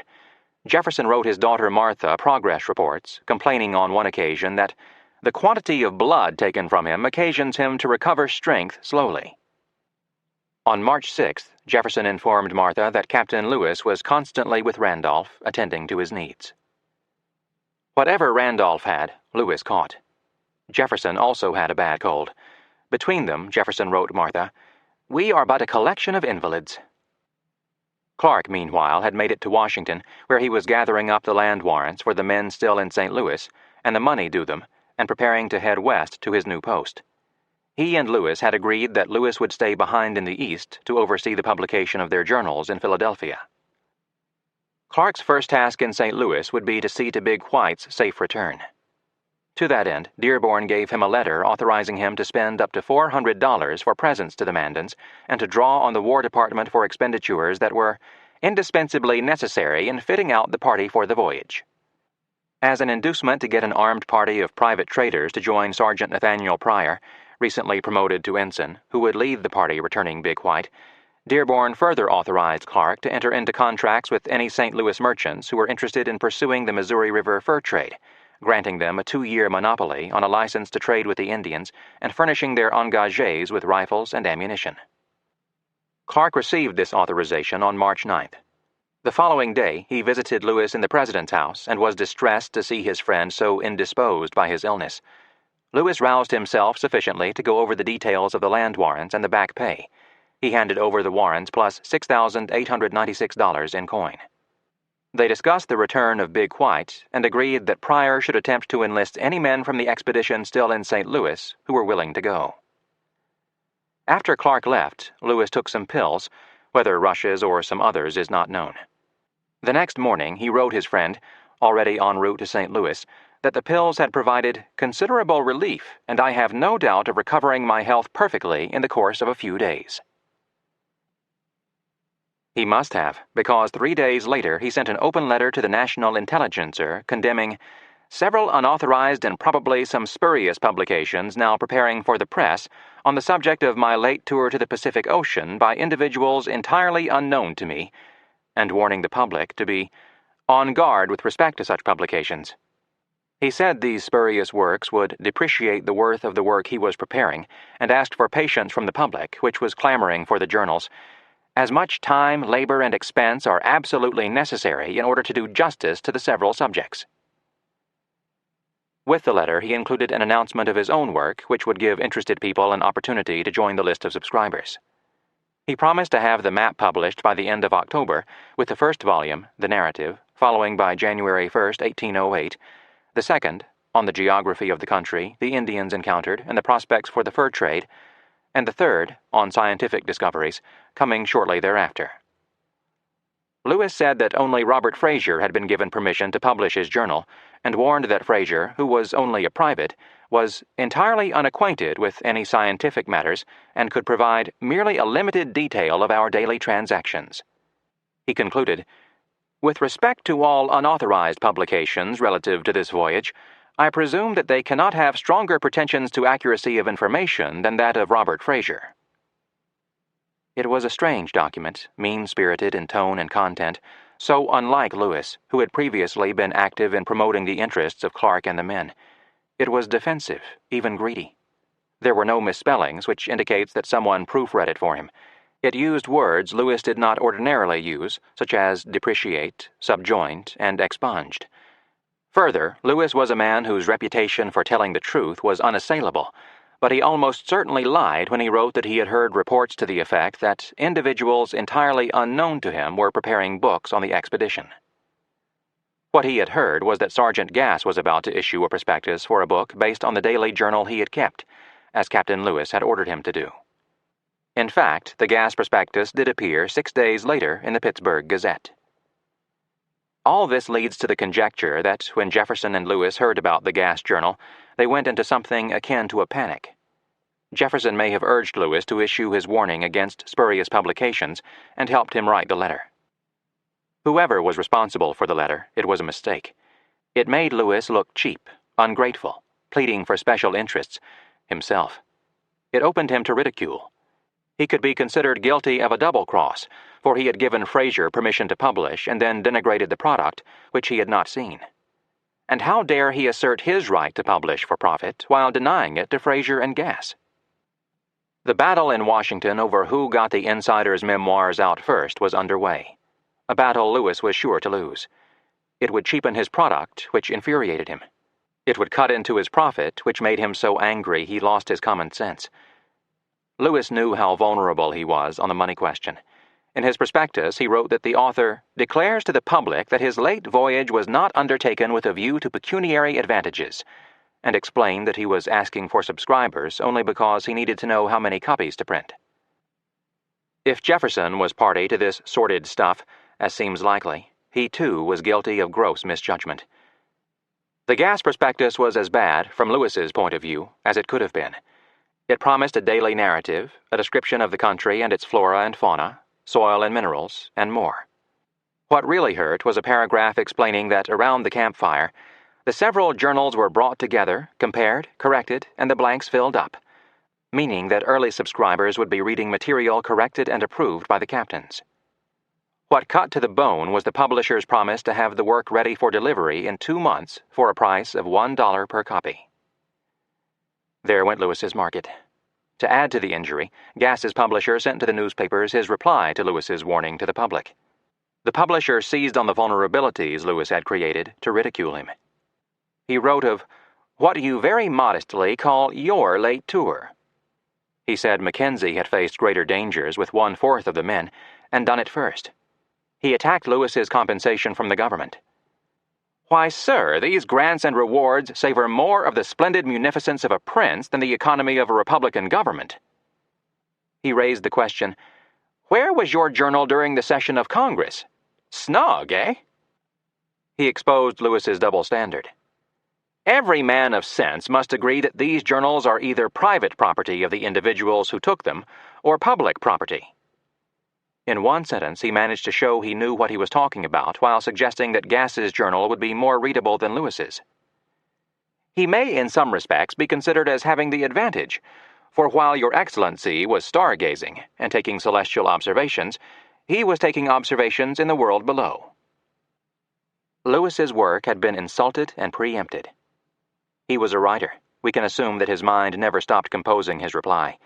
But he had the good sense, finally, to keep quiet. He made no public response. One of the would-be authors, Robert Fraser, was in Washington. He was planning to join Clark in Fincastle, Virginia, for a return trip to St. Louis, where he had been called to appear in the trial of some of the Burr conspirators. Despite Lewis's comments about Fraser in the newspapers, the two men maintained a friendly relationship. Lewis loaned him $50 with the understanding that Clark would deduct that amount from Fraser's compensation and return it to Lewis. He sent via Fraser Clark's commission as Brigadier General of Militia and instructions for Frederick Bates, appointed by Jefferson to be Secretary of the Territory, a position equivalent to that of Lieutenant Governor. Clark was staying at the home of Colonel George Hancock, Julia's father. In a mid-March letter to Lewis, he reported that he had sent Fraser on to St. Louis, along with Lewis's letter to Bates and one of his own. Clark was in a fine mood. He had his commission, he was headed west, his friend was arranging for the publication of his map and journal, and he had been successful in his courtship. In reporting on the latter, he wrote with uncommon levity. "I have made and attacked most vigorously," he began. We have come to terms, and a delivery is to be made 1st of January, when I shall be in possession highly pleasing to myself. I shall return to Virginia at that time, eagerly to be in possession of what I have never yet experienced. He hoped Governor Lewis would not object to his absence from St. Louis. You can hint a little on that subject if you think proper, and let me know. Like most young men in love, Clark wanted a similar happiness for his friend. He made an oblique reference to F, a young woman Lewis was courting. But should the thing not take to your wish, he went on, I have discovered a most lovely girl, beautiful, rich, possessing those accomplishments which is calculated to make a man happy, inferior to you, but to few others. The only trouble was her father was a Federalist. But that handicap could be overlooked, Clark said, and he knew because he had done it. He confessed he was surprised to discover that Colonel Hancock is also a Fed. I took him to be a good plain Republican. At all events, I will hope to introduce some substantial, sincere Republicanism into some branch of the family about January. The head of the Republican Party was also in a good mood. Jefferson was doing what he liked to do best, distributing new knowledge to his naturalist friends. On March 22nd, he sent Bernard McMahon some seeds brought back by Lewis, explaining that he would not get to Monticello in time to plant them and thought McMahon might put them in the ground in Philadelphia. Jefferson added that Lewis had some seeds set aside for McMahon and would be handing them over when he arrived in Philadelphia, and advised McMahon to say nothing of your receiving the enclosed seeds, lest it might lessen the portion he will be disposed to give you. In his letter of thanks, McMahon said, I never saw seeds in a better state of preservation. High praise for Lewis's methods.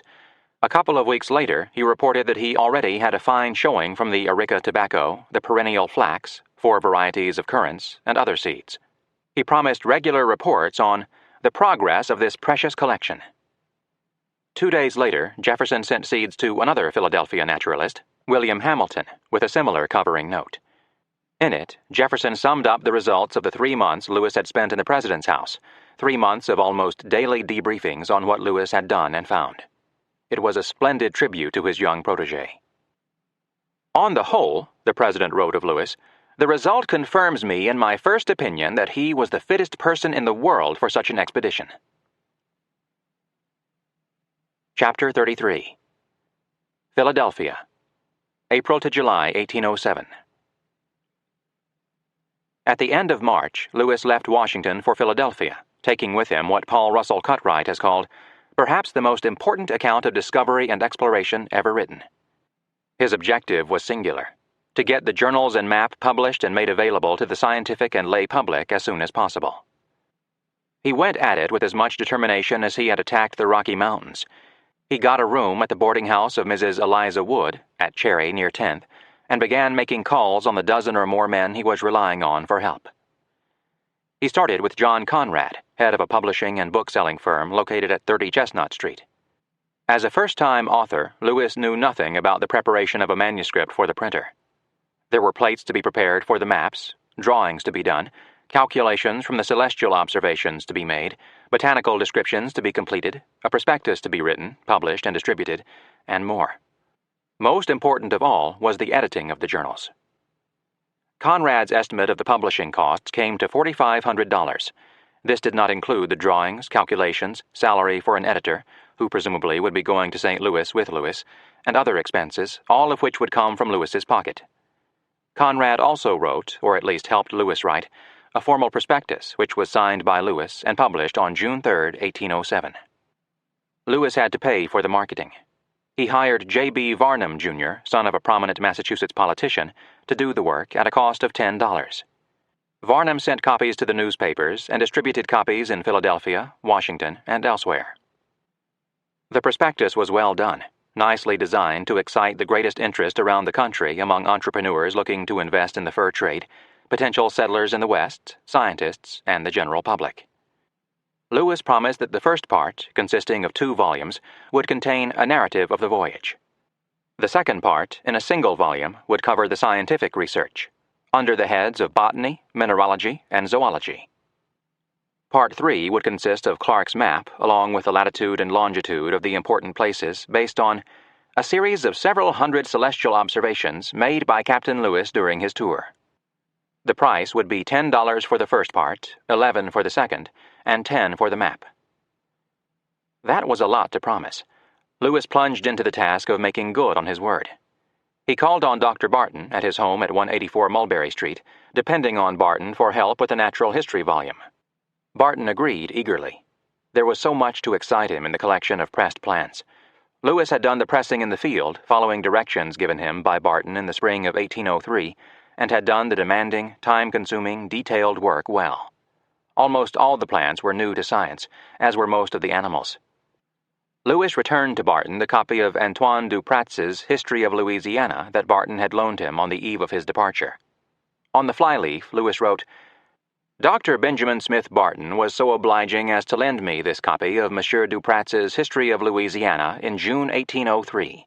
It has since been conveyed by me to the Pacific Ocean through the interior of North America on my late tour thither, and is now returned to its proprietor by his friend and obedient servant Meriwether Lewis, Philadelphia, May 9, 1807. The inscribed book is today in the Library Company, Philadelphia, a piece of Americana beyond price.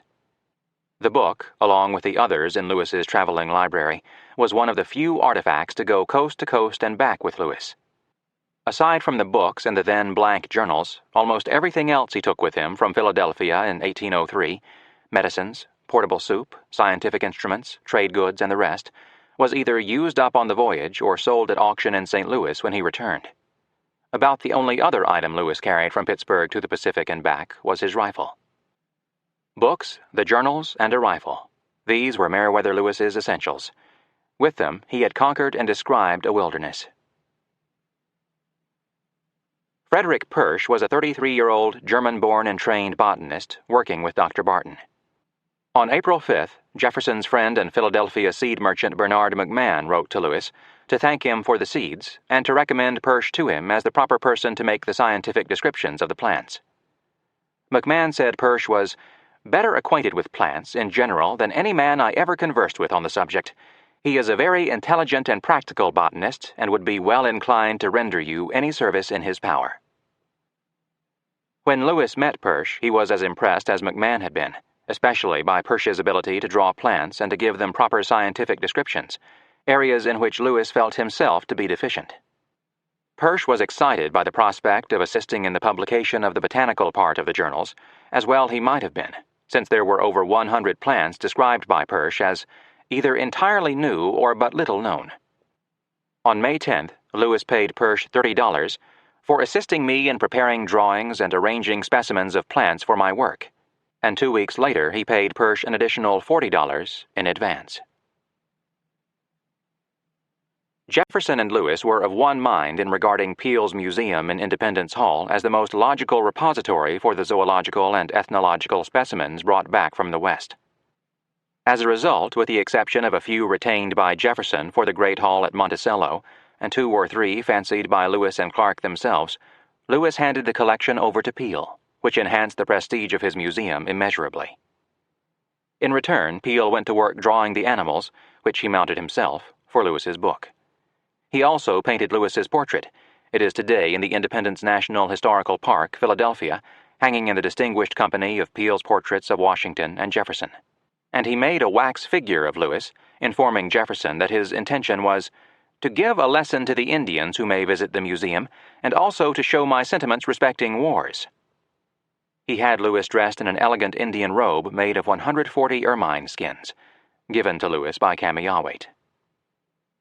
Peale was tremendously excited by the specimens. "I have animals brought from the seacoast," he exulted to Philadelphia musician John Hawkins in a May 5th letter. "Also some parts of the dress, etc. of the natives of Columbia River, and have animals totally unknown." In 1807, Lewis attended 3 meetings of the American Philosophical Society, April 17th, June 19th, and July 17th, where it can be assumed he was the center of attention, bombarded with questions from the leading scientific figures of the day. Most of all, they wanted to know publication plans. "It is a work that seems to excite much attention," Peale told Hawkins, "and will, I hope, have a great sale and give considerable profit to this bold adventurer." To help ensure that hoped-for success, Lewis got other artists involved. John James Barlett was a 60-year-old Irish-born engraver. On July 14th, Lewis paid him $40 for 2 drawings of waterfalls.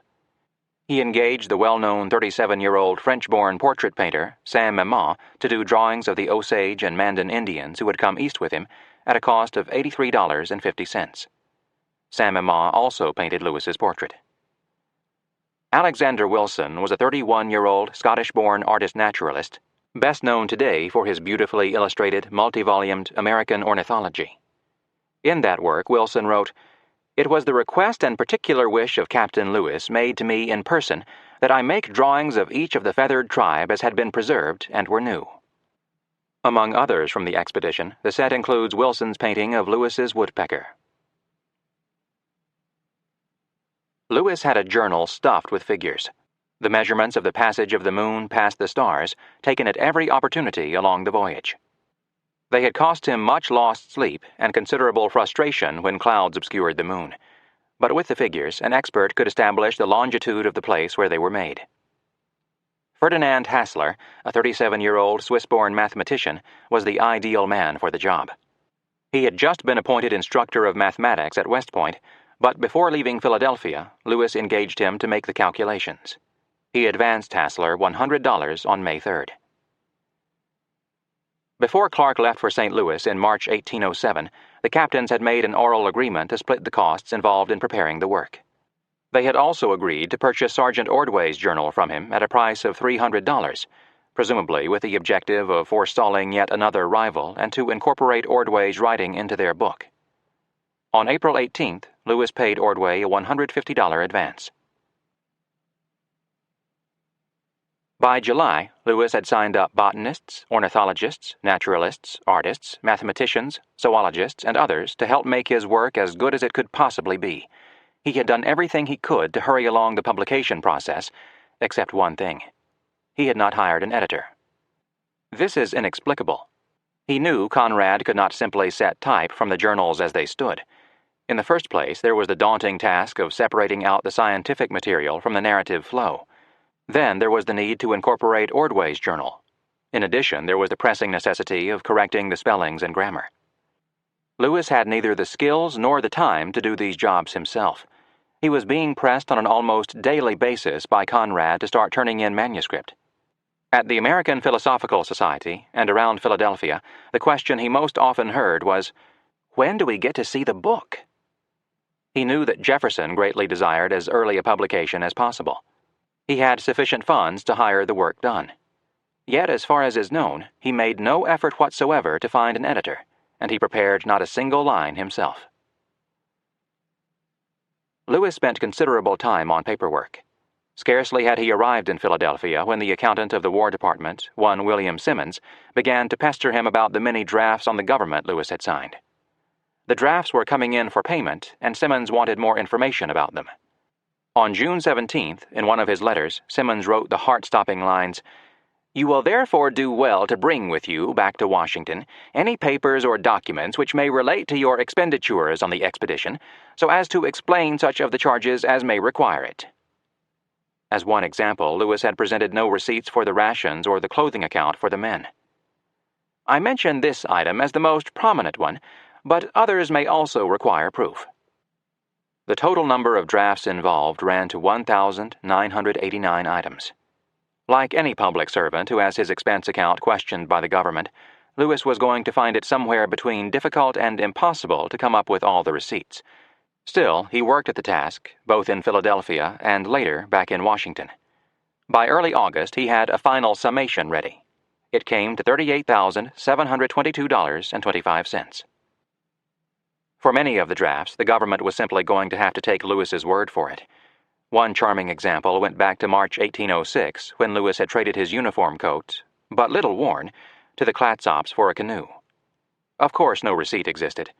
Lewis listed it this way: 1 uniform laced coat, 1 silver epaulette, 1 dirk and belt, 1 hanger and belt, 1 pistol and 1 fowling piece, all private property, given in exchange for canoe, horses, etc., for public service during the expedition, $135.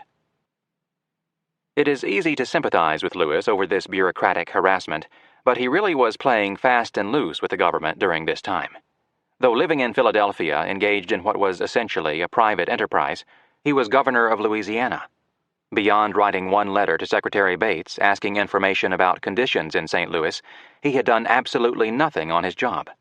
Yet on June 28th, he presented Secretary of State James Madison with a bill for his salary from March 3rd to June 30th, totaling $666.66. "You would much oblige me," he wrote Madison, "by forwarding a check on the Bank of the United States for the amount as early as it may be convenient." The State Department, which ran territorial affairs, deducted $5.55 as an overcharge and paid the remainder. Jefferson, meanwhile, was torn. He wanted Lewis to get the book out, but he was beginning to have cause to regret appointing him governor, for there was turmoil in St. Louis. More Americans arrived daily, creating squabbles over deeds of land, trading licenses, Indian rights, and the other usual items of contention on the frontier. A firm hand was needed. On June 4th, the president had written Lewis a chatty letter.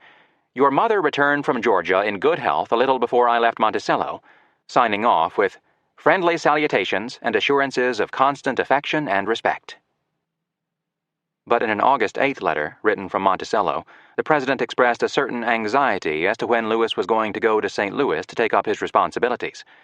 He wanted Lewis to get started on the restoration of that harmony in the territory so essential to its happiness and so much desired by me, and indicated that he expected Lewis to be now proceeding to take up his post.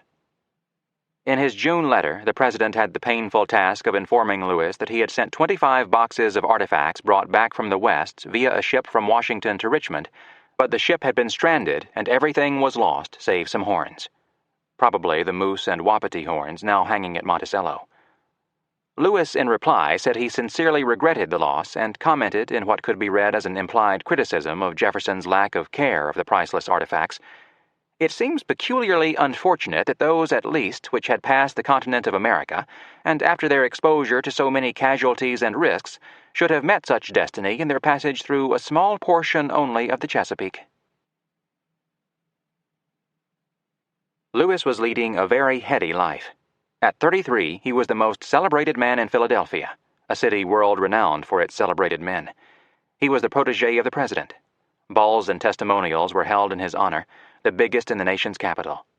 He had been generously rewarded by Congress, praised by the leading scientists of the day, appointed governor of the biggest territory of the United States, and was the center of attention wherever he went. His prospects could hardly have been better. It was perhaps too much success too early in life. There were, perhaps, too many balls with too many toasts. Public drunkenness was so commonplace in early 19th century America that it was seldom commented upon. Certainly no one would have objected to the young hero celebrating his triumph. Still, he was doing a lot of heavy drinking. On April 20th, he entered into his account book a payment of $5 to his landlady, Mrs. Wood, for a dozen of porter. On May 5th, it was $10 for a dozen of ale. More telling, he was out on the town almost every night. His companion was Mahlon Dickerson, whom he had first met in 1802.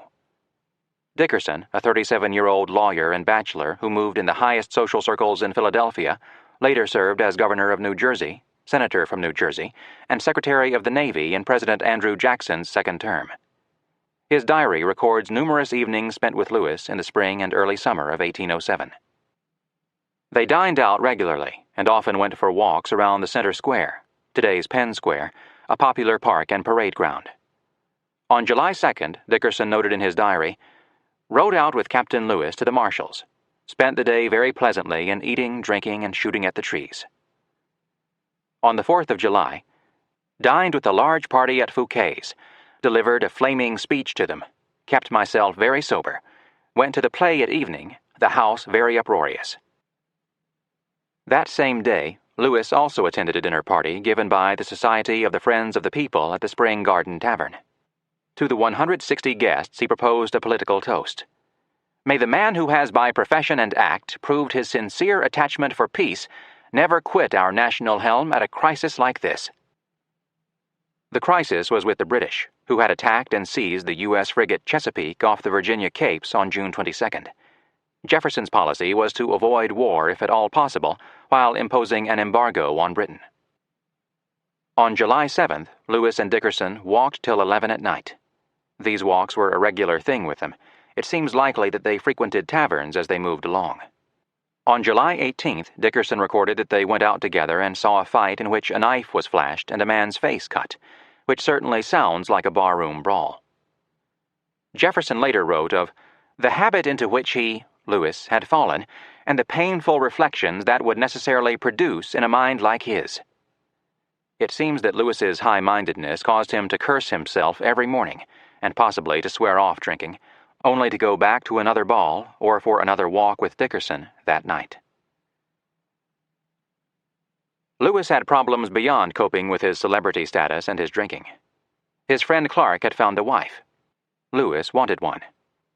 That fall, he wrote Dickerson in a bantering tone, recalling some of his adventures with the girls during the summer. He said he was trying to think of those bewitching gypsies as a secondary consideration, but admitted that Miss E. B. Y. of Philadelphia will still remain provokingly important in spite of all my philosophy. Then he fired off a series of questions that had all the marks of coming from a man in love. Have you heard from her? Have you seen her? How is she? Is she well, sick, dead, or married? Whatever the answers, quite clearly he had failed in his courtship. He went on, I am now a perfect widower with respect to love. I feel all that restlessness, that inquietude, that certain indescribable something common to old bachelors, which I cannot avoid thinking, my dear fellow, proceeds from that void in our hearts, which might or ought to be better filled. Whence it comes I know not, but certain it is that I never felt less like a hero than at the present moment. What may be my next adventure, God knows, but on this I am determined, to get a wife. Meriwether Lewis was a man who usually got what he was determined to get. Chapter 34.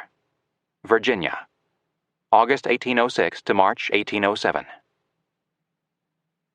Sometime in late July, Lewis journeyed to Washington, where he turned in his records and receipts to Mr. Simmons in the War Department.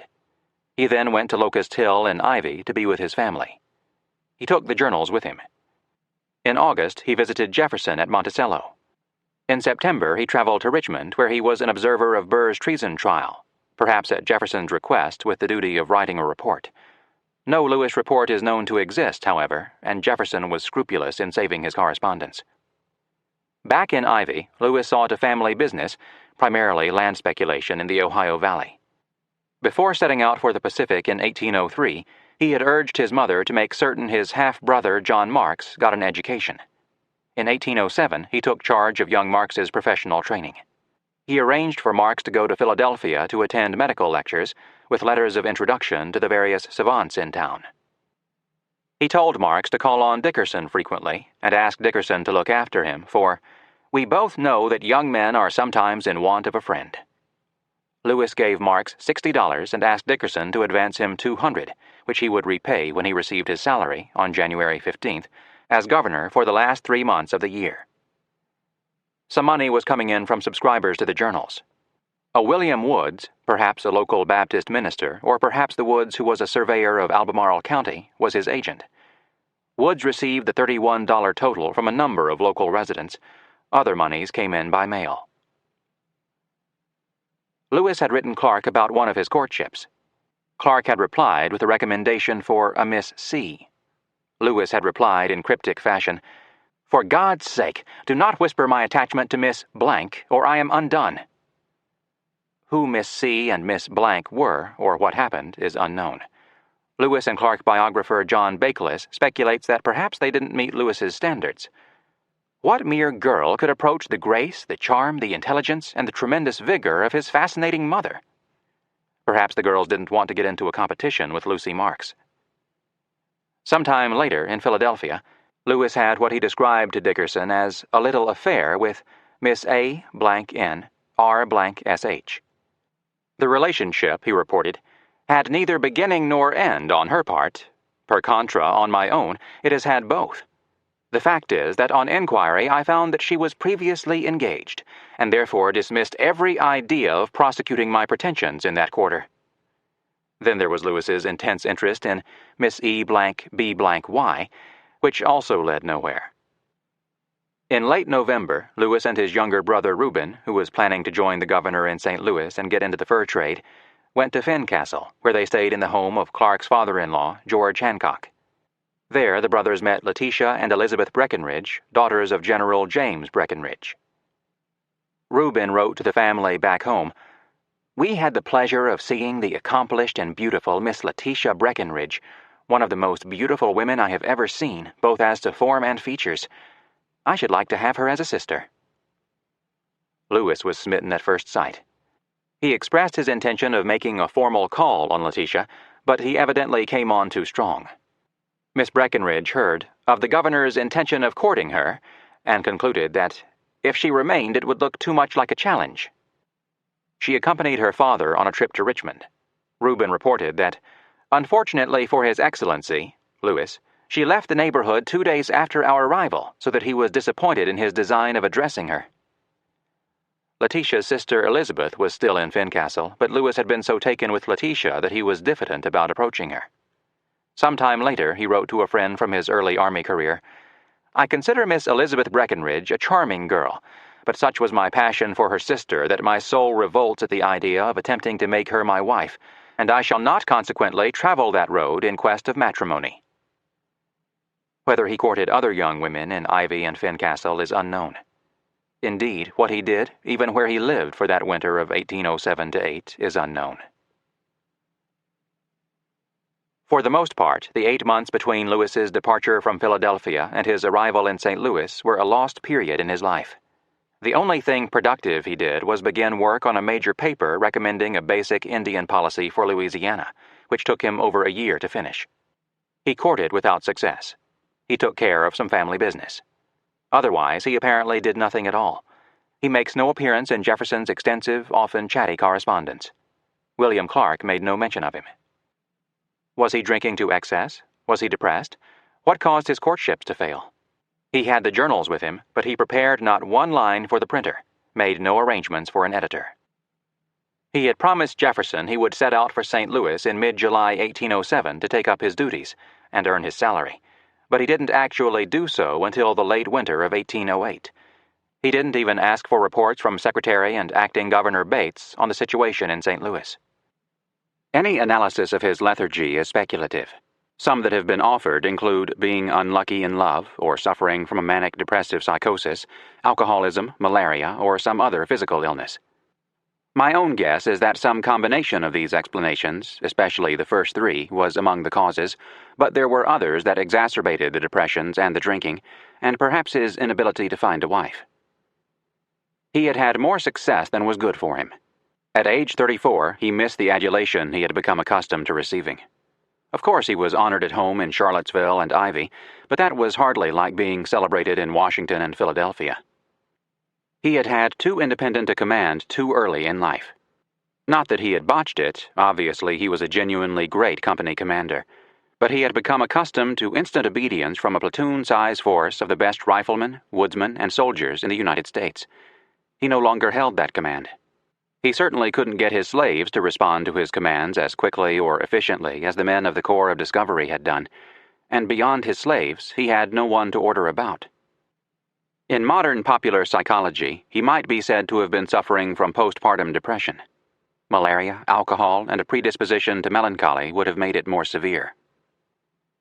His unluckiness in love may have compounded everything. We have no clue why he was spurned. He had a lot to offer.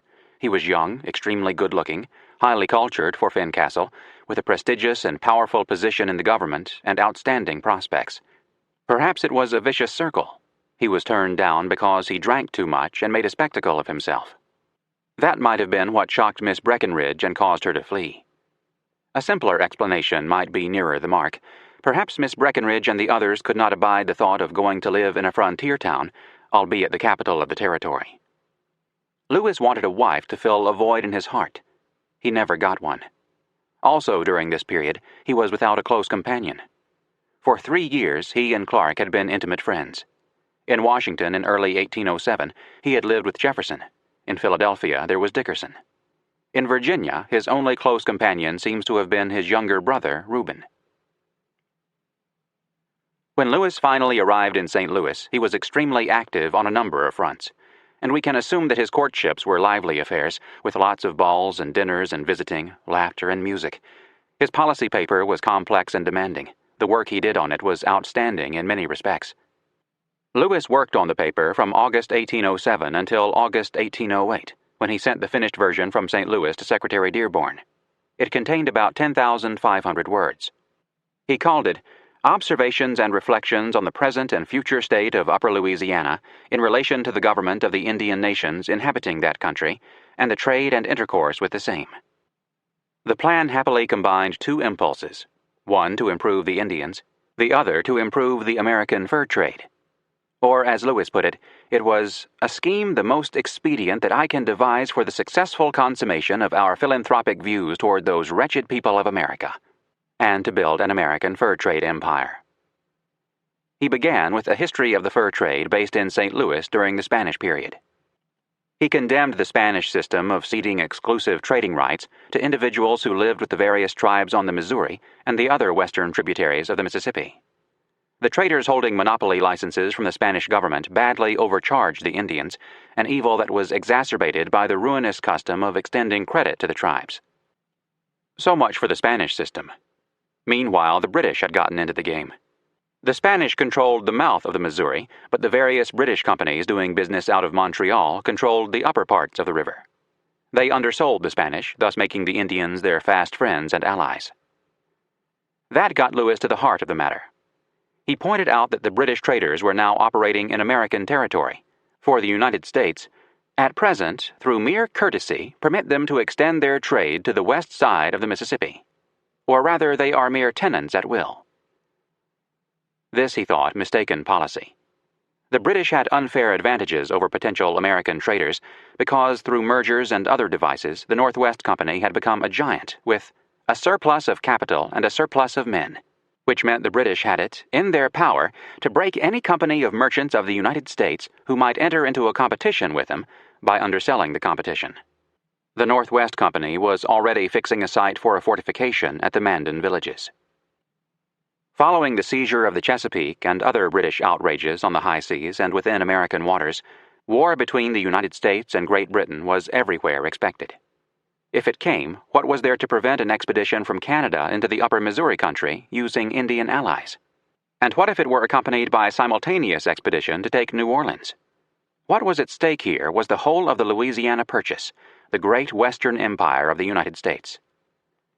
Under the circumstances, Lewis asked, "Can we begin the work of exclusion too soon?" He wanted the authority and resources to mount a campaign to drive the British out of Louisiana. Since he intended to be a part of the fur trade, here was a case where there was a happy coincidence between his self-interest and solid public policy. The government would provide the resources to take effective control of Upper Louisiana. The Indians would be made dependent on the United States. Lewis would be in fact as well as name the governor of the territory, and the fur trade would prosper to the great profit of the St. Louis merchants. Having shown the evils of the Spanish and British systems, Lewis submitted, "For the consideration of our government, the outlines of a plan which has been dictated as well by a sentiment of philanthropy towards the aborigines of America," Jefferson would like that, "as a just regard to the protection of the lives and property of our citizens," and with the further view also of securing to the people of the United States, exclusively, the advantages which ought of right to accrue to them from the possession of Louisiana. That most of all. Lewis wanted authorization to kick the Northwest Company out of Louisiana. He further wanted to abolish the pernicious custom of giving exclusive licenses to traders and allowing them to extend credit to the tribes. He wanted free trade, in other words, for the Americans, or, as he put it, a fair competition among all our merchants. His plan to realize these objectives was to establish fortifications at various convenient spots along the rivers, especially the Missouri, built and defended by U.S. soldiers, and make these into trading posts where both the Indians and the traders could gather to do business. No more licenses to individuals to monopolize the trade with a single tribe, but a common mart where the marketplace would rule. Frontier fortifications and trading posts would bring another great benefit. "The first principle of governing the Indians," Lewis wrote, "is to govern the whites," which was impossible to do without such establishments. By governing the whites, he meant keeping out settlers. For the immediate future, say the next 10 or 20 years, Lewis envisioned a relationship with the Indians exclusively based on the fur trade, which meant leaving them in exclusive possession of their lands. In other words, Governor Lewis had come down on the side of the merchants as opposed to the potential settlers. If American frontiersmen began to hunt and clear lands along the Missouri, Osage, Des Moines, and other rivers, settlers would follow, and there would be no fur trade, only Indian wars along the frontier. Lewis had seen more of the tribes west of the Mississippi than any other American, even including Clark, who never met the Blackfeet. Better than most others, he could see things from their point of view. Thus, in this case, he wrote, "With what constance of precept and practice can we say to the Indians, whom we wish to civilize, that agriculture and the arts are more productive of ease, wealth, and comfort than the occupation of hunting, while they see distributed over their forests a number of white men engaged in the very occupation which our doctrine would teach them to abandon?" In other words, he wanted the hunters, as well as the British, banned from Upper Louisiana. But not quite all of Upper Louisiana. Lewis went on to explain that his system of army-built and defended trading posts applied only as far up the Missouri as the Mandans. West of those villages, either the government would have to become the merchant, or present no obstacles to their citizens who might wish to form companies and prepare expeditions. These citizens could establish trading establishments at their own cost and risk. They would have to be supported by hunters. Lewis was proposing to adopt the British system for Louisiana west of the Mandans, only with a St. Louis firm running the show instead of the Northwest Company. He was going to be, perhaps already was, a member of that St. Louis firm. Nevertheless, he described his motive in establishing an American presence in the farthest reaches of the Purchase as altruistic, writing that he assumed, "Our government wishes that the Indians on the extreme branches of the Missouri to the west and within the Rocky Mountains should obtain supplies of merchandise equally with those more immediately in their vicinity." Then the clinching argument for this two-version Indian policy as it applied to the western reaches. If we didn't do it, the Northwest Company would. It was good national policy to contravene the machinations preparing by the Northwest Company for practice in that quarter. A major obstacle to any trade on the Missouri was the Sioux tribes. Lewis had a plan to deal with them based on his view of the Indian character. "The love of gain is the Indian's ruling passion," he wrote, underscoring it as if this were some new insight and applied only to Indians, not all human beings. "The fear of punishment must form the corrective. No punishment could assume a more terrific shape to them, the Sioux, than that of withholding every description of merchandise from them." He therefore proposed an embargo on the Sioux. The United States should build trading posts on the river, but forbid the Sioux the right to trade at them. That would have the advantage of enforcing a compliance with our will without the necessity of bloodshed. Soon the Sioux would crumble. "I am confident," Lewis wrote, "that in order to trade, they would sacrifice any individual who may be the object of our displeasure, even should he be their favorite chief, for their thirst for merchandise is paramount to every other consideration." So there was his plan. Drive the British out of Upper Louisiana and use the U.S. Army to promote and protect the fur traders of St. Louis while holding back the squatters. It clearly favored the established elite in St. Louis over the onrushing Americans looking for land. Just as clearly, it was going to require expenditures by the government far in excess of anything yet contemplated in Washington. In late winter of 1807-8, Lewis set out for St. Louis to see if he could put it into execution.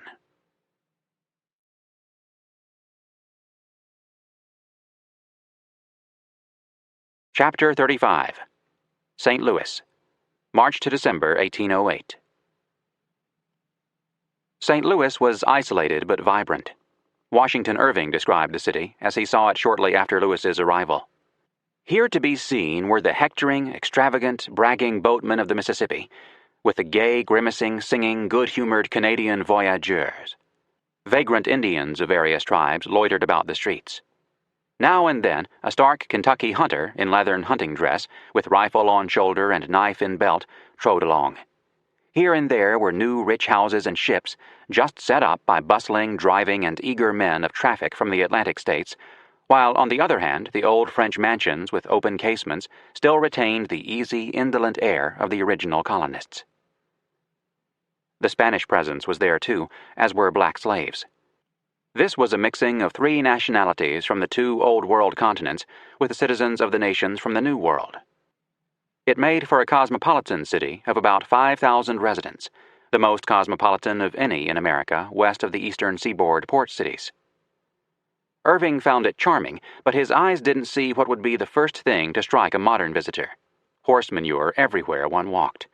Because he was so accustomed to them, Irving also failed to note the muddy or dusty streets and the smoke-filled rooms. The American Irving was struck by the extreme distance between the elite and the common citizenry. The Spanish and French merchants lived lives that could only be called princely. They had huge tracts of land and had enjoyed trading monopolies, lived in elegant homes with superb libraries, excellent wines, extravagantly fashionable clothes, the latest wallpaper from New York, New Orleans, or Europe, the finest in furniture, and such comforts as man-made lakes, cool cellars, and a fireplace in almost every room. One observer swore there was a fiddle in every house. What Irving called the happy Gallic turn for gaiety and amusement was most in evidence during the carnival season that preceded Mardi Gras. There was an abundance of cotillions, reels, minuets, with balls every night. The ladies wore silk gloves and stockings, bracelets and earrings. One astonished American declared, "I never saw anywhere greater elegance of dress than I have at a ball in St. Louis." Secretary Bates admired the inimitable grace with which the ladies danced, but being an American, and a sour one at that, he added that their dancing was too much in the style of actresses. Shocking to American eyes were the kings and queens who presided over the balls and public ceremonies of the carnival season. The great majority of the population, meanwhile, were illiterate, owned little or nothing, and lived in shacks. The men were mainly boatmen. They were the essential industry of St. Louis. It was their muscle power that made it possible for the merchants to move goods up the Missouri River to the source of the furs. They were always in debt to their bosses, who treated them almost as badly as Virginia planters treated their black slaves.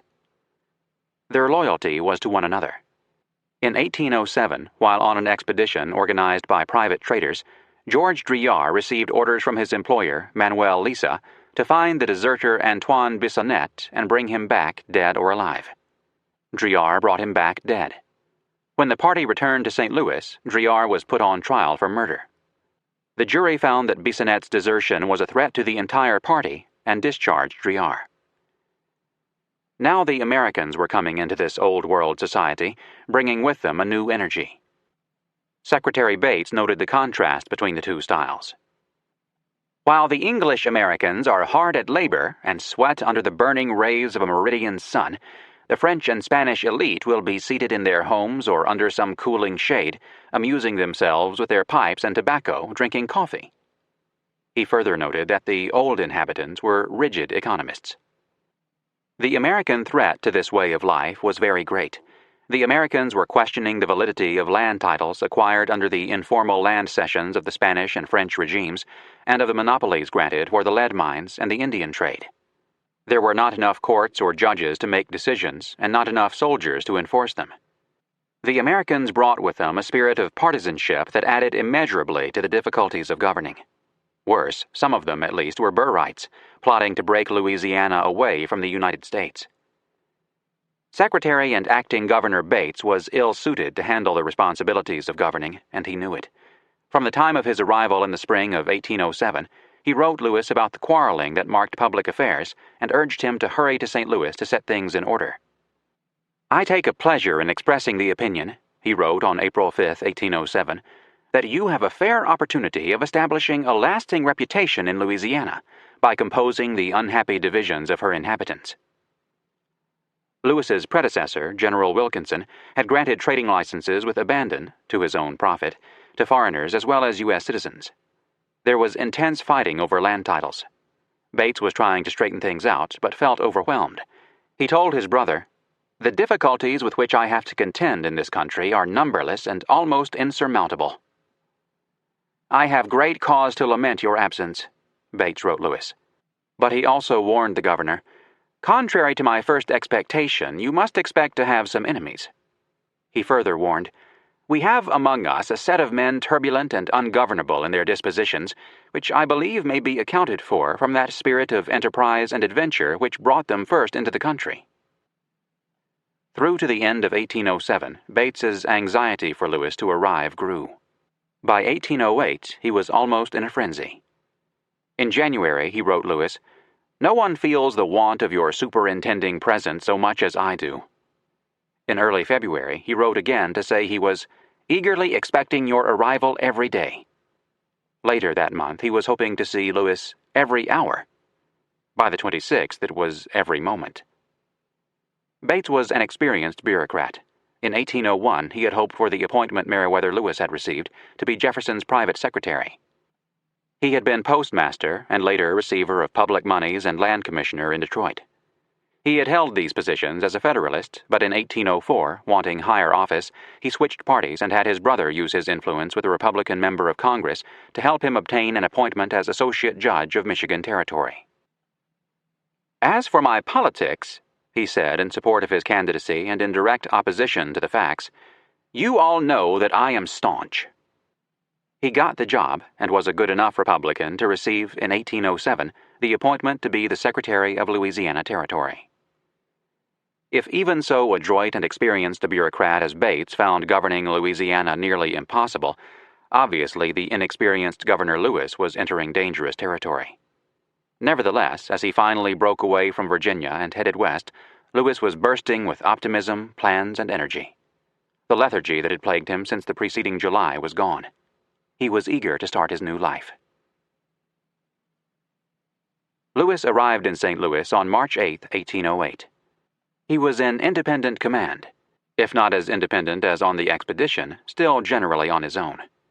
The government could not get detailed instructions to or set policy for a governor who was a week's travel from the nearest post office in Vincennes, Indiana. It was another week to the next post office in Louisville. Under the most favorable of circumstances and in the best weather, mail to or from Washington took nearly a month. In wintertime, in the severest weather, there was no communication at all with the outside world. It took 3 months to ascend the Mississippi from New Orleans. So Lewis was more or less on his own, with no practical experience in politics or government, in a capital teeming with plots and ambitious and unscrupulous men, with no set of written laws in the English language, and insufficient judges and courts. This was a challenge of a new kind. He immediately threw himself into his activities, private as well as public. He began speculating in land and in the fur trade. Simultaneously, he searched for suitable lodgings. He was appalled at the rents being charged. He wrote Clark, who was on his honeymoon in Virginia, that one place he looked at cost $500 per year. Such rent I never had calculated on giving. He settled on one for $250 per year. The home he selected, on the corner of South Main and Spruce Streets, was quite grand, as it had to be since Lewis and Clark had agreed that they would share quarters, and Clark was expected shortly, accompanied by his wife and 2 nieces. In a letter of May 29, 1808, Lewis described the house to Clark with the enthusiasm of a real estate agent. There was a good cellar, 4 rooms on the first floor, rooms upstairs for slaves, a piazza running across the east and south fronts, a detached kitchen with 2 fireplaces and an oven, and a garden, a stable, and a new smokehouse. Unfortunately, there was only one facility, and that, a small indifferent outhouse formerly used for smoking meat. Lewis planned to live with his friend, but was realistic. Should we find on experiment that we have not sufficient room in the house, I can obtain an office elsewhere in the neighborhood and still consider myself your messmate. Not surprisingly, after a few months of experiment, the 2 men agreed, most likely at the insistence of Julia Clark, that the house wasn't big enough. Lewis got an office on Main Street and quarters with Pierre Chouteau, but ate with the Clarks. He had no wife, but he acquired what amounted to an adopted son. He brought René Jassom's 13-year-old boy, Toussaint, under an indenture to St. Louis to raise and educate him. Eventually, Sacagawea's son, Jean-Baptiste, and daughter, Lisette, became boarders in Clark's home and were tutored there. Ensign Pryor carried Lewis's May 29th letter to Clark, with instructions to hand it over at the mouth of the Ohio, where Clark and party were expected in late June or early July. Pryor would provide a military escort up the Mississippi. Clark was traveling with 2 keelboats, bringing his household furniture and heavy equipment for the Indians, including a horsepower mill and blacksmith's tools. And, of course, his wife and his nieces. He had written Lewis that he would be arriving with goods and merchandise. In his letter to Clark, Lewis showed what a good humor he was in, writing in a jocular vein, "I must halt here in the middle of my communications and ask you if the matrimonial dictionary affords no term more appropriate than that of goods, alias merchandise, for that dear and interesting part of the creation? It is very well, General. I shall tell Madam of your want of gallantry, and the triumph, too, of detection will be more complete when it is recollected what a musty, fusty, rusty old bachelor I am." Lewis went on, "I trust you do not mean merely to tantalize us by the promise you have made of bringing with you some of your nieces. I have already flattered the community of St. Louis with this valuable acquisition to our female society."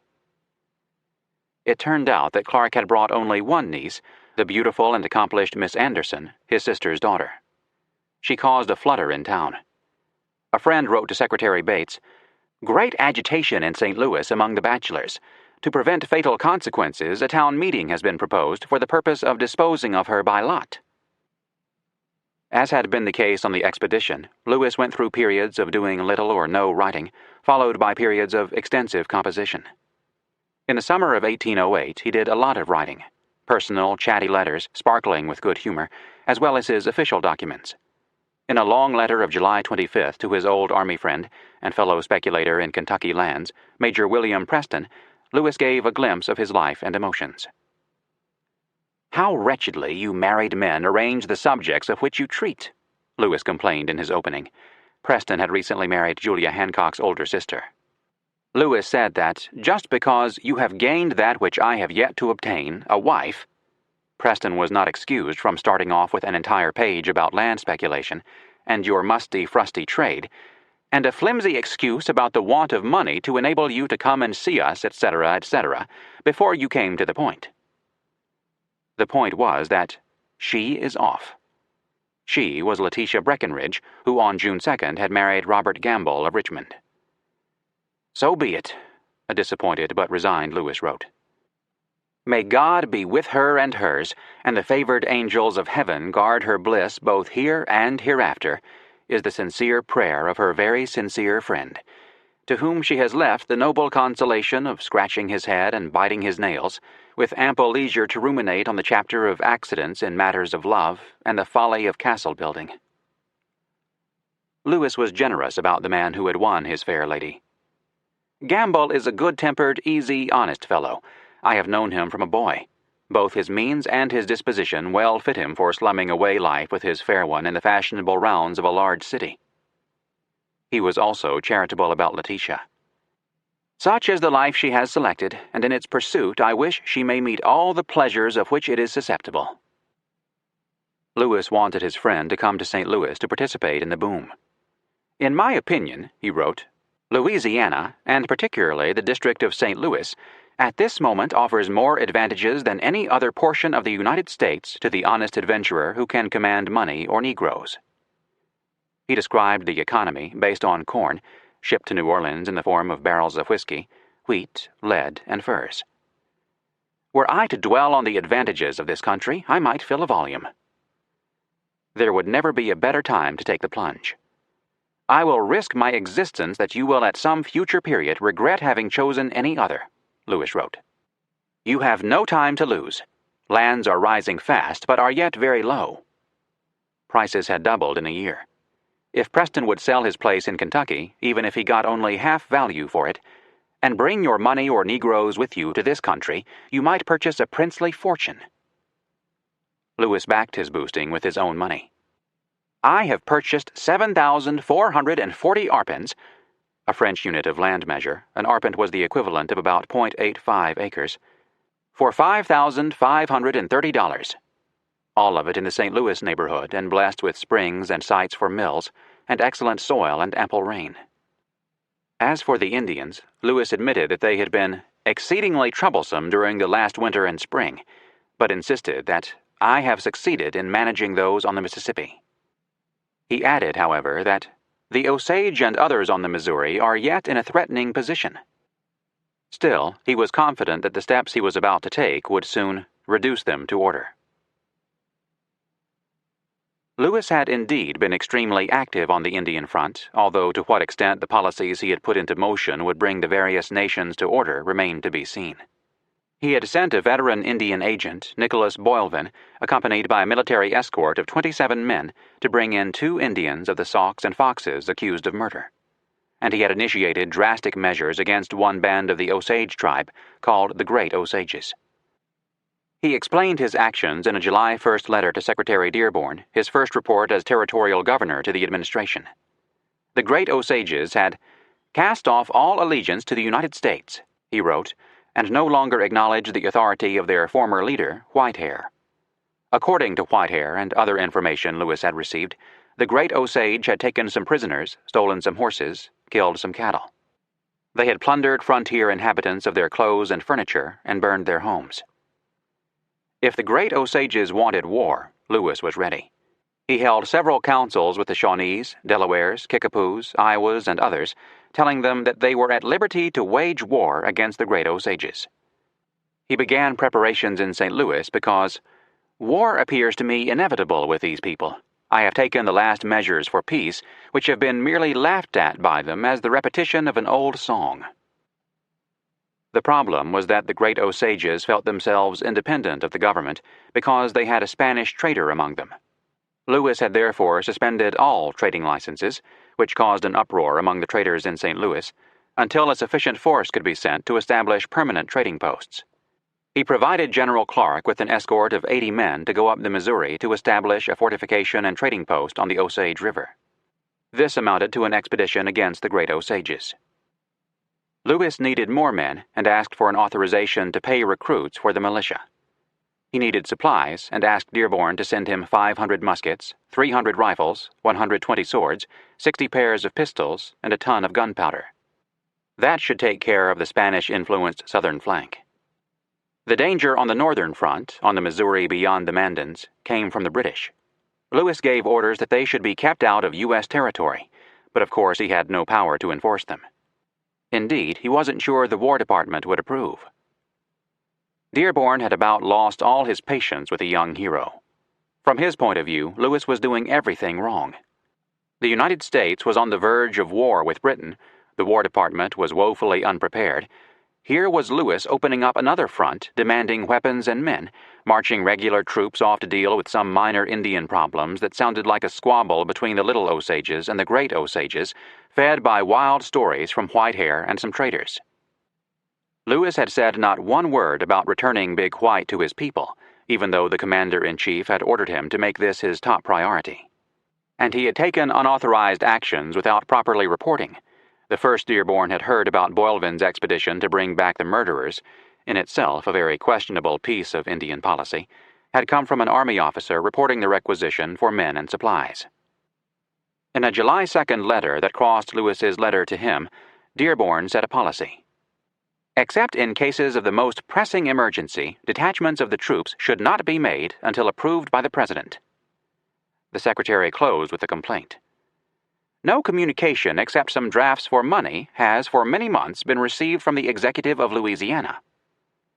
That was a stinging rebuke, and no doubt surprising to Lewis when he received it, so long had he been accustomed to making decisions without having to seek any approval beyond talking it over with Clark. A worse rebuke quickly followed. On July 17th, Jefferson wrote to Lewis. He opened with a complaint. "Since I parted with you in Albemarle in September last, I have never had a line from you." He said he would have written earlier, but for his conviction that something from you must be on its way to us. Those were stern words for Jefferson, and he immediately softened them. He realized that the slowness of the mails might have been the cause. He said it was not until February that he had learned that the Arikaras had attacked Ensign Pryor's expedition to return Big White to his people and turned it back with casualties, including the loss of George Shannon's leg. This was a severe blow to the President, who had given his word that Big White would be returned home safely and soon. As to his relations with Lewis, Jefferson had decided to put an end to this mutual silence and write himself to ask for a report from Lewis on what he intended to do to return Big White. We consider the good faith and the reputation of the nation as pledged to accomplish this." He hastened to add he did not want any considerable military expedition sent up the river in the present uncertain state of our foreign concerns. But he did authorize Lewis to get the job done if it can be effected in any other way and at any reasonable expense. That statement from the President amounted to almost a blank check for Lewis, nearly as good as the letter of credit he had carried with him on the expedition, or so at least Governor Lewis chose to read it. Jefferson passed on some welcome news. A powerful company is forming for taking up the Indian commerce on a large scale. It was headed by John Jacob Astor and would have a capital of $1 million. Jefferson described Astor as a most excellent man, long engaged in the fur business and perfectly master of it. As to the bad news, relations with Britain were worse than ever, and the Congress was debating whether war will not be preferable to a longer continuance of the embargo. In politics, it looked as if the Republican nominee, Secretary of State James Madison, would easily defeat the Federalist Charles Pinckney, but with this question it is my duty not to intermeddle. Lewis's friends and family in Albemarle were fine. Jefferson's closing line cut to the heart. "We have no tidings yet of the forwardness of your printer. I hope the first part will not be delayed much longer." The journals were in St. Louis, and Lewis had not prepared a single line for the printer, who was in Philadelphia. Jefferson here offered him an opportunity to straighten out his misconception, but Lewis did not take it. He never answered the letter. Nor did he reply to others. In August, Jefferson told Dearborn, "It is astonishing we get not one word from him." The cause, almost surely, was Lewis's chagrin at failing to prepare his manuscript for the printer. He knew how much it meant to Jefferson. He further knew how much it meant to his own financial future and to his reputation. Yet he did nothing. Clark must have talked to him about publication. Still, he did nothing. True, he was terribly busy, but he had an option. A man who could put more than $5,000 into land speculation could afford a $500 per year editor. Not that an editor could have done the job quickly or accurately, at least without Lewis's active help, but hiring one would have meant some progress was being made. In addition, Lewis might have told Jefferson that it was impossible for the governor of Louisiana to find time to do the work himself. Had Lewis pointed this out and confessed to Jefferson that nothing had been done, the president could have helped, perhaps by getting the journals to Washington and putting some War Department clerks to work on them. Jefferson must bear some of the responsibility. He could have pushed Lewis much harder. Dumas Malone comments that, in this case, Jefferson, who was so tolerant of persons he trusted, may have erred on the side of patience.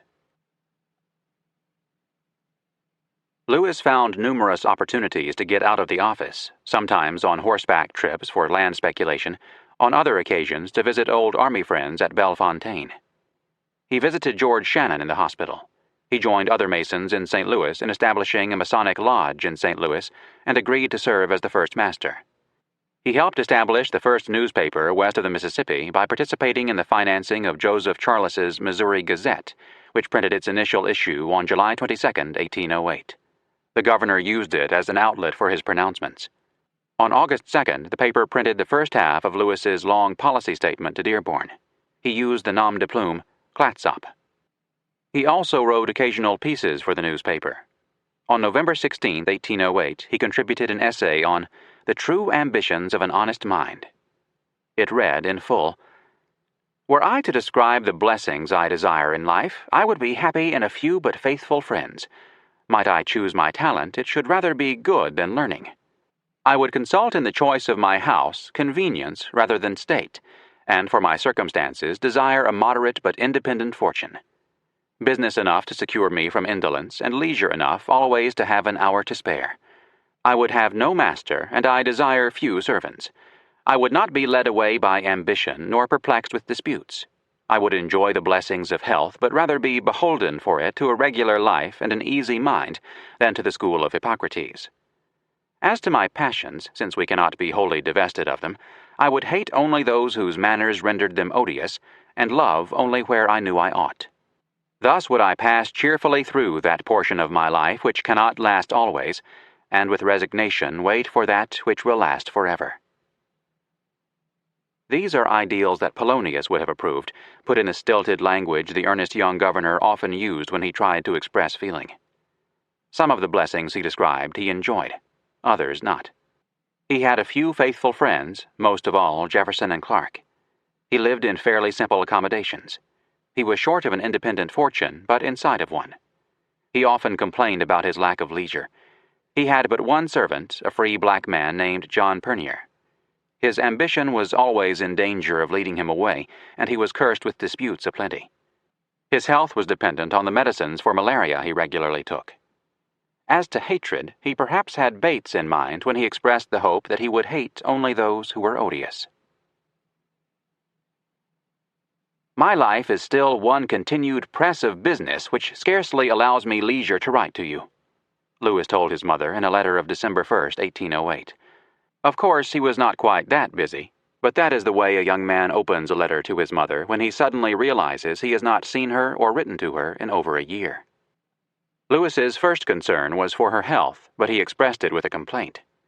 I sincerely hope you are all well, though it seems I shall not know whether you are dead or alive until I visit you again.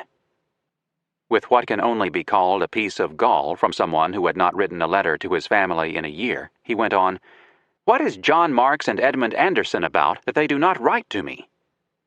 He wanted to know whether John Marks was studying in Philadelphia, whether Mary was married, and if so, if she had moved to Georgia. I know your feelings on this subject, he continued. I hope you will bear the separation with your usual fortitude. Then he expressed a fantasy of his, one that he had not put into his Missouri Gazette article, but nevertheless a blessing of great importance to him, to bring his family together in St. Louis. He already had Reuben with him. Now he told his mother that it was his hope that I shall have it in my power in the course of a few years to bring you together again. He explained that he would be offering John Marks such inducements as will determine him to remove to Louisiana, and that he had selected a 1,000-acre farm for his mother, with which I am convinced you will be pleased, and was purchasing other land so that Mary and her husband could join them. He said he had paid out $3,000 for the land, with $1,500 more due in May 1809, and $1,200 on May 1st, 1810. To get the money, he was putting his inheritance, the farm on Ivy Creek, up for sale. He closed with a promise to come to Virginia for a visit during the course of the winter. Through the second half of 1808, Lewis was involved in organizing the St. Louis, Missouri River Fur Company. Among the partners were William Clark, Manuel Lisa, Pierre Chouteau, Auguste Chouteau, General Wilkinson's brother Benjamin, and Reuben Lewis. Meriwether Lewis was assumed to be a secret partner.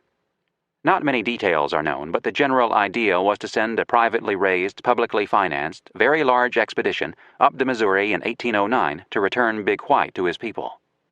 After the expedition got to the Mandan villages, the fur traders could go on to the mouth of the Yellowstone, where the company would enjoy a monopoly granted by Governor Lewis. The scheme smacked of nepotism and reeked of conflict of interest, but to Lewis and the partners it made perfect sense. The government could not raise the force necessary to overpower the Arikaras and the Sioux. The partners had insufficient capital to finance the military part of such an expedition. The commander-in-chief had authorized Lewis to use whatever means seemed best to him, at whatever reasonable cost, to return Big White. The work of forming the company went forward. In late July, Boylvin returned with 4 Indians. They were Iowas, and according to the Saukes and the Foxes, they were the men who had committed the murder. Lewis said publicly that 3 of them would be hanged, after trial. The trial was held on July 23rd. The streets of St. Louis teemed with Indian warriors, an observer reported. They incessantly harassed Governor Lewis and General Clark, beseeching pardon.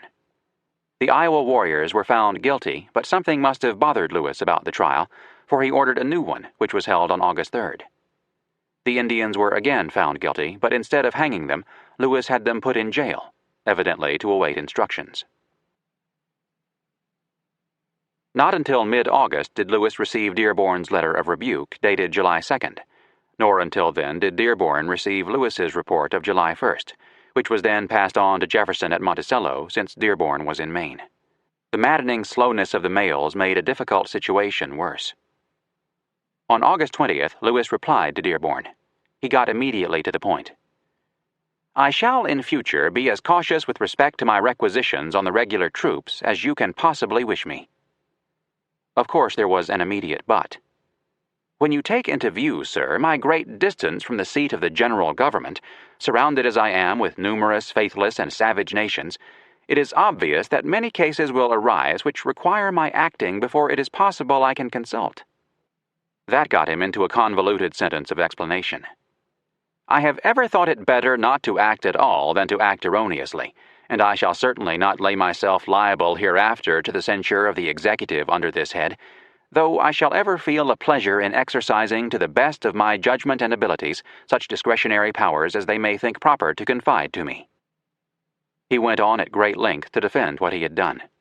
After nearly 1,000 words on the subject, he concluded, This has been an extremely perplexing, toilsome, and disagreeable business to me throughout, and I must candidly confess that it is not rendered less so at this moment in reflection than it was in practice from the seeming disapprobation which you appear to have to the measures pursued. Jefferson, meanwhile, replied on August 21st to Lewis's July 1st report to Dearborn. Although he had privately expressed fear that Lewis had been too prompt in committing us with the Osages, he told Lewis only that he regretted that it has been necessary to come to open rupture with the Osages, but being so, I approve of the course you have pursued in permitting the other nations to take their own satisfaction for the wrongs they complain of. Indeed, the commander-in-chief was willing to go further and supply the guns and ammunition the Indians attacking the Osages would need, a strange action for a man who wanted peace among all the inhabitants of Louisiana. But Jefferson did not approve at all of sending the Boylven expedition to snatch the accused murderers from the Sauks and the Foxes, and hoped that nothing had happened yet. If Boylven had brought in some accused Indians, Jefferson told Lewis to give time, for indulgence on both sides is just and necessary in such cases. Like every 19th century president, Jefferson could not set and hold to a consistent Indian policy. This reflected the pressures he was under. On the one side, there were questions of morality and law and order, and certainly the white frontiersmen committed many an outrage on the Indians before crying for help when retribution came. On the other side, the Indians could not be controlled with good intentions, and American citizens had to be protected. Jefferson hoped it could be done without bloodshed, but controlled they must be. Jefferson told Lewis, Commerce is the great engine by which we are to coerce them, and not war.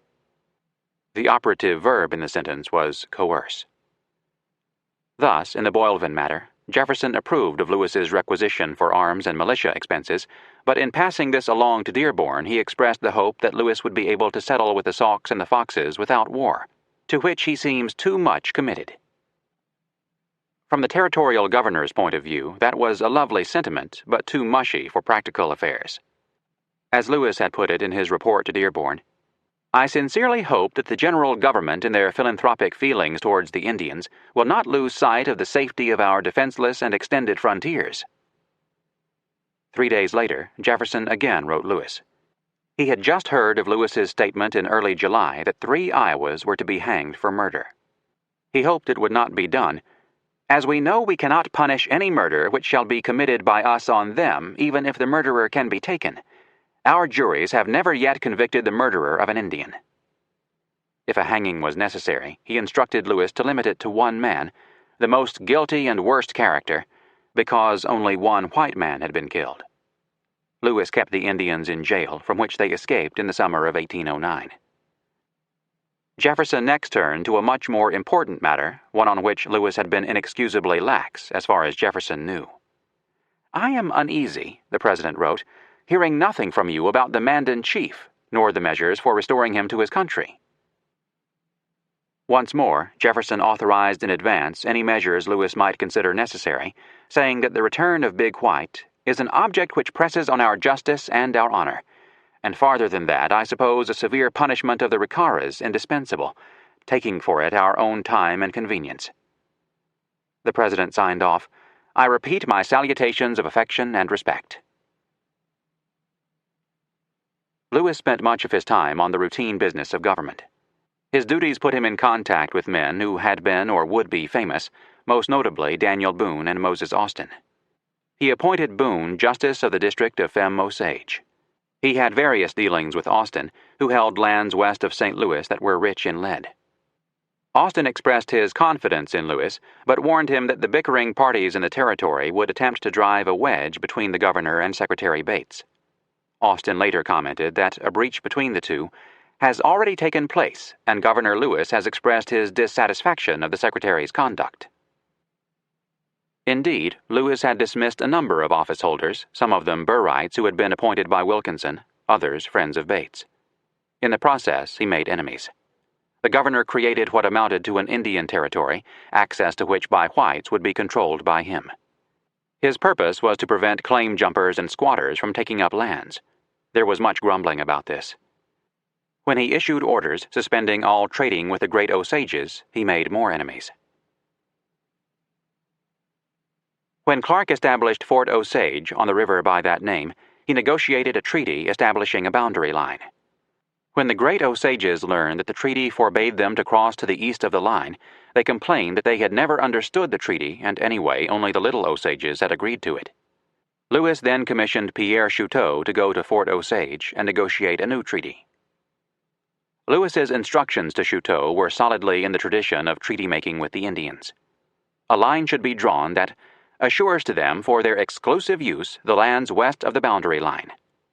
That was a backward way of saying the Osages would be selling the land east of the line.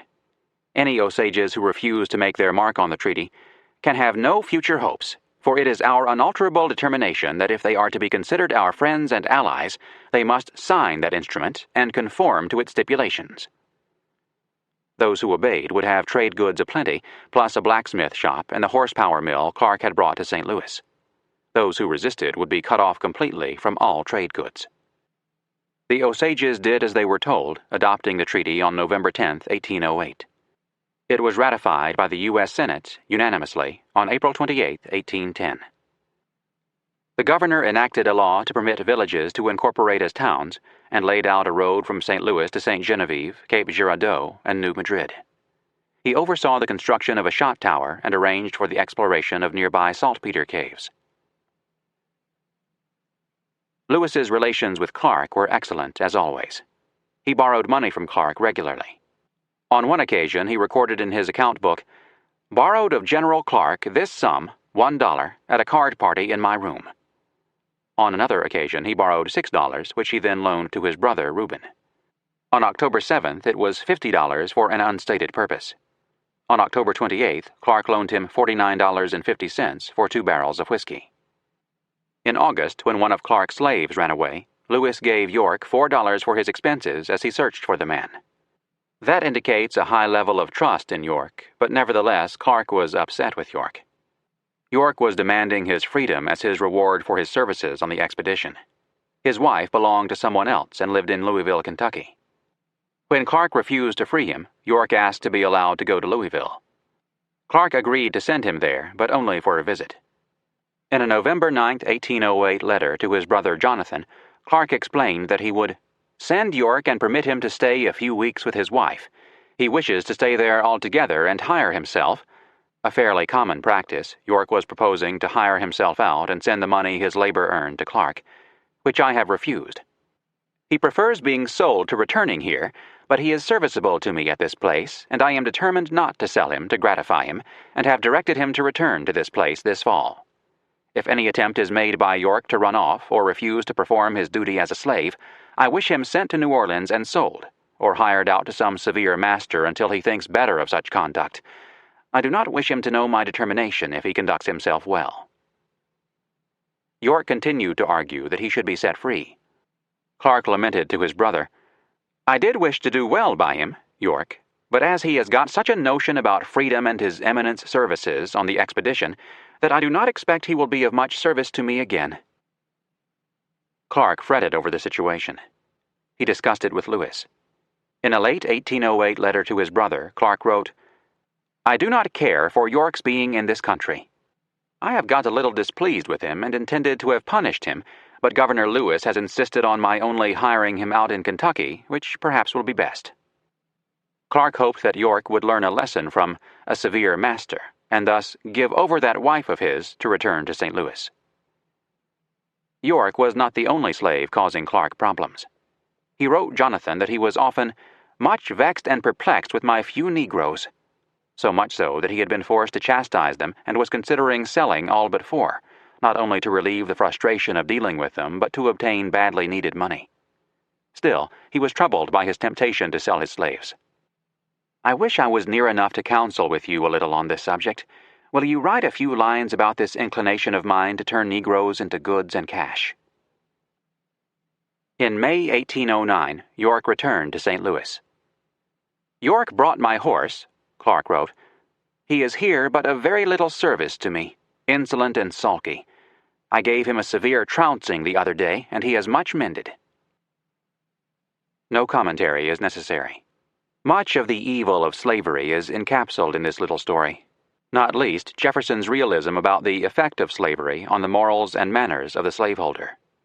York had helped pole Clark's keelboat, paddled his canoe, hunted for his meat, made his fire, had shown he was prepared to sacrifice his life to save Clark's, crossed the continent and returned with his childhood companion, only to be beaten because he was insolent and sulky, and denied not only his freedom but his wife, and, we may suppose, children. That Lewis's attitude was somewhat softer is obvious, but it is highly unlikely that he ever told Clark to grant York his freedom. Lewis could no more escape the lord and master attitude toward black slaves than Clark could, or come to that, than Jefferson could. Jefferson also sold slaves and separated families. No wonder Jefferson could write, "I tremble for my country when I reflect that God is just." In the late fall of 1808, war with Great Britain appeared imminent. To prepare for it, President Jefferson asked the nation to raise 100,000 men. Louisiana's quota was a mere 377. Lewis used the pages of the Missouri Gazette to appeal to the patriotism of the young men of his country, mainly relying on the Anglophobia of the French and American inhabitants to get a response. He urged the young men to join in defending our liberties and our country from the unhallowed grasp of the modern barbarians of Europe, who, insatiate with the horrid butcheries of the Eastern world, are now bending their course towards our peaceful and happy shore. With them, power begets right, and justice is laughed to scorn. They are destitute of magnanimity and virtue. Lewis asked that volunteers sign up for 12-month service and thus prove themselves worthy of their fathers of '76, whose bequests, purchased with their blood, are those rights we now enjoy and so justly prize. Let us then defend and preserve them, regardless of what it may cost, that they may pass unimpaired to the generation who are to succeed us. The response, sad to relate, hardly matched Lewis's eloquence. Only a few dozen Americans, and no Frenchmen, rallied to the call to arms. Still, Lewis's first 9 months in St. Louis had been busy and relatively successful. He had avoided, although only barely, an Indian war. He had established some law and order on the frontier. He was putting his own men into office. He was building roads and making other improvements. The St. Louis, Missouri River Fur Company was a going concern. But there was much he had not done, most especially on the 2 matters that most concerned Jefferson. Big White was still in town, and there the journals sat. Lewis apparently never even opened them. Chapter 36. St. Louis, January to August 1809. Great joy in camp. Julia Clark has had a baby. William Clark names him Meriwether Lewis Clark. Clark gives a set of Shakespeare to the teenage mother. Great excitement in St. Louis. The St. Louis, Missouri River Fur Company is preparing to ascend the river. There are job opportunities for voyagers, for men willing to join the militia, for Indians looking for employment and a chance to get some revenge on the Arikaras and Sioux. For Lewis, there is much planning and packing to supervise. It is reminiscent of the winter of 1803-4, when the city had been all hustle and bustle helping Lewis and Clark get ready for their expedition. Especially for Lewis, who was almost as busy as in 1804.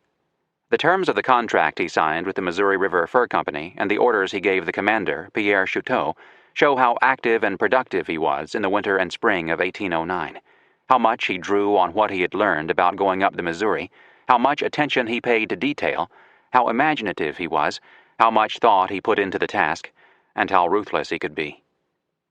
But there was a dark side to his life. It is barely hinted at in the available contemporary documents, but something was bothering him. His drinking, apparently, was heavy. He was taking medicine regularly, medicine laced with opium or morphine. His account book contains many references to those medicines, which he indicated he took to deal with malaria attacks. He swallowed a pill containing a gram of opium every night at bedtime to ward off such attacks, and 3 a night when suffering a fever. If they do not operate, he took 2 more in the morning.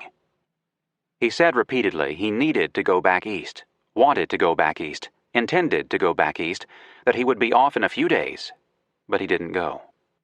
He was borrowing small sums regularly from the Chouteaus, and on May 17th borrowed $20 from Bates. He did not state the reason for the loans. It is possible that they were for drinking money. His finances were in a sorry state, as shown by a November 9th entry in his account book. Borrowed of General Clark this sum, $49, to pay Dr. Farrow for his attendance on my servant Pernia, an account which I consider exorbitant, but which my situation in life compels me to pay.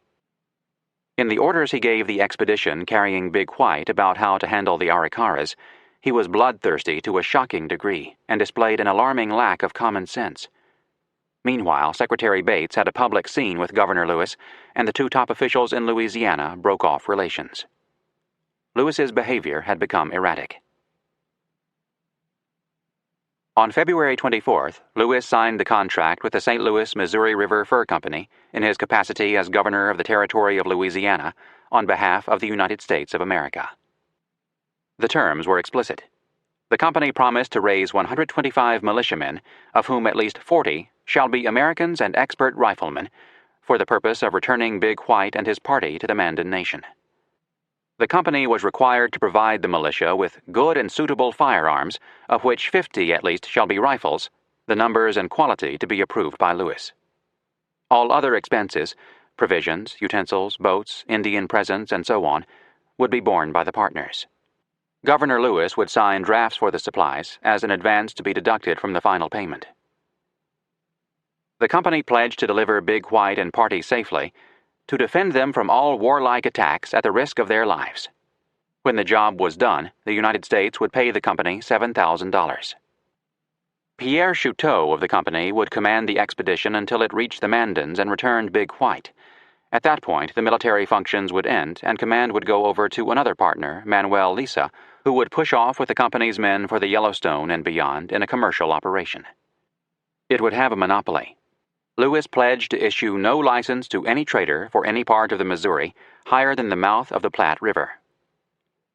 The company shall, without any pretense of delay whatsoever, embark, start, and proceed on before the 10th day of May next, under the penalty for default in the amount of $3,000.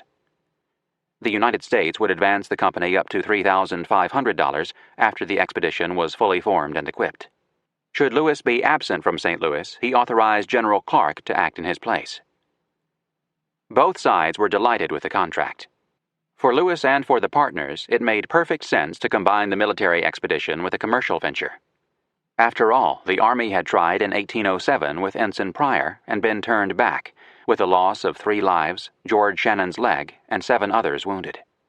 The Army could not possibly detach a force of 125 men to do the job. As for the partners, they could not expect to get a trading group past the Arikaras without military escort. Frontier Army officers and officials of the government regularly engaged in private ventures on the frontier. And obviously, it was as much in the government's interest as it was in the company's that the Missouri be opened to American fur traders. Nevertheless, the contract opened Lewis to severe criticism. He had engaged the services of a private company, paying it with government funds. Any profits made from the commercial venture would be shared by his friend William Clark and Lewis's brother Reuben, and apparently Lewis himself. But on the early 19th century frontier, these were fairly commonplace arrangements. In fact, Dearborn had set a precedent when he authorized Clark to give an exclusive trading license to private traders willing to accompany the Pryor expedition.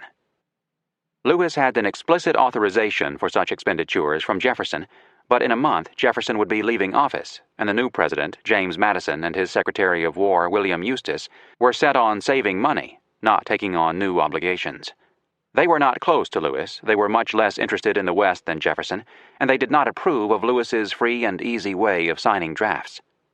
They agreed with a former Indian agent who wrote to President Madison to protest the contract, asking, Is it proper for the public service that the U.S. officers, as a governor or a superintendent of Indian affairs, should take any share in mercantile and private concerns?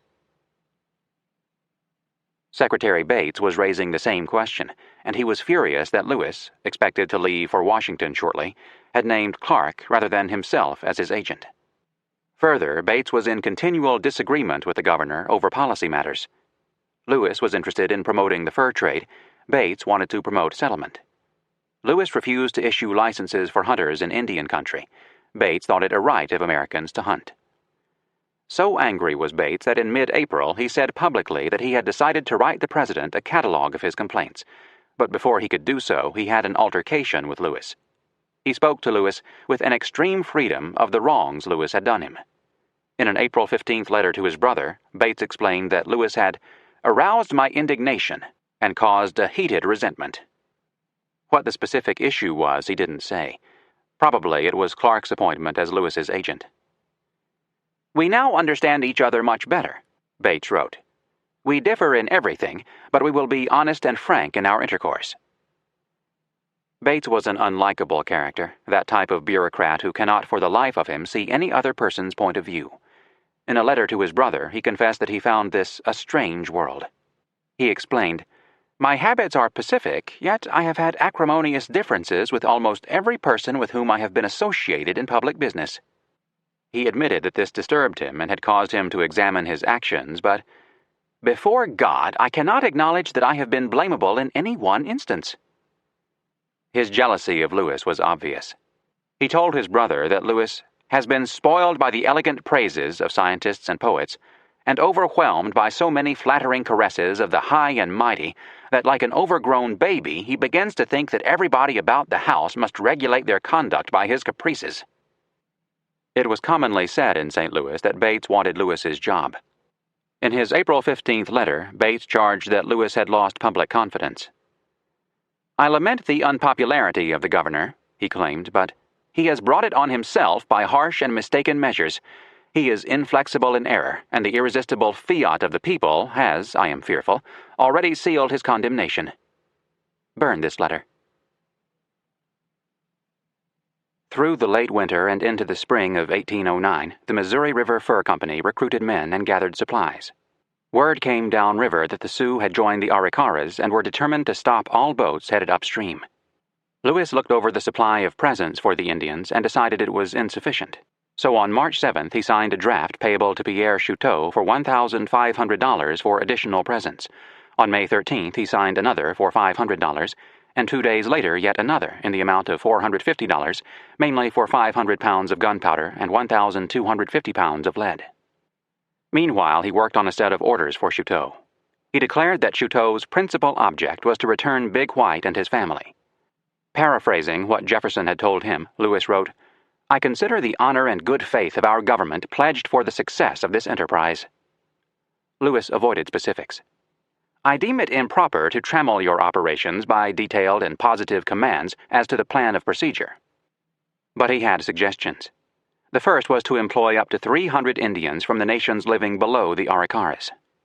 You will promise them, as a reward for their services, the plunder which they may acquire from the Arikaras. He further advised Chouteau to recruit 100 white hunters and trappers, bringing his total up to 250 whites and 300 Indians. In other words, should the Arikaras prove still to be hostile, Lewis was declaring all-out war on them. He was explicit on the point. He wanted Chouteau to have a force sufficient not only to bid defiance to the Arikaras, but to extirpate that abandoned nation if necessary. This went far beyond Jefferson's recommendation that if the Arikaras tried to stop Big White, they should be punished. It went far beyond burning their property or killing their horses. It called for nothing short of genocide.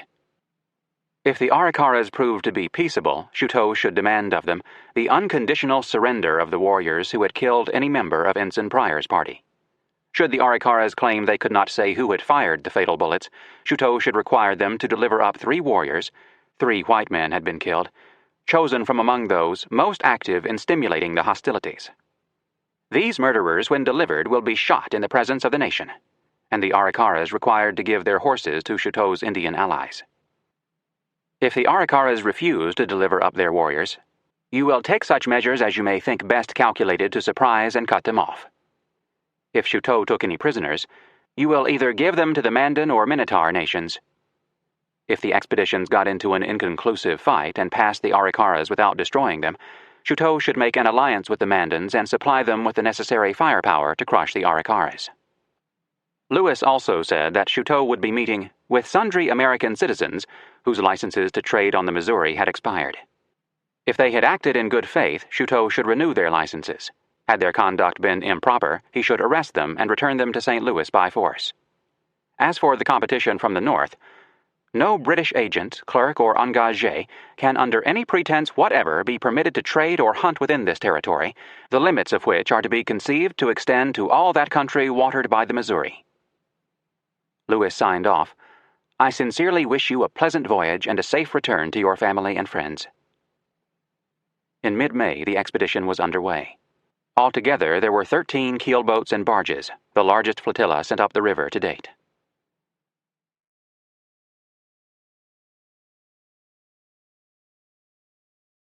Through June and into July, rumors floated around St. Louis about Bates.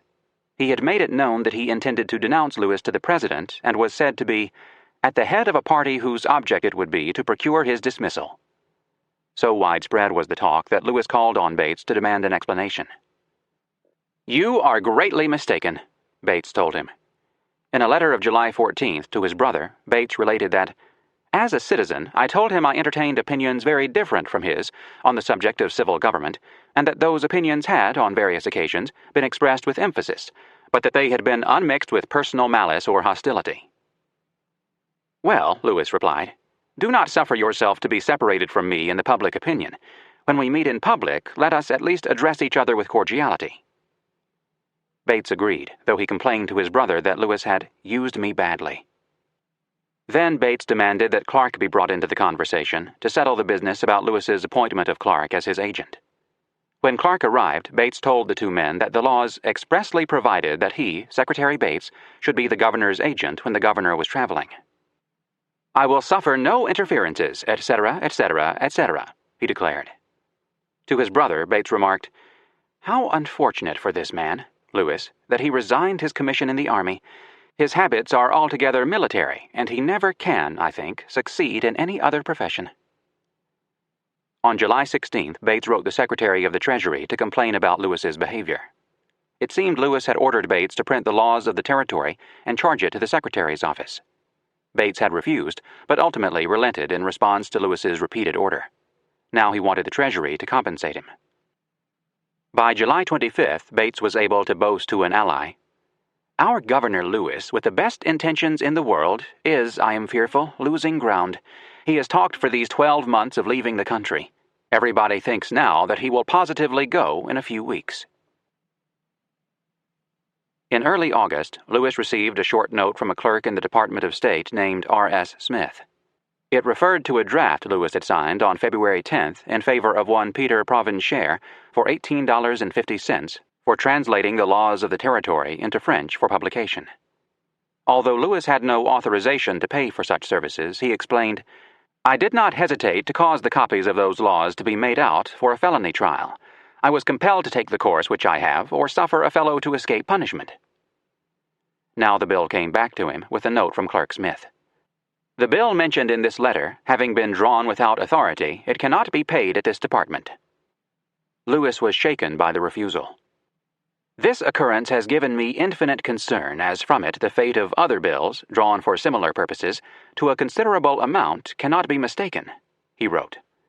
This rejection cannot fail to impress the public mind unfavorably with respect to me, nor is this consideration more painful than the censure which must arise in the mind of the executive from my having drawn public moneys without authority. A third and not less embarrassing circumstance attending the transaction is that my private funds are entirely incompetent to meet these bills if protested. Secretary Bates thought of himself as a long-suffering, honest, misunderstood man guarding the public treasury. He sent a series of complaints about Lewis's drafts and orders to Washington. Sometime that summer, Lewis struck back. As Bates put it, he took it into his head to disavow certain statements which I had made by his order from the Secretary's office. This was too much. I waited on him, told him my wrongs, that I could not bear to be treated in such a manner. "Take your own course," Lewis replied. "I shall, sir," Bates fired back. "And I shall come in future to the executive office when I have business at it." Shortly thereafter, a ball was held in St. Louis. Bates was present when Lewis entered. Bates recorded, "He drew his chair close to mine. There was a pause in the conversation. I availed myself of it, arose, and walked to the opposite side of the room." Lewis also rose, according to Bates, evidently in passion. Lewis retired into an adjoining room and sent a servant for Clark.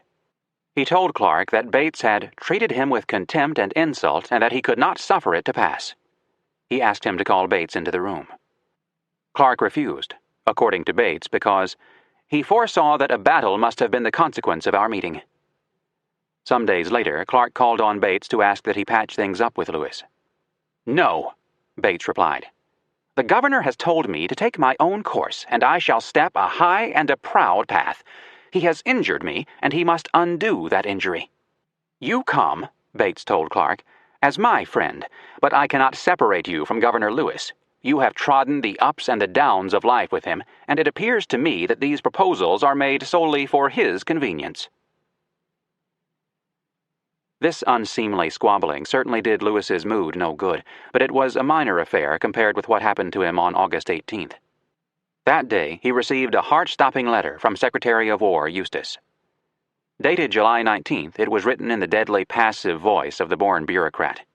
Eustis said that after his department had reluctantly approved Lewis's contract with the Missouri River Fur Company for $7,000, it was not expected that any further advances or any further agency would be required on the part of the United States. Lewis should, therefore, not be surprised that his draft of May 13th for an additional $500 for presents for the Indians has not been honored. That meant Lewis was personally responsible for the money. Eustis went on, "It has been usual to advise the government of the United States when expenditures to a considerable amount are contemplated in the territorial government.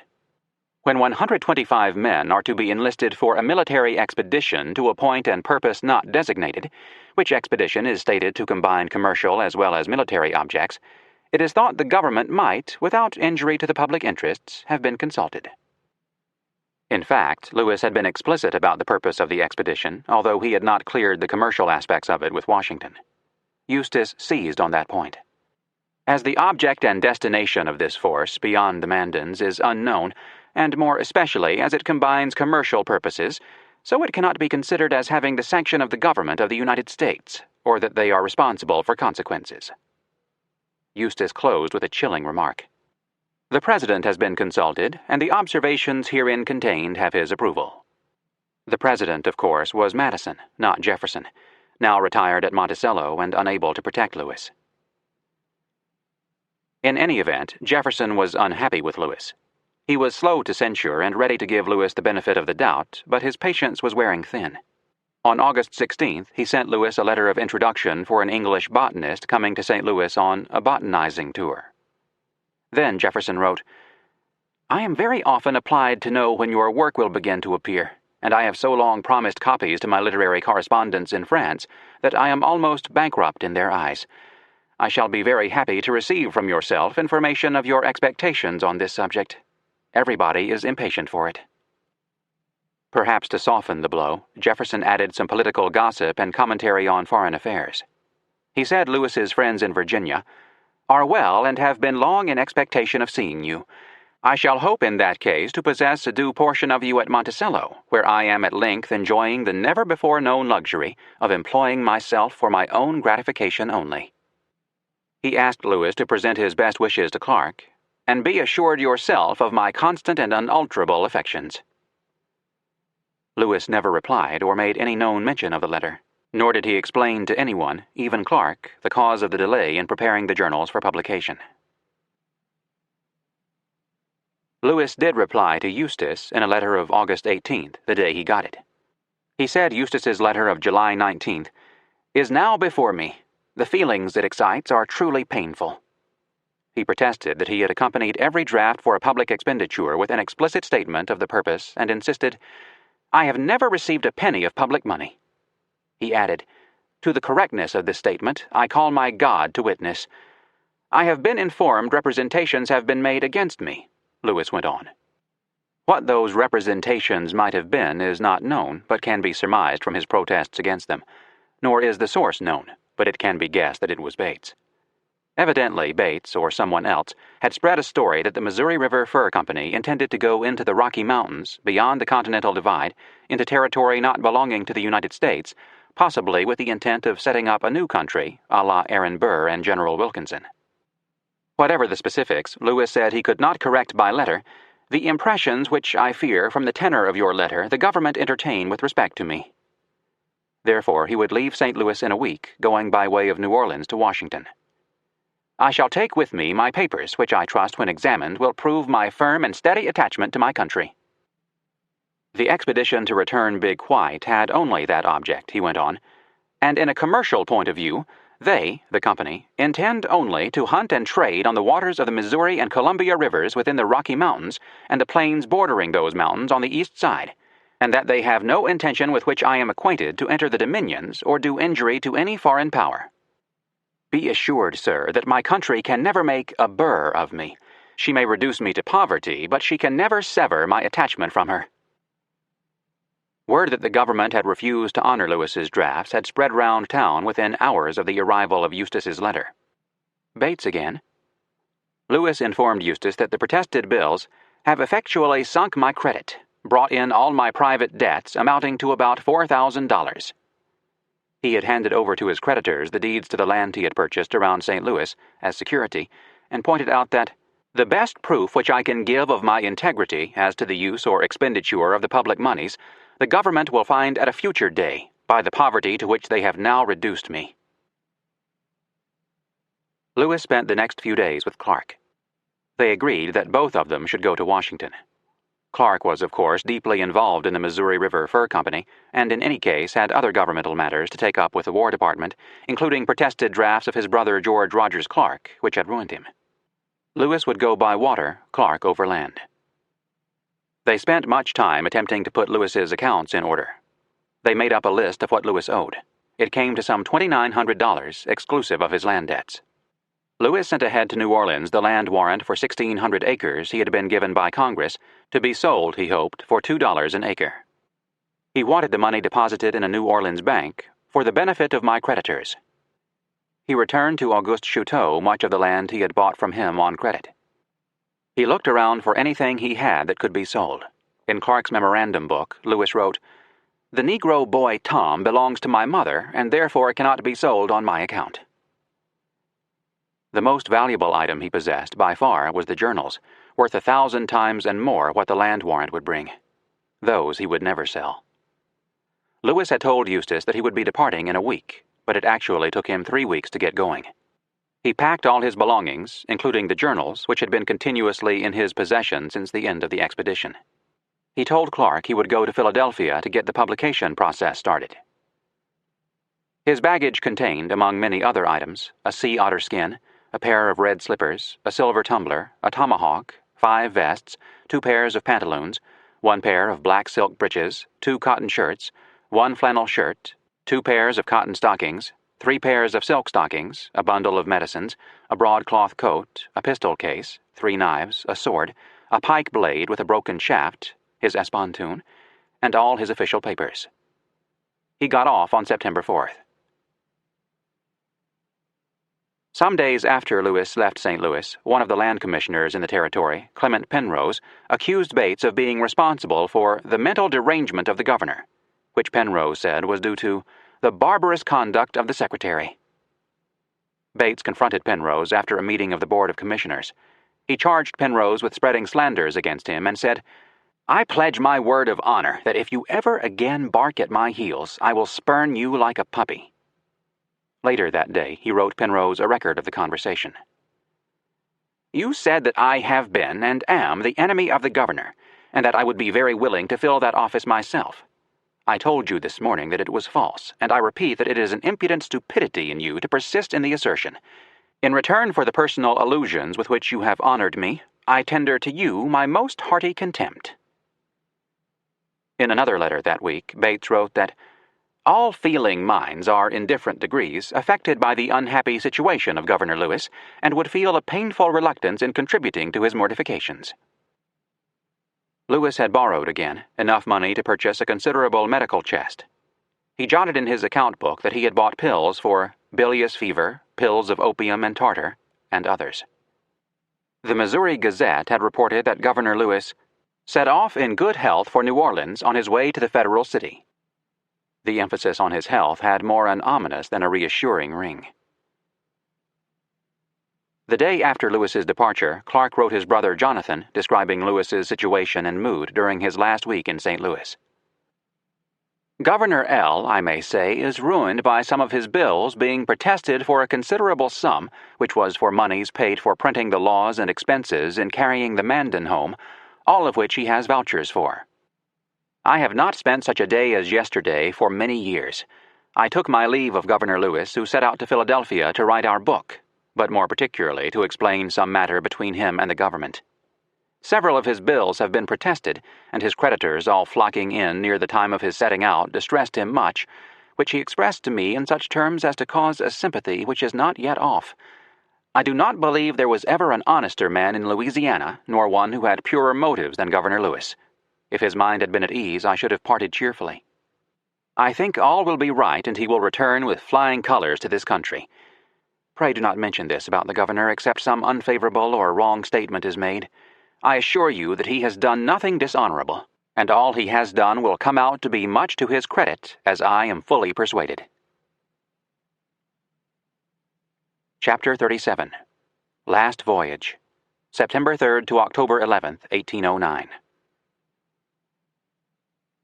The Mississippi River Valley in early September 1809 was hot, humid, buggy. Lewis's boat proceeded slowly since it was necessary for the crew to rest during the middle part of the day.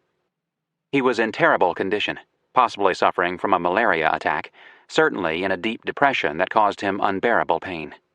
Twice he tried to kill himself, whether by jumping overboard or with his pistol is not known, and had to be restrained by the crew. On September 11th he wrote his last will and testament. I bequeath all my estate, real and personal, to my mother, Lucy Marks, after my private debts are paid, of which a statement will be found in a small, minute book deposited with Pernia, my servant. Lewis arrived at Chickasaw Bluffs, then the site of Fort Pickering, today the site of Memphis, Tennessee, on September 15th. Captain Gilbert Russell was the commander at the fort. On being informed of Lewis's suicide attempts, he resolved at once to take possession of him and his papers and detain them there until he recovered, or some friend might arrive in whose hands he could depart in safety. Lewis was drinking heavily, using snuff frequently, taking his pills, talking wildly, telling lies. He told Russell, as reported in the November 15, 1809 Washington Advertiser, that all the work on the journals had been completed and they were ready for the press. Apparently, that was his way of deflecting embarrassing questions about the project's progress. Russell deprived him of liquor, allowing him only claret and a little white wine. The day after his arrival, Lewis wrote President Madison. The letter was garbled, although he managed to make his point. It needs to be quoted in full. I arrived here yesterday about 2:00 p.m., very much exhausted from the heat of the climate, but having taken medicine feel much better this morning. My apprehension for the heat of the lower country and my fear of the original papers relative to my voyage to the Pacific Ocean falling into the hands of the British has induced me to change my route and proceed by land through the state of Tennessee to the city of Washington. I bring with me duplicates of my vouchers for public expenditures, etc., which, when fully explained, or rather the general view of the circumstances under which they were made, I flatter myself that they will receive both approbation and sanction. Provided my health permits, no time shall be lost in reaching Washington. My anxiety to pursue and to fulfill the duties incident to the internal arrangements incident to the government of Louisiana has prevented my writing you more frequently. Mr. Bates is left in charge. Enclosed, I herewith transmit you a copy of the laws of the territory of Louisiana. I have the honor to be, with the most sincere esteem, your obedient and very humble servant. Over the following 5 days, Lewis showed no sign of improvement. Russell apparently had not deprived him of his medicines. Russell maintained a 24-hour suicide watch. Finally, Russell reported, "On the 6th or 7th day, all symptoms of derangement disappeared and he was completely in his senses, although he was considerably reduced and debilitated." He was also ashamed of himself. Russell reported that he acknowledged very candidly to me after his recovery that he had been drinking to excess. Lewis said he was resolved never to drink any more spirits or use snuff again. Lewis set about straightening out his affairs. On September 22nd, he wrote his old friend Major Amos Stoddard, in command at Fort Adams, farther down the river. He began with an apology. "I must acknowledge myself remiss in not writing you in answer to several friendly epistles which I have received from you since my return from the Pacific Ocean." He said he was on his way to Washington to explain his actions in St. Louis, which he hoped is all that is necessary to put all matters right. But his creditors were pressing him and had excessively embarrassed me. I hope you will therefore pardon me for asking you to remit as soon as is convenient the sum of $200 which you have informed me you hold for me. You will direct to me at the city of Washington until the last of December, after which I expect I shall be on my return to St. Louis." Lewis asked Russell to accompany him to Washington, and Russell agreed. He too had some protested bills to explain to the new administration. But he could not get the leave of absence he had requested. Major James Neely, the U.S. agent to the Chickasaw Nation, had arrived at Fort Pickering on September 18th. He later wrote Jefferson that he found the governor in very bad health, but that during the week Lewis recovered his health in some degree. By September 29th, Russell and Neely were satisfied that Lewis was capable of traveling overland to Washington if accompanied by Neely, Pernier, and Neely's servant. Lewis said he was ready to make the journey. Russell lent him $100 and sold him 2 horses on credit for the journey. Lewis signed a promissory note for $379.58, payable before January 1st, 1810, for the loan and the horses. Lewis had with him the journals, packed in trunks and carried by pack horse. The Natchez Trace seemed much safer to him than risking a sailboat from New Orleans to Washington, with British warships prowling the Atlantic coast, stopping American vessels, and impressing American seamen into British service. What the British would give to have those journals! There was no danger of that on the Trace, which was the most heavily traveled road of the Old Southwest. The mail passed over it regularly. No robbery had been reported for years. There were inns along the way. It took the party 3 days to cover 100 miles. Along the way, Lewis repeatedly complained about his protested drafts. Pernier later reported to Clark that Lewis would frequently conceive that he heard me, Clark, coming on, and said that he was certain I would overtake him, that I had heard of his situation and would come to his relief. Lewis was drinking again, or, as Russell so heartbreakingly put it, his resolution never to drink again left him. Neely later reported to Jefferson that when they arrived at the Chickasaw Agency, some 6 miles north of present Houston, Mississippi, Lewis appeared at times deranged in mind. At Neely's insistence, the party stayed 2 days at the agency to rest.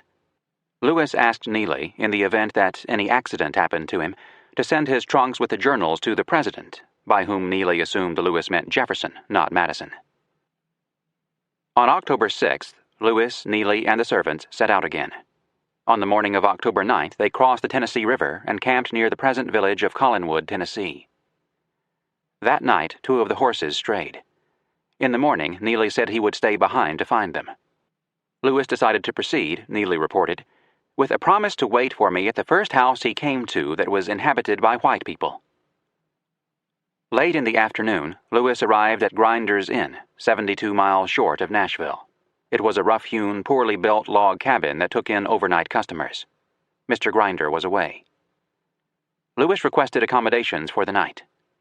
"Are you alone?" Mrs. Grinder asked. "No," Lewis replied. 2 servants would be coming on shortly."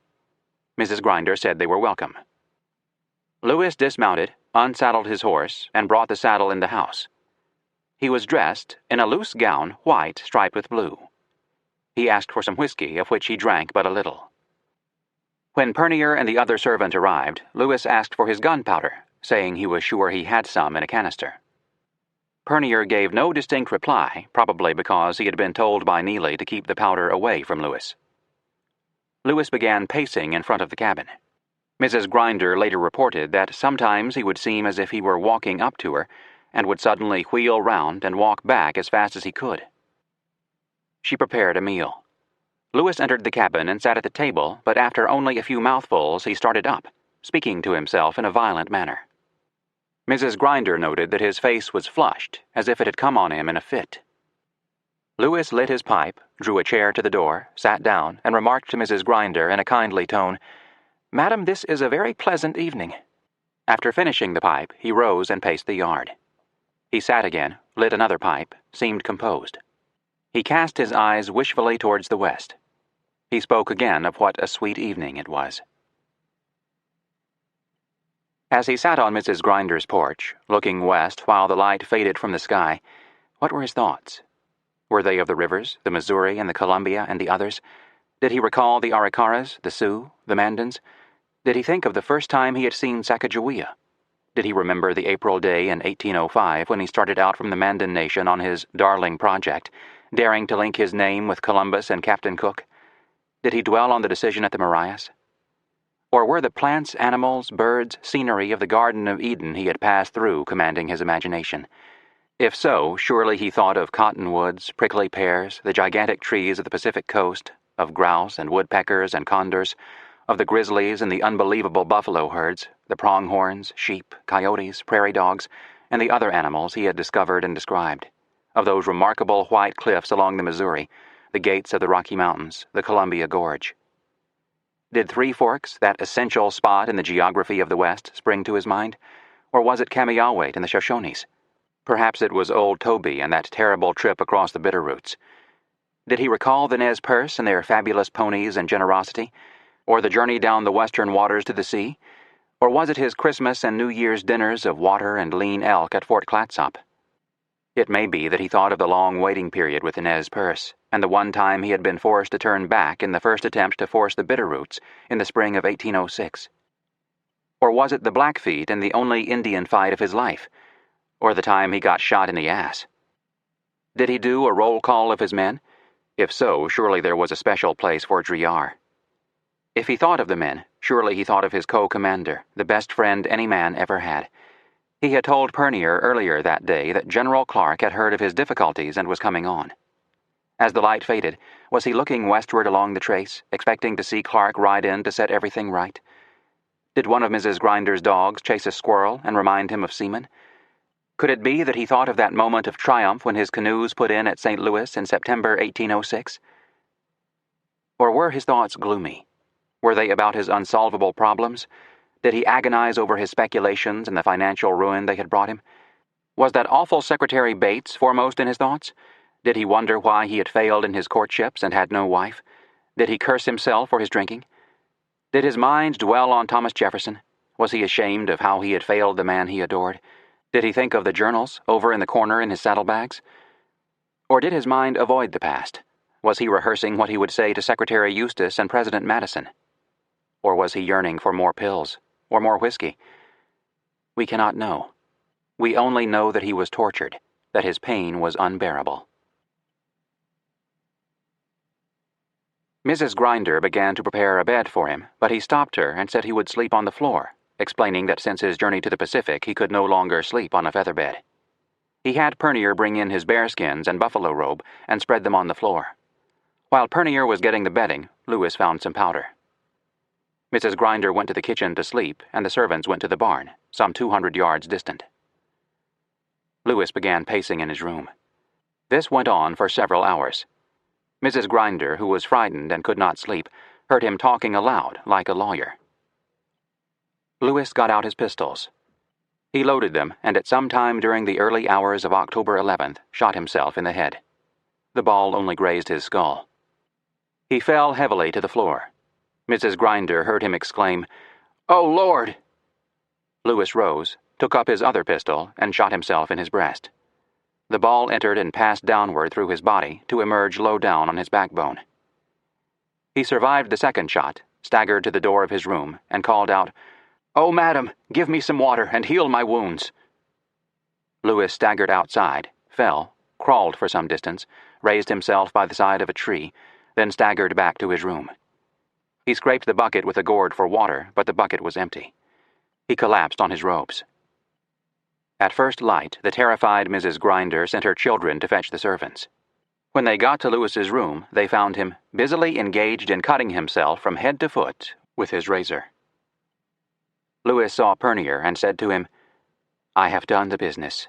My good servant, give me some water." Pernier did.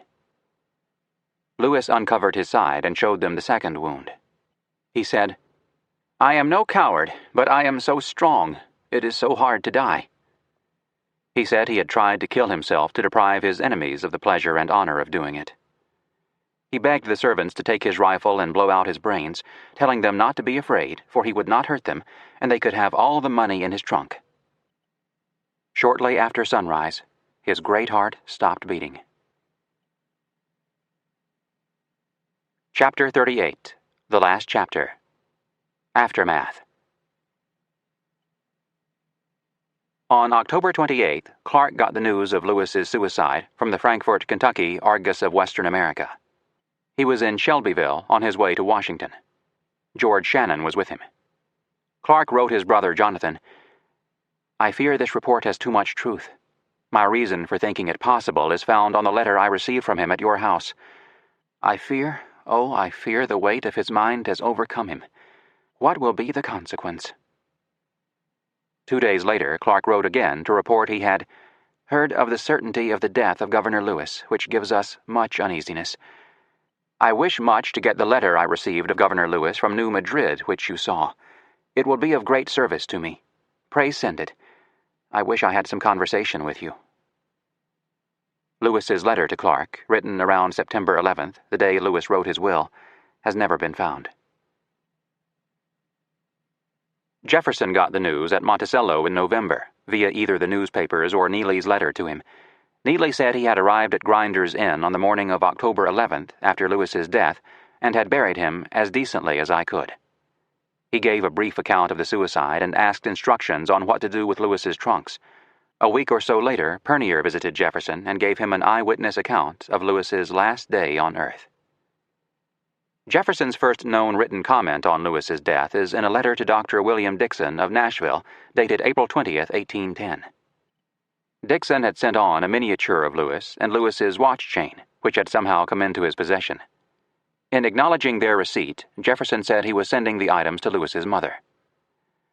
"The deplorable accident which has placed her in the deepest affliction," he wrote, "is a great loss to the world also, as no pen can ever give us so faithful and lively an account of the countries and nations which he saw, as his own would have done, under the guidance of impressions made by the objects themselves." 8 days later, Jefferson wrote Captain Russell his first known comment on the cause of the suicide. He said Lewis was much afflicted and habitually so with hypochondria. This was probably increased by the habit into which he had fallen and the painful reflections that would necessarily produce in a mind like his. Some 3 years later, in a short biography of Lewis, Jefferson went into more detail. Governor Lewis had from early life been subject to hypochondriac affections. It was a constitutional disposition in all the nearer branches of the family of his name, and was more immediately inherited by him from his father. While he lived with me in Washington, I observed at times sensible depressions of mind, but knowing their constitutional source, I estimated their course by what I had seen in the family. During his Western expedition, the constant exertion which that required of all the faculties of body and mind suspended these distressing affections. But after his establishment at St. Louis in sedentary occupations, they returned upon him with redoubled vigor and began seriously to alarm his friends. At about 3 o'clock in the night of October 10th to 11th, he did the deed which plunged his friends into affliction and deprived his country of one of her most valued citizens. There is a considerable literature on the possibility that Lewis did not commit suicide but was murdered. The first to put forth that claim in any detail was Vardis Fisher. Dr. Shinar has more recently made the same assertion. The literature is not convincing. The detailed refutation by Paul Russell Cutright is. A suggestion has been made that Lewis's mental problems stemmed not from hypochondria, as Jefferson would have it, or a manic-depressive syndrome, but from the effects of an advanced case of syphilis. It is more intriguing and speculative than convincing. What is convincing is the initial reaction of the two men who knew Lewis best and loved him most. William Clark and Thomas Jefferson immediately concluded that the story of Lewis's suicide was entirely believable. Clark, on the basis of his intimate knowledge of Lewis's mental state, and more explicitly on the never-found Lewis letter of mid-September. Neither Jefferson nor Clark ever doubted that Lewis killed himself. Those who still hold out for murder need to deal with a dog that did not bark aspect of the case. Had William Clark entertained the slightest suspicion that his friend had been murdered, can anyone doubt that he would have gone to Tennessee immediately to find and hang the murderer? Or, if Jefferson had such suspicions, that he would have insisted the government launch an investigation? Lewis's half-brother, John Marks, did an inventory of Lewis's debts and assets. He had private debts amounting to $4,196.12 and protested drafts totaling $6,956.62. His credits and estate were worth $5,700. He had a further credit of $754.50 for Indian presents and gunpowder sold by Chouteau after he returned from successfully getting Big White back to the Mandan Nation. It turned out that the presents and the gunpowder, which had been the cause of such distress to Lewis when the Madison administration refused to honor the draft used to pay for them, were not needed. Clark visited Washington in December 1809. He recorded in the journal he kept that on December 18th he went to see the Secretary of War, Eustis, had a long talk about Governor Lewis. He pointed out his intentions and views for the protests, declared the governor had not lost the confidence of the government. The statement was 2 months and 7 days too late. I do not know what I shall do about the publication of the book, Clark wrote Jonathan. Clark was ignorant of what had been done to get a manuscript ready for the printer. In a memorandum he wrote to himself in late 1809, before going to Philadelphia to see what could be done about publication, he put down questions he needed to ask. Inquire what has been done by Governor Lewis with calculations, engraving, printing, botany. If a man can be got to go to St. Louis with me to write the journal, and price. The price of engraving animals, Indians, and maps, paper, and other expenses. Get someone to write the scientific part and natural history, botany, mineralogy, and zoology. Prairies, muddiness of the Missouri. Natural phenomena, 23 vocabularies and plates and engraving. Obviously, Clark had discussed none of this with Lewis, who had already taken care of and paid for some of the arrangements Clark thought he needed to make. Amazingly, Lewis had never talked to Clark about publication, except to promise one more time that when he got to Philadelphia, he would complete the task. This is the great mystery of Lewis's life. There is only speculation on what kept him from preparing the journals for the publisher, but no one can know the cause for certain, any more than anyone can know for certain the cause of his suicide.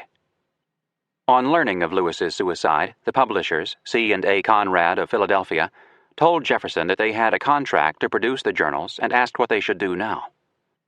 Governor Lewis never furnished us with a line of the manuscript, they told Jefferson, nor, indeed, could we ever hear anything from him respecting it, though frequent applications to that effect were made to him. Jefferson replied that the journals were coming to Monticello, and so was Clark, that they would consult, that Clark would come on to Philadelphia to see what could be done. When Clark arrived at Monticello, there was apparently some talk about Jefferson's taking over the journals and doing the editing to prepare them for the printer. There was no man alive who had a greater interest in the subject, or one who had better qualifications for the job, but he was 65 years old and desired to spend his remaining years at Monticello as a gentleman farmer. In January 1810, Lewis's cousin William Meriwether wrote Clark, Mr. Jefferson would not undertake the work. Clark took the journals to Philadelphia, where he called on the men who had helped Lewis prepare for the expedition and those whom Lewis had hired to do drawings and calculations. Charles Wilson Peale was one of them. On February 3, 1810, Peale wrote his brother, I would rather Clark had undertaken to have wrote the whole himself and then have put it into the hands of some person of talents to brush it up, but I found that the general was too diffident of his abilities. After some false starts, Clark persuaded Nicholas Biddle to undertake the work. Biddle was only 26 years old, but he was a prodigy. He had been granted admission to the University of Pennsylvania at the age of 10. After 3 years, he had completed the requirements, but the university, citing his extreme youth, denied him a diploma. He went to Princeton, from which he graduated in 1801 at the age of 15. After graduation, he studied law and wrote essays. He married one of the richest women in the country, so he had no money problems and lots of time. Biddle was the perfect choice. He threw himself into the work and did it magnificently. George Shannon helped him, as did Clark, and finally a young man named Paul Allen did some copy editing. For $500, Biddle took nothing for himself for more than 2 years of full-time labor. Nothing ever came easy for those star-crossed journals, however. Biddle had persuaded Dr. Barton to do the scientific volume, but Barton's health failed and he could not complete the job. And just when Biddle was ready to turn the narrative volume over to the printer, the War of 1812 began. Worse, the firm of C&A Conrad collapsed. As Biddle expressed his fear, "The work will lose some of its interest by so much delay." It took him more than a year to find a publisher, Bradford and Inskeep of Philadelphia. In 1814, the book appeared, titled The History of the Expedition under the Commands of Captains Lewis and Clark. It was a narrative and paraphrase of the journals, completely true to the original, retaining some of the more delightful phrases but with the spelling corrected. Biddle did relatively little with the flora and fauna. Bradford and Inskeep printed 1,417 copies and priced them at $6. They sold slowly. There were already editions of Gass's journal in print, and many counterfeits.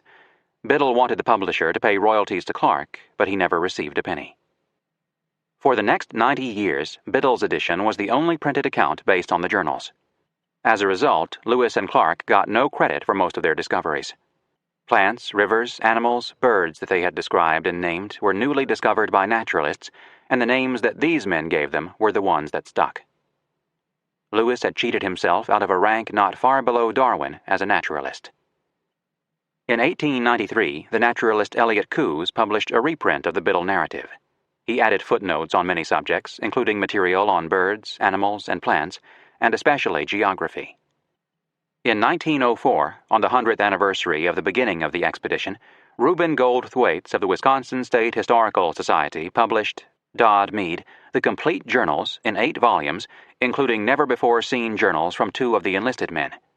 His editorial work was outstanding. Often reprinted, Thwaites, as the work is known among Lewis and Clark fans, is an American classic. In 1962, Donald Jackson edited the letters of the Lewis and Clark expedition. University of Illinois Press expanded to 2 volumes in 1978.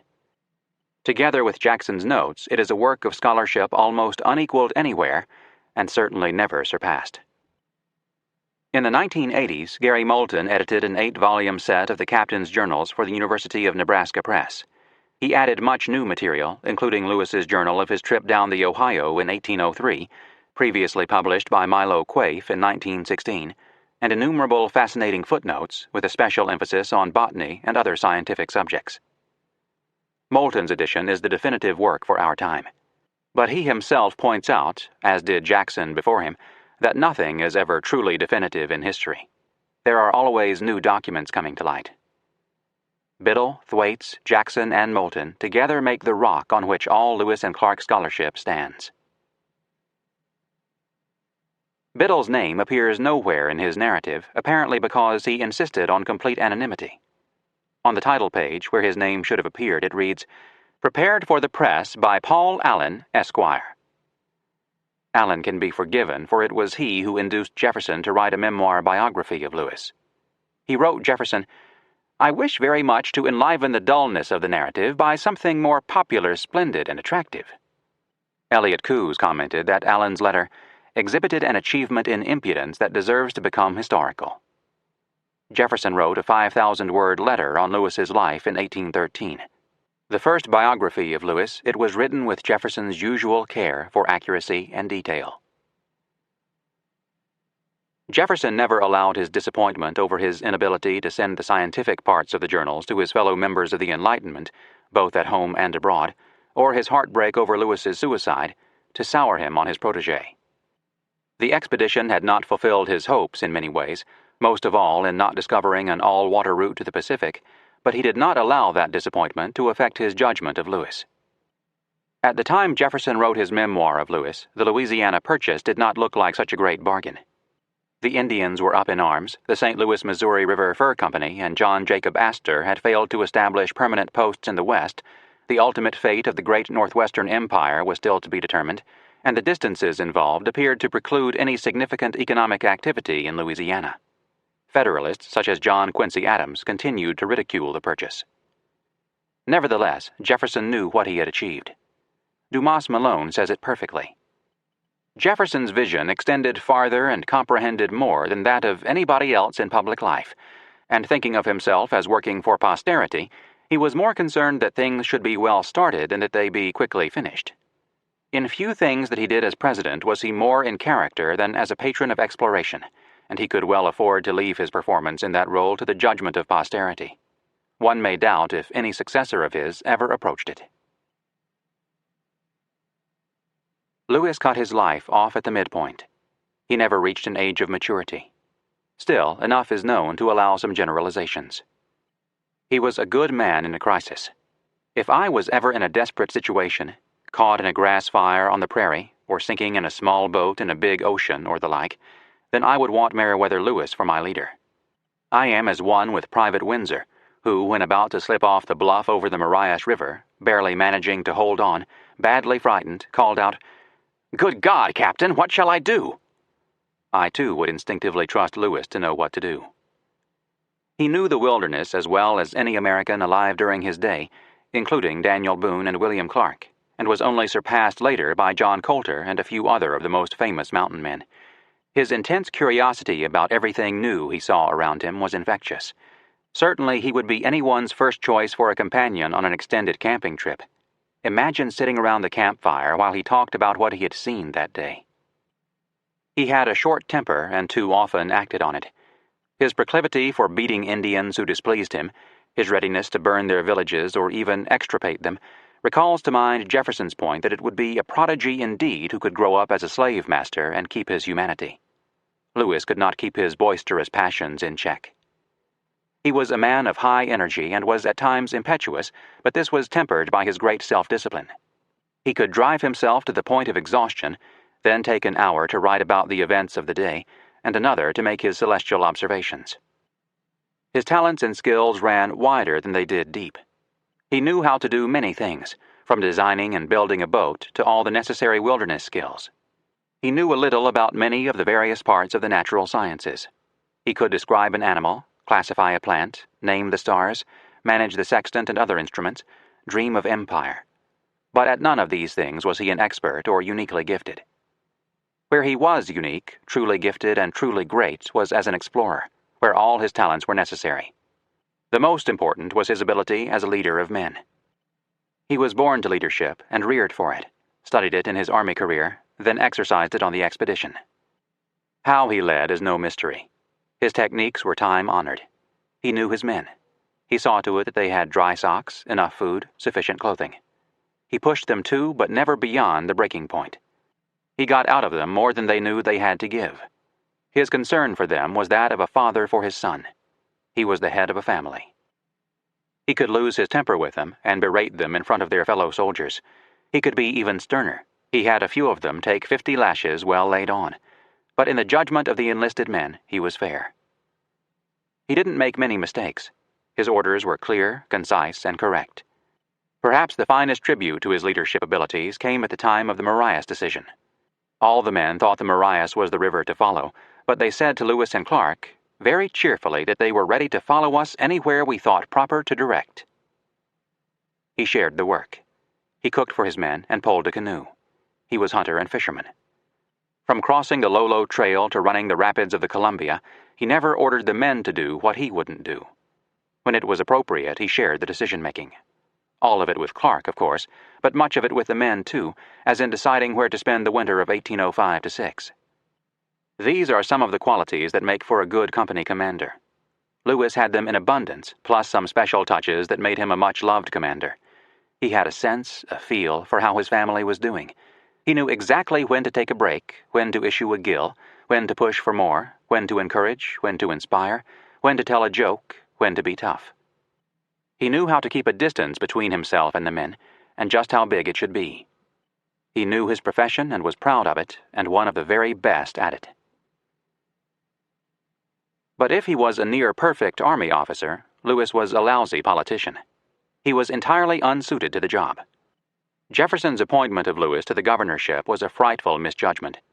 Jefferson should have found him a post in Washington or Philadelphia and given him some War Department clerks to help with the publication process. As governor, Lewis proved incapable of resisting the temptations of high office, incapable of managing different factions, incapable of compromise. Secretary Bates made some observations that need to be considered, even while discounting the source. Lewis had been in the Army too long, just as Bates charged, and was too accustomed to military ways to be a successful governor. Lewis did have a swelled head as a result of the adulation he had received. Lewis did lose his temper too often, also just as Bates said. He would never have been a successful politician. As a man, he was full of contradictions. He had been a curious, active boy, a hard-drinking, hard-riding Army officer, an intensely partisan secretary to the president, an eager explorer, a scientific scholar who paid close attention to detail, a Philadelphia playboy, yet a man who lost Letitia Breckinridge to Robert Gamble, a rich layabout Virginia aristocrat, a life Lewis might have chosen, an overeager governor and speculator in land, a drug taker and an alcoholic. But he was a great company commander, the greatest of all American explorers, and in the top rank of world explorers. Lewis's determination to advance the information of the succeeding generation, the vow he had made on his 31st birthday on the Lemhi Pass in 1805, he fulfilled. Not so completely as he would have liked in the form of the published journals, but his 1805 report from Fort Mandan, along with Clark's map, were printed and widely distributed and had a major impact. His successful voyage was an inspiration in itself. As for information, he had filled in the main outlines of the previously blank map of the northwestern part of the current United States. He may have regarded the expedition as a failure by the time he died. No trade empire had been established or appeared possible any time in his generation. The Indians controlled the Missouri River and were at war with one another. British traders still encroached on American territory. Lewis's glowing reports on the soil and climate in present Missouri, Kansas, Iowa, and Nebraska had not set off a land rush. There was still plenty of land to be had in Kentucky, Illinois, Indiana, Ohio. The State Department was making no effort to claim sovereignty north of the 49th parallel. The government was pressing no claim to the Oregon country. These things would come, but only with the steamship and the railroad. Until they did, the Louisiana Purchase, save for New Orleans, was exactly what Lewis called it in his Indian policy paper, a barren waste. Had Lewis lived, he would have seen steamships and railroads. Lewis's suicide has hurt his reputation. Had Cruzat's bullet killed him, he would be honored today far more than he is. Perhaps there would be a river named for him. But through most of the 19th century, he was relatively ignored and in some danger of being forgotten. In 1889 to 91, Henry Adams could write a multi-volume history of the Jefferson administration and scarcely mention Meriwether Lewis or William Clark, whose reputation at that time rested far more on his accomplishments in St. Louis as superintendent of Indian affairs than on the expedition. The publication of the Thwaites edition of the journals at the end of the century began a revival. It has continued, and the reputations of the captains have soared. Today there are statues to Meriwether Lewis and William Clark.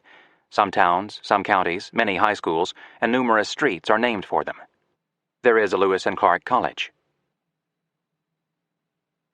On July 28, 1805, when he named the Jefferson River, Lewis wrote in his journal that he had done so in honor of that illustrious personage Thomas Jefferson, President of the United States and the author of our enterprise.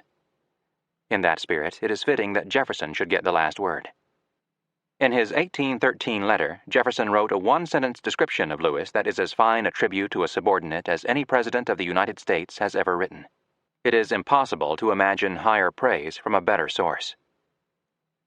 Of courage undaunted, possessing a firmness and perseverance of purpose which nothing but impossibilities could divert from its direction, careful as a father of those committed to his charge, yet steady in the maintenance of order and discipline, intimate with the Indian character, customs, and principles, habituated to the hunting life, guarded by exact observation of the vegetables and animals of his own country, against losing time in the description of objects already possessed, honest, disinterested, liberal, of sound understanding and a fidelity to truth so scrupulous that whatever he should report would be as certain as if seen by ourselves, with all these qualifications as if selected and implanted by nature in one body, for this express purpose, I could have no hesitation in confiding the enterprise to him.